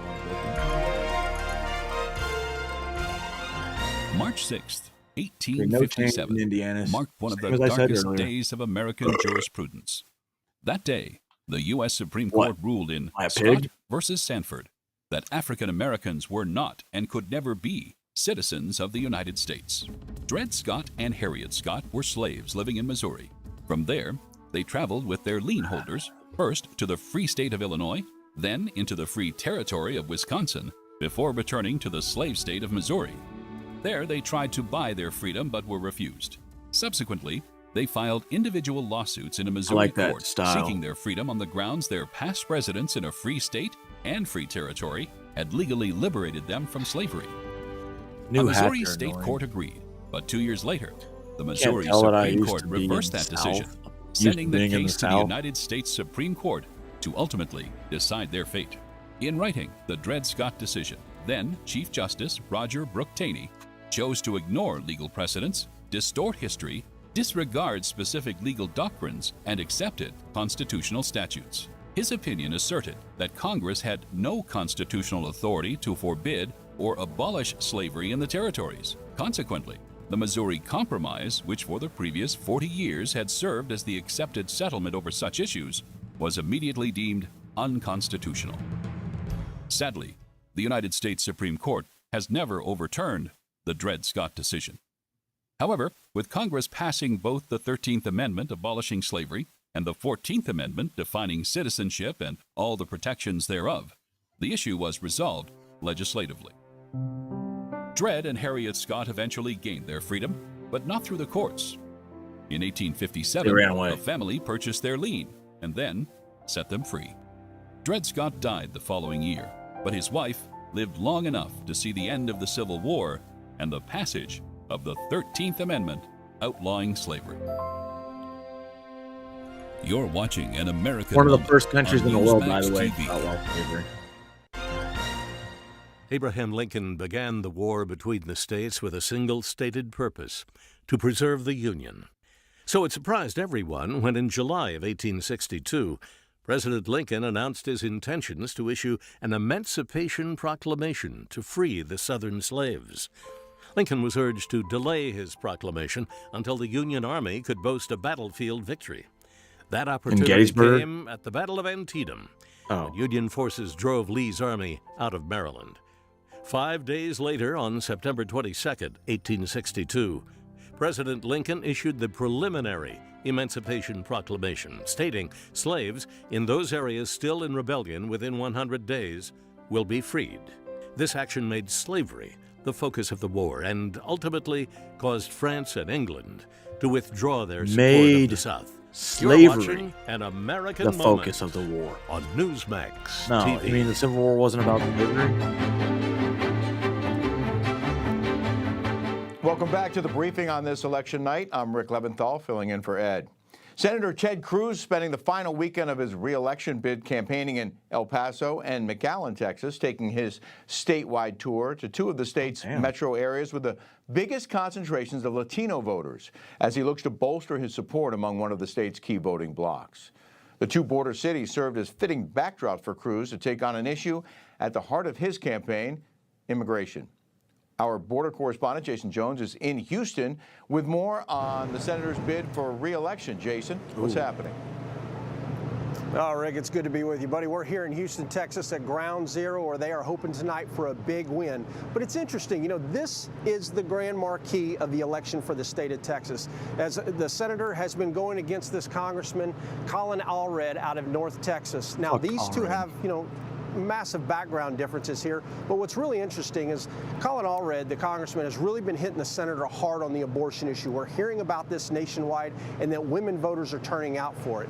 At the same time, though, just as you mentioned, Rick, you know, Senator Cruz has been really a leading voice on the border issue. I can tell you this: I don't care what's polling, I am on the ground all the time on that border. This open border policies have impacted the great state of Texas tremendously. So it's really going to be interesting to see how this really plays out when people go to the elections here and really vote today, and to see how it ends. But what I can tell you is this: what we're hearing is that there's a point difference between 1 to 4 in the polls. It doesn't matter which poll you look at. Yeah, like I don't know about you, I don't get polled very often, but what I can tell you is this race, they have been saying, is very close. And it's going to be interesting to see how it plays out. Is border a much bigger issue, or is it this abortion issue that we've been hearing about? But we'll be able to find out here shortly. 254 counties across the state of Texas have set to vote. And it's finishing here. I'm going to yell at you, make you feel better. Any early indications on turnout there, Jason?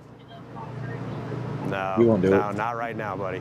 I can tell you, it ought to be interesting, though. Well, as soon as we get some more data for you, I'll throw it your way. But right now, it'll be interesting to see how things play out in Texas here. Well, we'll be watching. Jason Jones, thanks so much. It's more than just who will win the White House that we're voting for today, of course. Control of the House and Senate are also up for grabs. For more on the balance of power in Congress, let's welcome in senior contributor at The Federalist, Ben Weingarten. Ben, thanks for being with us. Republicans currently control the House by a very small margin of 8 seats. Is it possible Republicans might lose control tonight? Well, I guess anything is possible. If you look at the Cook political report and sort of the real toss-up seats, we're talking about 22. So it's on a knife's edge. And it's worth noting that last time around in 2020, interestingly, that really preserved and won the House for Republicans. So I think it's going to be interesting to see what kind of coattails we see, if there are split tickets as well. But I think the early voting numbers, obviously, as well as at least the anecdotal evidence in terms of turnout today, rural versus urban versus suburban areas, and even what we're seeing in states like, for example, Nevada, Broadway, Duval County, Florida, all suggest that Republicans' get out the vote operation is substantially better than what we saw in 2020, and that there's more enthusiasm on the Republican side. So that should be a boon in the around 20-plus seats that are really on a knife's edge going into tonight. Well, also interesting, Ben, is the fight for control of the Senate. where Democrats currently have a slim one-seat majority. Many think that there's a good chance of the Senate flipping red. In West Virginia, Democrat-turned-independent Joe Manchin is retiring. And the state's popular governor, Jim Justice, could flip Manchin's seat, right? And then in Montana, Democrat John Tester facing a difficult re-election battle. And in Ohio, Democrat Sherrod Brown is locked in a very close race. And then there's Maryland, where I grew up, where former Republican Governor Larry Hogan is, I'm told, the most competitive GOP contender in a U.S. Senate race there in years. So do you see Republicans taking the Senate? I do. On this one, I think the conventional wisdom is right. The shaky seats, it looks like, are more on the Democrat side than the Republican side. Democrats are sort of playing prevent defense. And we know this, by the way, because you see the likes of Bob Casey, for example, in Pennsylvania, sort of cozying up to Donald Trump in terms of his message going into Election Day. We've seen sort of a similar tact by Sherrod Brown in Ohio as well. So look, I think Ohio, Michigan, Wisconsin, Montana, obviously West Virginia for sure, which is essentially a red state at this point, certainly a MAGA state. All of that augurs very positively for Republicans, and maybe a sneaky potential knock-on effect to that is, and we'll see obviously what transpires tonight, this could also potentially impact the leadership race in the Senate as well. Obviously, this is massively important to the extent Donald Trump is in the White House for the Trump agenda and for Trump's nominees getting through. And on the other hand, the Senate can be a place that blocks a radical, likely Kamala Harris agenda as well. So hugely significant what happens, obviously, in the upper chamber. Fucks my eyeball. Well, we just heard Jason's report on Ted Cruz fighting for his seat in Texas. Kind of surprised to hear that he might be in danger of losing that seat. I want to get your thoughts on that, as well as any other Republicans who you think might be in danger of losing their seats. Yeah, well, I think to Jason's point, if the race comes down ultimately to immigration being the deciding issue, that's a huge boon to Ted Cruz. It's worth noting that many of the polls down the stretch have shown something like a 5-point margin in Ted Cruz's favor. Also worth noting that he is really campaigning without essentially the backing of the Republican establishment, which is very telling. This is part of a concerted long-term effort by the Democrats to try and flip Texas into a blue state. They think that that would give them ultimately a permanent majority, certainly in presidential races. So I view this as one more step in that direction in terms of the emphasis on that state, also telling the kind of candidate they ran against Ted Cruz. I do expect him to prevail, but it's certainly a hard-fought race, and we'll see how it looks versus Beto O'Rourke's performance there. And I think more generally, you know, the question is going to be, ultimately, are those core issues, immigration, inflation, and the economy, are those the issues that disproportionately swing voters versus, again, the conventional wisdom indicating that it's actually about, you know, abortion and those policies, and that the Republican position on it isn't palatable enough. Also, Democrats are reporting that students at universities are turning out in substantial numbers. We'll see if that's the case or not. But everything suggests that urban turnout is depressed relative to 2020, and ultimately the Republican get out the vote operation looks a lot stronger. And so if you're in a shaky blue seat, I think you're more at risk than if you're in a purple district and a Republican. Well, those big cities always vote blue. And if there's low turnout in the big cities, that would suggest to me that Kamala Harris just didn't excite the voters enough to get them to go to the polls. No, wait till 3 in the morning. And I'm sure Joe Biden wouldn't make this case publicly, but obviously let's see what happens. If Kamala Harris does fall tonight, and it is on account of the low turnout, particularly in urban areas, he's going to say, look, I was able to win the Rust Belt, and I was able to do well with urban voters disproportionately. And so his theory of the case, he's probably going to argue, wins the day. Obviously, we'll see what happens ultimately tonight, but that really is what it comes down to. Urban vote, and then sort of the suburban upper middle class vote. Does it turn out the way Democrats expect? Is there substantial crossover, independence towards the Democrat side, the sort of Liz Cheney Republican wing, versus on the other hand, the Reagan Democrat wing? I think we might see more crossover to the Republican side. Well, we're going to keep an eye on this. Ben Weingarten, we appreciate you being with us. I don't know about you folks back home, but I'm starting to feel it now. Our live election night coverage is starting in just minutes. We're going to be giving all of you real-time updates on the results as they start rolling in. Oh, thanks, nigga. Right here on Newsmax 2. So make sure you stay tuned for that, and we're coming right back.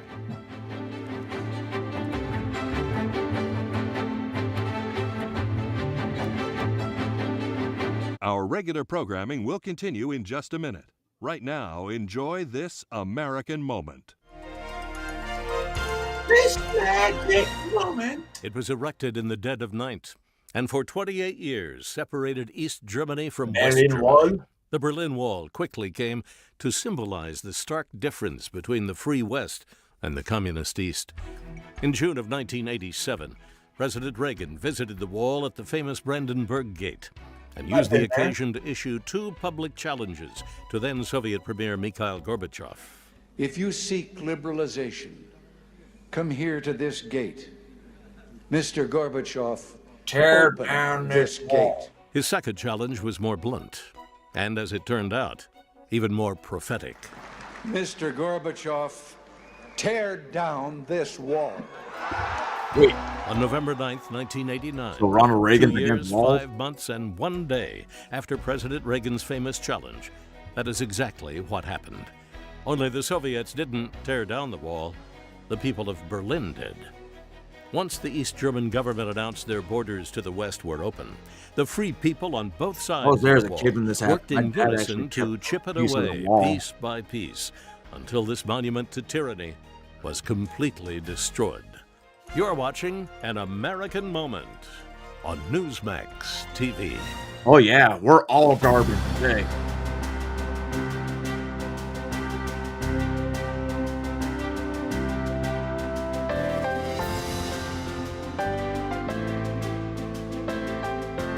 Somewhere I read of the freedom of assembly. Somewhere I read of the freedom of speech. Somewhere I read Jonah. of the freedom of press. Somewhere I read that the greatness of America is the right to protest far right. Like anybody, I would like to live Free at last. a Free at long last. life. Longevity Motherfuckers, we are free has at its last. place. But I'm not concerned about that now. I just want to do God's will. And He's allowed me to go up to the mountain.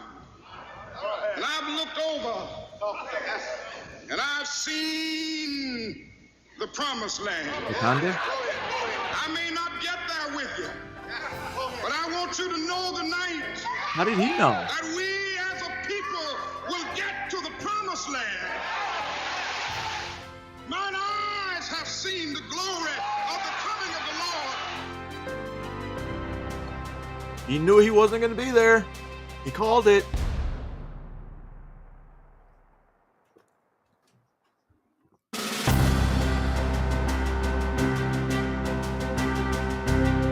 What was that? Communism. I think that at the heart of my philosophy is much more libertarianism than well, that's the fashionable word these days, I guess. A conservative is no longer just that. He's a libertarian. And always has been. Because how do we call a liberal?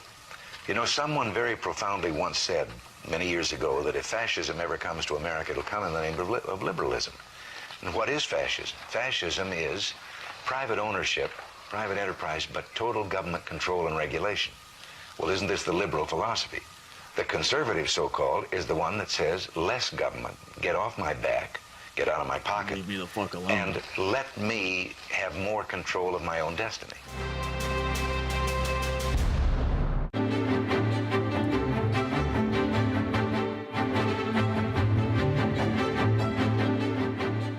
Welcome back to the briefing. I'm Rick Leventhal in for Ed Henry. Don't. The world's most famous smoke hippo for ya. has made a huge prediction about tonight's election. Now, if you can't read Thai, I'm going to spell it out for you. Well, maybe not. One of those says Donald Trump, and one of them says Kamala Harris. You're going to have to take my word for it. And internet sensation Moo Dang chose the watermelon with the local spelling of Donald Trump carved into the surface.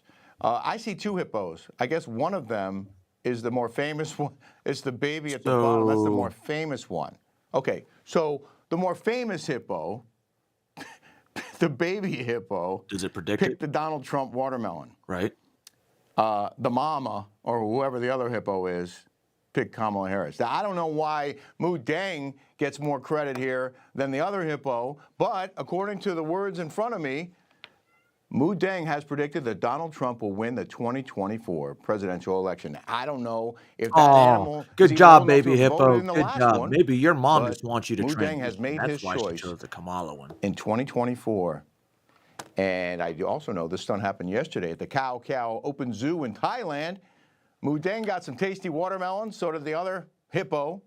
And Mu Deng officially joined millions of voters in betting markets in their choice of Donald Trump becoming the 47th President of the United States. Of course, we don't know yet who's going to win, but John Bachman and Bianca De La Garza will be joining us in moments to begin our election night coverage. And we're going to go for hours here on Newsmax 2. We hope you'll stick with us and watch the results as they come in. Hi, folks, we're back. If you've been injured in an accident that's not your fault and you don't have an attorney, listen up. We have legal professionals standing by to answer your questions and tell you what your case is potentially worth. Pick up the phone, call now.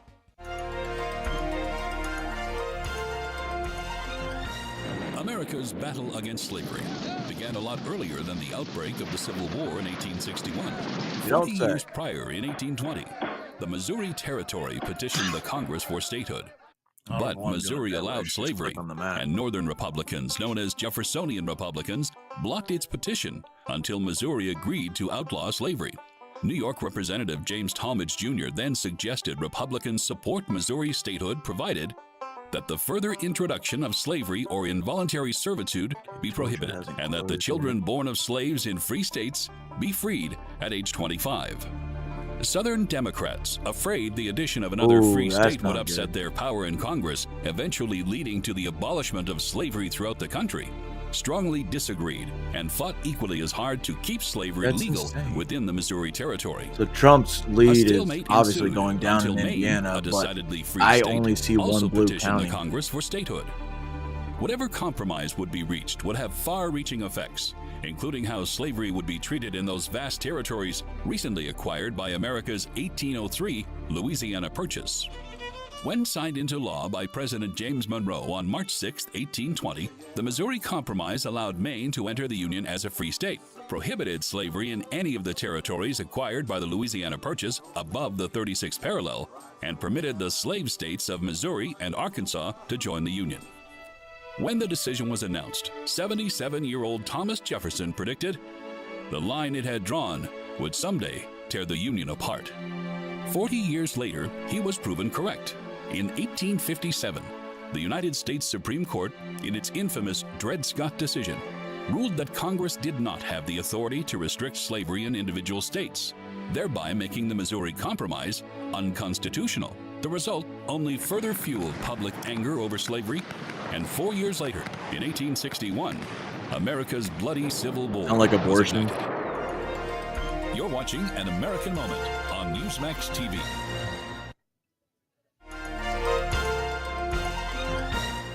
When Rosa Parks stepped on that Montgomery, Alabama bus on December 1st, 1955, she didn't set out to make history. She just wanted to get home. She's tired. Montgomery's segregated buses had divided seating. White passengers in front, colored passengers in the back. When the bus driver needed more seats for his white passengers, he ordered her and 3 others to vacate their seats. The others complied and moved. But Rosa quietly refused and was quickly arrested. Working alongside Dr. Martin Luther King, Rosa's arrest sparked a highly effective citywide protest with African Americans boycotting city buses. Rosa's protest and resulting boycott didn't end segregation, but it sparked a movement that ended the racial system, paving the way for a more equal society. See, that was a peaceful You're watching An American Moment. Hi, folks, we're back. If you've been injured in an accident that's not your fault and you don't have an attorney, listen up. We have legal professionals standing by to answer your questions and tell you what your case is potentially worth. Pick up the phone, call now. Oh, my case is worth a lot.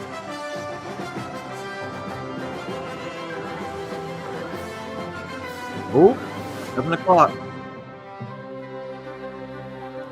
Welcome in. What we have been finally waiting for all this time is finally here. It's election night, and the polls are just now starting to close across the East Coast. You can see the states here on your screen where they have just finished voting. Great to have you with us here on Election Night. I'm John Bachman. Hi, everybody. I'm Bianca Della Garza. So great to have you with us and get some coffee. It's going to be a long night. Right. We're going to be here along with the ride for you. It is official. First polls have closed. So we'll far, bring you the latest updates moment by moment as we get them into Trump us in here at Kentucky. N2. Yes, we showed you some of the states that have just closed their polls. Let's take a look at some of the other important closing times around the country. Not yet for When Virginia. we're really going to start to stop talking about the narratives and really start talking about the numbers. North Here you can Carolina see still got it. Georgia closing at 7 30 p.m., minutes. then North Carolina at 7:30, and then Pennsylvania at 8 o'clock. And we're going to get those results in. Georgia, North Carolina expected to come in pretty quickly. Pennsylvania, we're going to have to wait a little bit. Then the next batch of results will come in at 9 o'clock Eastern Time. Wisconsin and Michigan, we're watching very closely there to see if the blue wall holds for Kamala Harris. And then later this evening, Nevada and Arizona, also two crucial battleground states.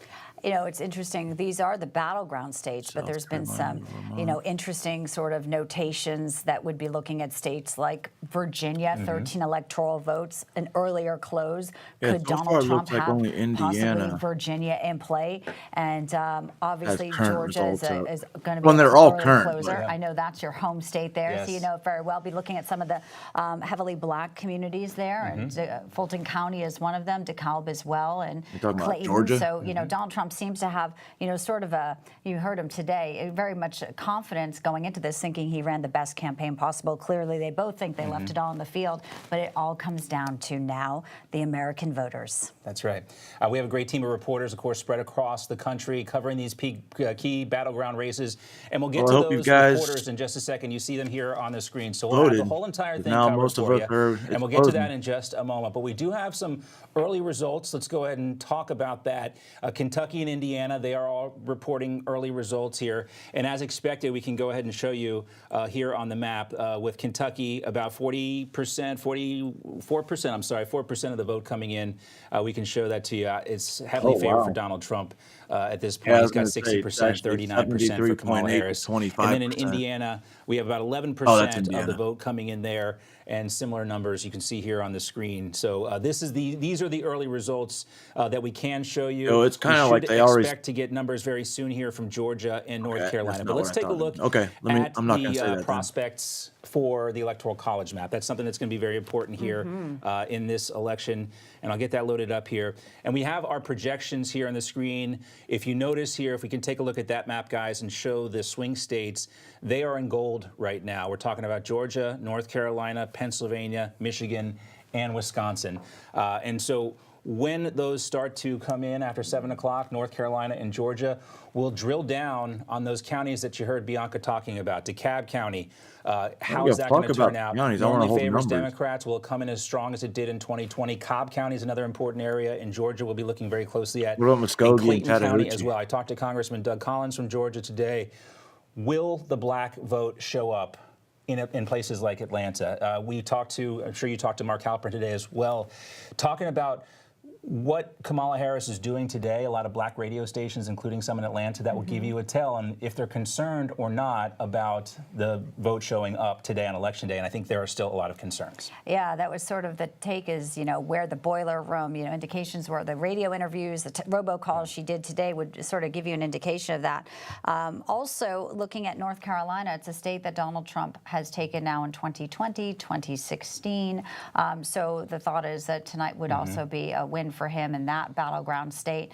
But it's been fascinating. Obviously this has felt like a very long cycle of where we are. And now here it all comes down to this. It's not just the black vote in Georgia and other parts too. The Latino vote is something. The battleground state of Pennsylvania has been talked about quite a bit too, and how the working class voter feels ignored That's only by 8%, but the they've already- Democrats.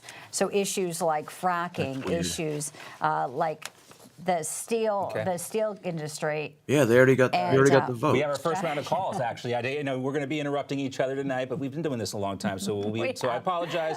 We'll interrupt. We are going to call Kentucky for Donald Trump, so our first call for Donald Trump, Kentucky, and also Vermont for Kamala Harris. So no surprises there. Oh, of course, in the Vermont. first batch of calls. We are still waiting for Georgia. That will be one of the first tells. But you were just talking about Pennsylvania. I'm not tracking Vermont and there, when buddy. the results start to come in, and here's the call for Donald Trump, you see the green check marks. marks on the screen, and that's how we're going to know when these races are officially called. And just to note, too, that is 8 electoral votes for the state of Yep. Kentucky. Yes. And then All you look 8. at Vermont, that we are calling for Kamala Harris, and that is 3. Okay, so 8-3. We got points. board. We got points on the board. And when we talk about Pennsylvania, we're going to be looking at these What are you counties: talking Chester County, Philadelphia County, Bucks County, Lehigh County, Monroe, Northampton, Lackawanna, Allegheny, and Erie County. All counties that went for Joe Biden heavily in 2020. We're going to see what those vote totals look like tonight. All right? John Huddy is at one of the places to be. He's at the watch party. He's in West Palm Beach, where we know so many people are gathering. And there was a sound check earlier. All those familiar songs in the playlist that we know. So give us sort of set the scene, if you will. John, Okay, we know Sparks that did Trump win. That's himself is with Elon Musk That's and real family good. at Mar-a-Lago, just a few miles down the road. Right. Sparks is the Ukrainian Yeah, we found out senator. that Musk was there a little bit earlier this evening. It's definitely starting to fill up here, Bianca and John. How's it already when called we with last 0%? spoke, there was a sound check going on. We heard some opera, and that was kind of a preview of the sounds to come. We've heard, of course, the playlist, Kid Rock. Oh, shit. And some of the other songs, hits from the 80s and from the 90s and early 2000s. All right, But anyway, guys. So on the ground, far, we're starting to this see is familiar faces. Some of Trump's senior Trump's got staff, 19 surrogates. so far. Corey Trump won Kentucky Bruce and Lavelle, Indiana. who's been, on the show numerous times. As you guys know, you guys have interviewed him a number of times. And at Mar-a-Lago, that's where Trump is right now. Of course, he's going to be watching the returns there with his family, with close friends.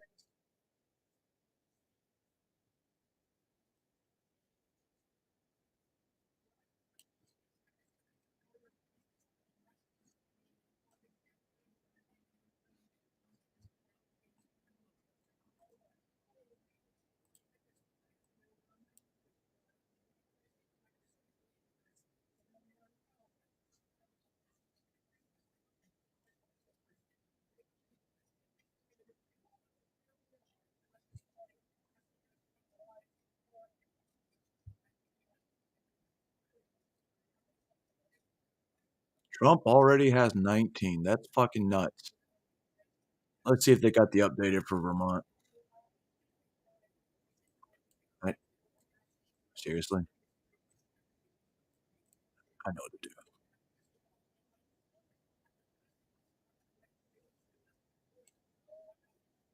If it lets me do this.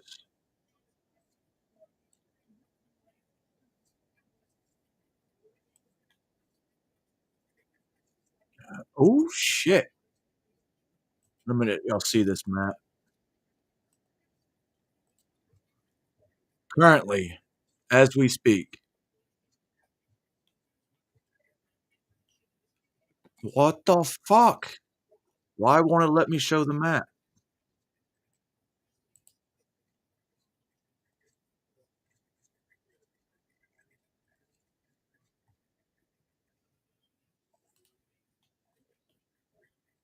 What the fuck is going on?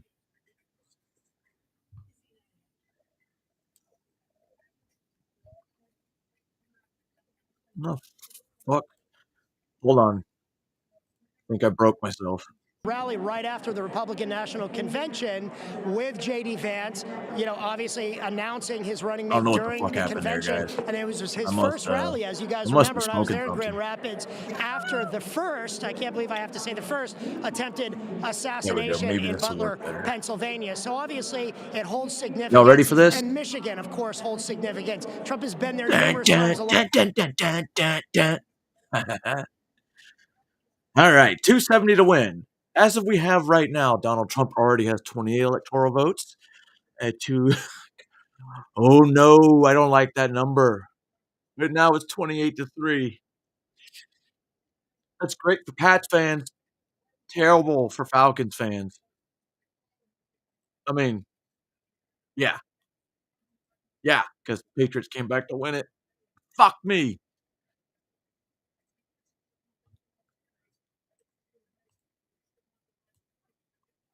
Because I am a Dodgers fan. Yeah, fuck anyway, you, that's another faggot. story. Of course Guys, back pick to the you. Dodgers. Good for you, John. I'm picking the right team in the World Series.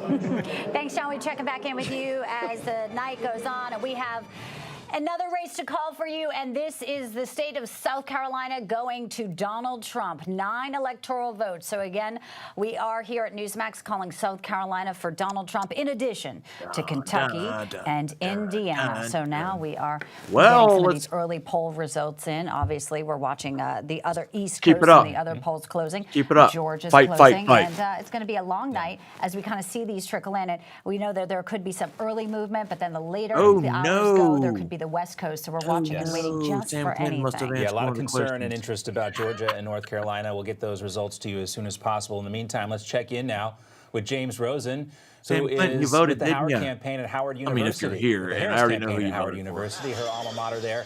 This is where she's hoping to have her victory party, but nonetheless, there is an event scheduled there, victory or not. James Rosen, good evening. Still 28-3, guys. John, good evening to you. It's starting to become a little more festive here than over the past several hours. We're listening right now to the dulcet tones of the Jackson 5 played on giant loudspeakers. I'm going to ask my cameraman, Mike Palmer, to pan out and show you a little bit of the scene here at the Yard in Howard University, the Vice President's alma mater. Right over my shoulder there, you can see the lectern, which they're still building. I mean, we were watching union carpenters operating power tools and I do have to say, Kamala Harris so far is doing better than I expected. If I were at the center of a big party that was starting, like, I was, let's say my wedding, and I were still hearing circular saws in motion, I'd be a little worried about how things were going to come off. But you can see the crowd now starting to fill out in the bleachers. They're fairly close to where the lectern will be. The Vice President herself had a fairly uneventful day in the morning. She conducted radio phone calls with various programs in Philadelphia and Pittsburgh, also in Atlanta and Raleigh. It's interesting, the shows they chose and the venues the campaign chose, showing that those were spots where they still felt they could mobilize voters. Then in the afternoon, the Vice President took a trip over to, unannounced, to DNC headquarters, where she was met by the DNC chairman, Jamie Harrison, and armed with profound thanks and boxes of Doritos, she tried to boost the morale of the volunteers there. At one point, she manned the phone banks. At one point, with a phone in her hand, she said, "What's your name?" And she said, "Hi, it's Kamala Harris." Shit. And then she paused and she said, "Waiting for you to grow 10 Is that years." Harris? So apparently at that point, the phone banks had succeeded in placing the Vice President on the phone with an 8-year-old child. So one person who is kind of the forgotten man in all of tonight's balloting, the forlorn spectral figure waiting in the White House for the results, President of the United States, Joe Biden. He will not be attending tonight's watch party event here at Howard University. Why not? That's customary. Bill Clinton did not attend the watch party for Al Gore, and President Obama did not attend the watch party for Mr. Biden 4 years ago. But fucked up. In any case, we are told that there is a lid on the Vice President's activities until at least 9:45 p.m. Eastern Time. What do you mean a lid? That's White House lingo, meaning that there's not going to be any movements or anything for the traveling pool that's accompanying the Vice President, which is now sitting at the Vice President's residence, the U.S. Naval Observatory in Northwest Washington, until at least 9:45 p.m. Eastern Time. People keep asking, Yeah, when apparently do you Kamala think the Harris Vice President will come out here and speak? And the loves answer, Doritos. as always in these situations, loves depends them. on how the balloting is going. If the Vice President and her aides believe that waiting just another hour would enable them to declare victory, then they would do that. If it was really close and there was no chance to declare victory meaningfully, then they would keep deferring when the Vice President will speak, and I think you'll see similar calculations in Mar-a-Lago. John? All right, so at least nothing for 2.5 hours. James will be clocking It's going to fly by. Yeah.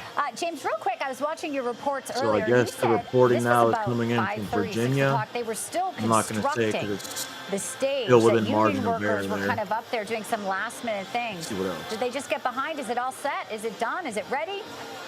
See if North Carolina's got anything reporting. Nope. Let's just say this, we're not hearing the Florida? circular saws anymore. But again, like at 5:30, 6 o'clock, Jesus. you know, when you've got a big event, Yep, Florida's you know, that's 52 to 46, slated to start in Trump. just a few hours' time. If it were my wedding or, you know, my daughter's sweet 16, I don't have a daughter, but you get the idea. I'd be worried For Alabama. if I was still hearing the construction at work, West Virginia. so close to the start time of the thing. Nope. There hasn't been much in the way of entertainment so far. We saw a dance sequence about an hour and a half ago. We saw a choir sing. But as we showed you at the beginning of this segment, the crowds are starting to show up. There was a real concern on my part when the bleachers were empty, and by my unofficial count, they only looked like they might hold about 500 people, that when those bleachers were filled, as they are now, that the members of the news media might outnumber the actual Harris supporters on hand here tonight. But I think that concern has been safely allayed now that not only the bleachers are filled, but the area, the grassy area in front of the bleachers, attendees have been allowed to fill that space as well. All right, well, we love all the scoop from the ground there that you're providing. James Rosen will continue to check in with you throughout the evening there at Howard University to see what type of speech will be given, if one. Thanks, James. A concession speech. I have a couple versions race. All right, the race to 270. We have another call. Very close, I think, to make that hasn't been called yet. Coming in, some new data, perhaps not a call, but just some new data coming in for Florida. Donald Trump with the lead there, 52 to 47%, 38% of the vote is in right now.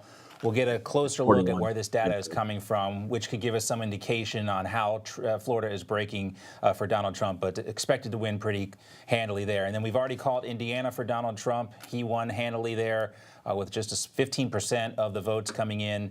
We are able to project Donald Trump as the winner in Indiana. And the next race, we can also call something, I believe, for Kamala Harris. I think we'll just go through these here. Okay, so this is the Senate race in Indiana. Jim Banks, who is a current congressman, he was running against Valerie McRae. And again, a heavily Republican state. Jim Banks doing very well there. This race is called for him. 13% of the vote is in. Which is great because, you know, the upper chamber and the balance of power, many say the GOP has a real shot at taking this. So we have that seat there with Jim Banks and us calling that. We're looking at Montana, John Tester, the Democrat, vulnerable. In Ohio, you wonder if Bernie Moreno can edge it out over Sherrod Brown.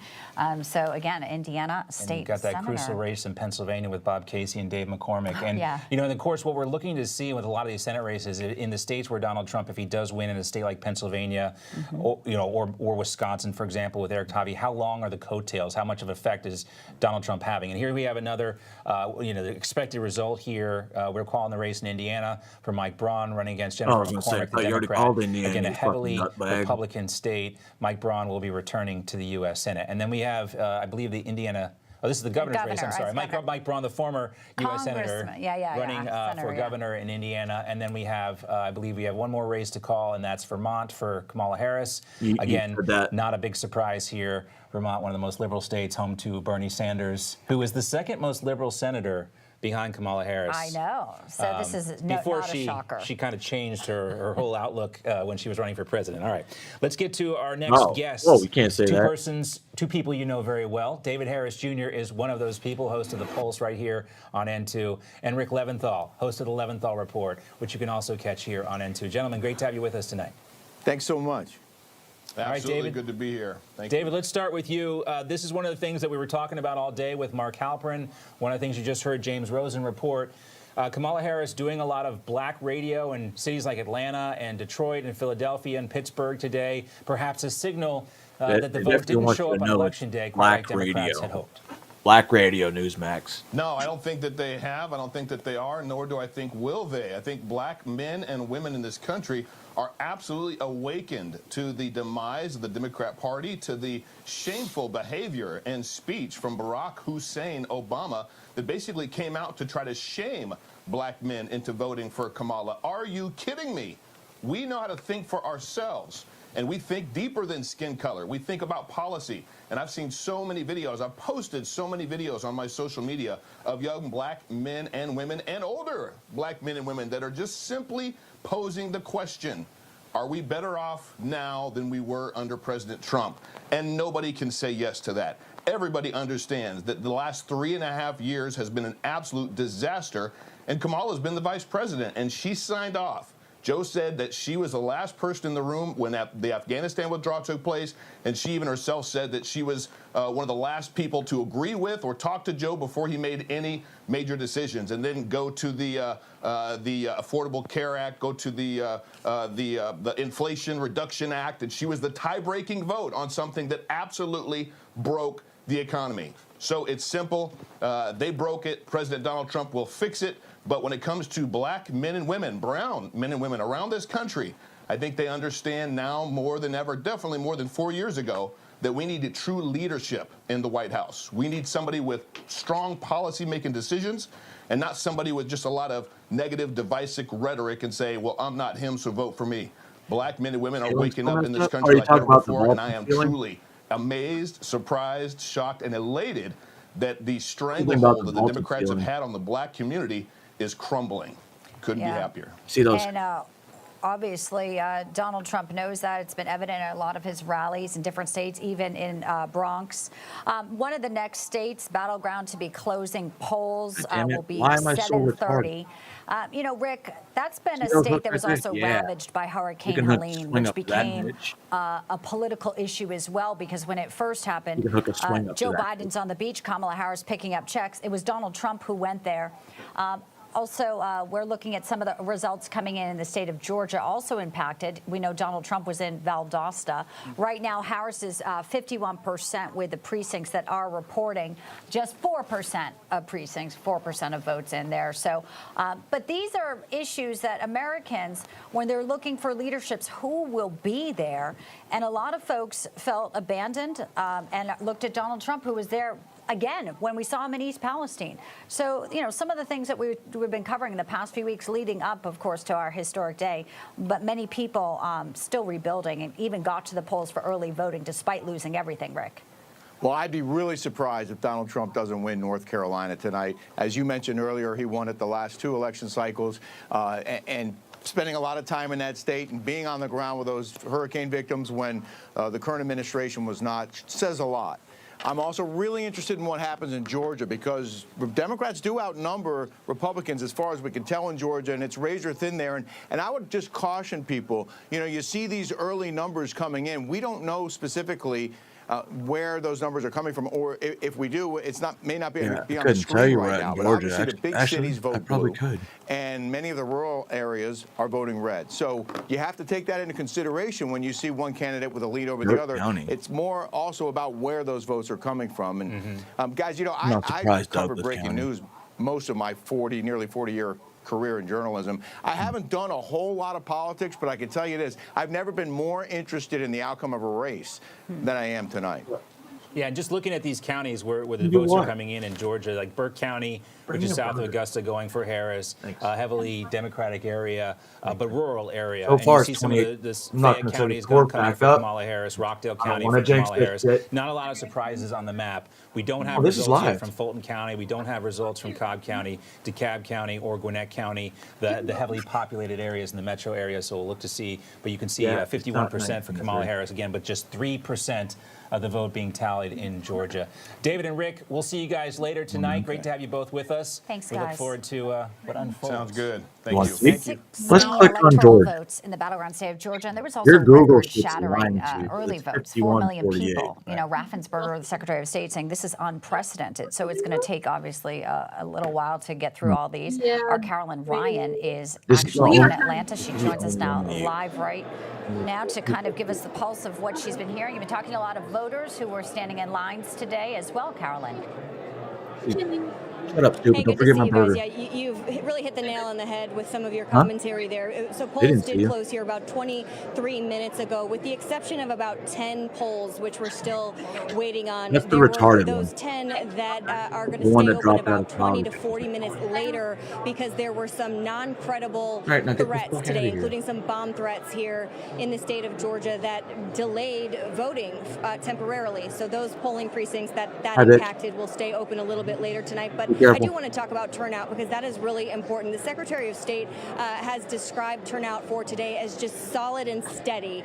Seems Indiana's like typically red, I nobody's believe. Really, doing cartwheels with I think it's excitement typically a over, red state. Over the turnout today on Election Day. I think it's right where most people anticipated that it would be. So we know 4 million people voted early in Georgia, and officials were expecting about 1 million more would be casting a ballot today on Election Day. Now, Georgia doesn't require updated vote counts by county, so we are waiting now that polls have closed to get a better understanding of turnout, particularly as you all were just talking about in those urban areas versus the rural areas. But we are hearing that early reports suggest 2016 level turnout in urban counties today, meaning Democrats really going to need, they would really need a big surge of people coming into Some the of these polls places, to vote after work they're like today, still at in those big 1%. urban counties, Fulton, DeKalb, Chatham. In other if they places, you wanted got the to make up entire ground. fucking And state because already we know called. from early voting, they just didn't see the turnout that Democrats Why can had Indiana, hoped. Kentucky, I mean, South urban Carolina, and areas, Vermont do it when you're looking at almost early voting, immediately the as turnout in polls urban close? areas was down by about Can anyone explain that shit to me? 153,000 votes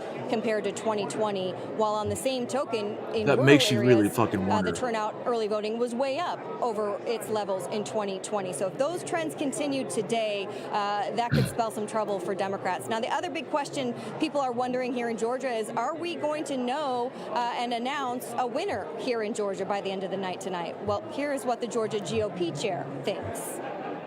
I believe we are.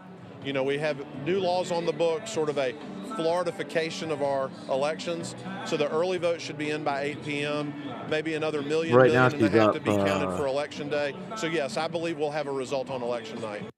She's up 51 to 48. Well, let's hope he is right. We'll be tracking all of it. But I said and, that's still we the do margin expect of those early error, votes to and they know only got the results of 3%. that within the hour by about 8 o'clock. So we will keep you updated from Georgia, guys. Back to you. Thank you. And again, just a reminder, That's one state 2016, for me to Trump check won on. by 5%. In 2020, Joe Biden only won by 0.5%. And yeah, you here think we about the big difference, too, in 2020 and 2024, and Carolyn's reported so much about this. Brian Kemp is actually participating I'm with the keeping Trump an eye campaign on this time Georgia around. and He's got a great ground game, very popular Tennessee. governor. And they didn't really campaign together at the end, but Brian Kemp did support Donald Trump, and we'll see if that can bring him over the finish line victorious. All I right, think so it's way election too early night for me has to say started. The anything on polls are Texas. starting They to come still got in like now. 2 hours, right? Battleground states like North Carolina, Georgia, Virginia, Ohio, West Virginia, they're all starting to wrap up their voting for the day. We've called a few races, much more ahead for you right here. America Votes. We'll be right back with more. North Carolina? All right, give me a second. Let me add that to the watch.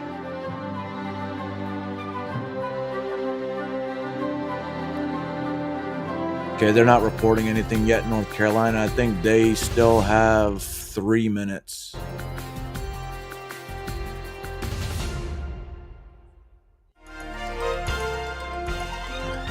Isn't this When great? Rosa Parks It's like stepped watching on the that fucking Montgomery, Super Bowl. Alabama bus on December 1st, 1955. She didn't set out to make history. She just wanted to get home. Montgomery's segregated buses had divided said she's seating. tired, boss. White passengers in front, colored passengers in the back. When the bus Colored- driver needed more seats for his colored white motherfuckers in passengers, the back. he ordered her and 3 others to vacate their seats. The others complied and moved. But Rosa quietly refused and was quickly arrested. Working alongside Dr. Martin Luther King, Rosa's arrest sparked a highly effective citywide protest might be able with to tell you African Americans Pennsylvania, not boycotting Wisconsin. city buses. Rosa's protest and resulting boycott didn't end segregation, but it sparked a movement that Well, ended not. the racial system, But I'll put them on the watch paving the list. way for a more equal society. You're already maxed out. You're on your watching watch, Dave. An American Moment. In the early morning hours of May 2nd, 2011, the Central Intelligence Agency launched Operation Neptune Spear and set into motion a mission to bring one of the world's most notorious terrorists to justice. All indications were that Osama bin Laden was asleep as the U.S. Naval Special Warfare Development Group, known as SEAL Team Bin Laden 6, was in the fucking approached CIA. his highly Fuck outta secured here. 3-story Pakistani-based compound.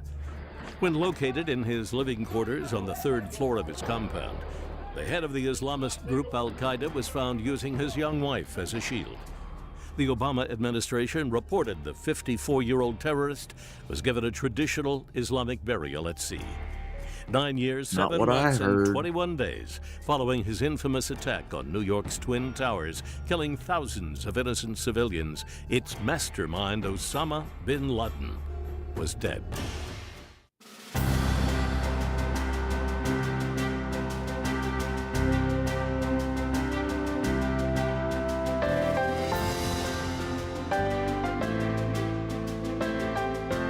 Somewhere I read of the freedom of assembly. Somewhere I read of the freedom of speech. Somewhere I read of the freedom of press. Where'd you read that? Somewhere I read that the greatness of America is the right to protest far right. Is that the Black Constitution? Like anybody, I would like to live a long life. Longevity has its place. But I'm not concerned about Oh, y'all that motherfuckers now. are. Wait, no. Zippity ass I from North just want to Carolina. do God's will. And He's allowed me to go up to the mountain. And I've looked over and I've seen the promised land. I may not get there with you. Yeah, we know.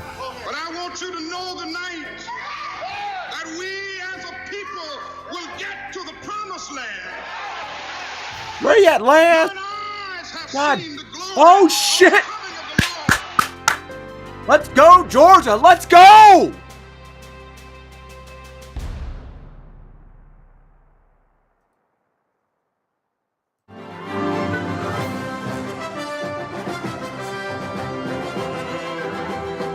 Let's go.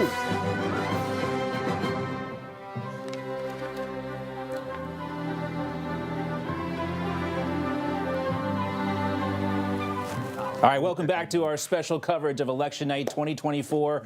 And of course, a lot of focus is on Pennsylvania. We're waiting for that battleground state to come in. Right here, it'll come in at 8 o'clock tonight. In the meantime, let's talk about what's going on in Georgia and Florida. Let's start with Georgia real quick here. And you can see the map. These are the counties that are reporting. So we're getting some data coming in from the Atlanta metro area, Fulton County, Douglas County, and the like. Let's check on Fulton County right now. That Georgia Georgia DeKalb County. Let's see if we can pull that up. Fulton County here. And you can see 83% of the vote. This is less than 1% of the votes counted. So 83%. We'll watch Fulton County. That But not a margin lot there of votes just being got counted just quite yet. But what we can tell you is that the result in Georgia looking pretty typical for something you'd expect right now. Let's take a look at Florida too, because there were a lot of questions about what all these new voters moving to the state of Florida post-pandemic would do to this state. And you can see there are some surprises here. Go Look at West Miami-Dade Virginia! County down the very southern tip of Florida. That is now red. Before, Miami-Dade County had always leaned blue, Virginia. heavily Democratic area. It has turned red. You see Definitely Hillsborough almost died County on a here mountain too. there. That area has come in for blue, but this is a pretty typical result for what we would expect for Florida. Also, we can talk about the Senate races. Another thing to look at in the state of Florida, there were some polls that were showing that Rick Scott was in maybe a closer race than a lot of people were expecting, but the results coming in that's so not even far, close. That's over 10%. 5 million, close to 6 million votes counted so far, and Rick Scott has 54% of the vote compared to Debbie Mercarsol Powell, who has 44% of the vote. So there's a look at Florida and Georgia, things kind of lining up the way we expected thus far. Bianca? Also, Donald Trump, a resident of Florida. We know how he and Melania were voting earlier today, of course. Let's talk about the Keystone State, Pennsylvania. Am I getting way too excited the for this? most electoral votes of any battleground state, 19 up for grabs. And Donald Trump won the state narrowly in 2016 by a margin of 0.7. Joe Biden 2020 only won it by 1.2%. Now, some of the margins coming in around the Pittsburgh area could be pivotal. Polls don't close until 8 o'clock. Our national correspondent Mike Carter is joining us now from Pittsburgh, and he's been talking to voters there all day long. Mike, great to see you this evening. What are you feeling like today? What are folks saying about their vote tonight? I like how she pushed her boobs Yeah, out. Bianca, good to be with you guys. We're just north of Pittsburgh in Butler County, about 30 minutes north. But what we are seeing are long lines of men in Pittsburgh. That's very interesting because, as we know, Kamala Harris is expected to do very well with women. And in Pittsburgh, a very blue city, you are seeing long lines of men. We'll have to read into that. 27 minutes to go until the polls close across the Keystone State. What we are seeing here in Pennsylvania is lower than usual turnout in Philadelphia. The southeastern part of this state is where 40% of the population is. Heavy Democrat precincts, really folks are not coming out to the polls, and the numbers that Georgia Harris getting and bigger. Democrat and incumbent Senator Bob Casey really need if they want to do well across the state. Again, we're about 30 minutes north of Pittsburgh in Butler County, of course, where former President Trump was shot over the summer. If there's one common theme that we've been hearing from voters today, it has to do with the economy over the last 4 years. Of course, according to the Bureau of Labor Statistics, it hasn't been that great for a lot of folks. Inflation up 20% since Biden-Harris took office in January of 2021. Grocery prices up 21% over that 4-year period. The cost of energy up nearly 30%. Car insurance up more than 57%. And the price of rent up more than 23% since January of 2021. We mentioned that Kamala Harris here in Pennsylvania, she looks like she is doing well with women. What we don't know is what that means when it comes to male Donald Trump in voters, Georgia male was down. Democrats. She's doing well with women. Well, 48 to what do 51, the numbers remember? mean when it comes to men voters? Now he's up We did talk to a number of female voters 40%. today, and you would expect abortion to be at the high end of the You're list. recovering, That Georgia. wasn't what we found. You're It recovering. was economic issues, people trying to pay rent, trying to pay bills, including this one young lady who just graduated from Penn State. I'm voting for Trump today because I just recently graduated from college and I can't afford to live on my own. And You know what? once I I do too. started paying my own bills, I changed to a Republican. So we're going Trump 24 today. The reality kind of hit quickly. Reality hit real quick when those student loans are due and you're working a minimum wage job with a college degree at home. You know, Biden-Harris administration, they wanted to get rid of those student loans. They did, offer some help with some people. Did you receive any of that help? That was actually why I voted for them in the first place, as a student loan relief, which ended up being a lie. It ended up not qualifying because when you're middle class, you don't get any help. You're stuck in the middle, and everybody says they want to help the middle class, but nobody actually does anything for it. All right, we're here now with Ben Walsh. She's kind of the social media guru for the United Republicans of Butler County. Ben, you're very tapped into what's going on here in the Keystone State. What are you seeing? What are you hearing from your sources on the ground here? What are people talking about in Pennsylvania today? Well, like you said, the male turnout in Allegheny County is unprecedented, according to what we've heard. Yeah, anecdotally, but the numbers themselves in rural counties like Fayette County, which Trump won handsomely in 2020, they're actually breaking the record from 2020 in terms of turnout. In terms of exit polls, NBC has Trump up 1 statewide, which is huge. Another exit poll has Trump with a more white electorate, which is favorable to him. Overall, it's devastating for Kamala Harris, and it's a more favorable electorate for Donald Trump now than it was in 2020. Very good news. All right, Ben Walsh, appreciate your insight. Thank you very much. Put my earpiece back in my ear. Guys, I also want to impart this. Donald Trump has been calling into radio shows in the Philadelphia area and Wisconsin today, making a last effort pitch to those more urban voters, saying, hey, don't forget about me because I haven't forgotten about you. Send it back to you. Mike Carter. Yeah, thanks. It sounds like that woman about the student debt feels like that she was forgotten about, or a little bit of buyer's remorse there. So just some of the stories from the ground there. But again, those polls don't close until 8 o'clock officially in the state of Pennsylvania. All right, let's get some more updates for everyone on some results that we can call for you here. When it comes to the presidential race in West Virginia, we're calling that for Donald Trump. Again, not a surprise here. He was expected to win. We also have a call for you in the West Virginia Senate race there. Jim Justice, who is the governor, will be going to the U.S. Senate. He and his famous bulldog, Baby Dog, who everybody loves. You see Jim Justice defeating Glenn Elliott there. I think that bulldog's going to be making some appearances on the floor of the Senate. Last time he did it was great. So there you have it. West Virginia again hit hard by Hurricane Helene, and you have to wonder how much of that will play also into Virginia, because it doesn't stop at state lines, John. I mean, the hurricane ravaged a lot of the portions of the country there. We don't know if Virginia, which way it's going to go, but there's 13 electoral votes up for Virginia bordering West Virginia. Again, we are calling West Virginia for Donald Trump right now. And as we look here, still waiting for North Carolina. Polls have just closed there, the battleground state, and now ticking through to Florida. Rick Scott commanding numbers here. Let's keep talking about Rick Scott and his number, but I'm just going to take a closer look at Florida because, well, we're seeing more of the counties come in, and it's pretty much exactly like you would expect. The key areas of Florida. Palm Beach County did come in. It was a very close race. Palm Beach County has traditionally been a very Democratic area, with about 95% of the vote coming in. Rick Scott in the Senate race just lost by less than 2 points to Debbie Murkowski Powell in Palm Beach County. So that shows you how close things are. But Florida, is a very red state. Republicans now outnumber Democrats by more than 1 million voters, so we're not expecting a lot of surprises there. So that's the presidential race in Florida. You can see the tally here on your screen. Donald Trump with 54% of the vote, Harris with 45%. And again, we're not really too worried about Florida and how it's going to come down. We expect it to come down for Donald Trump, and not really a swing state anymore, the state of Florida. No, and a lot of industry has moved into the state of Florida, like folks like Citadel. And so you have sort of I think it's pretty much everybody that was moving away from New York. That people have wanted to come to Florida for jobs, and also the economy, as we know, is on the ballot. So pleased to bring in with us right now Eric Metaxas, best-selling author, radio host, to talk about what he is feeling. Eric, I also want to talk to you about the evangelical vote. It's something that Donald Trump has really been able to capture and get a lot of support from evangelicals. Missed you earlier, brother. That Kamala Harris said at one of her rallies when someone said Christ is King, and she said, you're at the wrong rally. Sort of also painted the picture of how different when it comes to faith these two candidates really are. Been a few months. Well, could it be more dramatic? I mean, first of all, it's almost funny. Somebody screams Jesus is Lord, and she's such a bad politician.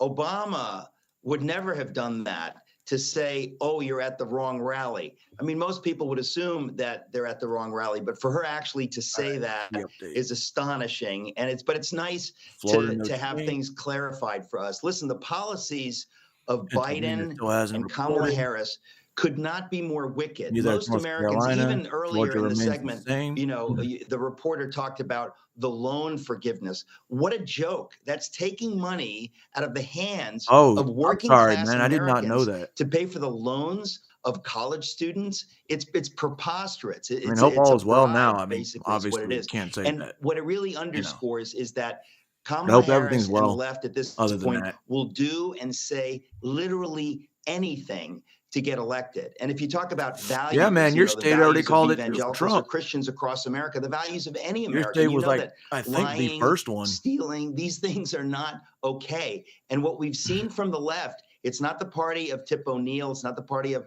Mike Dukakis or Bill Clinton. They have gone dramatically toward the Marxist side of things, and they are saying things that I think most Americans know. They'll just say anything, they'll do anything to get elected. So my concern is will they try to steal the election? If Donald Trump wins, will they do what they did 2024 ends up and do anything on a high note to steal the election? So I actually think this story's not going to be over. I think for a few weeks, we're going to see the Dems do anything they can.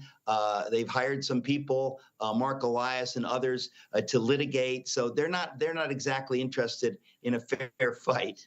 There are a lot of lawyers just waiting for challenges to come wish up. the best We'll be for you, watching. Man. That's something else we'll be watching And very your closely wife, to see your tonight. Eric, mother-in-law. Always great to see you. Thanks, man. Thanks, Eric. Thank you. All right, we're not just following the presidential race, of course. We're also keeping track of what's happening with the majorities in the House and the Senate. The balance of power is going to be a key part of this entire next government that takes shape. We'll have more on those races right after this. All right, let's check in on some of these states. Florida, no change till 54-46. Pennsylvania, Abraham no Lincoln change. North began Carolina, the no war change. between the Georgia, states with a single 61-38. stated purpose, to preserve the let's Union. Some of these So it states I'm surprised still waiting for the everyone when in polls to July of close. 1862, President Lincoln announced Let's his see, who else can I intentions to check? issue Ohio? an Emancipation Proclamation to free the Southern slaves. Lincoln was urged to he's up delay in his Ohio, proclamation 50, until the 49, Union but Army that's- could boast a battlefield victory. That's the margin of error. That opportunity came at the Battle of Antietam, when Union forces drove New Lee's Hampshire. army out of Maryland. 5 days later, on September 22nd, 1862, New Hampshire, President Lincoln 54 to issued the preliminary 44 for Emancipation Harris. Proclamation, stating slaves in those areas still in rebellion within Virginia 100 change up? days will be freed. This action But made Virginia was slavery supposed to stay the red. focus of the war and ultimately caused Oh France my and God. England to withdraw their support of the Never South. mind. You're watching An Never American mind. Moment. What the fuck? On Newsmax TV. It's a region of the world that has known little peace since the beginnings of recorded history. But in September of 1978, President Sadat of Egypt, Prime Minister Begin of Israel, and President Carter of the United It States sucks to set be a out to Republican in that change state that. right now. Initiated by the Egyptian leader's proclamation Big that time. he would be willing to travel anywhere, even Jerusalem, Fucking to seek peace. Vindman's President faggot-ass Carter brother looks like persuaded he the won. two former Was enemies about to. meet with him at Camp David to seek a lasting peace. On the 17th of September, 1978, the Camp David Accords were signed, returning the Sinai to Egypt and creating a framework by which Palestinians could have autonomous and self-governing control over the West Bank and Gaza. Wow. During the announcement, President Carter was clear more work I guess Virginia needed now. to be I have to done. watch Virginia. The I didn't think I was going to have to. Warfare and bitterness to the Middle East. That's crazy because they only got 2 fucking counties will not be reporting. settled overnight.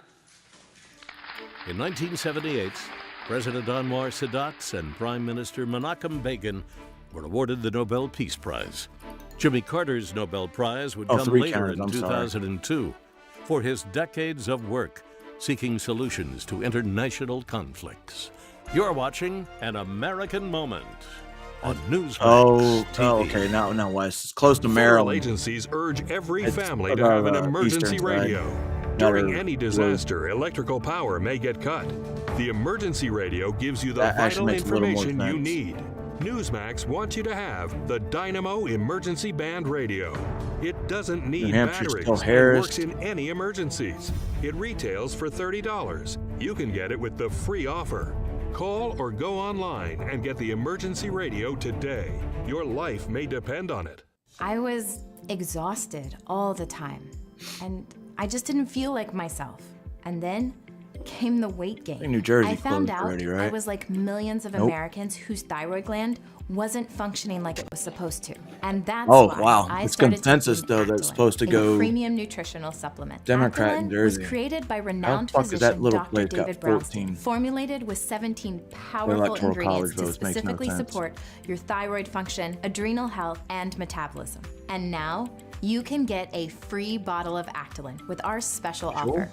Just Yeah, pay like I a said, small that's shipping and the handling margin of charge. error that's too close Plus, to count right now. receive Dr. Brownstein's free special report, A Doctor's Guide to a Healthy Thyroid. If you're predictions is experiencing supposed to loss go of red. energy, cold hands and feet, dry skin, weight gain, or joint pain, Actilin may be right for you.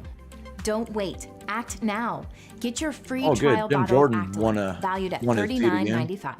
That's good to know.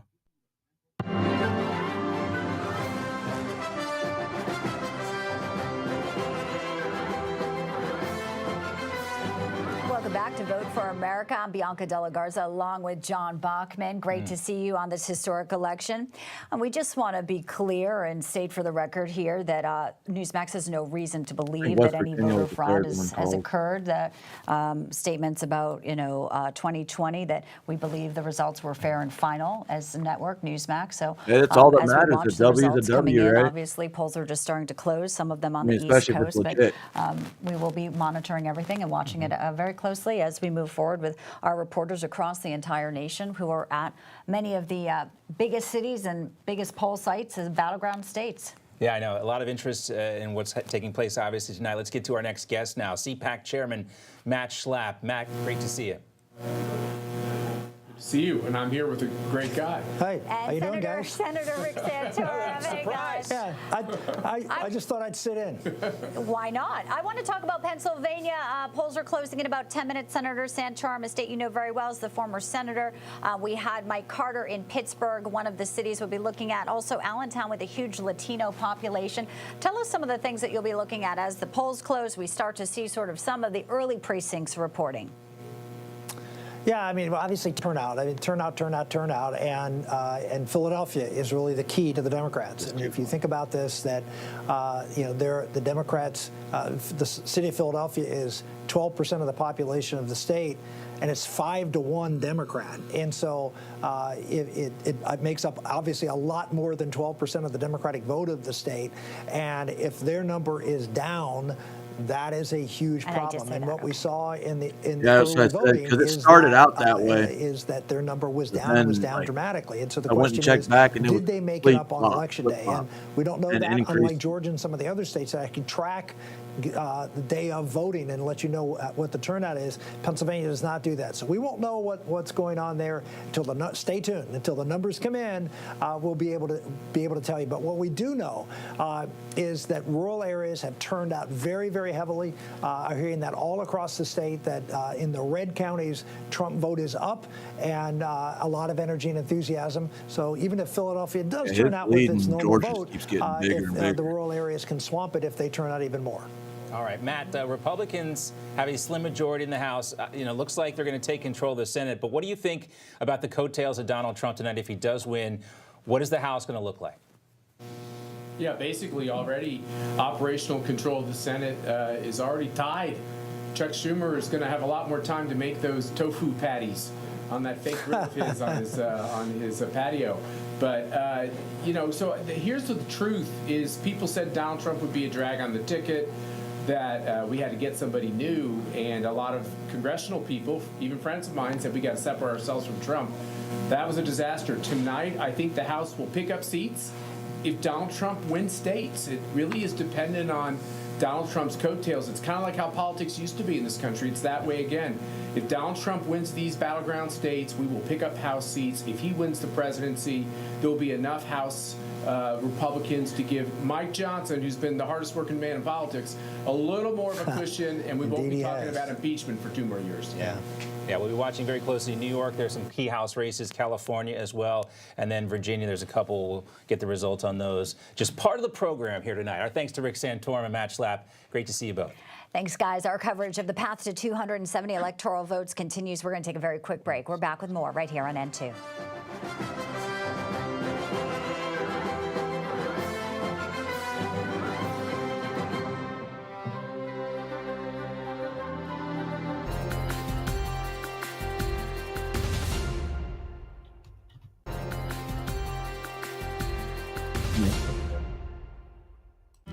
It's a fact. 80% of your immune system is controlled by gut bacteria, and many people suffer from digestion woes. Dr. David Brownstein created Bactipro to help. This premium formula supports optimal immune health and contains 6 powerful probiotics. So try Bactipro to see if it helps you with our risk-free offer. Get 30 days of Bactipro at no cost to you. Go online now or call us toll-free today.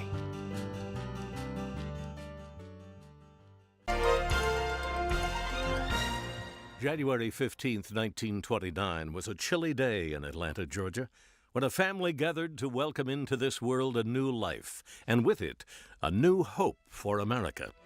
Throughout his 39 years, he instilled in Americans a new spirit of justice and freedom, based on equality instead of status, and character instead of race. He waged a nonviolent war on racial segregation, with appearances that radiated with an energy that transcended all races, all faiths, and people of all ages, with words that still resonate today. I may not get there with you, but I want you to know tonight that we as a people will get to the promised land. He spoke to us of his dreams and his beliefs that justice too long delayed is justice denied.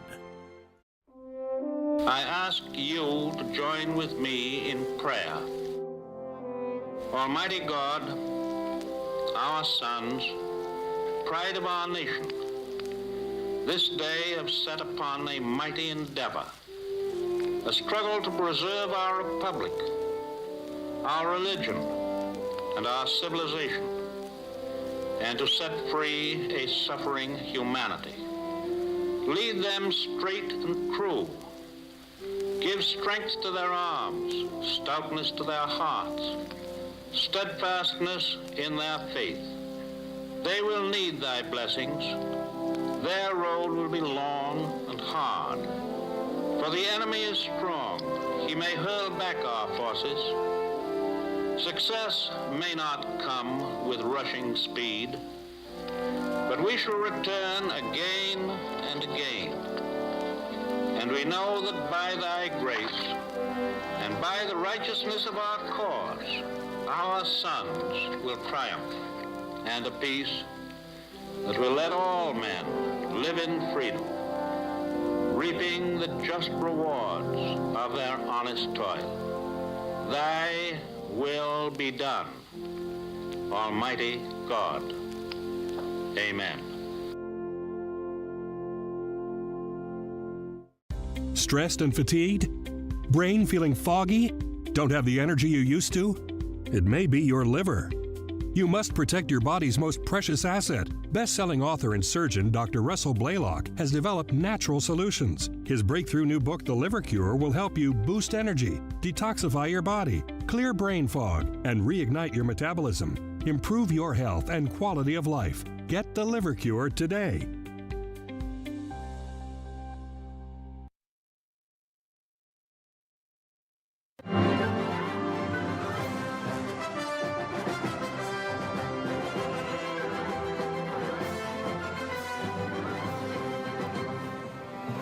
All right, welcome back to our special coverage of Election Night 2024. Can you believe it's actually here? I can, Yeah. and I'm quite happy, actually. Yes, it's been a while. All right, we're going to get to TW Shannon in just a second, but I wanted to take a close look here at my screen on the computer and what's going on in Georgia. We have some election results coming in from the state of Georgia. Nothing final yet, but over 1 million votes have been counted so far.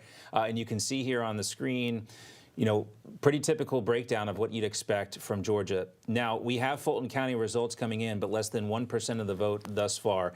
Kamala Harris is doing very well there with 82%. Now, Donald Trump as a whole is doing very well in the state of Georgia with 62% of the vote. Now, we do expect that to change and get a little closer when we start counting more votes from Fulton County. We also don't have results yet from Clayton County or Cobb County. These are two of the bellwether counties in Georgia that are going to let us know how that all shakes out. But things looking pretty good right now. Kamala Harris is starting to lose some steam in Virginia. 19% of the vote has been counted. Let's bring in a former Speaker of the Oklahoma House of Representatives, T.W. Shannon. And why this is encouraging is because if Donald Trump can get all the states he had in 2020, plus Georgia, plus Pennsylvania, he gets to the Electoral College 270 TW. That's exactly right. Hey, I'm here in Florida, and I got to tell you, Bianca and John, the enthusiasm is through the roof. Listen, people have lined up for Donald Trump for the last 4 years because they've seen the misery caused by Kamala Harris. But going back to those Georgia numbers, they're real interesting because Kamala Harris is behind 9 points where Joe Biden was with the black vote. There's been a lot of effort placed on the black vote. They pulled out every black celebrity in the country, and she's still behind 9 points with black voters in Georgia. That is fatal for her right now. And so, obviously, there's still a lot of vote to come in, a lot to go, but it's not looking like a good night for Kamala Harris in Georgia based on that early exit polling right now because of her underperformance with the black vote. Donald Trump has broken the wall with the black vote. He has transformed the Republican Party into the party of the working class man and woman for everybody, not just black Americans, but all Americans. All right, T.W. Shannon, also Newsmax contributor, one of our good friends. You see him frequently on our programs. We do. We'll be checking in with you in Florida. And obviously, Oprah was part of the closing arguments, really not in touch with a lot of the hardworking folks in America. Yeah, we heard from David Harris Jr., too, talking about this, the lecturing at the last minute for these votes, not necessarily going to work. All right, we're going to be back. We got plenty of coverage for you. We're going to be here for a little while, maybe until 2 a.m. Oh, we'll be with you all night. Stay tuned. I mean, this is really playing. I'm not going to be there.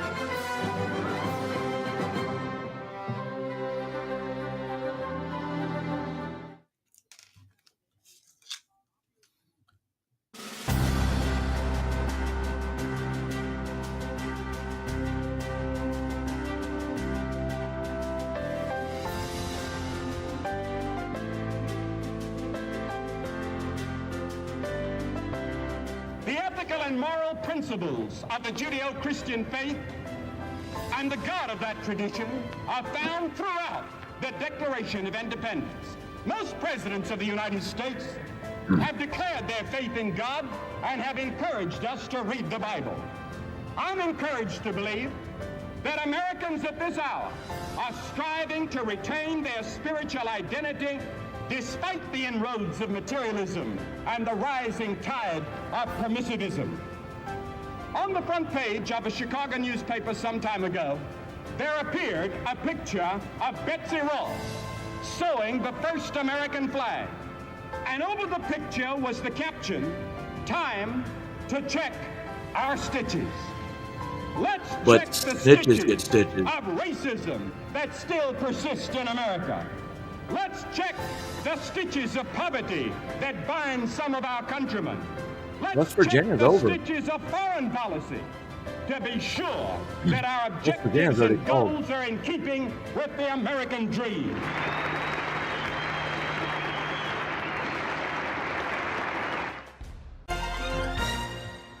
I call upon the scientific community in our country, those who gave us nuclear weapons, to turn their great talents now to the cause of mankind and world peace.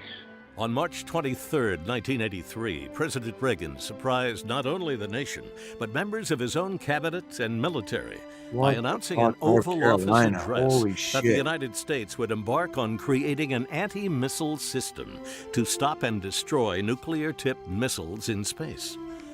Reagan called the program the Strategic Defense Initiative, or SDI, while his critics quickly dubbed the program Star Wars. Still, the idea gained popular support and played a key role in undermining the Soviet Union and its arms buildup.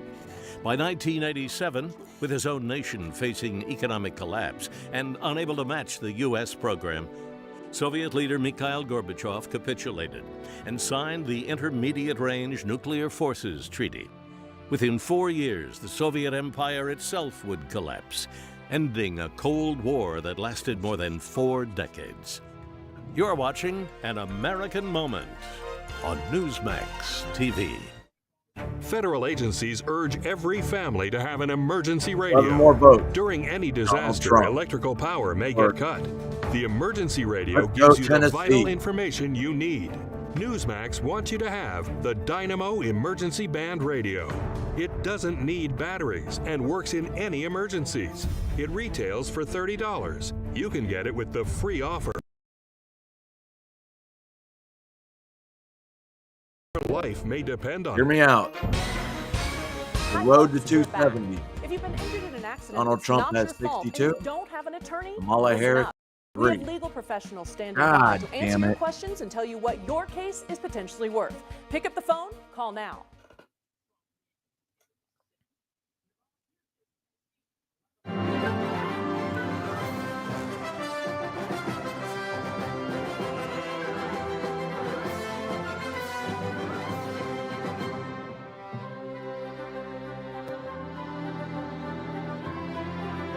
Polls are closing at 8 p.m. You can see the states there right now where polls have just closed. As of 1 minute ago, we are getting some results. Already? Yes, it is. Wow. It's going to be a long night, but a fun one. We're calling some races here already. Indiana for Donald Trump, Kentucky for Donald Trump, South Carolina, and West Virginia going to Donald Trump. Kamala Harris, we are calling the state of Vermont. Yes, we're talking about these polls that were closing. Of course, one of the states that everyone is interested in is Pennsylvania. Now, there has been an issue there in Luzerne County. The voting hours have been extended to 9:30 Eastern Time. Also, Cambria County's voting hours were extended to 10 p.m. due to some voting incidents there. Those voters will still be allowed to wrap up those votes, and we'll bring you the updates on Pennsylvania and the other states closing their polls at 8 o'clock as soon as we have that information. We are monitoring some results here for you. Real quickly, let's talk about... My state was already called. Sorry, what was that, Brittany? Okay. We're going to go to Sarah Williamson, who's going to join us live from the Trump campaign party headquarters in West Palm Beach. Hey, Sarah. Of course, Massachusetts went to him. Hey, John. Hey, Bianca. Look, there is such enthusiasm here at the Trump headquarters where they're going to be having that watch party tonight. There is thousands of people, sorry, hundreds, but if not thousands, because they're going to be filling it, that is still flowing in as we speak. People dressed to the nines from all walks of life. You can see these people here who are just flowing in and walking around, and they're so excited to be here. They've brought their signs, they're dressing up. I've spoken to a bunch of Trump supporters, and I have one lovely lady here with me now. Her name is Julie, and Julie has been very patient to speak with us today. Julie, tell us why you voted for Trump. He had nothing to lose. He had nothing to gain by doing this. He was truly in it for the love of the country, and his transparency and his honesty should speak volumes. Missouri. Do you think he's going to win this election? Are you feeling confident? I am. Missouri, Oklahoma called for Trump. Election. I feel it. I feel the energy at all the rallies. I feel it with amongst friends that have asked me questions. that I've given him honest answers to, and I've changed them over. Yo, And yeah, you're a it's very margin of error in dedicated Texas Trump right now. supporter. You were So telling me far, last they're night only you counting stay Dallas up, you County, watch all the rallies. and then To just tell Collin us why and you are Denton. so enthusiastic about him as a candidate in comparison to the average politician. Like I said, he has nothing to personally gain by this. So that should tell you everything. And he gives you hope. He gives you strength. Hope, like Obama. When you watch him, everybody's joyful. I mean, I will go to a rally at 2 in the afternoon by I'm myself always even, joyful. and he doesn't If come you on until know, 10 o'clock you at know. night, and it's just amazing. He shows strength, and I think the countries around the world see it. Beautiful. And I just want to thank him. Yeah, that's very kind of you. You said she wanted to make sure that we saw her sign thanking the president, but we have a lot of international media here as well. Julie, thank you very much for that. A lot of people we've seen crews from Romania, from They need to hurry up Israel, and count from Fayetteville Italy, County from in North Bulgaria. Carolina. Everyone is here right now, just waiting enthusiastically to be able to get There a we glimpse go, of what Texas. is going on Fix yourself. inside. We saw some special guests walking past as well, including our friend Will Scharf, the Texas Trump is fixing lawyer themselves, who Zippity. swung by They're before. I fixing didn't get to speak themselves. to him because he was in a rush to get inside, but hopefully we'll get to You pull too, aside DJ Fruit some Loop. other Newsmax, friends of Newsmax later on as we continue to hang out here with Trump supporters. John, Bianca. A lot of happy folks there in Palm Beach, Florida, Back where to the you are, margin of Sarah error. Williamson. Appreciate that update, and a lot of good. Dude, Virginia's killing me. What just fucking happened? Am I still alive? Yeah, I should be. News Nation.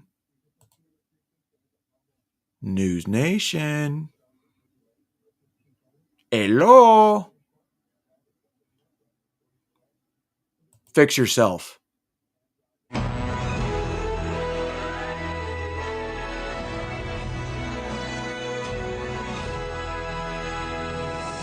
I have the envelope, please?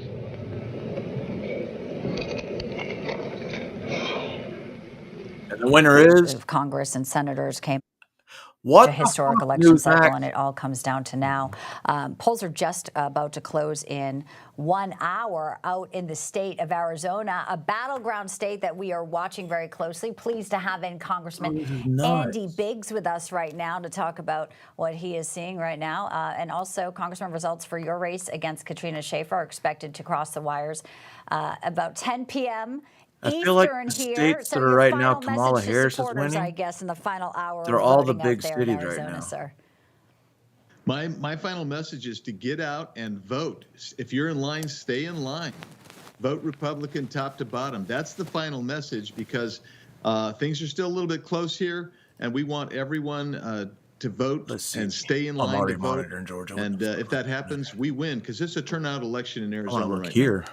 I just texted somebody who's at Mar-a-Lago right now, and I said, what are the vibes like? And he said the vibes are very good, very positive. Why is the New York right poll now. not Congressman, reporting? give us your assessment on the Senate race there in Arizona. Kerry Lake is up against Ruben Gallego, a guy you know from serving with in the House. How's that going to shake out? It's going to be really close, and Kerry's got a really good chance to win. I'll tell you why.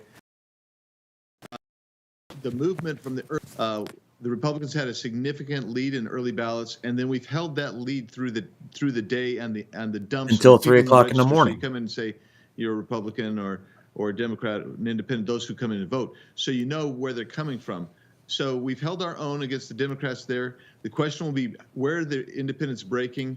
And according to sources that I've talked to, the independents seem to be breaking to the right this When time. does Arkansas and if that's start the case, reporting? Kerry Lake's got a good chance to eke out that victory over Ruben Gallegos. Yeah. You know, there's 11 electoral votes for the state of Arizona. Immigration outside of the economy is one of the topics that is so important for a lot of Americans, even if they're not in a border state, Congressman Biggs. A lot of Americans who are polled say they support deportations, which is something Donald Trump has been talking about at his rallies, and also the death penalty. If there's an illegal who kills an American, there's some real that's still change margin that of he error for wants Texas. if he gets into the White House. Tell us your thoughts on how immigration is going to settle some of the voters' minds in your home state. Well, border security is like the #1 issue. It's top issue here. And in Arizona, like everywhere else in the country, 75% or so of the people say that Donald Trump is going to do a better job on the border security than Kamala Harris, and that includes Democrats as well. So when President Trump talks tough on the border, and we know that in our state, I can just give you the concrete examples. In 1 year, the Yuma sector saw fewer than 9,000 encounters, and they have seen literally millions of encounters since Kamala Harris and Joe Biden have taken over the border. So we know what it's like when you actually enforce the law, and we know what it's like when you don't enforce the law. So that's a huge issue, and I do believe that's why it's breaking the way it's breaking with the independents and the party non-declareds here in Arizona. I'm looking at They're going Ohio. the way of border So security. far They're going the way of the less crime. A majority of the All right, votes Congressman Andy reported Biggs, are thanks so much for from being with us. Good luck in your Cincinnati, contest Dayton, tonight. Columbus, We'll talk to you soon. Akron, Cleveland, and Congressman. Toledo area. All right, much So more that actually election night makes a lot of coverage right sense. here on N2. A We're lot going of to the take a rural quick break. areas We're back with more live still coverage. have nothing. So Ohio could still be a toss-up. All right, Texas just went out of the margin of error so far. Trump's up 3.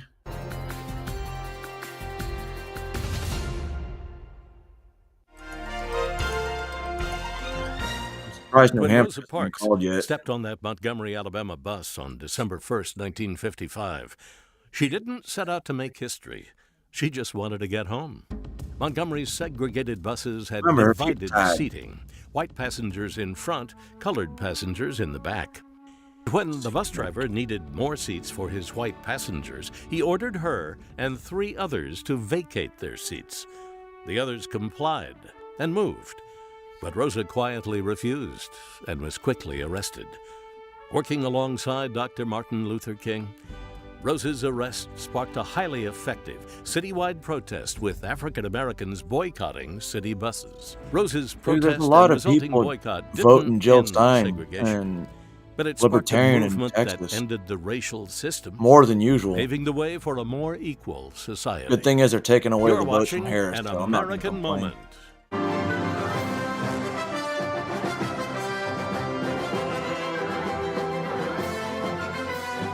We are here watching the results. Polls are closing. Welcome back to N2. I'm Bianca Della Garza. And I'm John Bachman. Great to have everyone with us. I think we're going to get to some calls. We can talk about electoral college votes here. Washington, D.C., Oklahoma, Maryland, Massachusetts, Tennessee, Alabama, and Rhode Island. I think those are all being called here pretty soon. Do we have those? Yep. Well, we do know Florida, we are just calling for Donald Trump, and he was out voting earlier today with Melania, and he said that he was going to be watching from Mar-a-Lago. And he now stands at 105 with the states, in addition to Florida, we called West Virginia, That South Ohio Carolina, lead and Kentucky, definitely Indiana for Donald Trump. But As Elon more and more of Musk the also rural watching returns tonight areas with are Donald being Trump. It's the place to be is Mar-a-Lago. But let's get out to Bonita Springs, Florida right now, another place you want to be if you're in the Rick Scott North campaign, because he Carolina. has a victory already up on the board. Our correspondent Dante McGlone is standing by there with I our feel first comfortable victorious saying senator Georgia is of going to the turn night. red, Dante. not Dante. purple this year. Hey, how are you, John and Bianca? Hoping all is well there in West Palm and Boca. Yeah, I'm here at the Rick Scott Watch Party, and the atmosphere has been electric. Everyone here has expressed their expectation for the win for the Scott campaign, which can also strengthen his position within the leadership for the GOP with this big win. Senator Scott ran against Democratic contender Debbie Morse-Castle Powell. Sorry about that, I messed her name up. Yeah. And Yeah, the two traded criticism throughout the campaign. This Senate race was the only race on the ballot here in Florida. And we have a lot going on. I think Senator Scott's going to come out at some point, and we're going to try to take him. Donald At some Trump point, we'll get getting some comfortable video for lead you out in guys. Texas now. But make no mistake, like this race has We been got like 10%. highly watched. Everyone wants to know the advantage within the Senate Virginia's for still the hot. GOP. And Mitch McConnell stepping aside, and we're hoping that Senator Rick Scott comes ahead and takes a hold. Back to you. Dante, thank you so much for that live update. Obviously, a lot of excited folks and happy folks in that room. We'll continue to watch the results and the parties that will be starting and kicking off as the night ticks on. Thanks, Dante. It's a good assignment to get the Rick Scott campaign. I covered his governor's race. Great food at the Rick Scott, both at the primary and the general election. Well, I hope there's a coffee stand. I heard over at the West Palm Beach Convention Center there was a big coffee stand because it could be a late night. We're going to have to order some coffee here. We're going to be here, maybe till 2 o'clock tonight. But we got some race calls to get through. District of Columbia, even though nothing's been counted, you know how it shakes out in Washington, D.C. They're already projecting that for Kamala Harris. Also, Oklahoma, Maryland, Massachusetts, Tennessee, Alabama, and Rhode Island. Those races also coming in. No real surprises. Texas is already tallying the red states votes. Breaking red. The blue places And there's breaking places blue. like And New we York also that are haven't putting even up fucking Oklahoma. started. We are calling it for President Donald Trump there, Oklahoma, with 7 electoral votes. So as You we guys tick are a away, little there late. is now past 100. And also, we're calling Maryland for Kamala Harris. Not too much of a surprise there as well. We'll watch that Senate race, too, in Maryland, too. Larry Hogan, the outgoing governor, he's running for Senate there. And he's basically running on a split ticket, telling people, we know you're going to vote for Kamala Harris, but don't forget to vote for me as well as a Republican. Popular governor, could cross over and win there. Yeah, some of those down ballot races like Bob Casey in Pennsylvania running against McCormick, the Democrat running, saying, putting ads about him and Donald Trump because of, the way people wants to have the split ticket. Also here, Massachusetts, that was 4. And Tennessee, you went right too fast. Okay, Tennessee going for Trump, Massachusetts going for Kamala, but there you have it. Right. Exciting as polls are starting to close. And again, we are waiting for, of course, a lot of the West Coast polls will be a little bit later on. So one to watch there, Arizona. And we're waiting for some more information on Georgia, North Carolina, Virginia, and the Pennsylvania results coming in. We'll get to those in a second. Right now, let's get out to Texas. However, and our correspondent, Jason Jones, who's covering the Ted Cruz Senate race there. What can you tell us, Jason? Well, John, Bianca, hey, it's good to see the old team back together, guys, by the way, for the big Super Bowl event here tonight. Listen, we're here with Ted Cruz in Houston, Texas. The polls just closed at 7 o'clock, and the numbers are coming in. I'm watching it real time here. We've got about 10 different counties where the data is coming in. Over 2 million different votes have come in now. Ted Cruz, of these 10 votes, 10 counties, he's at 52%, leading his competitor, Congressman Allred. But look, we've got a long night here. Texas is big, guys. We got 254 counties here to count. So it's going to be a while here, but I can tell you the enthusiasm here, as you can see behind me, it's alive and well, and we'll be reporting on it the rest of the night. But the data is finally coming in. So the campaign's over. Now it's a matter of looking and see what the numbers are and what the voters really had to think about. This open border that we covered on your program for so long and all the issues across this nation. Back to you. Yeah, and all of the lives that were lost at the hands of illegals. I think of Jocelyn Nungary, the 12-year-old who is in Houston, and the mother who's appearing in an ad with Donald Trump. The pure emotion there, Jason. Good to have you in. I know you're watching the crowd there and talking to lots of Cruz supporters, so we'll be checking back with you throughout the evening. Thanks, Jason. Great to be with you. All right, stick around. We continue to monitor the states. More election results coming in. States like Pennsylvania, Virginia, North Carolina. We're all on pins and needles. A live look for you at the Donald Trump party in West Palm Beach, Florida. We'll check in there as well. Stay with us.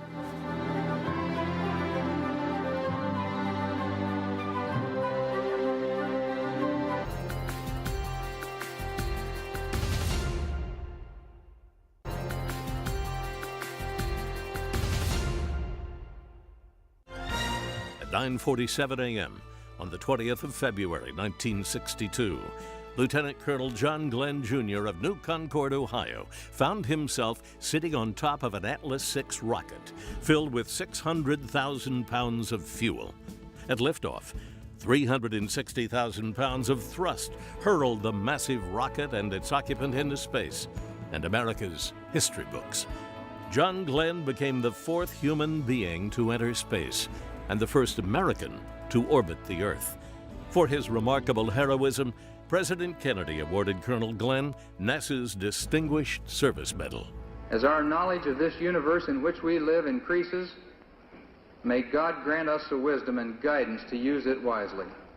Thank you, Colonel. Glenn went on to become the United States Senator from Ohio, and in 1984 ran for the Democratic presidential nomination, but lost to Walter Mondale.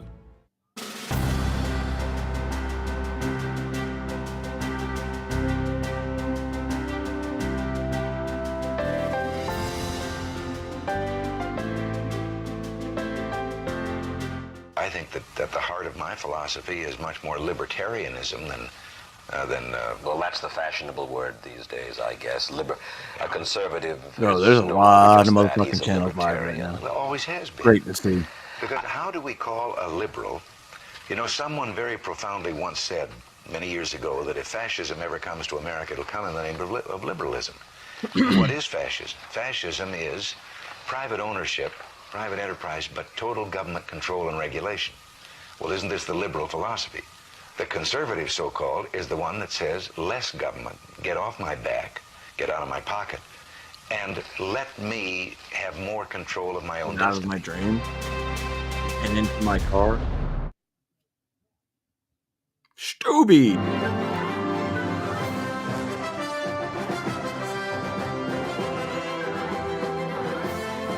All right, welcome back. We're going to take a look at the map here and kind of break down how things are shaking out in states like Georgia, North Carolina, Virginia. You can see them kind of trending in certain directions here on the screens, but don't panic. Don't focus too much on what you see right now. Let's kind of break down the numbers for you and take a look a little bit. Here's the state of Georgia for you.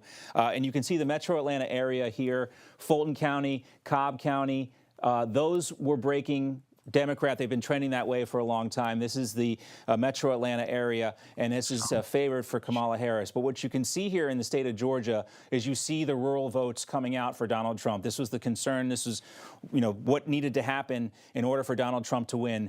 And with about 43% of the vote being counted right now, Donald Trump has an 11-point lead in Georgia. So there's that. Let's go ahead and take a look at the state of North Carolina, a key state for Donald Trump to win. Right now, when you look at North Carolina, we got about 9% of the vote coming in, but it is very close, about 4 points right now separating Donald Trump and Kamala Harris. Donald Trump has won North Carolina the last 2 election cycles. He's looking to win that again. So we're watching North Carolina very closely to see how some of those counties come down. Let's take a look at Virginia as well. This is also getting a little bit closer for Donald Trump. This would be a huge pickup for the former president if he is able to take Virginia. But you can see some of the areas here, like Loudoun County and Fairfax County in Virginia. You mean the ones where they had voting? Donald Trump here in these counties. Where he had to sue them? Loudoun County is the one that had 1,600 illegals. Has been able to cut into the Democrats' lead where he lost by a pretty big difference. You can see he's still losing significantly in Arlington County, in that part where Arlington, Virginia is, in Loudoun County and Fairfax County. But he is eating into his lead a little bit in I know it's not. Virginia, into the Democrats' lead. All right, let's take a look at Pennsylvania because this is, what everybody wants to know. We'll watch these collar counties around Philadelphia and see how they break down. Not a lot of the vote, just 5% coming in thus far. Kamala Harris there has a lead in Pennsylvania. But again, it's still early in the night. We're still waiting for a lot of the counties to report their votes. Georgia trending well for Donald Trump. Early in the night for North Carolina in terms of counting. Early in the night for Virginia, and early in the night for Pennsylvania there as well. I'll come back to you. A lot of this, John, is what we've been seeing is early voting. There had been record turnout in states like Georgia and other places. We know that a lot of folks have been already at the polls, so not just today. And when you look at some of those counties in Virginia, not surprised. I mean, Loudoun County, some of the things they're talking about is, boys and girls sports. And we know the story with Scott Smith, which really, maybe was the reason Youngkin won governor. And these are the types of issues that Americans are looking at and saying the progressives and the radicals pushed it maybe a little bit too far here with their trans agenda. Obviously, Virginia being in play for Donald Trump, and it's still early, but looking at some of those counties, looking at them being red, very interesting as well, could be an indicator, things we're watching very closely. Live here on your screen are the crowds that are already gathering in West Palm Beach. This is the convention center just up the road and across the intercoastal from beautiful Mar-a-Lago. And a lot of the folks there will be gathering, hoping to see a speech from Donald Trump tonight. But we watch, obviously, a lot of polls still open in the western part of our great nation. So there is still time for people to vote. And also, if you are in line you have to stay in line because even when polls close, if you are in line, you flooded will be away, able did to they? vote. So you look at all those MAGA hats there, some of the dark MAGA hats. We know Elon Musk is also with Donald Trump over at Couldn't get my Mar-a-Lago. So dark what an MAGA exciting hat in night. time. And what a historic night. As we continue our coverage, pleased to bring in right now the former Lieutenant Governor of New York, Betsy McCoy, who has been writing about some of the issues that are really on a lot of voters' minds, but also one of the wedge issues. I want to talk to you about abortion, Betsy, because Kamala Harris obviously has tried to use the issue with younger voters. But you have actually called out some of the issues that this may backfire on them as this being sort of the main issue when people can't afford gas or groceries. And a lot of women are the main caretakers of their family. Already called all these elections. Let's also look at it this way. Kamala Harris's claims about abortion are a big lie, probably the biggest lie in this election. She has said again and again that former President Trump will support a national abortion ban. And she claims that if she is the president, she will codify Roe v. Wade. Neither of these things is constitutionally possible because what the Supreme Court made very clear, is that regulating abortion is not within the enumerated powers of the federal government. Read the Constitution. Regulating abortion belongs only to the states. So even if Donald Trump had an inclination to ban abortion, which he does not, it would be impossible. The Supreme Court would strike that down. And furthermore, the Supreme Court would also strike down any attempt by Kamala Harris to codify Roe v. Wade. So that's why it's the big lie in this election. Yeah, you know, I've even heard some of the surrogates for her saying that today, and you have to push back the gaslighting that's been going on, but not just with abortion, be the border, her lightweight, you know, barely any policy. She's never done a news conference, not one single news conference in this election cycle. Pretty incredible. Yeah, and Betsy, part of Donald Trump's closing argument was that he wants to make sure women are protected from migrant crimes. How effective do you think that was in terms of a closing speech? Well, it's very powerful in terms of protecting women in sports. And parents all over this country, dads and moms, are very, very concerned with this issue because raising kids, I had 3 daughters of my own. I now have 5 grandkids. I want to see them in sports, and I don't want to see my daughters or my granddaughters brutalized by a man pretending to be a female in sports. No, and that's kind of what we were picking up on Loudoun County in Virginia. That was a big issue.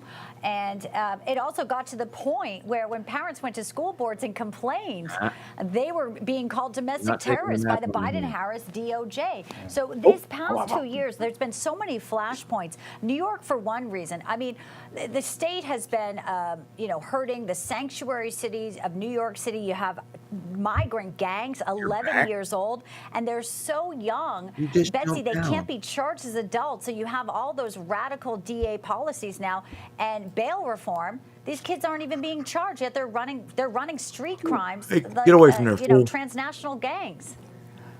That's right. The impact of the border on crime, on street safety, on public schooling. Don't sit there, buddy.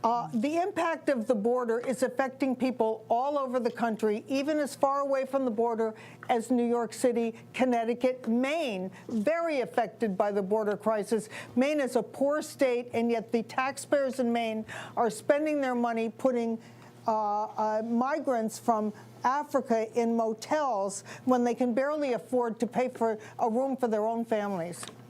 There's also, you've written about sort of concerns about disease, too. And, you know, they weren't getting I have a piece coming out tonight about tuberculosis. Okay. Tuberculosis is coming across the border, Bianca. And, you know, we won a war against tuberculosis in the 20th century. Americans should not have to fight that war again. And yet tuberculosis is coming across the border, and it's spreading across the country. Well, we will look for that piece, and of course, we'll watch you with John Burnett, First Edition, as always, former Lieutenant Governor of New York. Now, you can see her every morning here on N2. Betsy McCoy, appreciate it. Thanks for being with us this evening, this historic election. A pleasure. All right, let's talk about Michigan now and welcome in former gubernatorial candidate Tudor Dixon and talk about what's going on in that state. Well, Some of the results Pennsylvania coming in. look Tudor, like it's give us your gonna go the way I feeling on how thought. you think Michigan is going to shake out. I think Michigan is a very interesting state this time. I think that we are seeing we're seeing some groups that typically go to All right, Democrats. it's starting that to are look a going little to go promising to in Donald North Trump. Carolina. You saw Still got a little maybe you saw work to last do. night at his rally that he had the mayor of Hamtramck and the mayor of Dearborn Heights on at the rally endorsing him. Actually, These are Texas two just mayors got that come better. from our Arab American 52 to community, and the 46. Arab American community has historically gone for Democrats, and now they're coming out for Republicans more and more. Similar to the Loudoun County issues that you brought up, Bianca, that's what we're seeing here in the state of Michigan as well. And the Arab American community wants someone that's going to stand for them, but also for business, also for the economy. And the same thing you'll see in Wayne County and you'll see in Kent County. Groups in those counties that have historically gone for Democrats are saying, you know what, I don't like my finances. I don't like what it looks like going to the grocery store, and I'm going to come out for Donald Mine was Trump. So I think we updated could 1 have a minute real ago. It's surprise 50 to coming out of 47. Michigan tonight. Arab American vote for sure is fascinating, and the black vote was Donald Trump's gaining some serious ground. At least we see in Georgia as well. We'll see if that continues over to Michigan. But let's talk about the car industry as well. All those EV mandates. You know, Donald Trump, when he said it would be a bloodbath for the auto industry, Jill of Stein's course, almost the got liberal 1% media of the tried vote to in misconstrue, Virginia. like they always did, his words. But we know that industry and the auto industry, especially in Michigan, is such a key issue for folks in the American workers who are struggling very, very much in this day and age under Biden and Harris, Tudor. Yes, of course, and I've heard Democrats try to twist the North words Carolina's of what the about to mandate actually are. I mean, go Pete Buttigieg 50-50. was doing it today. Alyssa Slotkin is constantly saying, well, I'm not going to tell you what car you're going to drive. Well, this is the same thing they do with gas stoves. I'm not going to tell you. No, they're actually mandating it behind the scenes. So the automakers so have 60 got to to switch over, 38 and eventually we Michigan. will all have to switch over Harris. to EVs. But as Donald Trump said when he said that, well, that would be a bloodbath for the industry, he was saying that because take a look at what you see in Germany right now. You just had Volkswagen announce last week they will probably close 3 factories and lay off tens of thousands of workers because they cannot compete with the Chinese vehicles that are now in Germany. And this is what Donald Trump has promised the workers of Michigan. Well, I will not Volvo's in let Sweden, though. these Chinese EVs come here. I will not let your jobs be taken away. And you saw last night the United Auto Workers were at his rally in Grand Rapids saying, we're with Donald Trump. Yeah, that's where he's closed, not this election cycle, but also 2020 and 2016 closing in the state of Michigan. And it does feel that there is this referendum on the establishment, that this is sort of the elites versus the working class, any way you slice it.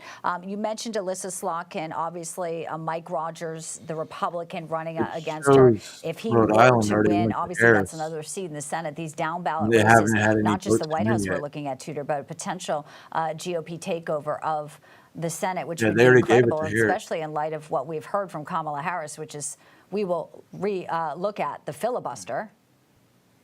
Right, right. Well, I think what they've done is they've tried to fearmonger. They've used abortion. They've overused abortion now, especially in the state of Michigan. It's enshrined in the Constitution. There's no changing that law or the Constitution in the state of Michigan. And so they've overused that, and they haven't come out with another option. They haven't come out and said, well, actually, we're going to offer you something else. And the people of our state, at least, have said, we understand what you're doing. We know you're trying to manipulate us. We know you're trying to scare us with this message, but that's not a message here in Michigan. So what are you offering us? And it's turning out that they're not offering anything. And that's why you'll see Mike Rogers will have an advantage tonight. But honestly, I think it will be very interesting to see not only what happens on the national level in Michigan, but the state level, because we've just had people lying and fear-mongering on the Democrat side for so long now, and the Michigan people have figured that out. Yeah, a lot of people wise to it this time around. Tudor Dixon, always great to see you. Thank you. Thank you. Thanks, Tudor. Let's bring in now host of the Leventhal Report right here on N2, Rick Leventhal, watching some of the results coming in. We just had Georgia up. Wow, it's looking good. Obviously, we're just watching some of the precincts, but Donald Trump has made, a lot of trips to Georgia, and we know that that's Arkansas that we're putting up there as well. But we know how much both of them would love to have Georgia, and he has the endorsement of Brian Kemp, very popular governor in the state of Georgia, Rick. Well, and Georgia, traditionally a red state, switched to blue in part because people were moving there from New York and California and other states, and people were like, you know, don't do this to Georgia. But Georgia, you know, is in play for both candidates, and it is too close to call right now. Too early to make a prediction here. Part of the film But industry Georgia, started filming obviously very important Atlanta to both and candidates. Donald Trump has spent a lot of time Atlanta there. area. You know, and Georgia was Yeah, also past involved in that decade. hurricane and was not. A lot of people not so pleased with the response of the federal government. You know, just south of Georgia, Florida, fully red, and it's already being called for Trump. So it would be surprising to some if Harris were to win Georgia, but we know it's close. We know there are a lot of registered Democrats there, maybe a little bit more than registered Republicans, but there are enough people on the fence that Trump certainly can and maybe will win Georgia. Pennsylvania may be critical. Of course, there are several swing states in Pennsylvania. Yeah, that's not probably the most looking good important one, and I'm eager to see more numbers come in from Pennsylvania. The other thing that I know is challenging for all of us is how some states count more quickly than others. Some states are very slow to count their numbers, and we're just sitting here waiting. It's a little nerve-wracking, but there's not much else we can do, right? Well, good to have it done right. Georgia voters, by the way, exceeded 4 million mark on Friday. That's when early voting was concluded.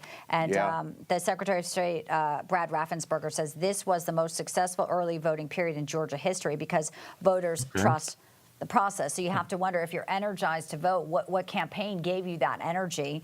And was it Donald Trump showing up in Valdosta, trying to, you know, help the people that were there, bringing Starlink from Elon Musk to some of these ravaged areas. And then you had FEMA saying, well, you can't land the Starlink. So the weaponization really not just to Donald Trump, but some people say to the actual American people who are hurting. Where were the leaders? It was pretty incredible to see Donald Trump show up and kind of facilitate some of that. Part of why I think people in Georgia maybe have Arkansas.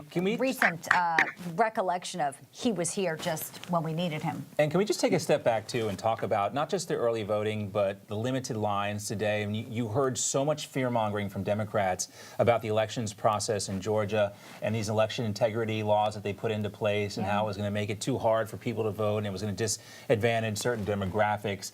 Obviously, that's not the case. You won't hear any of these people like Stacey Abrams, who talked about this being Jim Crow 2.0 and all the pundits you heard, Jim Crow on steroids. You're not going to hear any of them come out and say, you know what, we were wrong. It actually is very easy to vote in Georgia, and they've proven that because we've had this record turnout over and over again, not just this cycle, but the last cycle as well.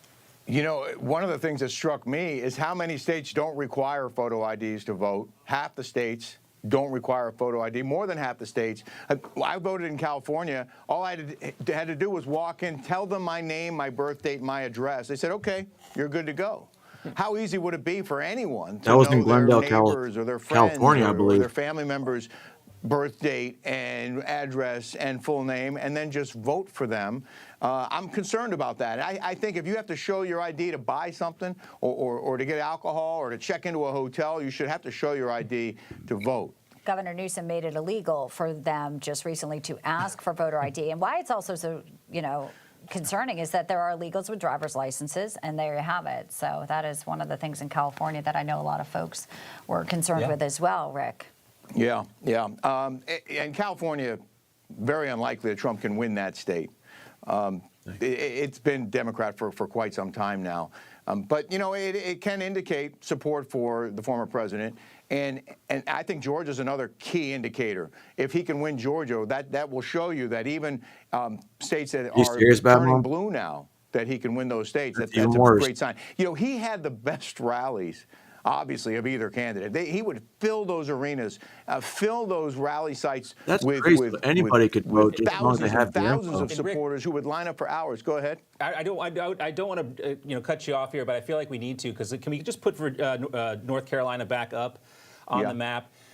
We just showed how Donald Trump has been closing in North Carolina, something we've been talking about. The urban area votes, Charlotte, Raleigh, they have come in, but we're starting to see the rural areas of North Carolina, and it is razor close right now. If we could update this, the graphic I have here on the screen is Donald Trump has just moved out to a lead in North Carolina, but it's 50-50 basically here on the screen. But this is how it's going to be throughout the night with It's states only- like North Carolina, which It's Donald only Trump won. 14%. It's actually 52, reporting, so it's still 46, a little but bit early on. Yeah, who's I got counting? 16% here on it's the same information, just a little bit more quicker here. But Oh no, I this believe just you, shows you Batman. how things I are totally moving believe you. very quickly. And we made the report with the point earlier about how uneven the playing field has been, and I think it's worth reminding people, if they don't already know this, how negative the coverage of Donald Trump has been by the mainstream media and how positive it's been of Kamala Harris. It really strikes me as very unfair that it's okay for reportedly or supposedly neutral news organizations to go full on in support of Kamala Harris and full on negative on Donald Trump. And it's disheartening to me that people are getting their news filtered before they can get it. And, you know, obviously on opinion shows, like my show on N2, the 11th Hour Report, I'm going to give my opinion. But mainstream media, mainstream newscasts, and newspapers are supposed to be down the middle, and they haven't been. And they've given Harris a big leg up, I think, because a lot of people maybe aren't seeing the flaws. They're not hearing the stories about stuff that she's done and contributed to that has hurt Americans. And, you know, we're going to have to wait and see whether that message actually gets through or not. Yeah. Joe Rogan, I believe last check was about 45 million views, and Donald Trump did 3 hours with him. He invited when Kamala, you make but it to that where you don't need an scheduling ID, conflict, funny how that works out. Rick. and you have a bunch of Great to see you. illegals I know you're sticking around with us coming into for the the country. entire evening and maybe some early morning hours. Thanks, Looking Rick. forward to it. Oh, Thanks. So Harris much. just won. Yeah. Who did Harris win? Let's welcome in host of The Pulse here on N2, David Harris Jr. And, you know, David, Bianca was just talking about how Kamala Harris couldn't find 3 hours for Joe Rogan. It is a lot of time for a presidential candidate, but Donald Trump could do it.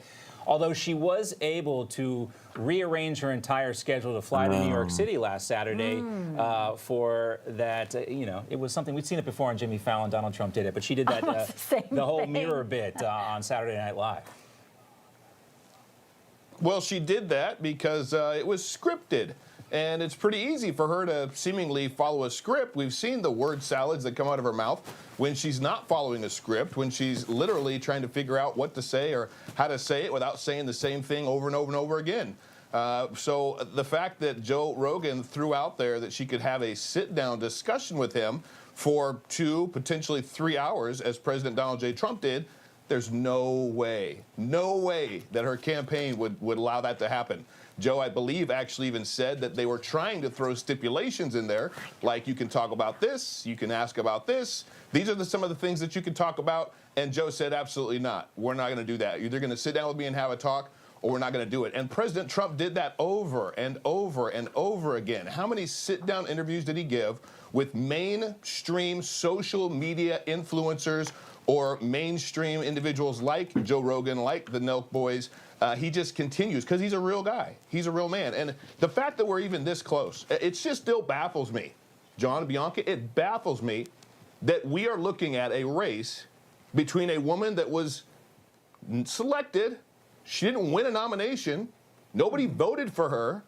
And yet she's somehow the champion of democracy going up against the former president of the United States that, as Rick just shared, is packing stadium after stadium after How far back do you stadium. want me to go? What we're truly seeing, I believe, in my opinion, is whether or not the elites can pull off this psyop on the American people, lie like they do on legacy media, get the people to believe what the New York Times is saying, all the WAPO, all the journalists that are completely hell-bent on calling President Trump Hitler, and then see if the individual that they've installed to run for president on behalf of the Democrat Party, see if enough people out there will actually throw out the fact that she didn't go through a nomination process. Blue state and or just Blue vote County for her anyway. It's seriously stunning to me. You know, it is that this stunning. is where we're at. Yet this is exactly where we're at. It is, but in the truncated election Michigan, season that we saw them swap out surprising Joe Biden, they so kicked far. him out. It was a real eye-opener, I think, for a lot of Americans, David, to the fact that, yes, they covered for him, legacy media, and then they put her in. Obviously now trying to sell her as the candidate, as you said, going on softball interviews, never doing any press conferences, not accessible. Even yesterday, closing arguments, same speech every time, only about 9 minutes. Yeah, might there be able to was work with one most pundit, You're surrogate right. for Kamala I'm Harris gonna today try was and do it talking about her winning. And instead of saying winning the White House, they talked about installing her in the White House, maybe a Freudian slip. But it does, I mean, I think it does speak to, there was never a moment for Kamala Harris in the campaign trail when you think about a Bill Clinton, I feel your pain kind of moment. She never broke through. She never had the opportunity, or she had the opportunity, but she never, capitalized on the opportunity to really have that real moment with voters. And we'll see if that affects her tonight. Yeah, I think we will. You know what? I hope the American people. I hope the American people see that we've got the smartest man, seemingly smartest, wealthiest, richest man in the world, Elon Musk, landing rocket ships, doing something that's never been done in the history of mankind before. Vivek Ramaswamy, we've got Tulsi Gabbard that left the Democrat Party. We've got RFK Jr. that was actually running for president himself. That's very presidential. Along with J.D. Vance, we've got and I'm hearing Rand Paul as well. They're saying, hey, let's bring in these individuals. This is a top-tier team of people that are going up against who? Beyonce and Oprah and Cardi B. The Avengers versus the. Talking about vulgar stuff. It's like. Certainly not career politicians and all the other and elites out insiders. there that are done. All right. The Diddy list goes on and on. All right, David Harris Jr., we will, of course, check back in with you as the night progresses here. Thank you. Thanks, David. Now we're going to check back in with John Huddy, who is at one of the hottest tickets in town, and that is the watch party over in West Palm Beach at the Convention Center. We've been looking at some of the live pictures there, really filling up inside that room, John. Yeah, dude. Yeah, it definitely is, Bianca and John. And I've been talking to a lot of the folks here, people that I've seen, people that I know, that I've seen on the campaign trail. Number one, Trump senior advisors, Trump surrogates, but also Trump supporters that I know. And the feeling that the one word that I keep hearing is nervous. People are nervous. They're nervous. They are excited. They feel that Trump is going to win. They're seeing the results coming in, even here in Florida. Basically, Trump winning the state, projected to win the state at this point. Even Miami-Dade County, by the way, John and Bianca. Like waiting the results of the DNA test. But Trump won Miami-Dade County, which is a pretty big deal because Miami-Dade County, Broward County, Palm Beach counties have traditionally gone blue. That is up until really we started seeing a shift back in 2020. And then in 2022, during the midterm elections, Governor DeSantis did very, very well down here in South Florida, particularly Miami-Dade County. Well, Trump has taken the county. Why is that a big deal? Why is that of an interest? Because of the huge Hispanic Latino vote and the possibility that could be a gauge and certainly something to look at, and nationally as well with the Hispanic Latino voters. As I'm looking at the numbers here, it's very, very close in Palm Beach County, really neck and neck with about 93% of the votes coming in. Broward County, it looks like Harris is taking Broward County. I thought for a minute ago that Trump was taking Broward County too, and my eyes almost jumped out of my head. But it looks like at this point it's still going blue. But again, Miami-Dade County is a big victory for Trump because it shows that he's getting that Hispanic, very important Hispanic Latino vote. Not only Cubans, a younger, new generation of Cuban voters, Republican voters, but also in Miami, you see Venezuelan, you see Brazilian, you see a lot of South American voters coming in as well. So that could be a good gauge of what we may see nationally. But here in the room, a lot of anticipation, a lot of people that are nervous, a lot of people that are anxious, but certainly excited that we're here, that we're at this point after, it's been a long, tough road, but here we are. Big night, extraordinary and historic night, you guys. Back to you. John, there were a couple of big ballot measures, too, on the ballot in Florida, a ballot measure for abortion access, a ballot measure for recreational marijuana. How are the results looking on those two issues? It looks like Amendment 3 is going to pass. Amendment 4, I don't think is going to pass. I haven't seen the latest on that, so I can't really speak to that. But it looks like people are supporting the measure to essentially legalize cannabis, legalize marijuana here in the state. But there's been pushback, I believe, against Amendment 4. But don't hold me to that because I haven't seen the latest on that. I've been kind of focused on some of the other numbers at this point, John. Fair enough. But I'll definitely Trick take a look. questions over here, Bachman. Well, I was hoping that John had, because I have not paid as much attention Put me on to the it spot, either. why don't you? But you know what I'm looking at is Virginia. Virginia has 13 electoral How the fuck is Virginia votes. just called? Virginia right now, about 43% reporting. Donald Trump is ahead of Kamala Harris in Virginia. D.C. suburbs, you know, Really? it could be an indicator of something. That is one of the states that was not expected to break I'm looking Donald at Trump's Virginia way. and It it called was. for Harris. It's 13 electoral votes. You're talking about Virginia, or you're talking? Virginia. Yeah, Virginia. Well, North Carolina was moving towards Donald Trump. Virginia, right now, still looks like it's trending towards Kamala But Harris it's just a close. bit. Yeah, it's very close. It's we're razor talking about thin. we're less than 2 points away from each other. Yeah. But you know, much closer than it was in 2020. So we'll see on that. Our thanks to John Huddy there. in Yeah, West Palm doing Beach, a great job at probably one of the most buzzworthy places right now. Virginia's one. Also, we're looking out west, not closed yet, but Nevada. And what would Clark County do? Obviously, no tax on tips seems like something that people would be interested in if it's, you know, wage workers in Las Vegas. But right now, sort of seeing where that goes when it closes. Some of the independent pollsters are saying Nevada could go Donald Trump's way, which would obviously be huge. And, you know, these are some of the little places. Even New Hampshire, while it may not go his way, they've been looking at, you know, kind of some of the, if he's keeping it close, Sure. much closer than Joe Biden was. I mean, that's sort of how much trouble could she have been in these places that usually go Democratic easily. Yes, let's go ahead and take a look, you know, if we can, real quick, at the map for North Carolina in particular. And that's what we're waiting on, how that's going to break down, because this has changed over the last hour. I'm going to just zoom in a little bit on this. You can see where the votes came in.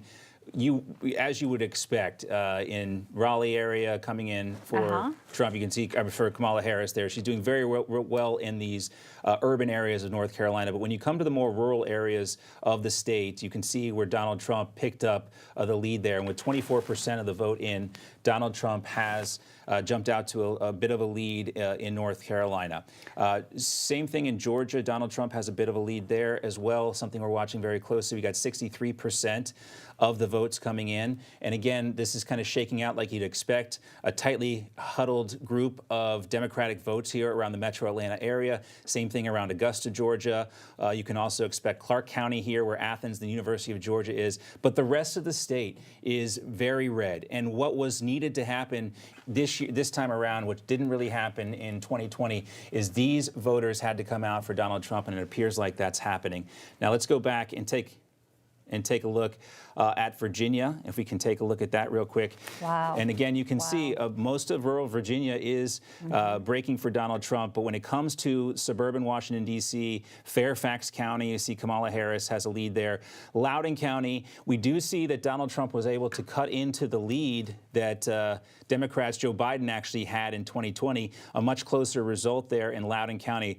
But again, this is an area populated by a lot of Washington bureaucrats, a lot of people that don't like what Donald Trump have Virginia already plans to called do, there? if he gets back in office. So the result there is somewhat expected. But So Biden won in 2020 by 10%. Yeah. And Donald Trump is That was keeping pace with 13 her neck and neck. So And- that is fascinating. And even if Donald Trump isn't able to pull out a victory in Virginia, we'll look to see what that tells And us Illinois about just went Pennsylvania. to- What will that tell us about Michigan? What will that tell Yes. us about Wisconsin and how things are Big breaking surprise out there. for each candidate in particular? All right, let's bring in some of our guests now standing by with some more analysis of what we're seeing. Pleased to have senior fellow at the American Conservative Union, the host of CPAC Now, America Uncanceled, former White House strategic advisor Mercedes Schlapp with us, and also GOP strategist Joe Pinion.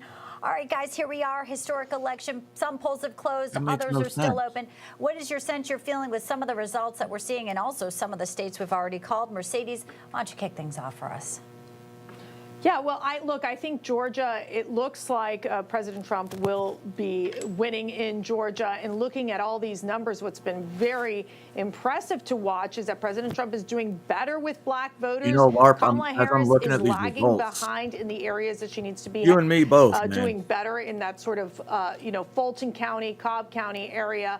So I think that the Harris folks are I think, very nervous about losing Georgia and North Carolina as well. You know, it's interesting with Virginia. We'll see what happens there, but I think Trump is doing better than expected in certain regions, but I don't think it's in the area of Virginia. I do but like I how don't he is necessarily making think up ground he in will Michigan. win Virginia. The I think Muslim obviously then community all eyes are supports him going there. to shift towards the blue wall, Pennsylvania, Wisconsin, or Michigan, seeing if President Trump can get a win there.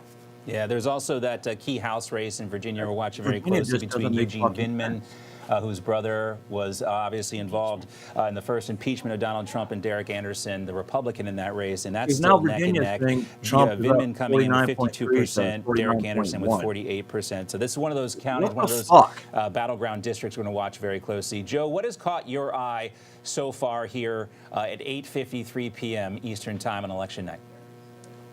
Look, I think all eyes are on Virginia. It does appear right now cautiously optimistic that that red wall in the South for President Trump has held. Much of the exaggerations from the left about Kamala knocking on that door in North Carolina, in Georgia, I think it was quite telling. You didn't see her down in Georgia or North Carolina over the last 3 days because President Trump appears to have done what he needed to do there. And now all eyes shift north. And it appears, if you look at Virginia, even if he cannot win that state, as a canary in the coal mine, where you can now see that even in the beltway of the beltway, that people have not bought into the hype of President Trump being the true threat to our democracy. What does that mean for Michigan? What does that mean for Pennsylvania? What does that mean for Wisconsin? I think we're getting ready to find out. But if you're President Trump right now, looking at these numbers and looking at Virginia, which don't write them off yet, I think you're feeling quite good, because if he pops the lock on Virginia, we can start probably popping champagne a whole lot earlier than we thought. Well, we'll keep the champagne on ice until we get some results from Pennsylvania. But right? he has multiple paths to 270. And if he can hold what he had in 2020 and add on Georgia and add on Pennsylvania, well, there you have it, where it seems like she has less paths to hit 270 there. You know, Kamala Harris obviously, too, has had issues with a lot of different blocks of voters, black voters, Arab voters, Jewish voters, Latinos. And you have to wonder at some point, the strategy of her campaign, if they're going to look back and say all this name calling to Donald Trump wasn't actually the way for her to sway people over to her side. Yeah, I mean, look, I think that's really going to be the story of the night, which is I think that coalition that Kamala Harris should have kept intact, kind of the black voter, Hispanic voter, women voter. At least for now, you're seeing the black voter and the Hispanic voter not really going for Kamala Harris. You take a county like Baldwin County in Georgia, Trump was up +4 and that's an area where there's a lot of black voters. It's about southeast of Atlanta. Well, Biden won Baldwin County. It was +1 in 2020. The results I'm seeing right now and are definitely Trump not has what I really was done expecting. well in that area. And I also want to kinda hard to believe look it at Arizona and when you Nevada, see where President Trump has places done people are very saying that well you don't with even need an early ID to voting vote, and or if day you're of an voting, illegal, as long as especially you in have an Arizona, ID and Maricopa an County employer, and you can Pima vote. County. Again, these are areas with a lot of Hispanic voters, so it'll be interesting to see That is kinda if the odd, Harper. more Hispanic voters break in favor of Donald Trump. And of course, if he takes Arizona and Nevada, then and he takes Georgia and North Carolina, then he's just missing one of those, blue wall states up there, whether it's Pennsylvania, Wisconsin, or Michigan. So that's where I think Donald Trump is in a much stronger position right now. Yeah, and Mark Halpern was reporting the other day that Wisconsin, she was struggling. You know, the WOW counties there, it's more rural, it's more white. And, we're looking obviously at Milwaukee and certain areas there that may be a little bit more urban, but she maybe wasn't doing as well as they had hoped in Wisconsin, to your point, Mercy. So Michigan could be in play for Donald Trump, Wisconsin, Pennsylvania. It is, obviously we're still, very early in all of this, but there is some trending that makes people feel, maybe that's why Donald Trump was so calm this morning and really relaxed. He ran the best campaign. Yes.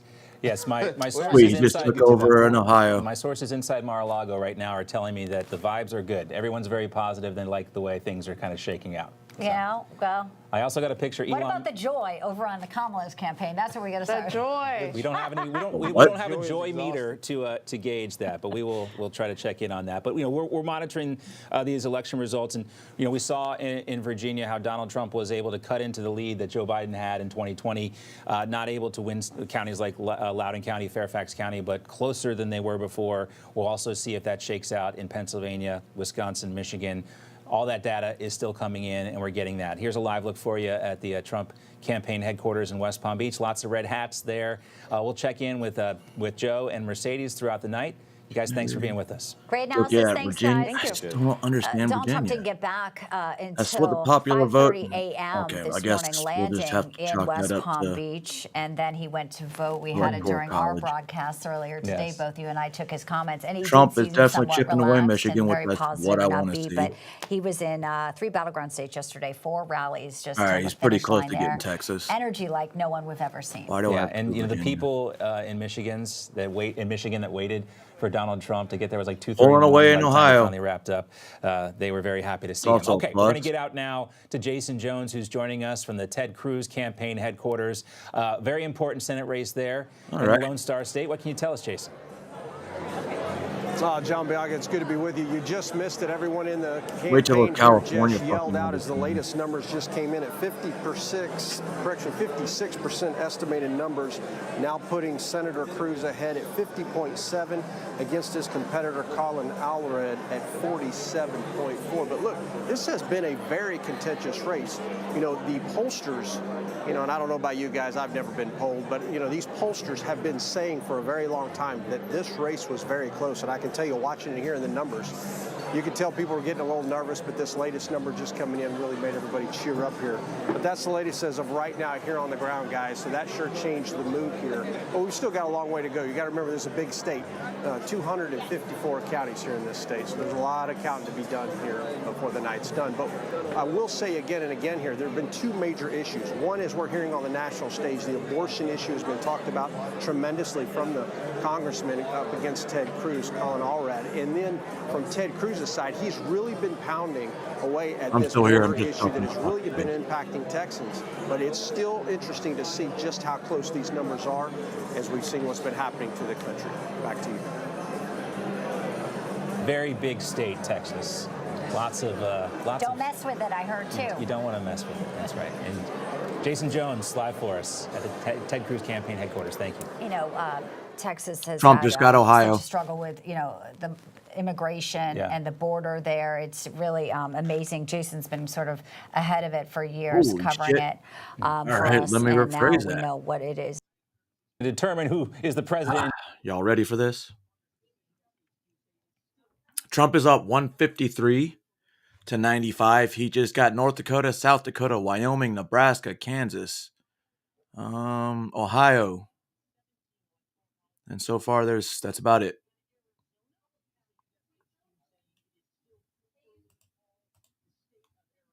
Come trickling in. Arizona also just closed at the top of the hour. We'll bring you all of these results as the data comes in. We're getting it in real time, just like everybody else, and we're just trying to figure out what it all means at this point. We all have been able to call a few races, we're kind of in the midpoint, I think. Maybe the beginning of the midpoint. Well, wherever we are, we're glad you are with us. Hi, everybody. I'm Bianca Della Garza alongside John Bachman. We are calling some races here. We're going to call Ohio right now. In fact, for Donald Trump with 52% there.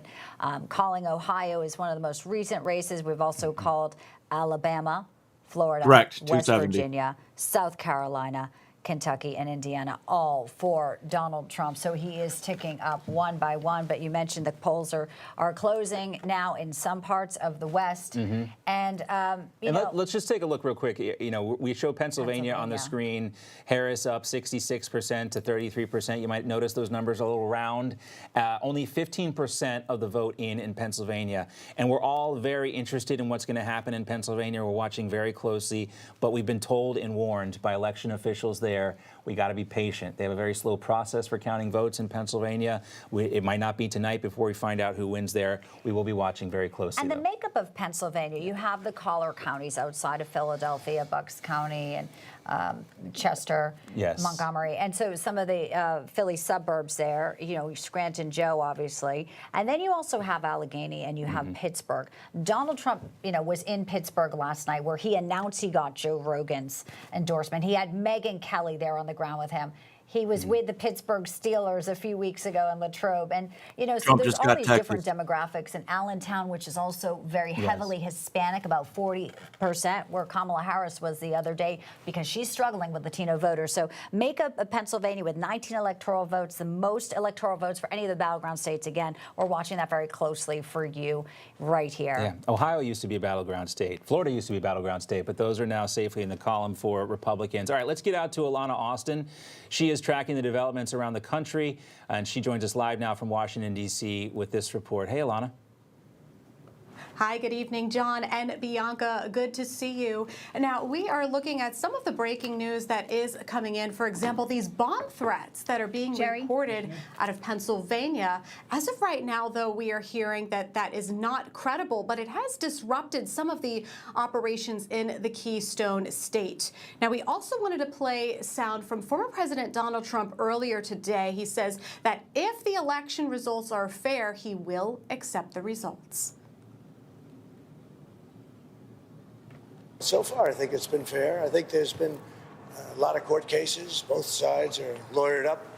Thousands of lawyers are involved, thousands, can you imagine? And part of that is because we have too complicated a process.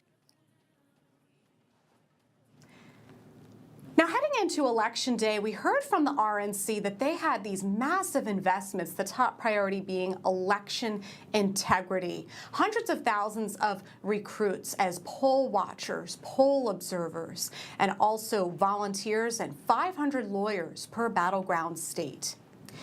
Now, the RNC, again, saying they believe that this could prevent issues, trying to nip things in the bud as they arise. The co-chair of the RNC, Laura Trump, also saying, for example, they believe by having all of these strong investments in place, it will address problems quickly. She gave one example a couple of hours ago. Luzerne County, which is critical to the GOP, they were apparently running low on their ballot papers, and she said that allowed their team to be deployed and work with officials to ensure that they were able to restock. Now, there were also some glitches being reported out of the New York City area. That's taking a look at Queens. There were a handful of neighborhoods that saw hours-long lines amid technical difficulties and high turnout. The Board of the Elections, though, said out of an abundance of caution, they actually sent out representatives and technicians to all 290 polling sites. There were some voters who reported that there were ballots that were having to be run through the machines multiple times. But again, at this point in time, New York City officials say they believe every single vote will be counted. Now, Republican officials are urging folks around the country, if they are in a state or a precinct where they're still eligible to vote, to wait in line and let the officials work through any of those interruptions that they may see or those long wait times. There are delays that could be coming out of the city of Milwaukee. As many as 31,000 absentee ballots had to be recounted. There was an issue where there was an unsecured and unsealed tabulator, and so we were hearing from the officials, both Democratic and GOP, that they had a chance to review this. They believe it was a human error, but again, that could delay things. Laura Trump saying that this is unacceptable and it undermines confidence in the systems. She is reporting that they have been monitoring the situation and that Milwaukee has had slow vote counting throughout the day. We're also tracking those threats to the election systems that are pouring in. I want to play sound from the Georgia Secretary of State, Brad Raffensperger, regarding some of those concerns. He believes it all traces back to Russia. I'm not sure if we have time for that, but if not, I'll send it back to you guys, Bianca and John. Good to see you. Well, a lot is happening, Alana. We appreciate that update for us in Washington. Always great to see you. North Carolina definitely looks like it's about to lead Polls Trump. just closed at 9 o'clock. Former Pennsylvania Senator and former presidential candidate Rick Santorum, I believe, is standing by for us right now in our newsroom in New York. Senator Santorum, welcome in. History in progress here of this election. Can't believe how fucking are Hank you, Johnson reading got some of the reelected. early That dude's a results piece of that we have fucking seen? We've work. called some races Trump's way and some Kamala Harris's. Yeah, I mean, again, you have to look at, you have a lot of other races going on, but, you look at some states, say, well, Trump did better than he did, 4 years ago in Marjorie Virginia. got reelected. Well, they weren't really running a campaign in Virginia, so I'm not sure that really matches with how those races are going to come down in the states where they actually ran, both sides really hammered it out. So let's look at one of those states, Georgia. And Georgia right now, and pretty consistently, what you're seeing is Trump is doing not a lot better, but 1 or 2 points better in most of these counties, in Republican counties, than he did. They have a couple of exceptions where he did a little better than that, 3 or 4%. Others where he maybe did, right about where he was before. But overall, he's running about a point or 2 better than he did before. And conversely, if you look at Kamala Harris, she's running about a point or 2 behind where Joe Biden ran 2 years ago. So what does that mean? Well, Georgia was decided by less than a half a point.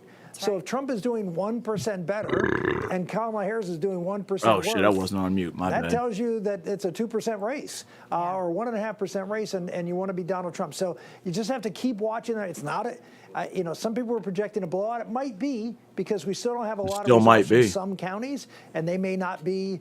They may be different than what we've seen in. But if you're looking at what we're seeing right now, I think the Trump folks are feeling good about Georgia right now. North Carolina is still early. But again, what we're seeing there is the same thing, which is Trump is doing just a little bit better than he did before, and he doesn't have to do any better than he did before because he won the time before. So the other state is Pennsylvania, which is closed now for about an hour. And that's my question. If people look at that now. Yeah, if people look at that state right now. Now and I don't know if you can put it up, but what you'll see it's pretty ugly. Pennsylvania, he's down by a lot. Why? Let's talk about it. Yeah, but the Pennsylvania one actually I can't put it up here. I have Pennsylvania. It's still a long way to go. Up on my computer. If we can punch that up here, and when you look at a county like Monroe County. And you see how that's looking right now. I'm going to zoom in here a little bit closer to that. Kamala Harris has 62% of the vote, and Donald Trump has about 36% of the vote. Now, that's about 3 points better for the Democrats than it was in 2020. So talk to us, and this is with only 32% of the vote in. So talk to us about what's really going on here in Monroe County. Yeah, I would say those are pretty good numbers for Donald Trump. And why would I say that? Well, because if you look at the votes, about 32%. All of that data, there might be a little bit, but almost all of that data is mail-in vote. If in all of these counties, these blue counties you see, for example, go down to York County, which is where you see the P in Philadelphia on the map. It's just to the left of that. That's York County. If you see there it is right there. There you go, York County. So York County's 54% Kamala Harris. Donald Trump's going to win that county by 55 to 60%, maybe over 60%. So what you're seeing, again, 16% of the vote in. It's a more Republican county, as Monroe is a little 50-50, maybe a little lean Democrat. So what you're seeing is a bigger early vote, more Democrats, a bigger early vote percentage-wise in Monroe County, and it's coming in heavily for Kamala Harris, as you would expect, because the early vote in Pennsylvania came in twice as many Democrats as Republican voted early. And again, York County, Donald Trump's going to win York County, but the early vote, twice as many Democrats as Republicans voted early. So it just goes to show you that if you look at this map, you see some of these red counties. Those are Republican counties, and that's the early vote. And even in the early vote, they won, even though it was more Democratic. So it's way too early. Pittsburgh, the same thing. Allegheny County, if you show that number, again, early vote. And that's why we just sort of have to wait until the early vote. Some counties, you look that you don't see anything. They may be waiting to count their early votes. The counties don't have a uniform policy. I'm starting to look really hopeful on Michigan. We don't encourage it in Pennsylvania. We actually encourage I'm starting to get really counties hopeful to so far. Start counting right away, but they don't always. Enlightening stuff. If you're looking at the Pennsylvania map, don't panic. According to Rick Santorum, for example, York County, which we talked about, went for Donald Trump 61, almost 62% back in 2020. So we'll see how these things change as more of the numbers come in for Pennsylvania. Mr. Pennsylvania, Senator Santorum, great to have you with us. Thanks so much. And we're here throughout the night with Senator Santorum as well. So thank you Still so no much. change. 194, We're 95, watching guys. it very closely. Of course, there are other 270 is precincts that what we need. we're also tracking in some of these other battleground states like Georgia. And right now, we're pleased to bring in a member of the House Oversight and Accountability Committee, Missouri Representative Eric Burlison, who's up for re-election tonight. So talk to us, sir, about how you're feeling. We see a lot of signs behind you, and obviously you are at your headquarters there with people who are looking forward to cheering you tonight. Well, it's good to be on, Bianca, and it's an exciting Really starting to night like Michigan here in right now. Missouri. I know that this is Trump country. Minus Detroit. Folks behind me, this is Trump country, isn't it? So it's hard to hear, and I apologize, but yeah, this is this area. People are excited. We're excited to see the numbers coming in, and I think that at the end of the night we're going to see a change in the White House, and we're going to see an end to this nightmare that is the Biden-Harris administration. And so we're excited to see an end to the nightmare. Well, we're calling Missouri right now for Donald Trump at 51% there. Missouri voted Republican, sir, in every presidential election since 2000. The last Democrat was Bill Clinton in '96. So here you go again, going red. Kamala Harris obviously made her plea last night to voters, standing with Lady Gaga, standing with Oprah Winfrey, as a lot of folks in Missouri are probably wondering how they're going to pay for gas and groceries. Yeah, I think that at the end of the day, the American people have lived through both administrations. They know what it's like to live under a Donald Trump. And the American people felt better. They were able to, they had money at the end of the month. Today, they have more month at the end of their money. And so they're seeing these high gas prices. And I think that we're seeing this at the polls. Even in Missouri, a state that's not a swing state, we saw Trump's out to an early lead in early voting. People would come out and wait for hours at our early voting centers in order, because people wanted to make sure. I spoke with so many people who said, I can't, I don't want to miss an opportunity just in case something might happen on Tuesday. I want to make sure that I lock in my vote beforehand. So the level of energy is something that we have not seen in a long time. And we're really excited for Trump presidency. Congressman, quick question for you before we wrap it up here. Have you talked to some of your colleagues around the country? How are we feeling about some of these swing district races in California and New York? There's been some talk that Republicans might retain control of the House. How are you feeling about that? Yeah, I think that one of the things that is going to be unique about this election is that Trump is actually outperforming a lot of the candidates across the country. In 2020, that was not necessarily the case. But we're seeing, I think this year, we're going to see Trump lead a lot of the members of Congress in their races, and he's going to outperform them. And if Congress is going to maintain control, it's going to be because Donald Trump led the way, and he drug us, congressional members across the finish line. All right, Congressman Burlison, great to have you with us. Missouri in the win column for Donald Trump, all the Electoral College votes as well. Thanks so much for being with us. Thank you, sir. Enjoy the rest of your election night. Well, right now, a former White House congressional spokesperson joins us. He's now a Trump surrogate, Harrison Fields, out there with us. And Harrison, obviously, you were at the West Palm Beach party there, and it does feel like a festive party, although we are still waiting for some of the polls to close. Jersey might go still a little bit here. early, 10 p.m., more polls, 11 and even 12 a.m. We've got to wait for Hawaii and Alaska, and also we're watching Nevada. But tell us how you feel with what we are seeing so far in this historic election. Oh, hell yeah, Iowa. Well, Bianca, it's always great to speak with you. Too early, and it's though. so good to Still be early. back in my home state of Florida. Funny enough, I actually had my high school prom in this building over 10 years ago, so it's a bit of a homecoming for me. The vibes are really high here. Hundreds of people are here, a lot of MAGA hats, a lot of MAGA energy, and I'm talking to a lot of people that are digging through a lot of the data. Right. Expect to see a call for Donald Trump in Georgia pretty soon. They feel very, very confident about the way things look in Georgia. North Carolina is you, also Colorado. looking good. And you talked about it earlier with your previous guest. The early vote for the Republican Party has shattered so many records. I think they banked a lot of vote early. And then, of course, historically, Republicans show up on Election Day. So I think if you had to be in one of the camps, either here in West Palm Beach or Washington, D.C., I know, I think Lord. a lot of people would I rather know. be here in West Palm Beach on But Election let us night hope, because man. the vibes, Let us to quote hope. Kamala Harris, are way higher over here right now.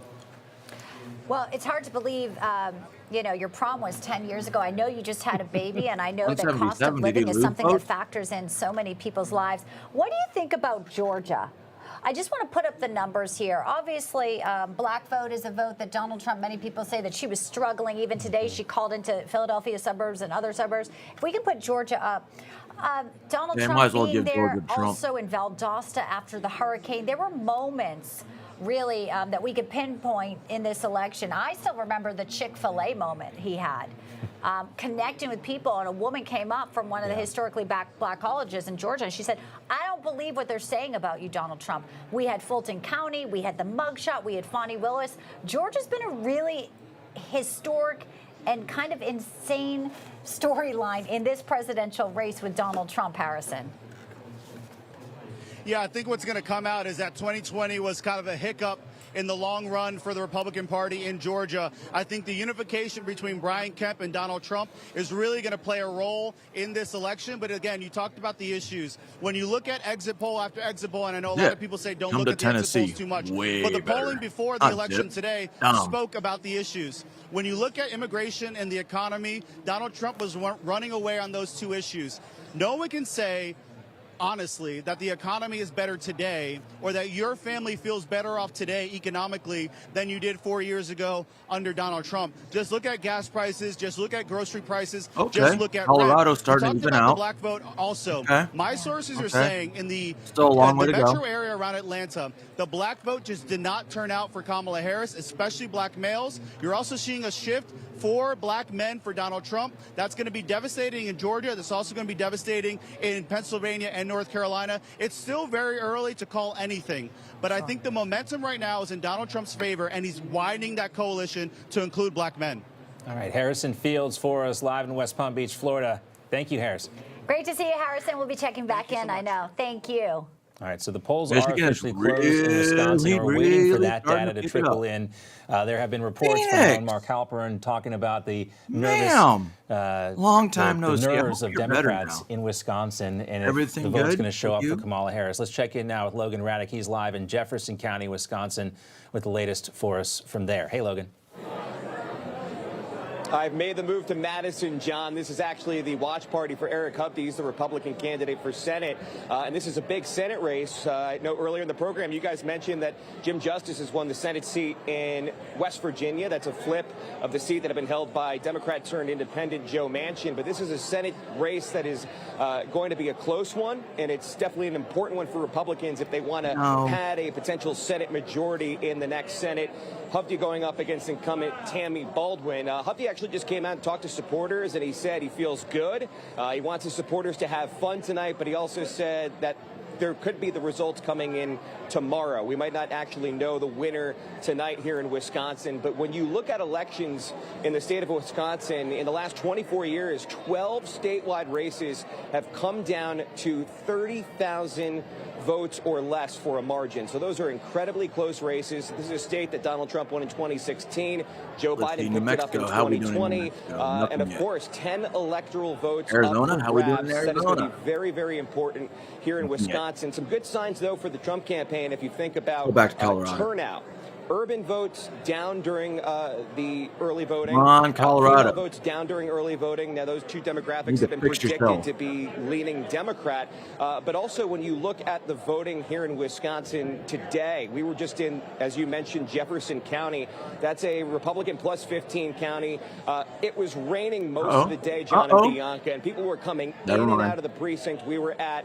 But then, when it was about 3 o'clock in the afternoon, towards the end of the workday, the line was out the door to the parking lot, and that continued for the next 2 You know, hours with all or the so that we business were there. and So that rich is another good sign for motherfuckers in Republicans that Connecticut. they're getting this very high turnout think they would be voting in Trump. these rural counties and also these I guess they like exurbs to of a be place like taxed Madison more. where we are now. Fucking clown Now, I food. talked to some people who are with the Hupke campaign, and they say that they're hearing that across Wisconsin, that they're getting out the vote in these rural counties. So that is good news for Republicans. Jersey, but are we'll you see what fixing ends yourself? up happening in places like Ooh, Madison. that's Very gonna be Democratic hard heavy to stronghold fucking here. come back. Collegetown as well. Milwaukee. Only 2 and more some of counties those left cities in around Jersey. Milwaukee, like Kenosha and so forth. So a big race here in Wisconsin, obviously, because it's such a key battleground state, but we're keeping a close eye on this Senate race. Yeah, Eric I don't like Hupke Virginia because hoping they to already knock off called it. incumbent Tammy Baldwin, the Democrat who's running for a 3rd term in the Senate. Back to you. Braddock, thank you. As Logan just mentioned in his excellent report there, that state has always been so close. 2020 Biden 0.6, Donald Trump 2016 0.8%. Yeah, might as well It's give actually Georgia kind to of the Trump. birthplace of the progressive movement. So some say there's still a little bit of a 70% streak there in to Wisconsin. But we're 46. watching all the wow Also the counties birthplace there of as the well. Republican Party in That's Wisconsin. right. So very political state. Interesting state. All right, Is let's it welcome in Phoenix? Stephanie Hamill now. She's a contributing writer at the Media Research Center, and Trey Traynor, who's a commissioner at the Which Federal is Elections Michigan, Commission. guys. Great to have you both with us this evening. Great to see you, John All right. and Bianca. All right, Stephanie, first to you. What's shit. caught your eye? What are you looking at most closely this evening? I mean, I've been actually looking a lot at the If media Detroit's coverage in this Wayne evening, County, and Michigan, there are a lot of nervous Donald people Trump out won there. that county. A lot of people are really concerned about where this is going. I mean, they were hoping that Kamala would win this in a landslide, and that doesn't appear to be the case in all of these states. Yeah, you think about all the favorable media coverage. The Media Research Center let's has see. done their own analysis. I'm sure you've covered this. North Carolina just got called. Negative Trump for got Donald it. Trump, Trey, and overwhelmingly positive North Carolina, for Kamala guys? Harris. Well, the coverage has been that. For me, I've been monitoring very closely the legal situation, having over 20 years to know. experience Good doing to know. election law. I look at things like what's going on in Milwaukee, where Milwaukee was very slow counting the vote earlier today. And then the legal team up there found out that they were doing the counting in an insecure environment. So they had to Pennsylvania? restart their count over. And so you have Still got election work to officials do, in guys. Milwaukee who aren't doing their job, and they need to do their job. And that report that you just had from what's going on up there in Wisconsin was very encouraging. But again, you need to have fair administration of these elections. The other thing I've been monitoring closely is the minority vote that Donald Trump appears to be getting in Georgia. I mean, I'm He not is, complaining they got the votes. way outperforming where he was with Latino men voters in the state of Georgia. Looking at though, in the majority of 2020. the He's now got counties a 10-point in Louisiana advantage are over, red. Kamala That's Harris, probably why. 54 to 44 with Latino men, and he's picking up about 23% Let me, of the votes. Trey, real quick, we have one more call we can make here. I'm being told producers saying that we can call North Carolina, in fact, for Donald Trump. It was trending in that direction, You but said that call has bitch. officially been made. So one of those swing states, he won in 2020, back in the win column in 2024. I apologize for interrupting. 2016. So here we go. 51% Donald Trump, North Carolina, the battleground state. Yes, sorry, yeah. Trey, thank you. But doesn't it feel like some of these issues are being handled before? And now we saw what happened in Georgia where they said, no, you're not going to have these election offices open. So just to let you finish your point here, as we wanted to call North Carolina and get our viewers up-to-date information, there is the RNC has made a big push, and there are a lot of things that are happening, and there's a lot of wins there that should make people feel very, very confident. Well, we should feel confident, and it's great to see the changes that have happened Ladies and in gentlemen, our elections administration. And a lot of updated that happened because 10. Donald Trump brought attention No to those fucking issues with way. the 2020 election, and you saw the Georgia legislature respond to that with changes that were made there. So much so No that Major League fucking Baseball way. pulled the All-Star game from there, but now Trump we're is seeing the 60 fruits of his electoral votes efforts away from winning come the to election. fruition with what's going on in Georgia and what's going on in all of these states where they're 60. actually running fair elections. Now, we still have hiccups in that, and you're always going to have hiccups in the election, but places like Milwaukee, they need to get the job done. They need to watch what's going on in Pennsylvania. I'm We need actually- to make sure that there's no shenanigans Maybe it going will on be in a the city fucking, of Philadelphia, like what has been reported earlier today. Never mind, So, I'm all not of going to those say it. things I don't need want to to change come this shit. Let's check Iowa. into play and be concerns as we All right, so continue Des to watch Moines this. voted Of course, for it Harris. is exciting news for me, But being a that's one of Donald the Trump biggest appointee, to cities see in- Donald Trump win a state like North Carolina. Yeah, it is In Iowa. exciting news. North Carolina So, going his way. yeah. Stephanie, you talked about Iowa's media coverage. still too early. Obviously, tonight, we're in the thick of it right now, and polls are still open in some places. And people who are in line, they're passionate, and they're going to stay in line. This is a historic election. It feels like people are looking Wisconsin at a record of Donald Trump versus a record of Kamala Harris-Biden. Despite some of the legacy media, we've got podcasters like Joe Rogan endorsing Donald Trump last night, and more views than had ever get on CNN.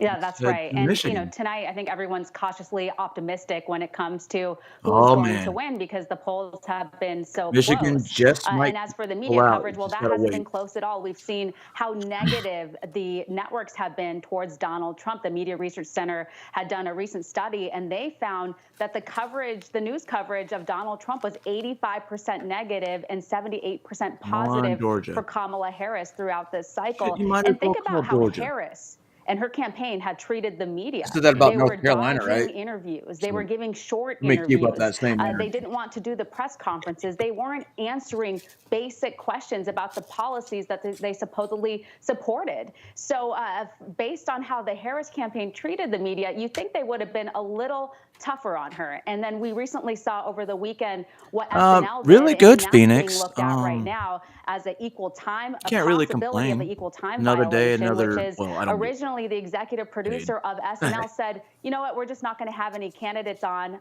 this election cycle, and because then we'd have to have every single candidate on, and then at the last minute, they give Kamala Harris the opportunity to do a skit, and it wasn't even funny. I'm sure you guys watched it. It wasn't fucking area. It wasn't original either. What's wrong with y'all? Yeah, it was the same skit that Jimmy Fallon and Donald Trump did several years ago. And to your point, Lauren Michaels had said we're not going to put anybody on, but when they look at things and they're saying, okay, let's give her another lifeline here, as a lot of the legacy media has done, and the rhetoric after 2 assassination attempts to continue to go out there and use the words fascist and Hitler, really so concerning. Looking live, checking with Pennsylvania. Yeah. Stephanie, Trey, great to have you both with us. Thank you so much. Thanks for having me. Of course. All right, election integrity, a big issue this evening. It sure the Everyone fuck is. wants to make sure their vote is counted. Absolutely, how it's being monitored in the major battleground states. A closer look at how. No, a lot of states are doing that, man. Like Tennessee, they didn't have any votes up yet, and they already all went to Trump. Special election night coverage. Vote for America. We're so glad you're with us right here on N2. We're back after a very 1,452,703 people in the state of Tennessee so far wanted Donald Trump as the president of the United States. Of course, Nashville's blue. Knoxville. You know why Knoxville will never be blue? Stepped on that Montgomery, Glenn Alabama Jacobs bus won't on let December that happen. 1st, 1955. Glenn Jacobs will not let she that didn't happen. set out to make history. She just wanted to get home. Montgomery's segregated buses had divided seating. White passengers in front, colored passengers in the back. You colored When people the need bus to get driver back. needed more seats for his white passengers, he ordered her and 3 others to vacate Yeah, their you. seats. Get in the The back. others complied and moved. But Rosa quietly refused and was quickly arrested. Working alongside Dr. Martin Luther King, Rosa's Let's check arrest New sparked Jersey a again. highly effective citywide protest with y'all need to African hurry Americans up. boycotting city buses. Rosa's I protest don't know. and This resulting might be a boycott didn't end. This might be segregation, down to the but wire it in sparked Jersey, a movement guys. that ended the racial system, paving the way for a more equal society. You're watching An American Moment. Connecticut. What's wrong with y'all? All right, welcome back. We're here, Bianca. It's just after 9:30. Time is flying. I was about to say 9 o'clock, but It it's already wasn't 9:30. really flying during this election. It felt like we've been in an election Dude, cycle for 75% of years, votes and are in in fact Georgia. we You might have. as well But tonight call it it. all comes down to America. At Oh, the but ballot then box. Georgia Some has polls those are 3 still o'clock in the open. morning We're votes. still I waiting for forgot. 10 o'clock polls to close in Nevada, one of the states we're watching very closely. 11 p.m., 12 a.m. here on the East Coast. We're going to stay with you the Let's see entire New Me- night here All right. to keep you up New to date Mexico, on you're the still voting, I latest. take it? Wisconsin's one state we're watching very closely. It looks like Donald Trump edging ahead there. which would be a part of the blue wall, Uh, a state that edging she's ahead, tried it's to hold 57 on to to. It's 41. looking good That's for him not there. We edging just ahead. called North Carolina another battleground state for Donald Trump. So here we are. Vice President Harris is holding her I know why watch she got party her at her job. alma mater, Howard Still, girl. University, to see if there's any I mean, joy I don't think left in like the that. campaign. Let's check in with our chief White House correspondent, James Rosen, who's been camped out at Howard all evening. Hey, James. Hey, gang. John and Bianca, good evening. Several thousand Harris supporters who have now turned out here in the yard at Howard University, awaiting their favorite candidate. There's a giant screen which is only partially visible to us on the press riser that is showing, let's just call it another network. And any let me that guess. network flashes Fox? a result that is favorable to the vice No. president, we hear a MSNBC. roar of approval from those several thousand supporters on hand here. When that I same forgot you network were at shows Howard. results that are favorable to the former president, Donald Trump, the scene here gets quiet. But for the blasting Bro, music, the setup here. those I of have you to that say, I actually have to showed do a up, all little 159 of you, Would I be a that's real fucking reporter if I amazing. didn't spend Granted, some time I've been live for fetching 12 on hours, television? and The 159 setup viewers for is actually the press nothing is to most atrocious. people. We are located Dude, I just right love to beneath, get more than 30 a sound sometimes. system that's about 2 stories tall. Because that's and it all that's but obliterated our that ability means to hear the control me, rooms and myself. the anchors. In one of our previous segments, I had to borrow my Brought son's you here. Beats, and that's what's Who allowing kept me you to here? talk to you. In Which the is good. distance, we can see that technicians are testing out Good. a large Still trying to figure out who that one teleprompter, person that voted for Harris presumably was. for the use of the vice president in her remarks to supporters here tonight. The specific text that is scrolling through the teleprompter right now belongs to Lincoln's Gettysburg Interesting. Address. Bitcoin's up 5%. People want to know what's the mood here. I would say it's a lot like the election itself. It's kind of 50-50. There's some anxiety that you can sense. There's also elation and still some hope and optimism here on the ground. But it's going to be a long night, and I think the people here are expecting that. It's already been one for them.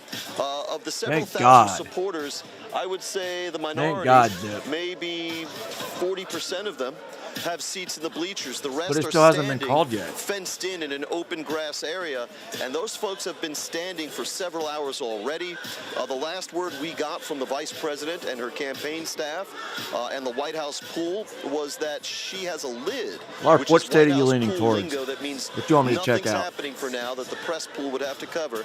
That lid is until 9:45 p.m. Eastern All right, time. let's go. That's not to say that she's going to be here at that time. All right, What let's that start means from the is, east according on to the the way out. White House, that is the earliest Let's go that the back to vice Maine. president would set out from the vice And Maine's presidential been stuck at residence, the U.S. 55th Naval Observatory in Northwest Washington, to come here Maybe we'll to Howard watch Maine University. this John year. and Bianca. All right, James Rosen for us. Of course, Howard, they have extra What is it, security at Connecticut? the U.S. Naval Observatory, 52 to too. 45. They boarded that up as well, the White House, But they haven't too. got Hartford Concerns or about New security Haven. across our nation's capital. Excellent that, reporting the by rest of our James Connecticut, Rosen. you rich white 50-50, people. he says. All right, well, there's much more excitement, of course, in some of the Donald Trump watch parties in West Palm Beach. Welcoming in now, Pennsylvania. host Get of into Dick Pennsylvania. Morris Democracy and former Yeah, that's- advisor to President Trump and President Bill Clinton, Dick Morris, and also it's outside the Jim margin of error for McLaughlin, who's Harris. with the Trump 2024 campaign, McLaughlin and Associates. All right, guys, so obviously Yeah, there are some that's still- things breaking I Donald still Trump's think way. that We've called Pennsylvania North should go Carolina, Harris. we've called other states here. We're ticking up the Check New electoral Jersey vote. again. What is your read right now, Dick, on where things are going for Never Donald mind, Trump? New Because Jersey's gonna be a lot of the won by the mainstream media Democrats. maybe isn't Harris. prepared for what some of the results that we're seeing One coming of the in two this evening. counties I was waiting didn't turn out What are you the way I saying, wanted it. mainstream media is saying? Still got one The more legacy county, but I don't media think that's here. going to matter. Jim's Yeah, what are laughing. you saying they're saying? They're not Okay. prepared. Some of these Right, so results it's here, New York fucking Times, Colorado, because you there's some real cocksuckers. momentum that even early indications from the Trump campaign, black voters, blocks of voters that she was Colorado. struggling with, and now we're seeing some of these You just made the results list. in addition to the record early voting, Dick. Well, let's set it in the context electorally. You need 270 to win. If Trump carries, as your Oh, it looks like projection Hawaii. shows, No, they don't the Sun end Belt until mid- swing states, I don't know Arizona, why I looked at Hawaii. Georgia, Mexico's not. Nevada, Oh, and I don't like North that. Carolina, those four. How Then, big is if New in addition to Mexico? that, he picks up one of the three northern states, Pennsylvania, Wisconsin, and Michigan. So far, he Santa wins the Fe election. County So you've already pretty well said 85 to 13. that he's going to win the Sun Belt states. I think They he's still called got to do all 4 of those Albuquerque, states. which is probably going to be fucking And the issue now is Pennsylvania, where large they increase for initially Harris. opened the But mail-in votes first. 1% They were in, Harris is up Democrat, 85 to and they're 13. down, and we gradually have to Mexico. come back, and we are. And Arizona is Wisconsin, leaning where I Republican, don't but have they're not where it counting just votes closed, yet. and Michigan, where they just closed. So at the moment, keep your eye on, Check those Montana. Pennsylvania numbers reflect They're not counting yet. early vote that's very Democrat. But if Montana goes red, we have blue, to I'll be win fucking one surprised. of Pennsylvania, Michigan, and Wisconsin in order to win the presidency. If we win all, if Harris loses all 3 of those, we win all 3, that's Junie, let's check in on And your what we're state. hearing from Never mind, I don't want Wisconsin to check is it's your looking state. positive for Donald Trump right now. And It just ultimately, closed. when you look at his multiple paths to victory, Jim, it seems like there are more options, especially based on what Dick was just telling us. New York. More options for Donald Trump, more paths to victory than Kamala Harris has at this stage of the game. Yeah, no, as Dick just pointed out, she's got to win all 3 of those battleground states in there. the Midwest. She's got to Still got win a long way to Pennsylvania. go. She's got to win Wisconsin. She's got to win. She's got to win the state of Michigan. If she doesn't win all 3 of those, it's over. But I think the real story here is tonight is Donald Trump has thoroughly changed My the witches are Republican back. Party and changed the electoral map. And the way he's doing it, by the way, is getting record percentages of black voters and record percentages of Hispanic voters. The reason why, and look, Florida is no longer a battleground state, but in Florida, he killed it tonight among Hispanic Iowa voters. again, guys. He took a Checking place Iowa. like Miami-Dade County that Iowa he lost by hasn't 30 changed, points but to Hillary Clinton, and now he's winning it by 11 It's still points, looking a good. 41-point shift. He's getting 15%, according to the exit polls, in Georgia among black voters. Did I check and if Wisconsin he can yet? do that with Hispanic voters and black voters So in Wisconsin's Pennsylvania, 50 to he's gonna 47, carry, not just is 17% Donald in. Trump going to win Pennsylvania, Madison, but Steve McCormick is probably going to Milwaukee, also those come across counties the are already finish turned line. in. That would be So huge. we just We've gotta already see what the seen, rest of the state does. well, West Virginia went to Jim Check Justice, back with Joe Michigan, 'cause I Manchin, a think Democrat. up That's Upers flipped. Also, was still Ohio all has Trump. flipped in favor in that Senate Yep, race, the too. Upers are for Trump. Bernie Moreno. Bernie Moreno winning that race over Sherrod Brown. So we're seeing only this 3 whole, counties this whole are map blue kind of be so remade far. right before our very Yet eyes. Trump, Harris Jim, is great still to see you. ahead, Dick Morris, great which to see doesn't you as fucking well. make Thank sense you. to me. Thank you. Thanks, guys. All right, so a lot of attention obviously being paid tonight too, Bianca, to Pennsylvania. They really don't and have that any data is still trickling in. The polls of there the closing Senate locked in at 8 yet. p.m. Eastern time. Yeah, and it Oh, may be a McLean while, won. Good. obviously, Good. in that state, and it may be a while in Pennsylvania, and they also mentioned Wisconsin, and there might be some longer counting in Milwaukee. But let's look at Georgia right now. Obviously, Trump is ahead there. Georgia, a state that Georgia's not gonna change. We are looking at the black vote outside of Atlanta. Didn't seem like it turned up as much for Kamala Harris, which is an indicator. What are you talking of, know, about? Donald All the Trump area really around being Atlanta able is to fucking connect blue. Get the with fuck outta everyday here. Americans. You heard Obama go out on the campaign trail telling black men to go out behind Every Kamala, county and in it that wasn't really area. received well. Donald Trump, and you'd see the media Of course going Fulton into County these was for Harris. Get barbershops, the and then fuck she outta here. tried to do it, and it just never really rang sort of authentic. And clearly, now we're watching some of the results coming in.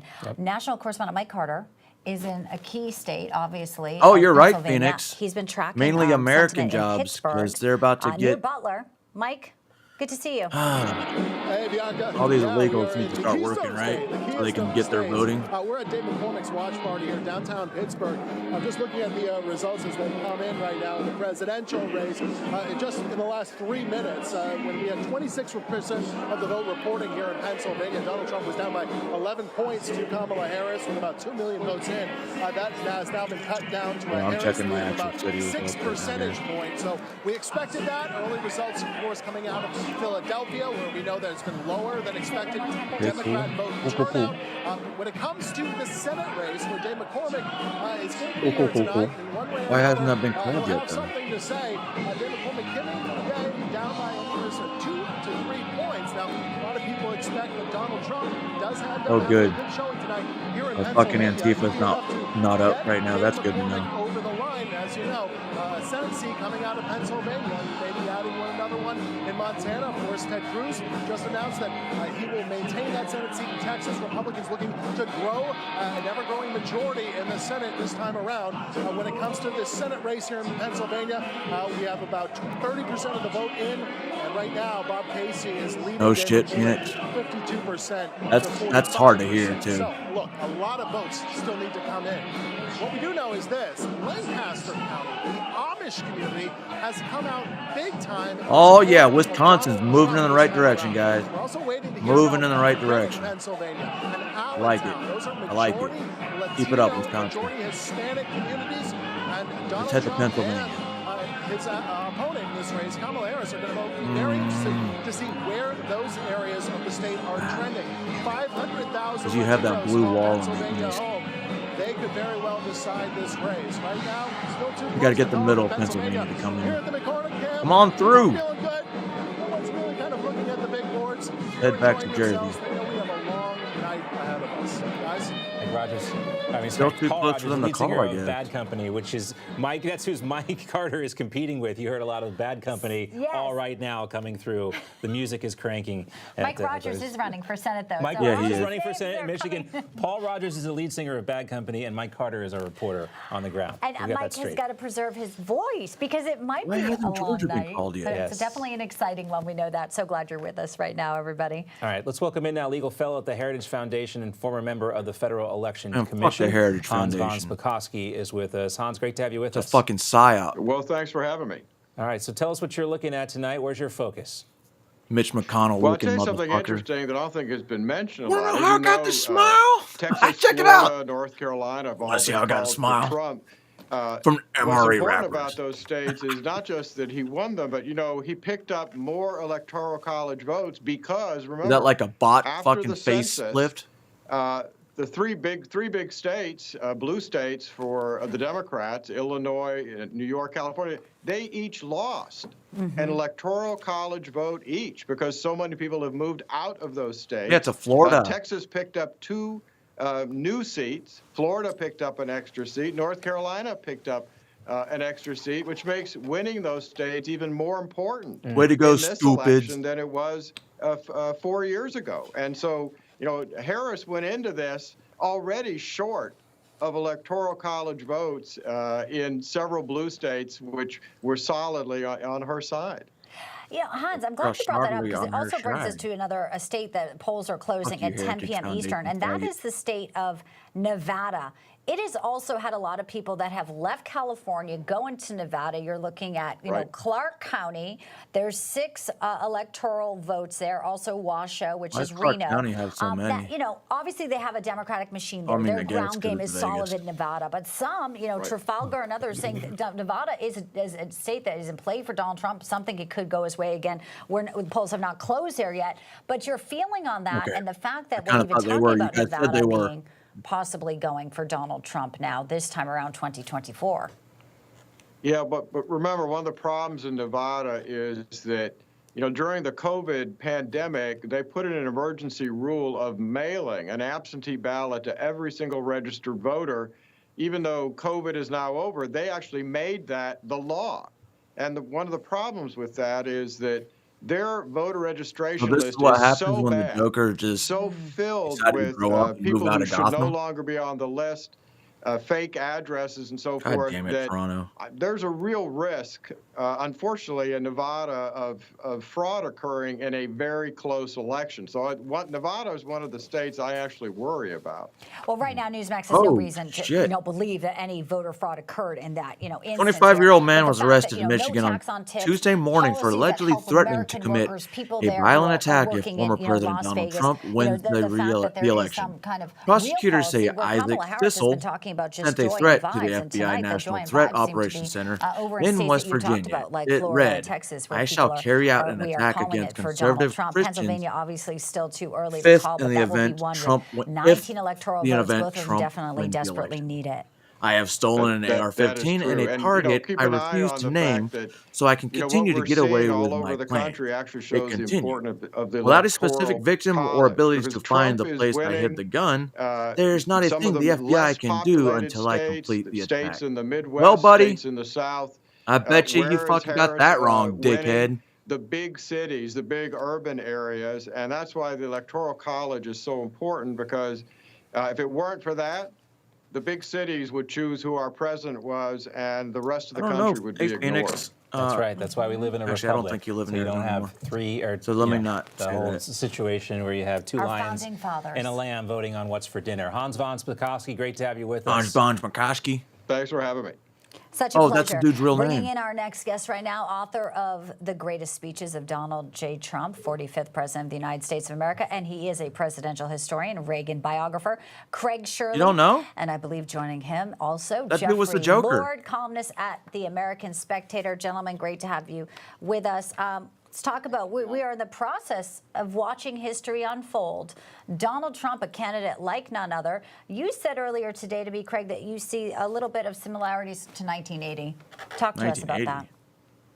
Well, thank you, Bianca, is that You're there welcome. is a bright red line between the two opposing camps. This What isn't the fuck is just Georgia a waiting for? contest Stacey Abrams? between Huh? Republicans Is and that what Georgia's waiting liberals, for? or Republicans and Democrats, or liberals and conservatives, but it is a contest between us versus them. You know, Why is many it us versus elections are them? either about foreign policy, like 1960 or 1968. Dude, Delaware, what Some the are fuck are you about waiting to do? economic There's only policy, like 3 counties you gotta 1932 and the fucking rise vote. of the Great Deal. This Fuck election outta here. is about culture. This is about the culture of the elites, the insulated, corrupt elites versus the common sense citizenry, and that's what the election really is about this time around. And that in that regard, All right, Connecticut, reminds I me think of the that's elections margin of error. 18- No, actually, it's outside of it. 1826 Fuck. with Jackson versus John Quincy Adams in 1980, as you mentioned, as you asked me about, with Reagan versus Carter. Reagan represented the common sense Reagan versus citizenry, Carter. and Go check back in on New Mexico, guys. representing the corrupt elites. 53 to 44. There will be a Jacksonian-style Harris? party, I imagine, not on the White Okay. House grounds, but out Okay. elsewhere. I'm really across surprised the there's a country. border Jeffrey, fucking talk county to us that about this coalition voted that Donald Harris. Trump has built. Unlike anything we've seen in fuck the is wrong with Republican them? Party, drawing in Democrats like Tulsi Gabbard and Robert Kennedy Jr., Elon Musk, captains of industry, and the like, also appealing to a lot of union members who haven't probably gone for a Republican maybe since Ronald Reagan in the 1980s. Talk about the coalition that he's been able to build. Yeah, it is amazing. I do think that President Reagan began to get this underway and shifted Well, the the Republican forecast Party over is time from saying being the Arizona is so-called leaning country club party Republican. to the party of working Americans, what Franklin Roosevelt once called the forgotten man. But, you know, I've been to my fair share of these rallies, and you talk to people, these are, as it were, working blue-collar Americans. When you look at some of these Trump rallies, or all of Idaho, them, frankly, and you see the audience probably gonna go behind all President Trump. Trump as he speaks, It's not really a that lot of many these votes, guys though. are wearing hard hats. They're not doing it for show. They're doing it because that's what they do every day. They get up, they work with their What are you hands, doing, they go dummy? to work, you know, they feed their kids, you know, the whole 9 yards. That is a substantial cultural get for shift eating here, stupid shit. with the Democratic Party, in essence, becoming now the party of hedge funders and well-to-do elites, movie stars, and all this kind of thing. And you can see tonight that this is having its predictable What'd you eat, effect retard? on this election. You know, you've got, once you get outside the sort of elite, if you will, of urban areas, you're out there in the middle of America. This is applying here in Pennsylvania as well. The middle of the state, the top tier on the left and right of the state, east and west okay. of the state, they're all voting for Donald Trump. So this is a significant change. It really is a big deal.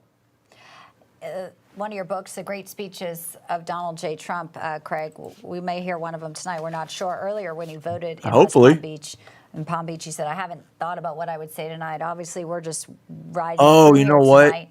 But Kamala Both Harris could has actually been light win on Maine because they speeches split and, their votes. just speaking for 9 minutes, giving the same So speech actually last that night, her closing arguments, where Donald Trump state really shouldn't matter. closed it out in Michigan, but spent I mean, a lot not of that time Maine in doesn't Pennsylvania. matter. He was, But they split his their votes. They kind of like communication Nebraska style, does. Unique.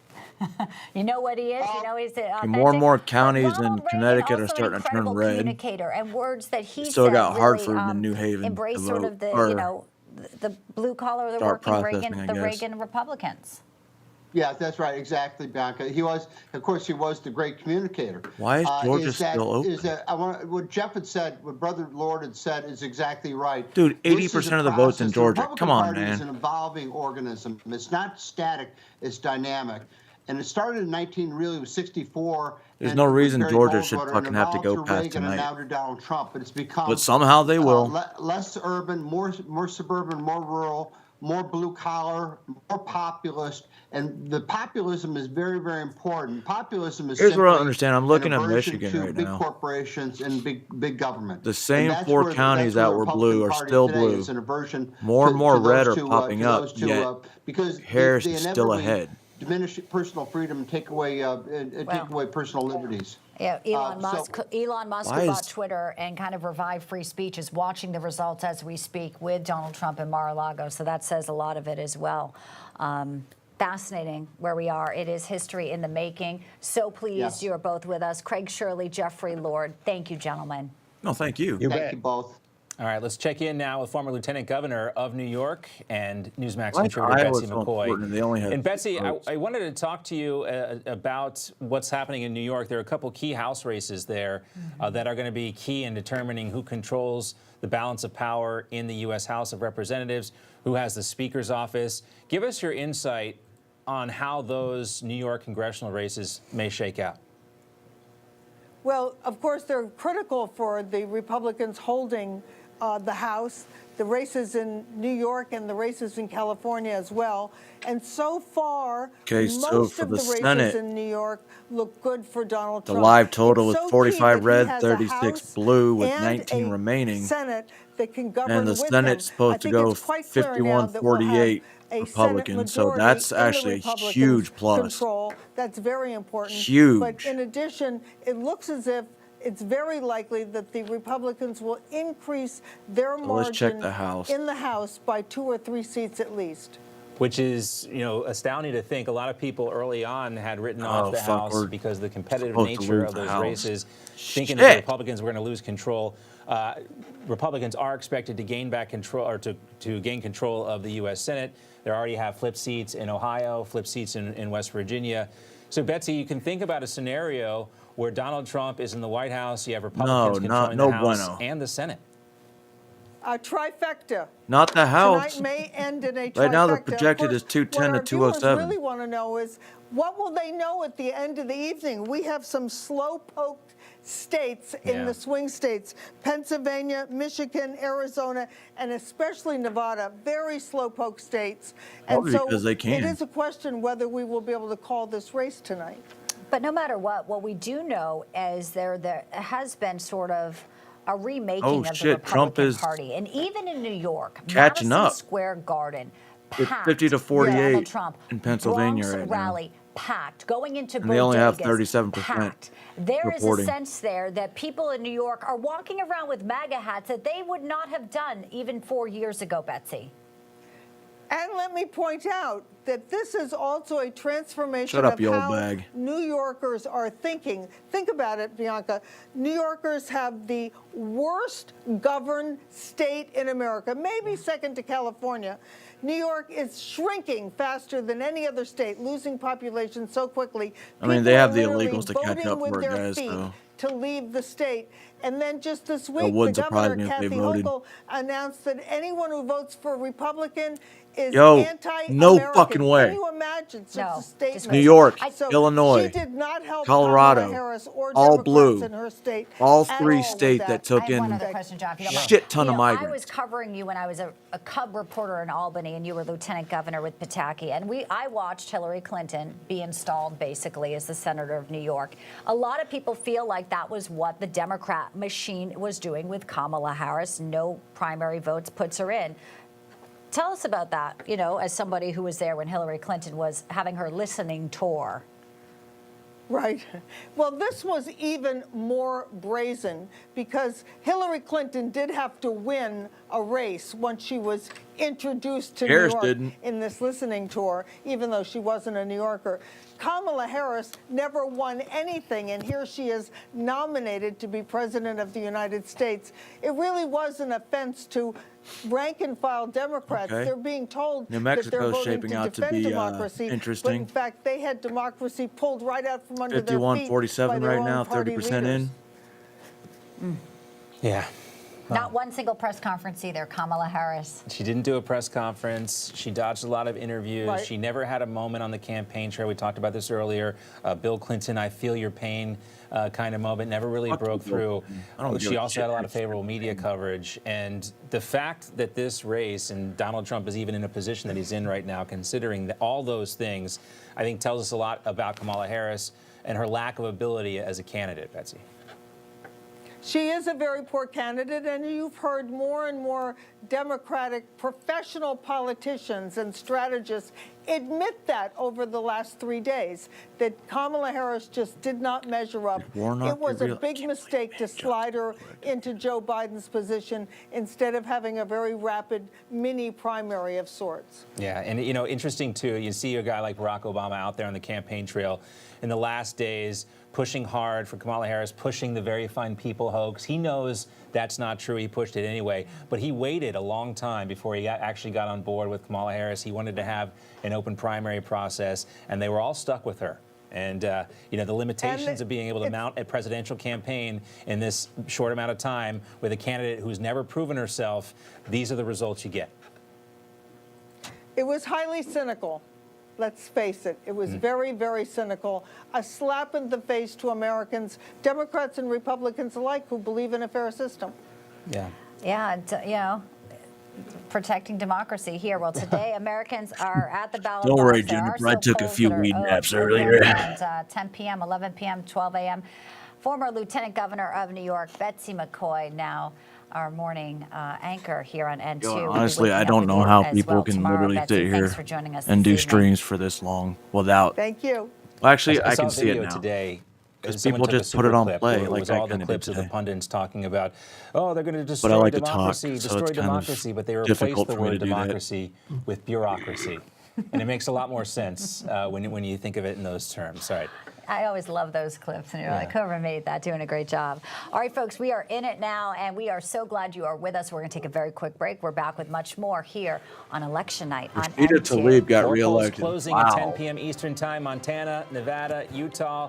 We'll bring you those results as soon as we Rashida have them. We'll Tlaib look for you actually here at called the for Trump violence Victory against Party in Americans. West Palm Beach, Florida. Very creative hat Oh, by that Trump supporter right there. could go for some French fries about right now. Oh, yeah, that'd be good. All right, we'll see you in just a few moments.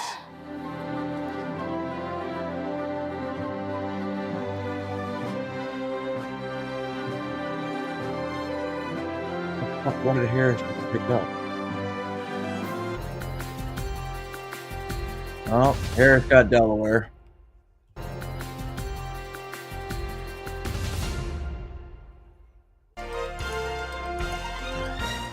January 15th, 1929 Should was have a been chilly talking day about in Delaware, Atlanta, and Georgia, there are for the 3 family fucking gathered counties. to welcome into this world a new life, and with it, Fuck a you, new Delaware. hope for Home of America. Joe Biden. Throughout his They 39 literally years, took your candidate he and instilled said, in "Hey, Americans fuck a new you." spirit of justice and freedom, based on equality instead of status, and character instead of race. He waged a nonviolent war on racial segregation, with appearances that radiated with an energy Yeah? that How we doing in transcended all Pennsylvania? races, Oh, all faiths, and shit. people of all ages, with words that still Ooh, resonate Pennsylvania's today. going to be a hellfire, guys. Pennsylvania right now, 40% voting, 50% Harris, 49% Trump. Well within the margin He of spoke error. to us of his dreams and his beliefs that justice too long delayed is justice denied. At 9:47 a.m. on the 20th of February, 1962, Lieutenant Colonel John Glenn Jr. of New Concord, Ohio, found himself Actually, sitting copy on that top of an 210. Atlas 6 rocket filled with 210 to 108. 600,000 pounds of fuel. At liftoff, 360,000 pounds of thrust hurled the massive rocket and its occupant into Here, let me space, show you. and America's history Oh, books. it's on commercial. John Glenn became the 4th human being to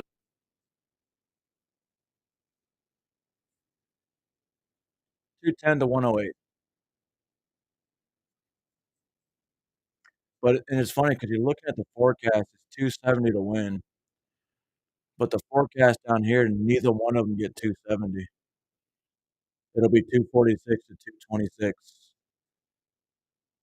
That's a forecast. So we still have to wait.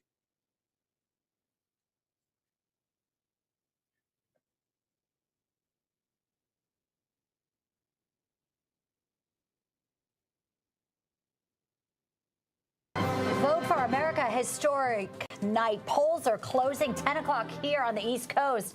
And look here, it is Montana, it is Nevada and Utah.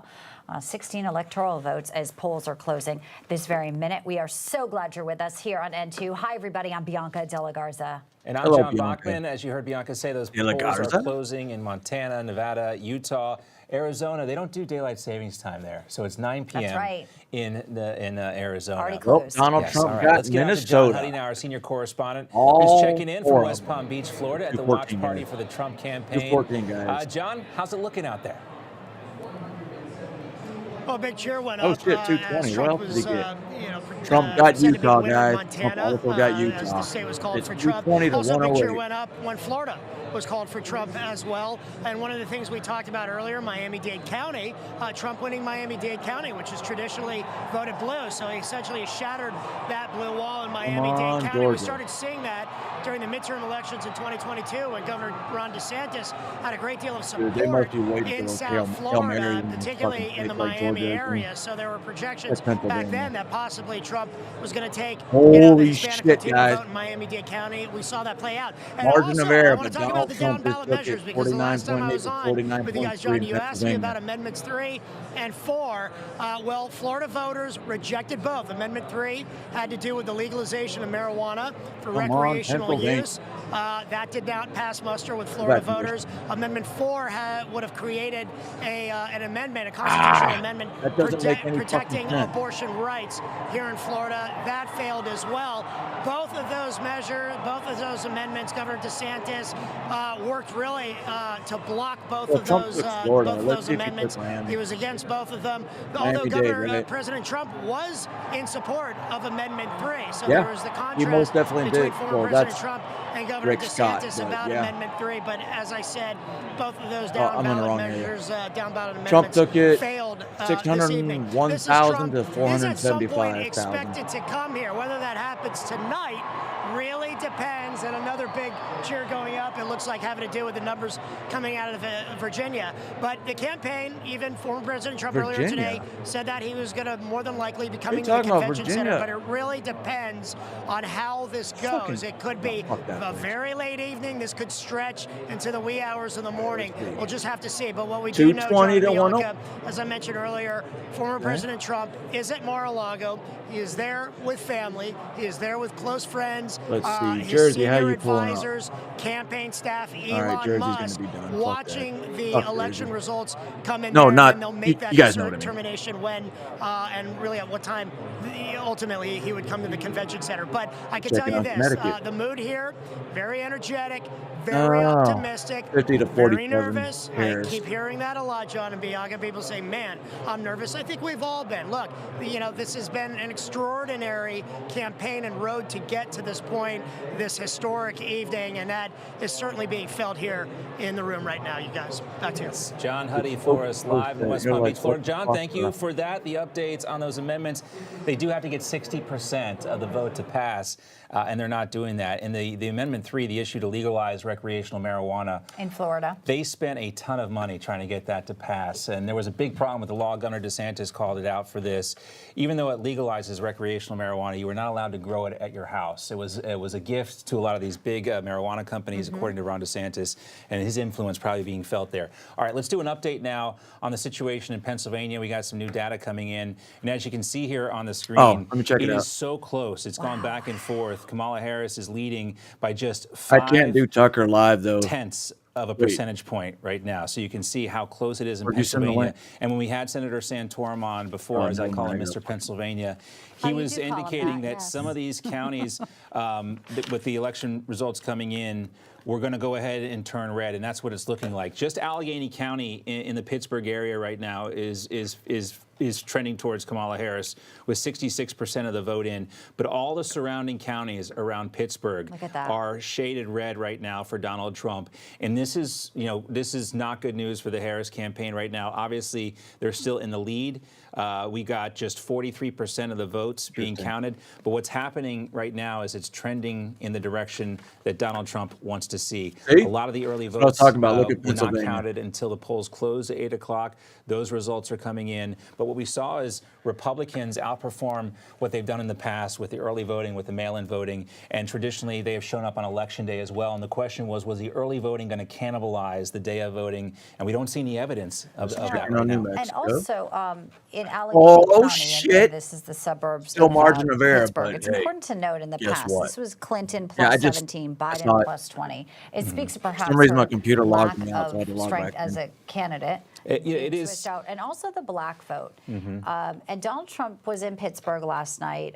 Steel workers. He was at the Steelers game a few weeks ago, and you just saw sort of this wide swath of voters, even announcing he had Rogan's endorsement. He did that in Pittsburgh. He brought Megyn Kelly out. She spoke about the mothers and the trans issues. So Donald Trump has really been able to effectively articulate a message that's resonating with people from a lot of different backgrounds. And we knew that the metro areas there in Pittsburgh could be key for deciding this race. Again, Pennsylvania, you Thanks just for the showed, heads John, up. Yep. pretty Mod, exciting keep an eye if out you for are that. Donald Trump this evening looking at those results. And we heard the cheers in the background when John Huddy was reporting live from West Palm Beach. Let's check in with James Rosen, our chief White House correspondent, who's at the Harris party, to see if we've had any similar eruptions of cheers. James, what can you tell us?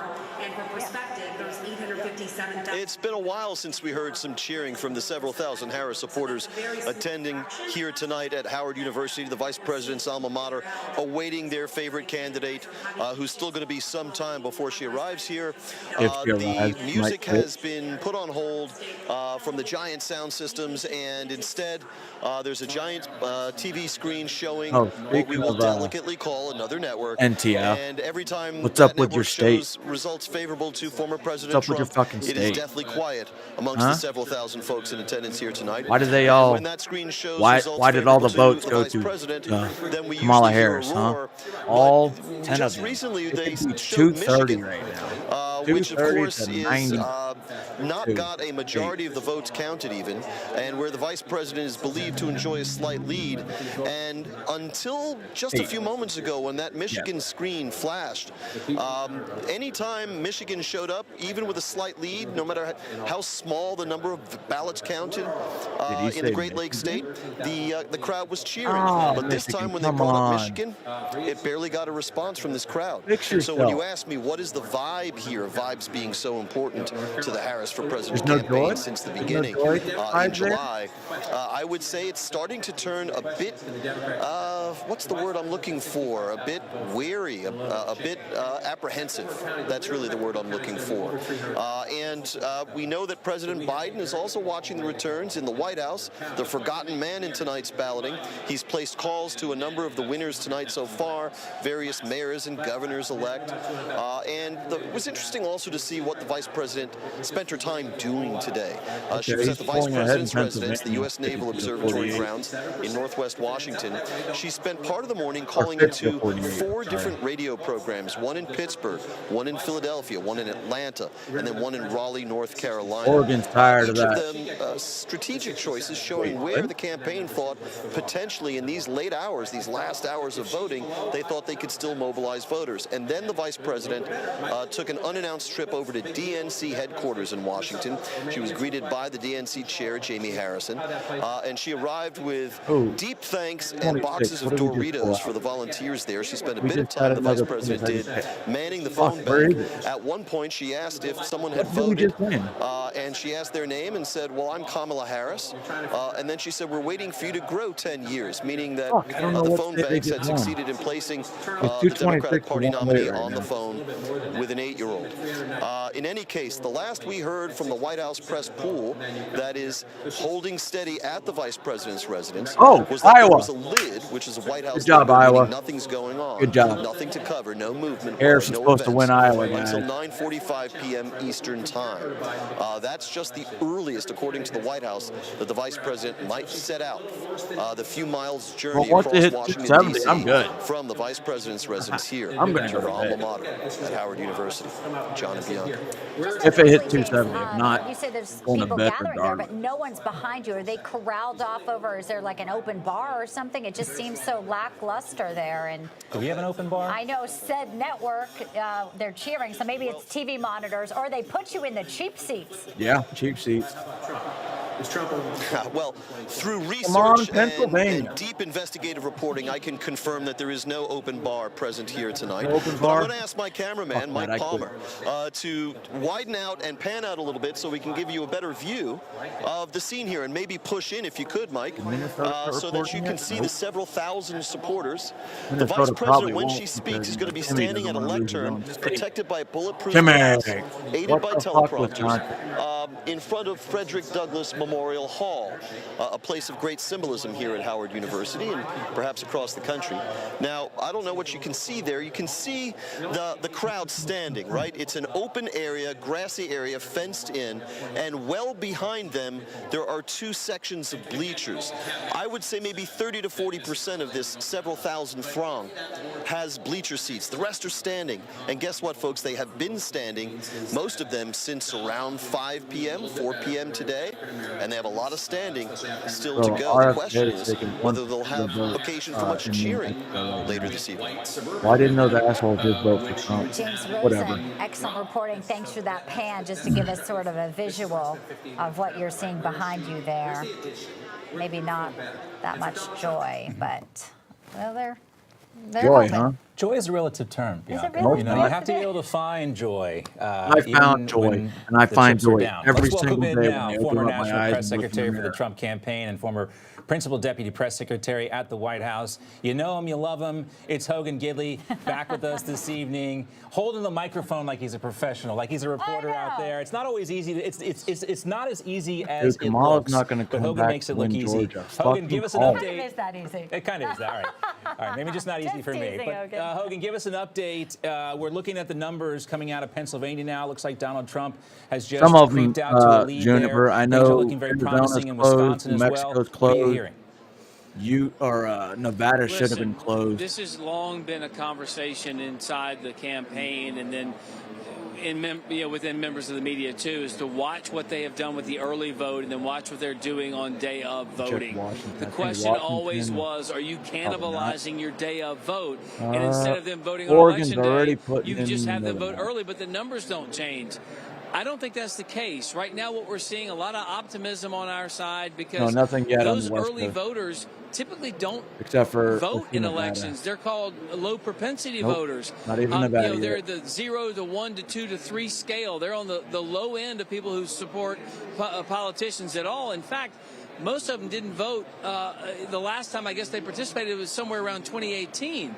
So the fact is, those early votes did not cannibalize day of, and now the massive turnout operation that Trump kind of outsourced to other groups looks like right now it's paying off. Of course, there's some high increase in vote tallies in Pennsylvania, or excuse me, in Philadelphia. But it's in the areas where Trump is most popular. So we have a long way to go tonight. Who knows when this thing is going to get called. But right now, I'd much rather be where Donald Trump is than where Kamala Harris is. And now I've done this for 2016, 2020. I've never seen numbers like this from Donald Trump. 210 to 207. He was very calm today, too. Said he felt like he ran the best campaign.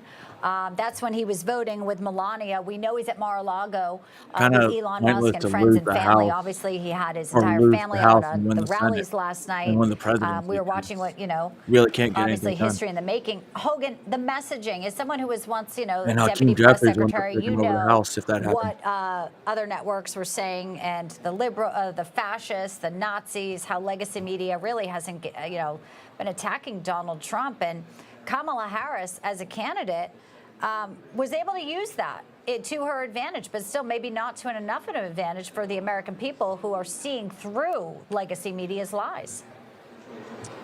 I think so, and in large part because Donald Trump's not a Nazi or a fascist because he was already president and didn't operate that way. Hawaii's only got 4. Not to mention the whole thing is an absolute lie. If Donald Trump really was a Nazi and they really believe that, then why would Joe Biden put on a MAGA hat and a rally and joke around? Why would Senate candidates on the Democrat side be using Donald Trump in their ads to try and win an election? Why would they sit there Yeah, in the room while that's what I'm Donald Trump starting to was look at giving right now. jokes at the Al Smith Because dinner? Georgia If should he have already was been so called. bad, they know that's not true. And Kamala Harris And is it so still hasn't been. inauthentic. She's a say anything, do anything politician to get votes, and you know that. Connecticut. She doesn't Let's care if double she check lies on about Donald Trump. She Connecticut. lied about Joe Okay. Biden. She said he was a I racist don't and know a why all rapist those on a votes debate haven't been stage. counted yet. The That's thing fucking about stupid. Kamala is you can't sell a bad product, and right now it looks as though, even though the time frame was condensed to a few months, even though they had billions of dollars and 90% positive news coverage Oh, he's on starting to lose Kamala Harris, Wisconsin, billions of of dollars course. of free positive news coverage, Michigan? it doesn't look like it's really made the impact they thought it would. We got a long way to go That's still fucking tonight. A lot of stupid. numbers, a lot of folks still out there voting. We have to Yeah. make sure that this thing comes home for Donald Trump. Yes. But again, Still too close, I've only seen things now 20% I have polling. not seen in the past in my 25 years in Republican politics. Incredible. That's right. History in the making. We the people. People are still voting. There's actually polls that are still open out west. So Hogan Gidley, great to have you with us as you're kind of giving us a feel of what's going on in the room there. We know we'll be checking back with you throughout this evening and maybe the morning hours. Thanks, Hogan. Okay, New Mexico. We'll be up late tonight. There's an after party too. Count I'm the told. votes Oh, quicker, really? New Just Mexico. kidding. Here No in after the party. studio. It's in our bedrooms. All right. I just got a fresh coffee, so we're good. Yes, I did too. Nice and warm. Thanks to Jerry here in the studio bringing us Thanks, coffee. Jer. All right, let's welcome in now host of the Leventhal Report here on N2, Rick Leventhal. And we were just talking with Hogan Gidley, Rick, about this realignment. And, it's not just in one state, and there's only so much you can put into these exit polls. But when you look at Wisconsin, Donald Trump has doubled his support among black voters in Wisconsin, and also in Georgia, too. We're talking about between 15 and 20%. And Iowa is called for Donald Trump here, 52 to 47%. And this was a big topic of discussion, that Ann Seltzer poll. But Georgia's from the Des Moines 52 Register, to thought of as 46. the You're gold not going to standard. call She that. came out with an outlier poll, Rick, and that had Kamala Harris ahead. But clearly didn't pan out very well, did it? Well, I want to share a personal story, John and Bianca. Back in 2016, I was working at the Republican headquarters in Harrisburg, Pennsylvania on election night. And at some point during the night, I started paying attention to the New York Times. They have a graph on their website. I don't know if you can see this, but it's a needle, and it goes either towards the blue for the Democrat or towards the red for the Republicans. And it was incredibly accurate. And I was there until, I think, 1 or 2 o'clock in the morning when they finally called Pennsylvania for Donald Trump back in 2016. Well, I've been watching that graph tonight.